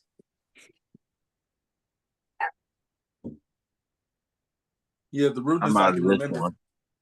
I can remember trying to get out of the ambulance. So, um, you guys ever been rude to the ambulance or anyone? Not while in a seizure, no. Not that Well, I I mean know of. afterwards, like your posture. Have you ever like raged up and roared up at anyone and or whatever? Afterwards, yeah. Yeah, Yeah. like I used to wake up No. every morning and start a fight with my partner, but then like 2 seconds later I would forget it. But now I'm on Lamictal, I'm not having as many nocturnal seizures. I'm like, wow, Lamictal like made our fight stop in the morning. Capra. Capra was some shit. Yeah. I haven't had Kepper rage that I can remember. That's probably like, I think that's the rudest I ever been to people, and even then I was trying to control it. Like, you have to hold down anger you're feeling inside of you and everything. And it's like, I'm holding it, I'm pushing it all back down. And I think the rudest one, but I think he earned it, was the neurologist, because it didn't sound like he was listening to my wife or me on what we were saying about the medicine and everything, until I finally snapped, and it was just like, what the fuck is happening to me? You know? Yeah, I know. It's like this is me. This is my mind. What the fuck is happening to me? Yeah. You ever feel like you're losing your mind? Yeah. Fuck yeah. Oh my God. And I didn't know it was Kepper back then. I thought it was Lamictal, because it all started with him putting up the dosage to the Lamictal. But as I started researching more, yeah, it was the Kepper. I got a good one here. It says, does anybody else blame themselves for their epilepsy? I recently had an appointment where I'm switching medicine again and I need some more scans. I just hate epilepsy.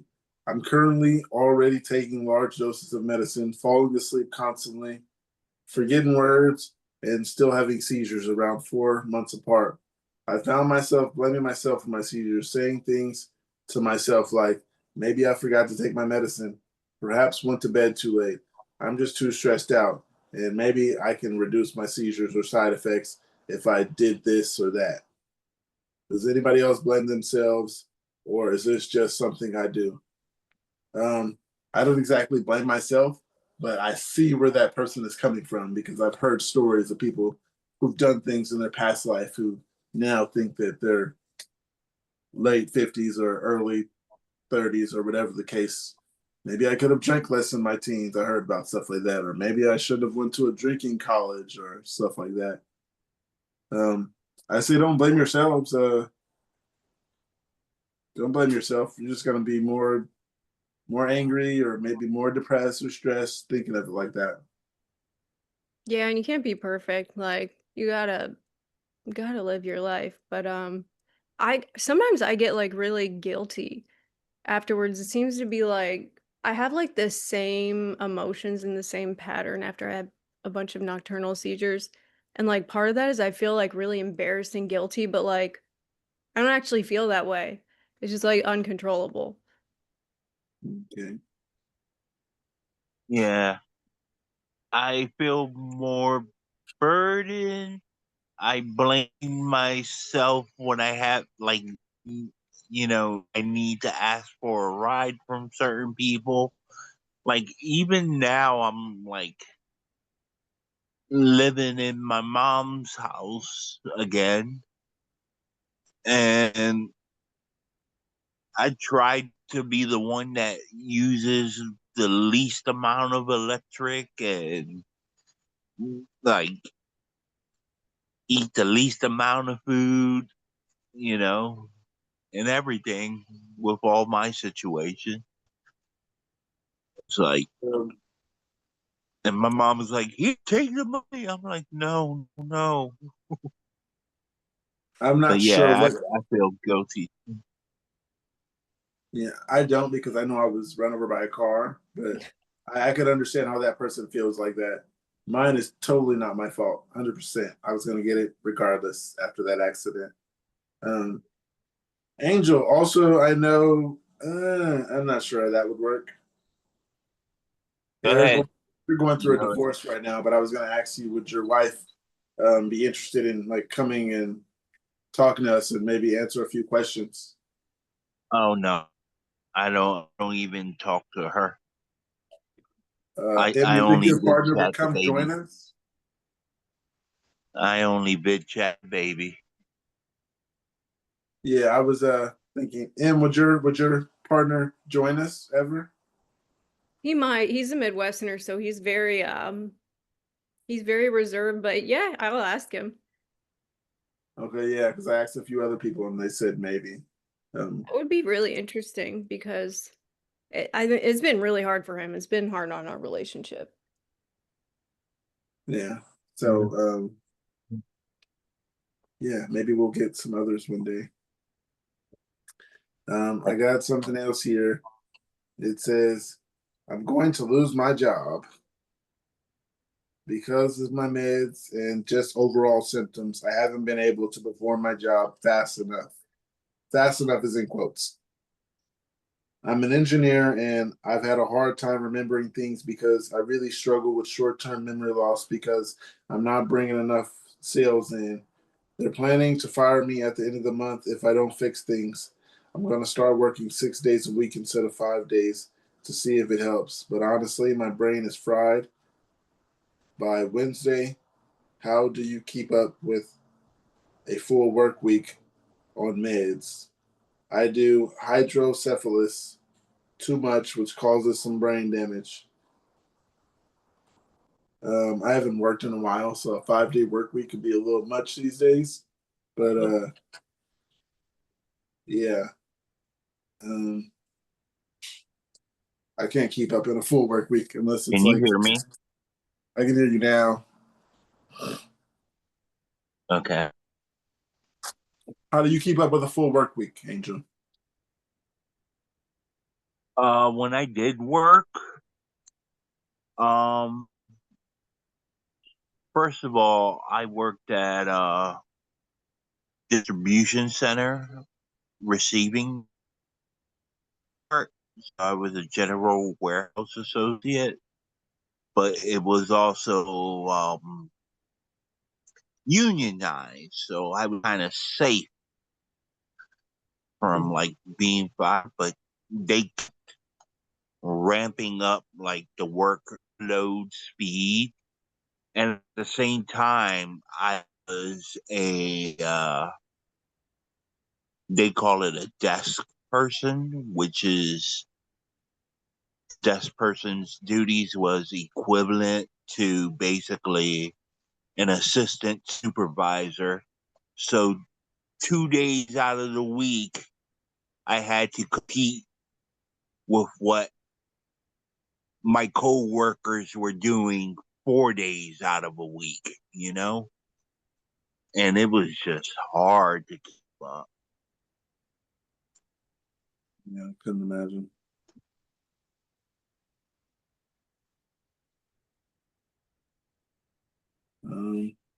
So someone said, "Does this sound like a nocturnal? Does this sound like nocturnal epilepsy?" A year ago, I started having these episodes where I would sleep, where I would have sleep paralysis, and that's pretty much all I thought it was until it started happening more frequently. Now it's not your normal sleep paralysis where you're stuck and you can't move, but my eyes roll back and start feeling this tingling sensation all over my body. It's now starting to happen every night and during naps too. During the day, I've been feeling super exhausted and have to take 2 or 3 naps, have to take a nap 2 or 3 hours after waking up because I'm just so tired. I'm a bit confused because I know people say that you're not even aware of a seizure if you have nocturnal epilepsy, but I'm aware pretty much every time. But like I said before, it only happens when I'm sleeping. Is this something I should be concerned about, or is this just normal sleep paralysis? I've never had sleep paralysis, but um, I never had nocturnal epilepsy either. This is something we should have had Jeff do, or um, I can answer this. First, I can say is you know your body and you know what's different, and you know when something's off and something doesn't feel right. Um, Sometimes somebody else can point it out to you, but yeah, you know your body. I had nocturnal seizures and I feel like I've been having a bit more. I even told my doctor this um before he decided to change my medicine um in the last visit, because he knows I'm going through the divorce and the child custody case and stuff, and it's giving me extra stress and everything. And I told him I've been feeling like I had a couple of overnight seizures. With one of them, my mom catching it, pointing it out to me, that was blood on the bed, where my nose would be on the bed sheet. So, and there was another week where I felt completely exhausted. Um, like even my bones were weak. I didn't feel the grand mal sound sensation of like when you drink water, it's like metal or whatever. But that might have been because I might have slept enough. But um, yeah, it took a few days to recover from that one, and I'm pretty sure, like after when I realized it took a few days to recover after that one, I knew it was a seizure.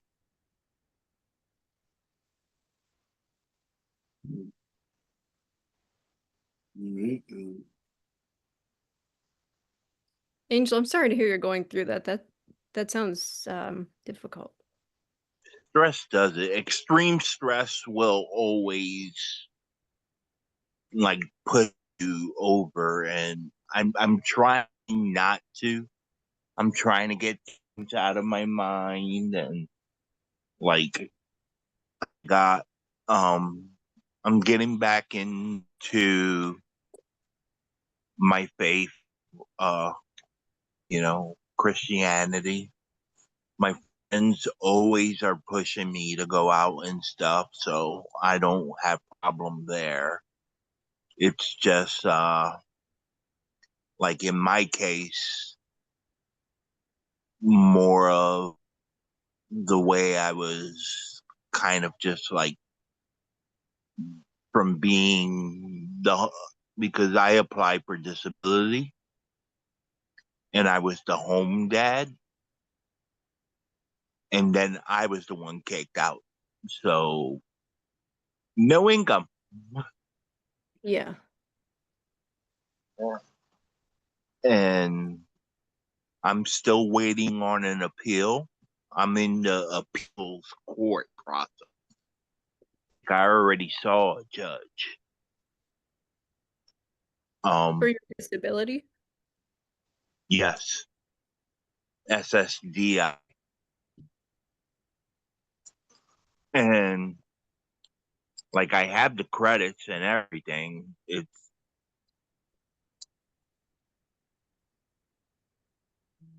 Yeah.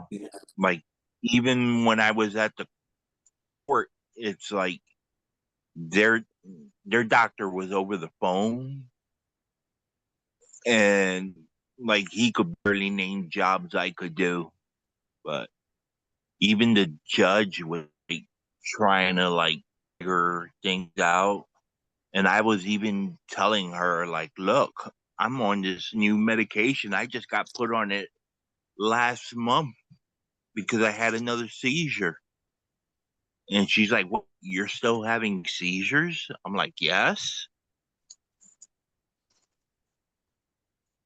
And she still ended up denying me. So it was That's like, bullshit. it was crazy, you know? Sorry to hear that. Yeah. But either, I'm like in a where Pookie is, where it's like, if I don't get this, I want to work. I rather work.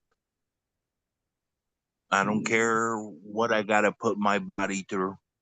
I'll put it through hell. Yeah, I I done love working. already hurt. Yeah, man, I I love done working. already. I would love to go back to work. Yeah. I just Get love, you outside of the house. right, being busy, being outside the house. I love that. I mean, I don't mind doing this. This has been good for I me. done already. Like, I don't. M wasn't here when we did the injuries one, but I done already hurt myself so many times. I'm missing teeth. I got fractures in my left foot that never healed right. I dislocated my shoulder once. I've been through a cluster seizure that lasted,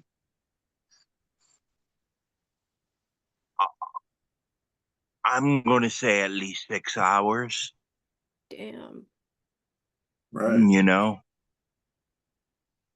And that was before they could get the Clonopin dissolvable pill in me.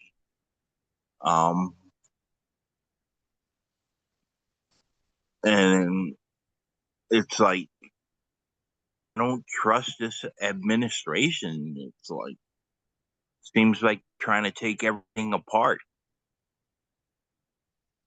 Yeah. Yeah, it wasn't when great it comes before, to and they want to make it worse.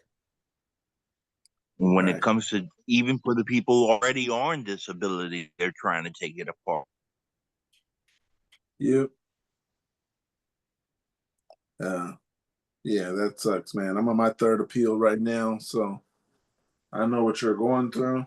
And even all the seizures that I had, like falling fryers and wandering off and shit, they don't think that. They think I can still work. But I've been to work and didn't remember the whole day and then wandered off after that.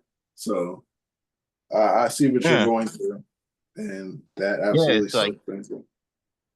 the people closest to you, like, no, you can't at all. Like, look, and this is because I know I had to go through for physical therapy for my foot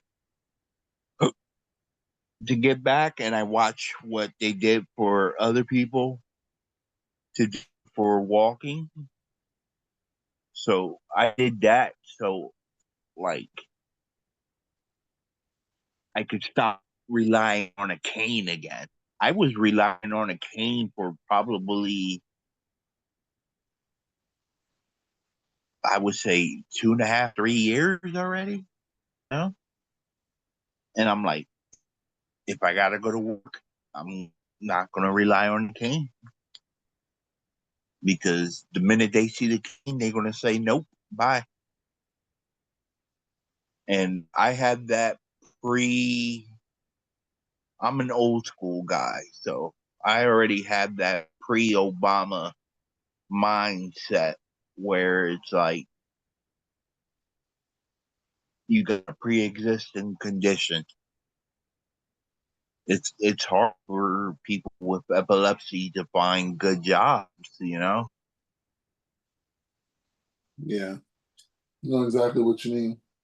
You, you I got to think take it where ever you can get since, it. huh? I didn't hear what you said, Angel. I said you got to take it where you can get it. Yeah.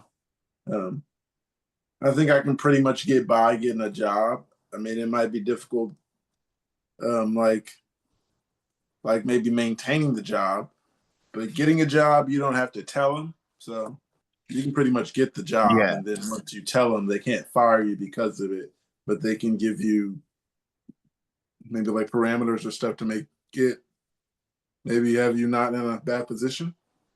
Um, yeah. Should I be working? This is the same thing that I told my neurologist the other day on Thursday. It's like, look, I do want to work.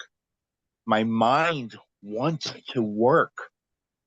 My body says otherwise. I keep having seizures. I'm not physically able in some capacities. You know, it's Mhm. it's like I know my wife wants to put me through child support, but she she's not gonna get what she wants, you know, Yeah. because I can't do it. You know, I'm disabled. Hmm. Um, yeah, I know what you mean. I'm disabled. Not everybody wants to hear that shit, but got something here. It says I'm They actually gonna told make her this the that. last one. Gonna make this the last one because I don't know if it's a sign, but I will say it before something happens, and I'll remind you guys next time. My mouth is kind of getting really salivating a lot. I have a little minor, I have a little I had migraine, but we'll make it through. Um, it says I lots had of some seizures suddenly. activity feel earlier, Mm. but I stuck it out.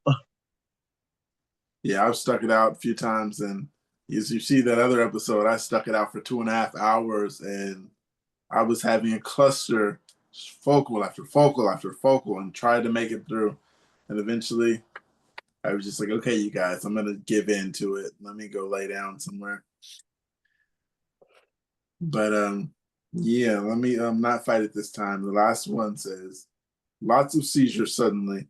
Usually I have a seizure maybe once a month, but most of those are just auras that I've recovered from quickly. But this week I've had 5 of them, always in the morning, usually about an hour after wake. I take my meds on time, like it's religion, and my life is mostly stress free at the moment. Any ideas why I'm suddenly having so many? Obviously, I plan to see the doctor. It's just not easy to get into them where I live, so I have to wait a bit. Could you weather changing? Could it be weather changing a factor? It has been very hot and humid this last week. That was it. But weather changing, I've heard that a few times. The heat and humidity and all that making people have seizures. That's not one of my triggers, um, fortunately. But I hear a lot about that, about warmer weather with some people. Yeah, I would say weather could be a possibility. There's also the possibility that there, you know, it could be something non-epileptic going on with your body, and your body warns you by having seizures. You know, Yeah. um, and I think the year before I found out about my liver. That's what my body was doing for me. Like it was sending me into a bunch of like liver, not liver problem, seizures.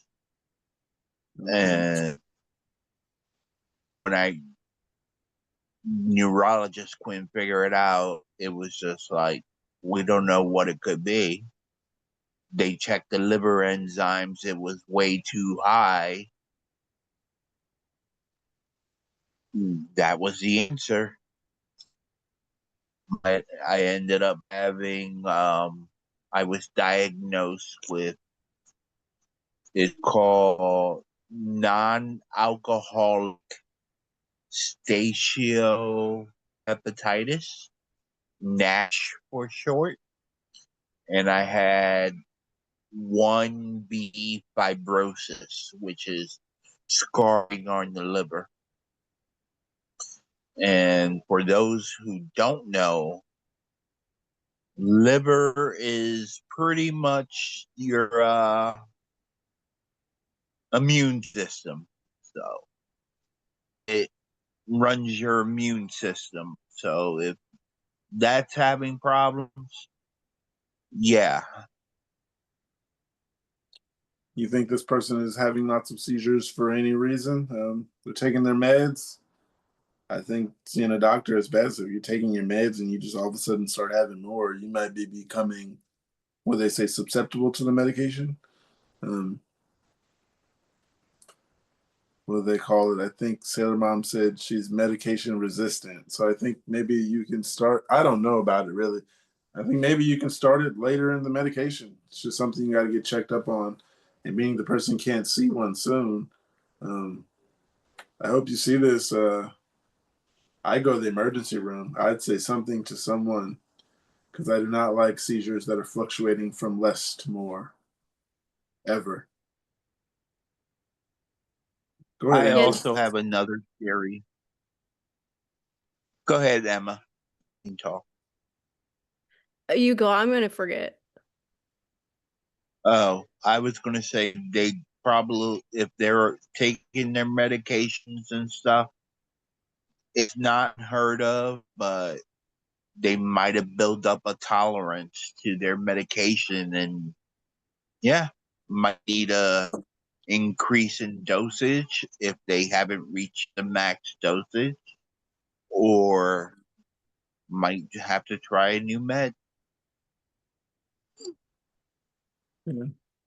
Was it a woman or a guy? Do you know? Hasn't said, but I can look at the picture. Let's see. Seems like a woman. This probably doesn't have anything to do.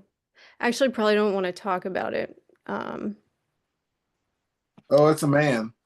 It's a man. Then never But what mind. were you gonna say? It sounds quite interesting. It's fun. So I found out that I was having a lot of pain in my pelvis, so they did an ultrasound. And in my pelvis, I have a what they call a dermoid. You guys ever see the movie Malignant? Yes. So I got that. have. Say that again. I Angel? have, yeah. What'd you I say, said Angel? I think I have. I just don't remember it. It sounds familiar though. Like if you know when you remember a word. Would that be Maleficent or is that different? No, I own Maleficent. I know I seen that. But yeah, go ahead, Malignant is it's a horror movie, and she finds Okay. out. Well, I don't want to spoil it, so I won't tell you it's a good movie. Go Well, I ahead. guess I'm gonna spill it, but sorry. Get to the point. I'm gonna spoil it if I tell you, so sorry. I have a fucking, what do they call it? a dermoid, which is a tumor that is there since birth, and it can like it makes like one of those tumors that like can grow teeth and eyeballs and hair and shit. Mm. So You were pregnant? no, it's just a little friend I got growing. Sorry, Angel.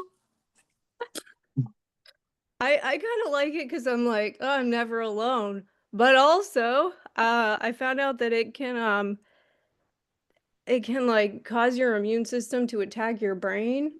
So it might be actually like causing or at least like contributing to my seizures and why they're so hard to control.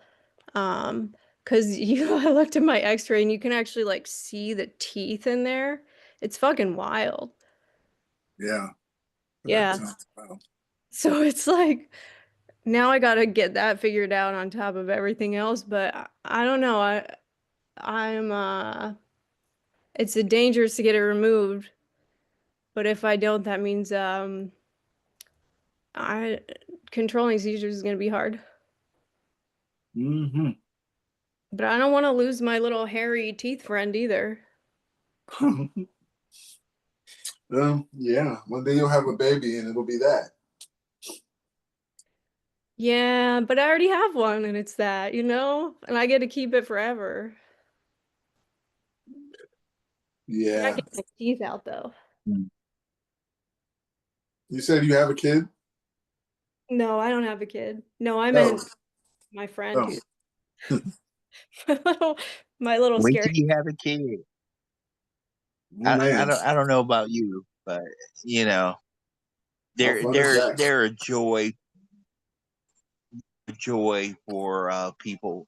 I know for me and Pookie, like they done It's they're, something you got to they're build a up a big tolerance joy for. and help a whole lot for epilepsy. You build up a tolerance for having a kid? Yeah, you got to build up a tolerance, Angel. It's not just something you jump into. I jumped in knee deep first time. I was kind of reckless with it. I was just in the field. The first time you had sex, you had a kid? Oh, no. I mean, like, once I got old enough and I start like, put it like this, I've never had Protected sex. I was that's the scared way to say have it. a kid. Actually, it's happened a few times, so I wouldn't say never, but yeah, yeah, I dodged some bullets, man. I dodged some bullets in my life. Whew. Knock on wood, because I was scared to have a kid. Honestly, I'm not gonna lie. I was now I scared to love pass them. I have 6. I love them. My dad says have more. but He says get to 10, but yeah, I'm not going to 10 unless he's going to raise these last other ones. But I'm pretty much done with kids. But yeah, protection. I'm still working on that in they're my a head. joy. Like for the epilepsy part of me, I think it's changed me a lot, and it's helped me grow better as a person and as an epileptic. You know, like from some of the stories my wife says to me, said, I should say, um, like I remember one time I was having a seizure. I don't know I think it was a grand mal, but she said I did everything I could to not frighten the baby. It was just like my subconscious taking over. And I don't know if she was lying to me, but if it was true, then that means my subconscious is fighting because of my daughter, you know? Here's Hey, Tom. Tom. Is this a restart moment? But Dum dum dum dum. possibly. It can do wonders for people with epilepsy, you know? This is Hey, Tom. It's a West Coast party over here. good evening, everyone. I have to turn this off. Welcome back, Tom. Right. Welcome back. My headache went away. It's time to restart. There we go. Was this a bad weekend for a lot of people, by the way? Because I've seen so many people said they had seizures over the weekend. I didn't have a seizure, but like I had two. I went from, oh yeah, Tom said he did, but I'd say the Taylor worst mom part of my did. I weekend. know I did. Well, I went to my son's birthday and they did laser tag, but I didn't do the laser tag. But I did do some virtual reality, and that was pretty fun, and I didn't have a seizure. But then also, I did bowling. That was part of the party. But I had a pretty decent weekend until like the person that I was just telling everybody on Friday, I was like, the person I wanted to be my biggest supporter turned to a supporter.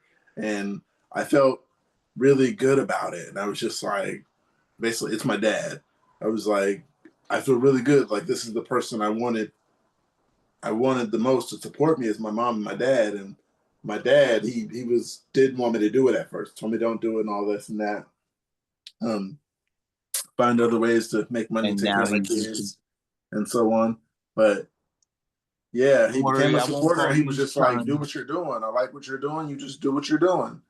And then there was a conversation we had to where he just couldn't fight saying that he wasn't agreeing. His thing was like, he was like, "I don't want to say stop doing your podcast because it's people with epilepsy," but yeah, he was just like, do you think that's going to get you anywhere? And I was like, okay, so what you told me before isn't necessarily supporting me. You were just kind of giving in because you seen there was so many views in so many days or whatever the case. But then eventually a conversation came to where he couldn't hold it back. He was just like, he didn't say he doesn't agree, but the things he said, he was just like, you got to find other things you can do. You can't just worry about that all day. But with this, I'm editing, I'm recording, I'm here, I'm participating. That's stuff to do. And people who don't do podcasts aren't going to know because editing is a lot. I mean, I don't mind it because I love doing it, but it's time consuming. And being that I don't have a job and I don't have other things to do, there was things that he'd like for me to do, like go back to school since you're not doing anything. And I didn't want to tell him. That's kind of expensive, isn't it? Well, in California, you can go to school for free. You can go to, you can go to. I wish let me move to California. Yeah. You can't go to like 4-year universities, but you can go to like state schools like UC Berkeley, UCLA, or UC anything, UC something. You can go to those. You can't go to the University of San Francisco. You can go to Berkeley for free? Yeah. What? They got some kind of fund or something. I forgot exactly what it was, but you can go to UCs for free.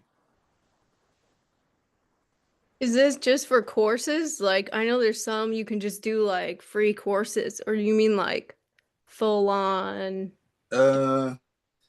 I know that I know it's courses for sure. I'm not sure if it's exact courses, but I know there's people who've been like, I was able to get my degree because I was going back and. I mean, I could get a bachelor's degree. I'm pretty sure in California you can if you're what's it called, a citizen. I mean, resident. He said that, but I'm like, I'm taking care of the kids. I'm taking care of the house. I'm doing all this. I was doing like laundry 3 days a week just so she can have pairs of clothes for work. You know. So anyway, I felt the need to swing back into say hello. And you I want can't me to believe go this to is still going school? on at 9 o'clock at night. And Yeah, I can't it's about even to be 9 here remember too. certain things. Well, we're all at 9 o'clock except for Angel. Angel's about to be midnight, so It's almost midnight here, but I don't care. Where you he's My at, always mom Angel? came in and he's gave me always her. the last person here. Angel, where you at, man? I'm in Philly, but I Oh, you're in stay up Philly? We're until in my Philly. mom. Yeah. I'm Huh? from Trevose. From where? Trevose is the Northeast Philadelphia. Oh, I'm from Mm. Lancaster County. Oh, I'm okay. I'm from in Bucks North County, Philadelphia. Lower Bucks. Yeah, I'm Okay. in North Philadelphia. I was Northeast when I was living with I my grew up wife. there for 20 years. No, 18 years. I'm in the East Bay, California, the Bay Area. So I'm in Vancouver, Washington. yeah, so Yeah, Good gracious. everything my wife did was like, this costs money. I'm not using anything for money unless I'm using it for the baby. Tom, do you think your wife would be interested in joining us on Friday?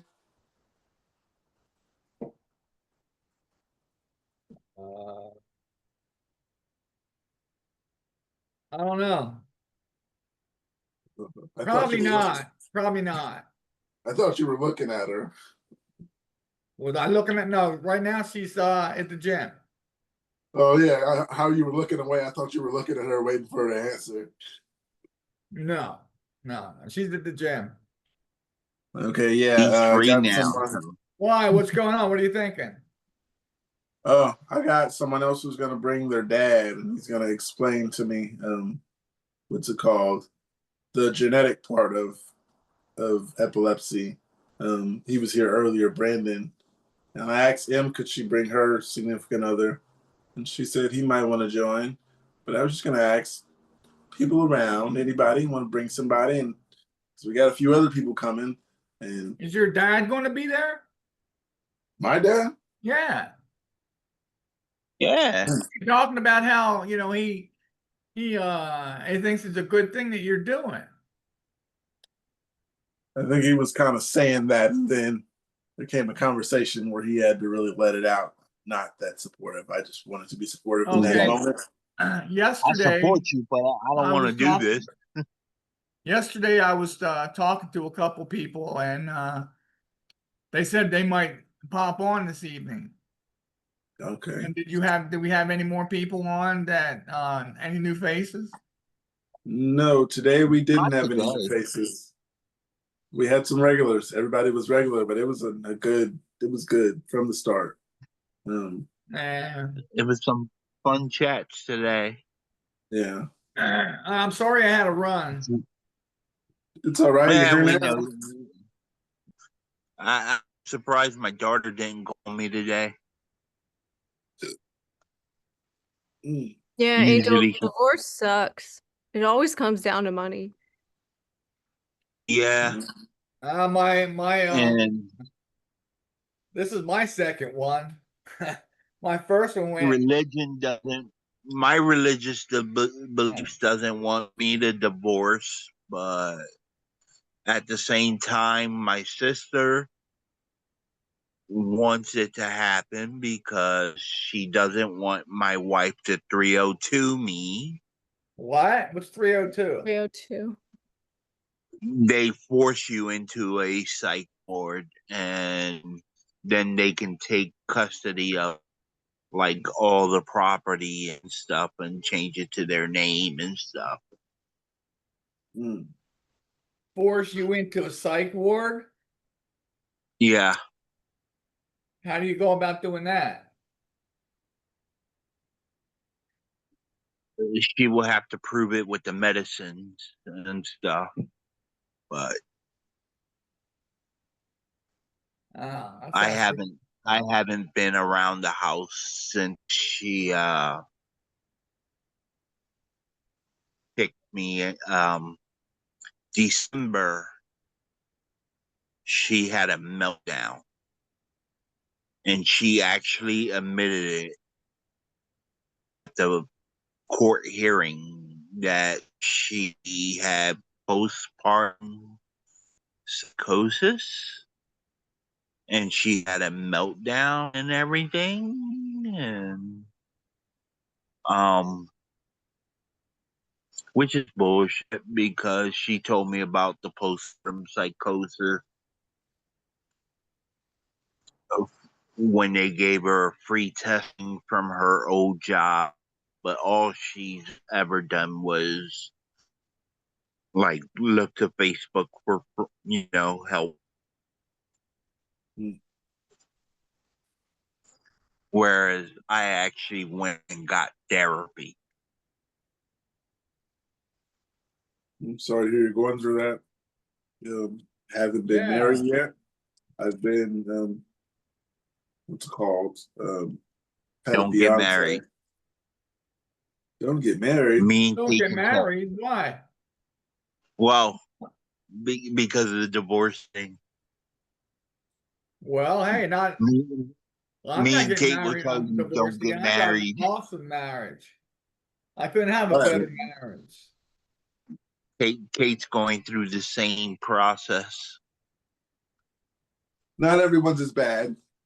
No, I had a bad one, but hey, not that like don't give up. Then, hey, they're not all bad. Right. Don't give up on love, Angel. That's it. It's out there. It's out there for everyone. Somebody's out there for you. Right. I love my daughter. I love my daughter. I love my daughter. I love my daughters as well. Your daughters love you as well too. Don't give up on love. The body enjoys physical touch. It's a feeling that you don't get. I just want to get out of this anywhere else court deal and turn the page. I'm not gonna say the body needs physical touch, but physical touch it does good to the body. Yeah, I think you at least need eyeballs looking at you. Yeah. You don't have to get married again, but you need, get a frog, anything. But as far as therapy go, this is the best therapy group better than any other therapy I tried. Thank you. Good. That was a compliment to me, but thank you. I think that it is what because we've got going on here is something really special. Hold on, Angel. Hold on. Tom was speaking. Say that again, Tom. I was just saying, I think that what we've got going on here is something really special. And it's something we all need to be really happy to be a part of. Energy drink giving seizures. I am getting focal events from drinking an energy drink for some reason. I'm not sure if it's I am not sure if it's that specific. I'm not sure if it's that specific one. Amber lemon and lime sugar free, because I don't typically drink energy drinks. Does anyone else have similar experiences? Do you have any idea what it could be? Maybe the trigger? Energy drinks don't give you seizures. Says it doesn't seem to be the caffeine. Good either. Hey, caffeine. Sometimes sugar-free stuff. I don't know if it gives me a seizure, but sometimes it fucks me up. Yeah, sugar-free stuff I kind of dislike, but I can't stand the taste of that aspartame and you know what? I demo that stuff all the time. And I demo energy drinks, but anything that's got aspartame or sucrose, I can't stand that taste. You can't get it out of my mouth. They said it doesn't seem to be caffeine. Stevia, there you go. That's another one. This person that's says like an overload of caffeine. I'm like, nope, I don't need it. I need to sleep at night. This person says it doesn't seem to be caffeine because I don't really get it with coffee unless I have a lot. And it doesn't happen as soon, like with energy drink, which is almost direct when I have it. So they don't think it's the caffeine. Having focals on energy I drinks. mean, What makes them think it's a focal? Right. Go ahead, Em. I don't know if it's ramping your nervous system up. It might be, triggering something. Who knows? I mean, if it's having a bad effect on you, I have the Then same don't answer. drink It's it. not nanny cam. Don't drink it. Yeah. That's it. If you don't like the feeling or whatever, don't drink it. Not Yeah, who brain cares if it's surgery. yes. Also, energy drinks, just don't drink them. Yeah. It's healthy for you diet wise. Well, I eat anything that's pretty much, I have a thing. If it tastes good, it's not good for you. Right. If it's Pretty made in the much. United States, it'll kill you. Yeah, Very that's much true. If it's possible. got Get cancer processed or sugar, diabetes or it's bad. oh gosh. Yeah, I was looking at something that had a Fanta, and they had a Fanta from the United States and a Fanta from China. And the ones in China, they don't use colors or stuff like that. They use sweeteners from other vegetables and fruits and Yeah. stuff. And they get the colors from other vegetables or fruits. Uh The United States doesn't do that, but their states don't approve some of the stuff that we drink. Yeah, I was in Asia. They don't approve a lot of stuff that goes in our foods and drinks. no. And you don't hear about a lot of diabetes in other countries like we do here because they give Nope. us whatever they can sell, basically.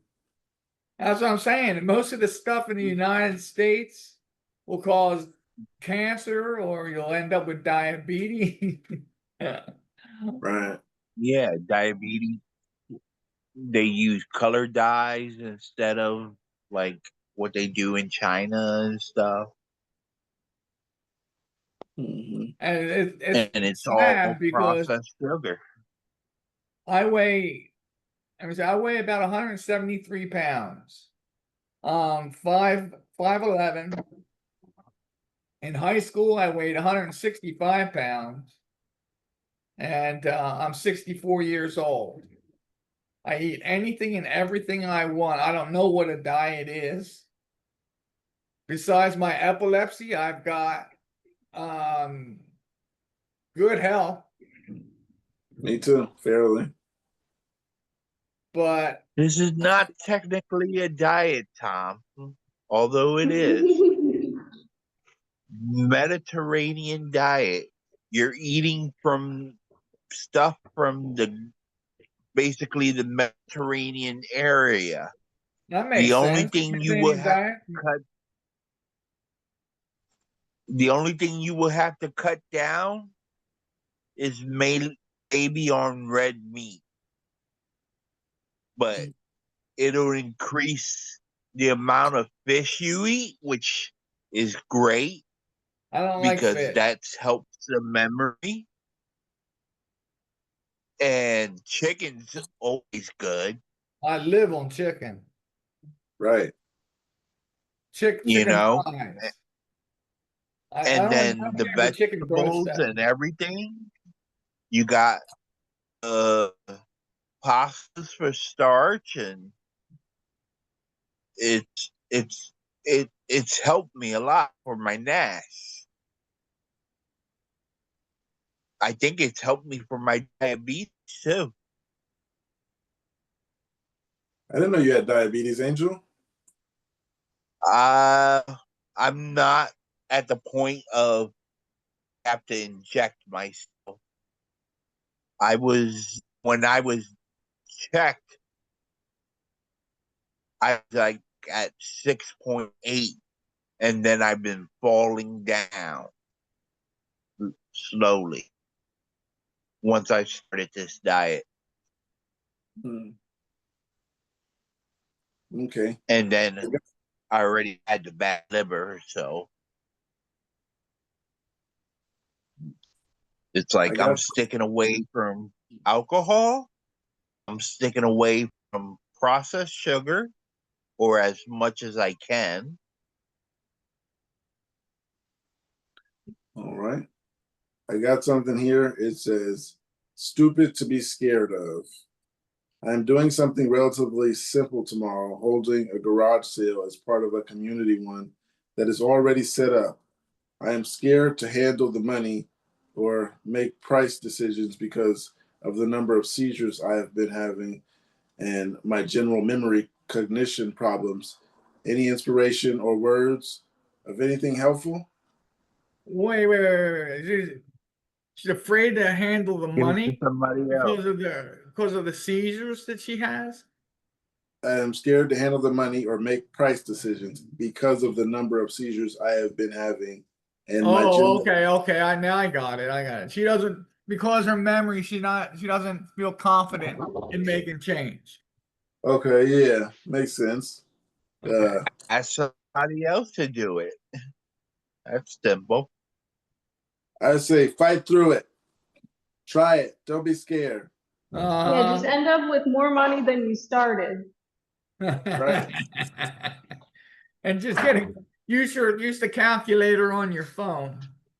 Yeah, or take notes when you sell something. Write it down. That's it. Yeah. Yeah, I wouldn't say it's stupid to be scared of because that was the question. Is it stupid to be scared of? Yeah. No, it's not stupid to be scared of. There's ways to get around it.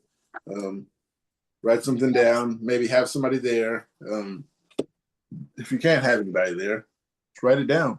Don't be high. Don't be scared of it. Yeah, because being scared to do things, it bothered me at once, and I had to learn that I got to stop being scared to do things because otherwise, I'm just not gonna do it. I'm not gonna know if it's something that's gonna make me have a seizure. I was just afraid to do everything that I was told by the doctor. Don't do this, and this, and it turned into a fear because I didn't know much about epilepsy. And then eventually I was just like, I got to do this for myself. It makes me feel good doing this. I got to find a way to do this, but safely. Don't avoid things because of epilepsy unless you're sure it's a trigger.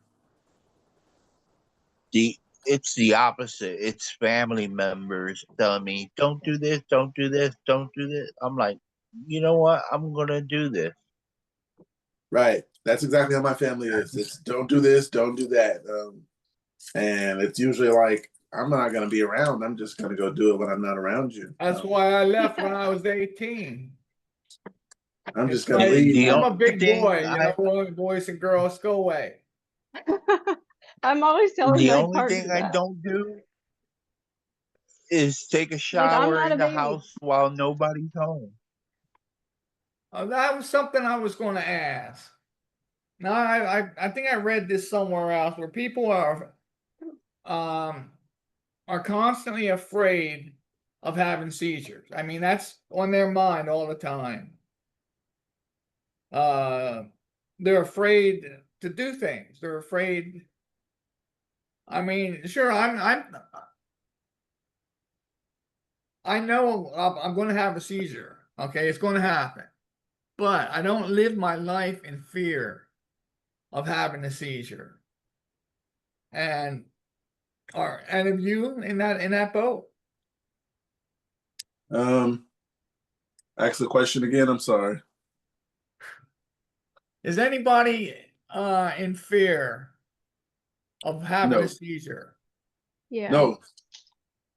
And that's how they get you into P and yes. I try not to be afraid of it.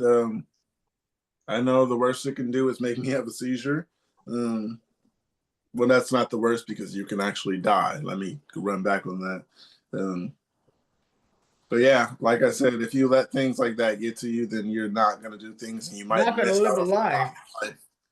You're going to miss out on a lot if you just listen to the doctor. Don't do this, this, and this. I'm not saying go try it and go against their will, but if you feel like you're in a safe position or you have someone there or something of that sort, some kind of preparation so you don't get too hurt, I say try it. I mean, I want to go skydiving, but I wouldn't say I'd do that tomorrow. I mean, yeah, I mean, you got to use common sense. Yeah, you I gotta do mean, with precautions.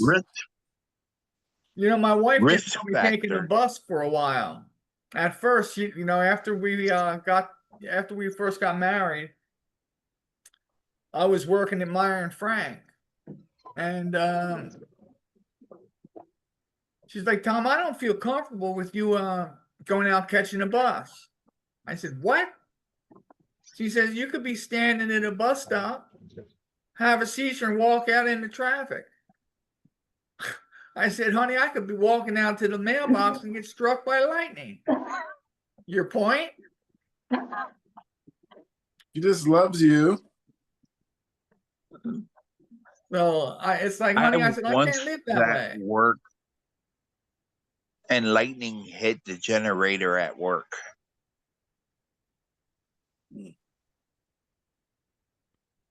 Yeah, that's pretty close. The closest I've been to lightning is looking at it at the window. I've never seen lightning strike the ground, but I've heard about it. And I've heard I've about it seen a hitting. tree that got hit by lightning in my Okay, neighborhood. yeah, seeing things that have been hit by lightning. Yeah, I've never been anywhere near it. Yeah, I've never been seen anywhere near it. You know, in fact, I'm from Philadelphia. I'm from Pennsylvania. I love the electric storms. Yeah, I miss them. Another Yeah. Philly person. How do you guys miss that? I'm a Californian. This is stuff I haven't experienced, but it's wild to hear you guys say that you miss it. Oh, Spooky. Well, I was It gives living- you a mood. yeah. Well, I lived in Mesa, Arizona for 6 months. I worked at an Intel plant, and I loved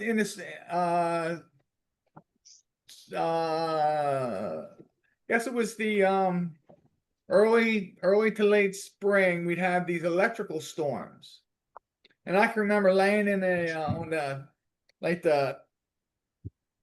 18th hole. We used to lie up there at night because it was really clear. We'd lay up there and drink beer and look at the stars. And then when it had when it rained, we used to go out there. You could look across the desert. And, electrical storms, you could see the bolts of lightning hit the ground. That's what I miss, man. I miss the desert. The desert's awesome. If I could live in the desert, I would move to Nevada tomorrow, but I don't think my partner would come with me. Me and my daughter love like just being in the rain. Oh yeah. Yeah, I love the rain. I don't love being in it, but I love just rainy season, and there's a different smell to it. Well, you can come up and see me, man. I live in Vancouver, Washington. That would be nice. Closest you Raining can everywhere. get to a rainforest. Oh, you guys have rainforest? I pretty much do. That's nuts. I don't gotta come to you. It's been raining all the time in Philadelphia so far. It's raining in the summer? It rains Yeah. 8 months out of the year here. We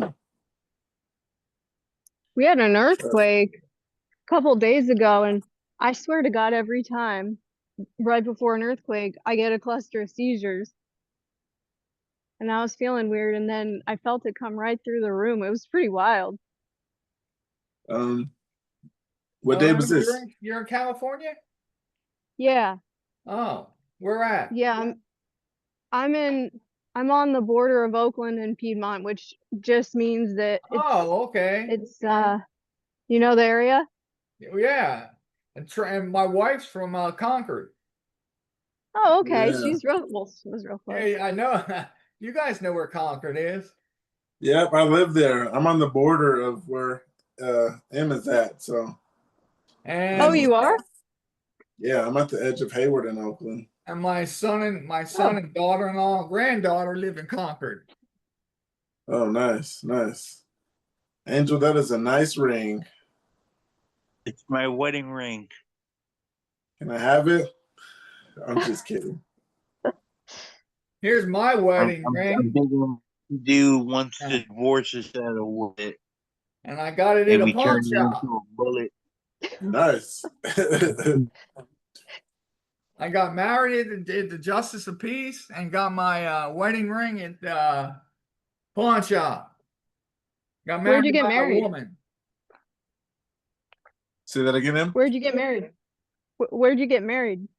In Vancouver, Washington, and then downtown Vancouver, a place called the Wedding Chapel. Oh, nice. And actually, I got married there with the first time too, by the same woman. Oh my God. By He's like, you're back. oh yeah. You think you'll go there the third time, fourth time? It ain't gonna happen. In fact, neither myself or my present wife never expected to get married a second time. I was done. I was fed up. Done with relationships.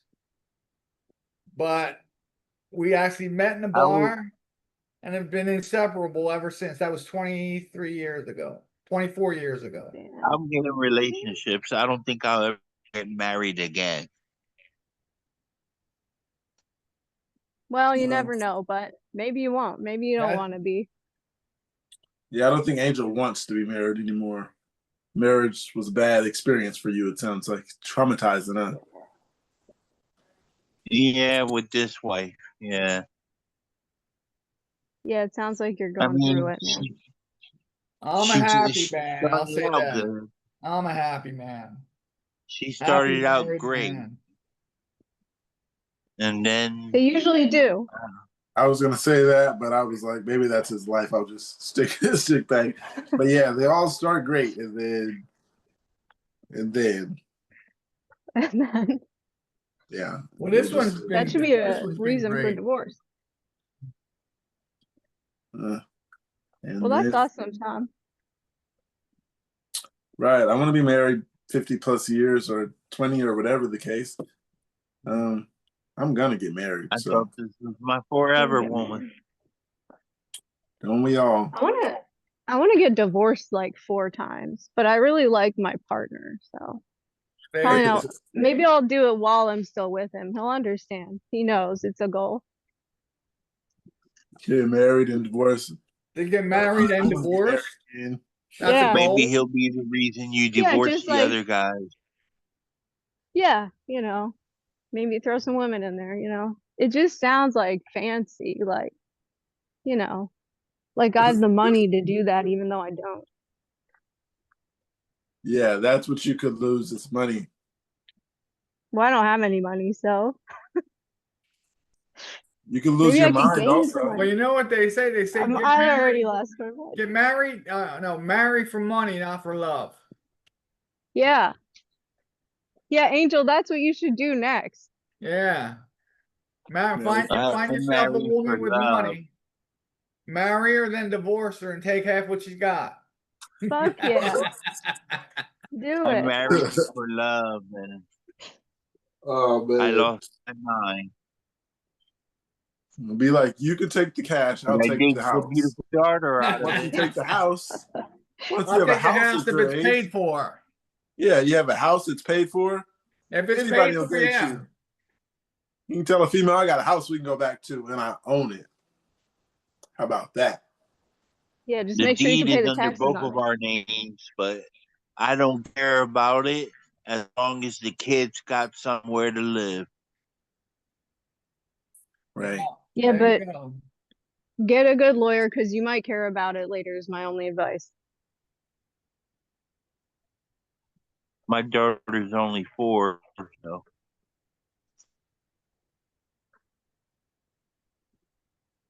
Sam, have you been married?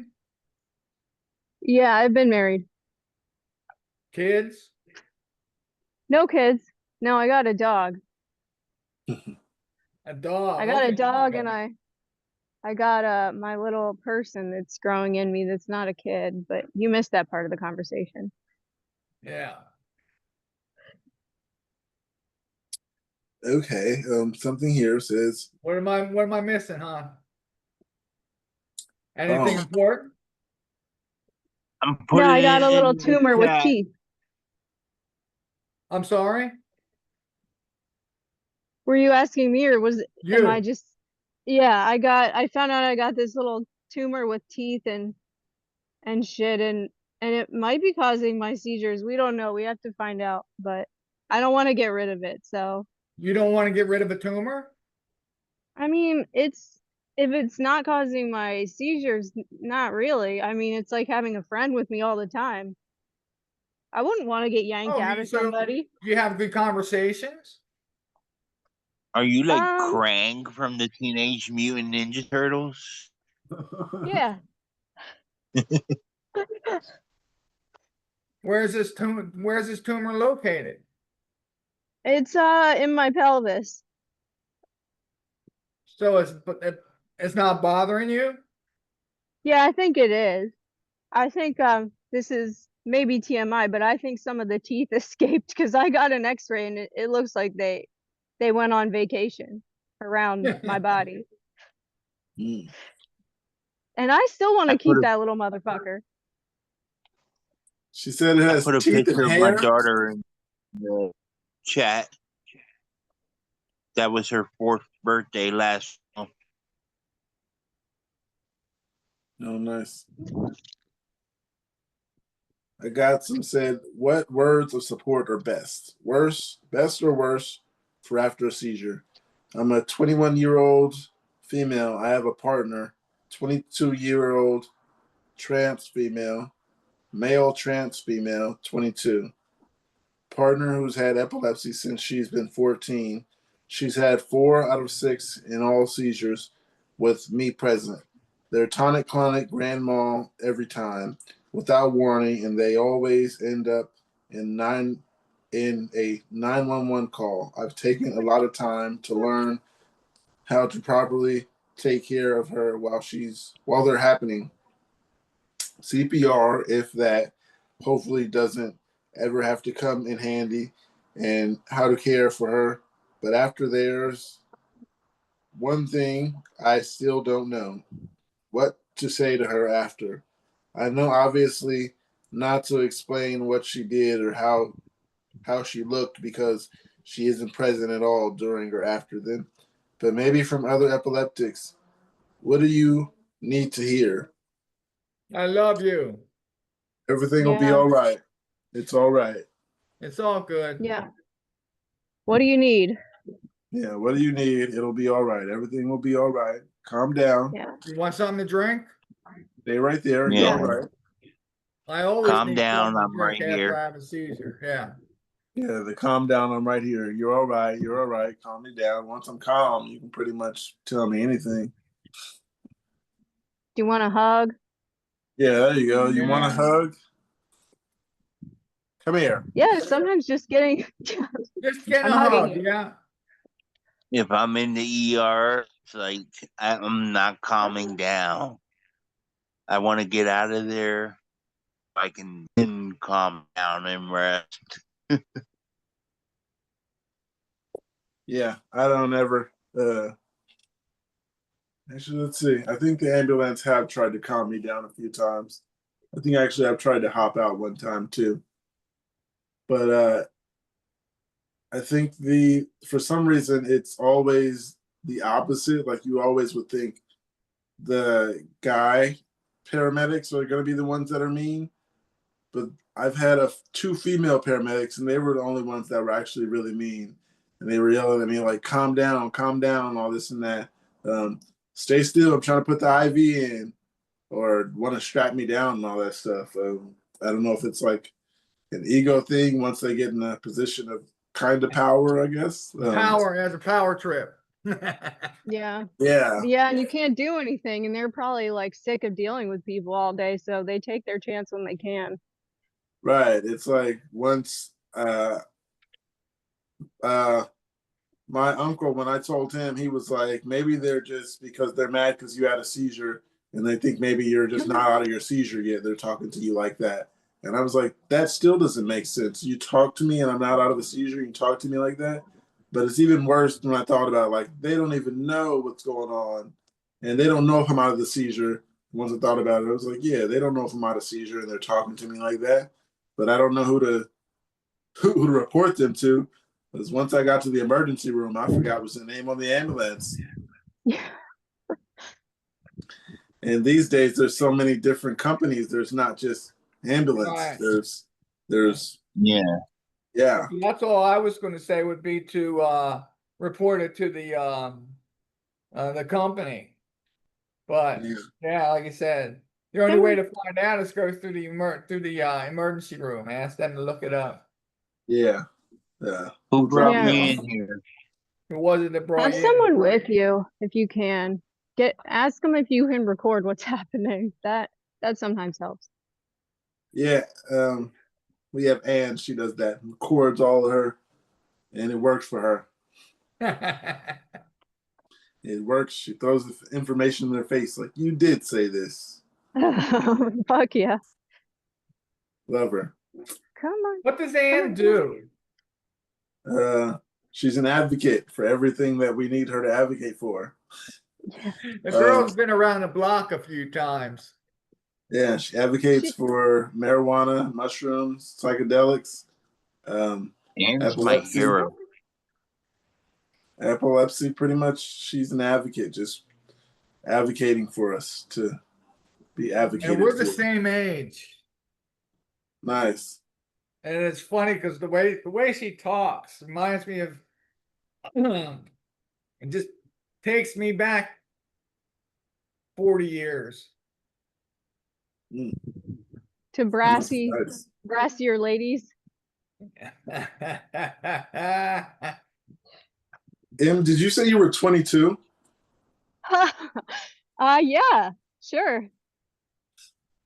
I thought I heard you say you were 22. I'm not sure, but I'm 19. I'm No, 22. I'm Yeah, she looks more like she's 17. Stop it. 16. I'm 35. I'm about to be 36. oh, how soon? You do Couple not months. look September. it at all. Hold on, Angel. Tell Say that me- again, Em. Wait, yeah. Say it again. I said, when are you turning 36? September. Oh, okay. I'm older than you. I'll be 36 in August. Oh, you just beat me. You? So you're a Leo? I'm a Virgo. You're a I do, yeah. Gemini. All right. Okay, one second. I'm You on do a not call. Hold look on. 36 at all. Okay. So yeah. The words of support. We answered that. Basically, ask someone: do they need a hug? Do they need something? Yeah. Words of support. The only thing I can think of is like, soothe me. Make Soothe me feel like you're good. yeah, soothe me like you're my significant other. Just Prove your Oh, love. give me 1 second. all right. Prove your love to me. I did prove your love. Yeah. Show me how much you love me. Right on the spot.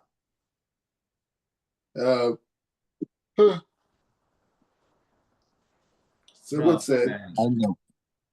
Are auras always followed by a seizure? I No, don't think Not so. always. not always. I used to get random Well, smells. auras are Caesars. Yeah.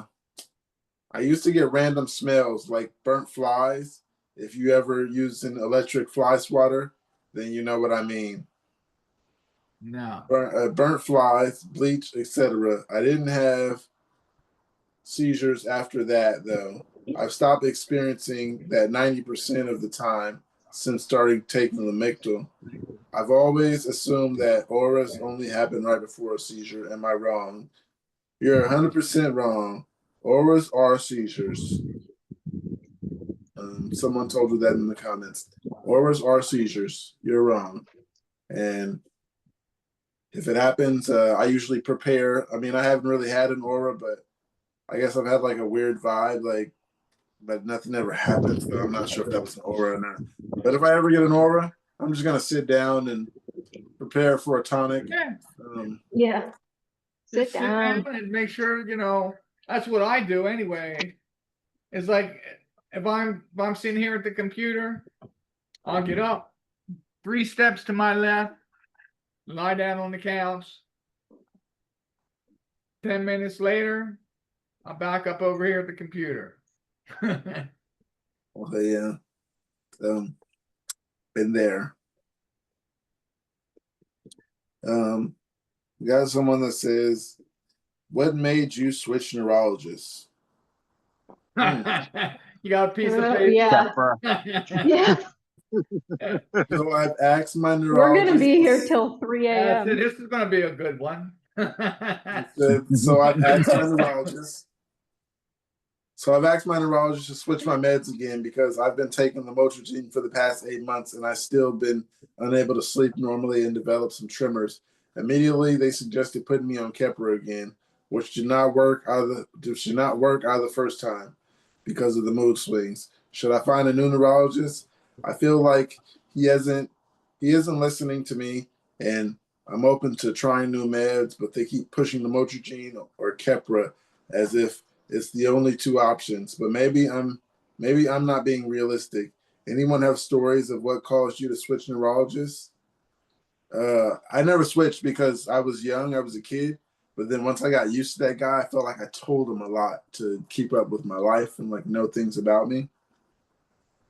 And recently he retired. So that was after 20 years. So yeah, I didn't change. I kind of took everything that he said and just ran with it. I was young and yeah, I was only going to the hospital when I need to see him. You got a new one?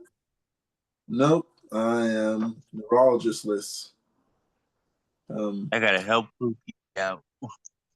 I had to wait to see my primary and ask him to refer me to somebody at Stanford. I like that they let me. Nice. They let me like know where I'm gonna get them from, and like since Stanford's close, I'm just gonna ask them, refer me one to Stanford like they usually do.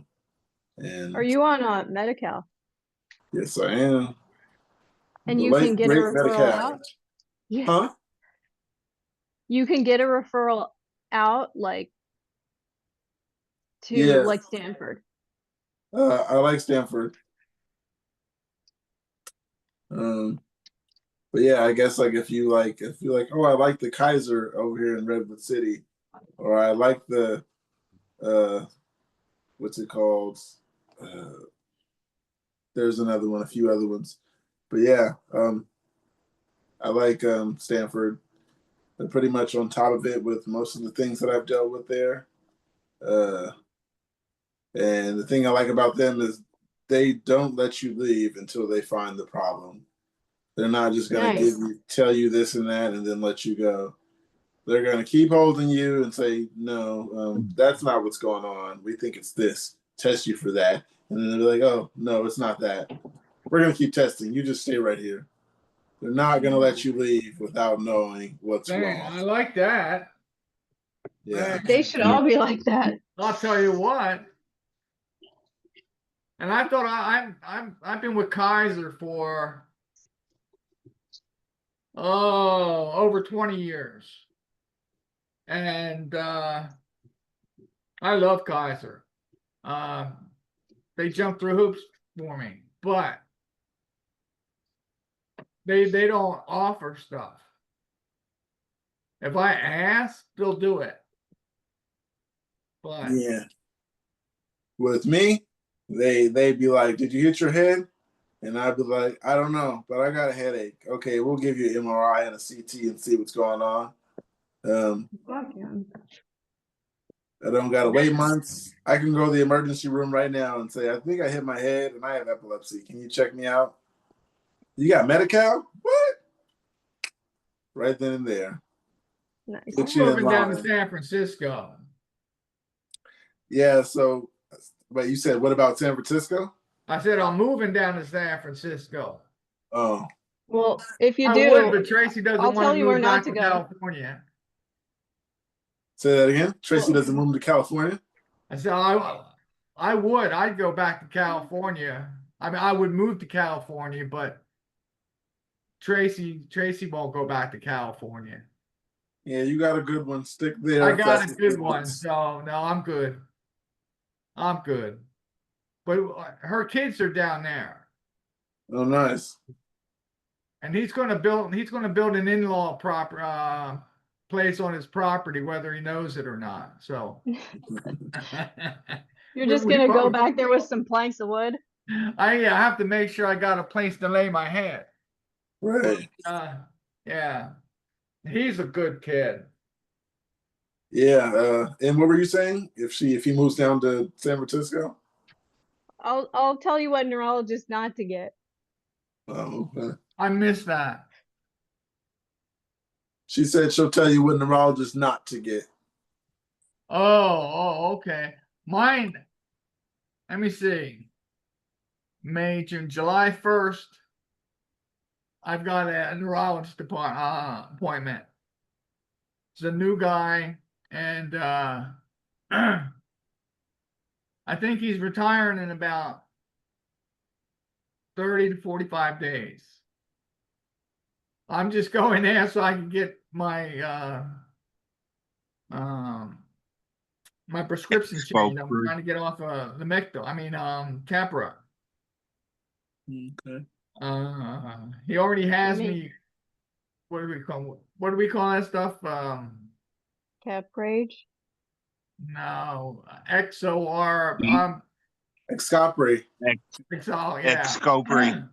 I've already got that. I mean, they've taken Capri out of my prescription list. It seems like they're moving everybody off of lacosamide.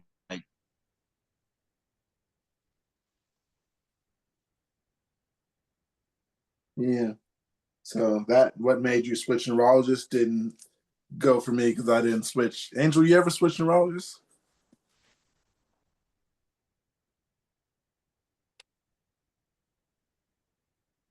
Huh? Not that you can remember. Who, me? I was asking Angel, you ever switch neurologist? Oh yeah, I had to a few times. Sorry, I froze there. My first neurologist was a pediatrician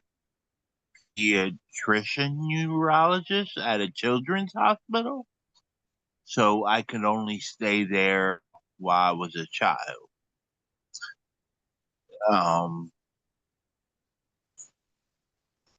And then I had to find new neurologists time and time again. I see faces, but I can't put names to them.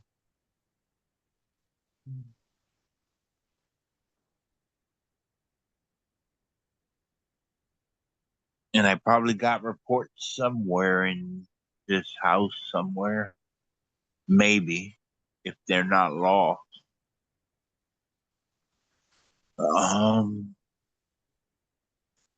And then there was the neurologist right before this one. He was the one that put me on Keppra. And he did not listen because all he wanted was Keppra and Lamictal. And he was not listening to me or my wife, so he said, I'll refer you to another guy. And I actually like this guy. He did everything. He did tests. He went into my background, like backstory, even though I didn't have all the paperwork. I did find it because of the homework you made me do, Pookie. But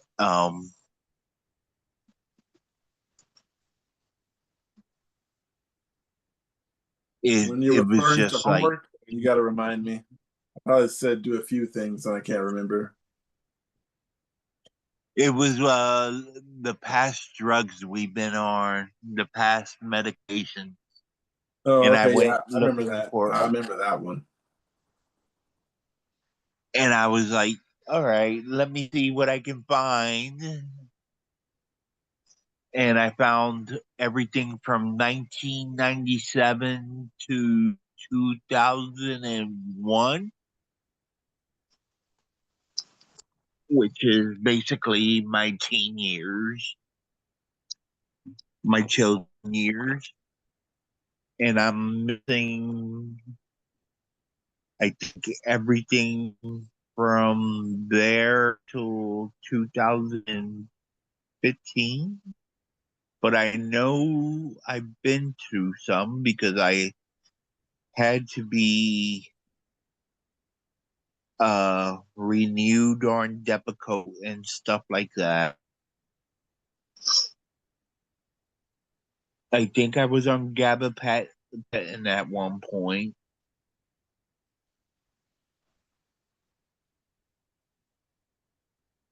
And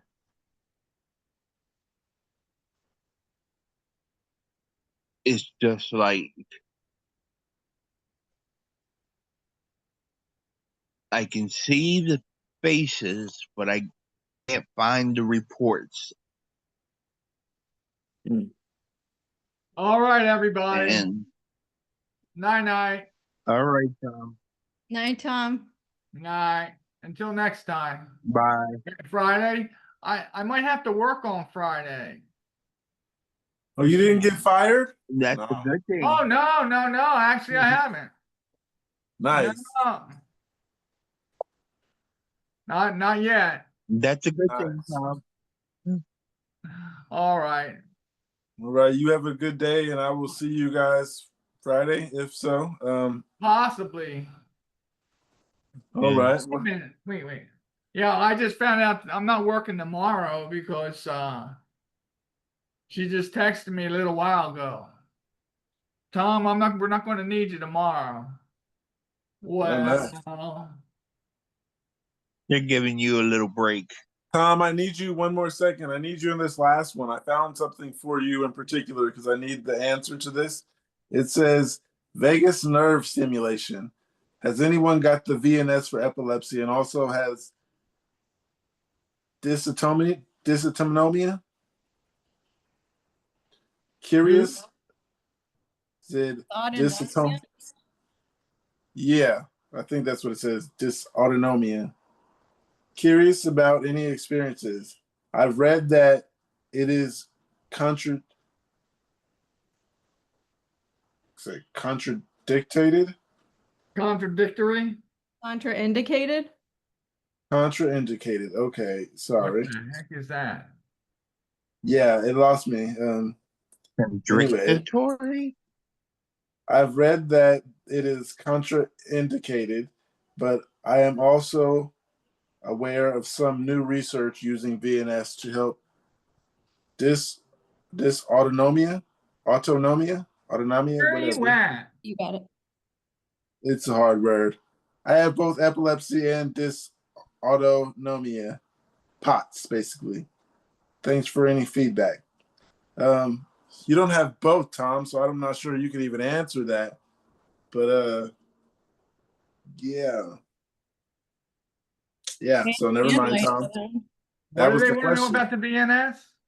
It says, has anyone ever got the VNS for epilepsy and also has dysautonomia? But you don't, so I thought it was just a question. That doesn't work now.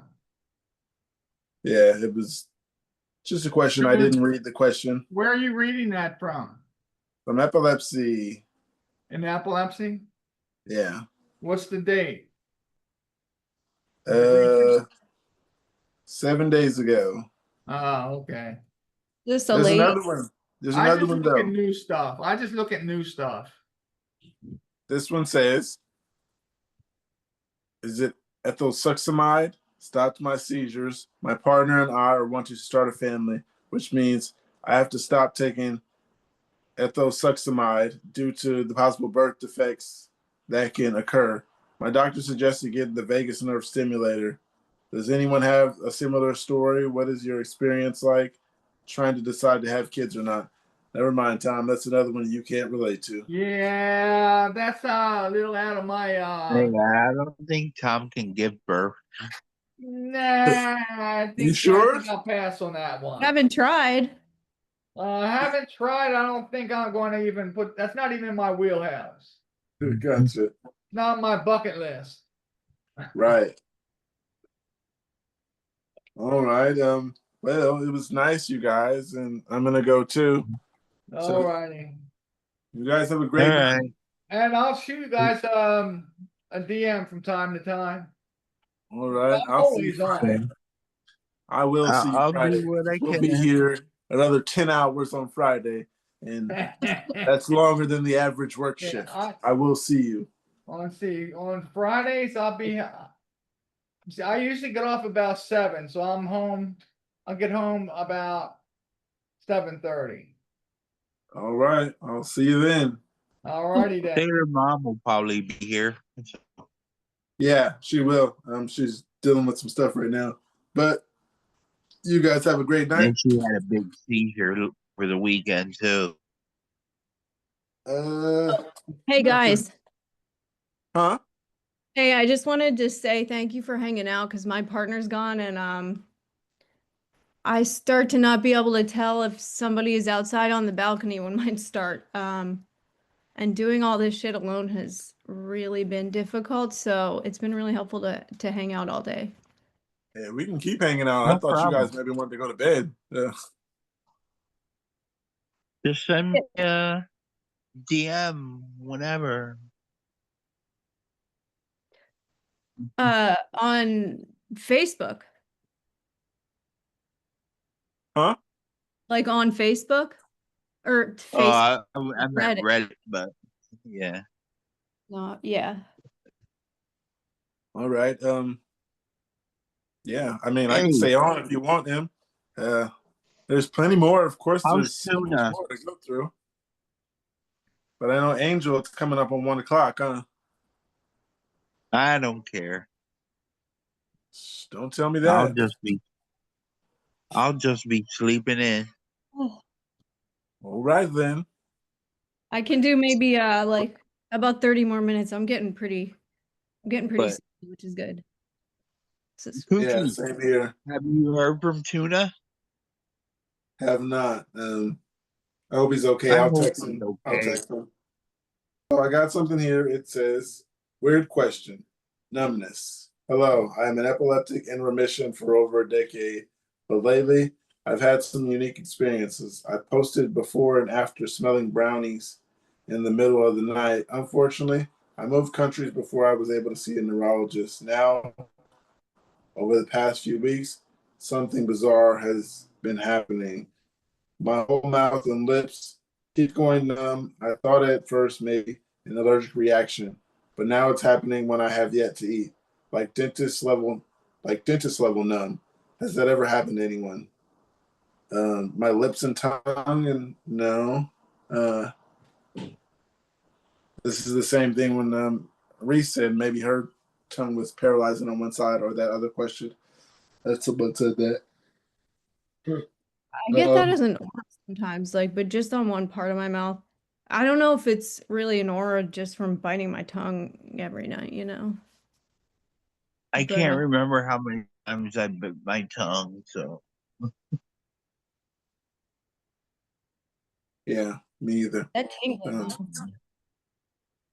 yeah, my tongue has grown back so many times. Brand new tongue. Right, in so many different areas. It was so bad at one point in time, then got better, and then had another seizure, then it got better, and then I chewed the other side, and then yeah, and so on. You get it. the only thing I can say is I will never have that split tongue because I got the missing teeth right there. I almost said, "Oh, nice," but yeah, it isn't that nice. It's a plus for a person with epilepsy. Right. This one says, "What could have caused it? I had a seizure yesterday night. I was standing up for a few minutes getting dinner, and my vision started going black. Oh, that's not a good sign. So I sat down and it got a bit better. Then I took a few bites of my food and my vision went very black. and I wanted to go lay down on the couch, but I didn't move fast enough, and I woke up on the floor with my mom shaking me.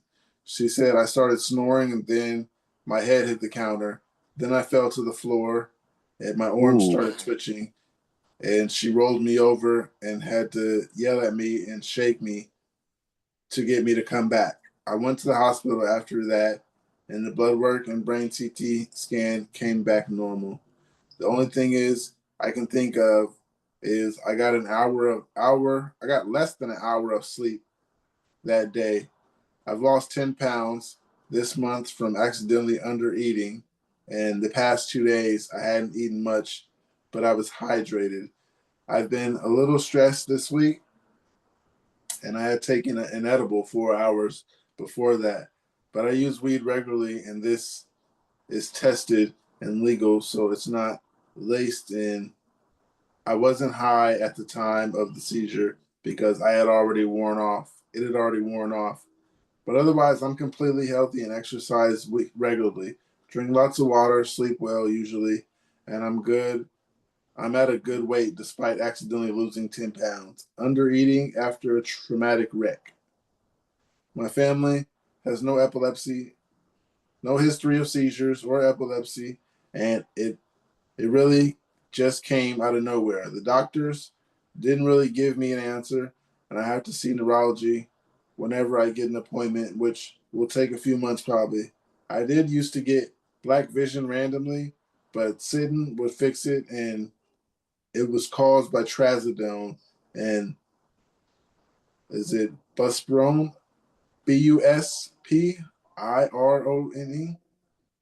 Bucerone, but fixed it by taking that 3 weeks ago and haven't had a black vision issues unless I stop too fast. I'm just confused. Why is this happening and how to prevent it? Do they have epilepsy? Yeah. Yeah. They didn't exactly say, but they said there's no signs of epilepsy in my family, but they're asking, could this have been a seizure? It could have been. Because I've heard someone say we can be doing everything right, but you're gonna have a seizure. People have them controlled, but you can be taking your pills, you can be eating right, sleeping right, and you can be seizure free and seizure free. hi. Losing Right. weight and the medications they mentioned can screw with your that you have low blood pressure, you lose some weight, can fuck with your circulation. It's possible to have a convulsive syncope, and that'll give you those symptoms. Especially standing up. But like everyone has to go to the doctor, I think. Yeah, I get seizures. I mean, I get dizzy standing up, but then I usually find somewhere to sit down, or I don't stand for much longer. But yes, that's a very odd thing. I was pulling weed the other day and I was getting dizzy.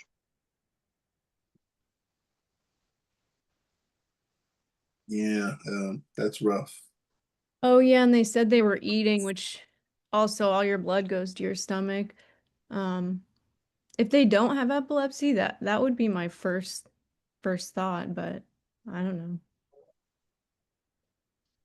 Got something else. Someone said, feeling ashamed of my weird seizure diagnosis. So since I was a child, I've always had absent seizures followed by hallucinations.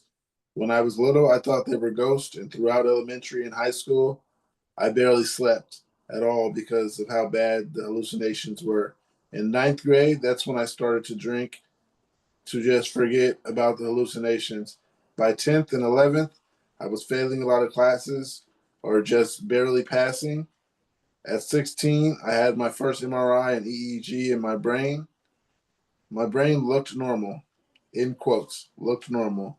But they did see abnormal seizure activity in the front of my brain, but never diagnosed it. And basically just threw me to the psychiatrist for them to deal with it. So far, I've been on 5 different medications until I finally went back to neurologist and got some lamotrigine and finally a diagnosis. At the ripe age of 22, I have postical psychosis. Although I'm relieved that I actually have a diagnosis finally, I'm also pretty upset with the fact that I have it in the first place. I've struggled with it all my life and lost so many friends and relationships because people were afraid or didn't believe me. It feels weird and dumb to have such a complex diagnosis and having to explain to people that I see things that aren't there. Does anyone else on this subreddit have postical psychosis? How do you deal with the backlash from family and so-called friends? I just ditch them.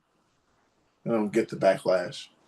I Yeah, can fuck ditch you emotionally, or I can ditch you physically. Um, and I sometimes I try to only do ever both. told I only ever told my inner circle about hallucinations. So it's not something you want out there. Yeah.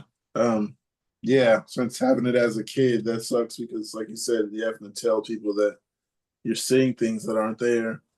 That sucks because I've heard about people who have that kind of seizures only, that they're seeing things and hallucinating every time, and that's the worst. I mean, other seizures are bad, but hallucinations are horrible. I've had a hallucination. I don't exactly remember hallucinating, but I was told about it, that I was seeing things or whatever.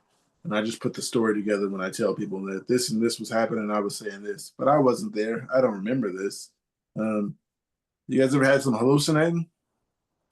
Yeah, that's why I've been hanging out on this chat for so long. Like, hey, be nice to each other. I had auditory hallucinations, and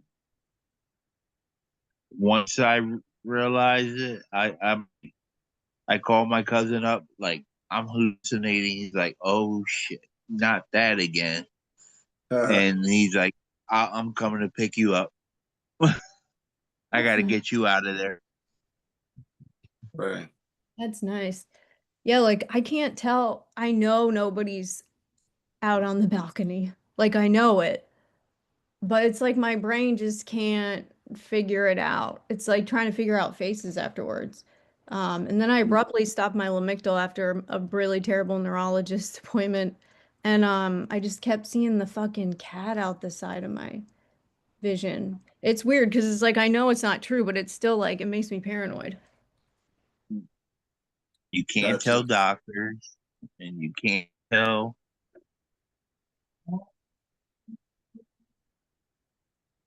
I guess I'm lucky though because my seizure activity was in my occipital lobe, which matches up. So um it's I can be honest with it, but otherwise I do think that that would be a tough one because you could get some other diagnosis and then go on. What's the lobe you just said?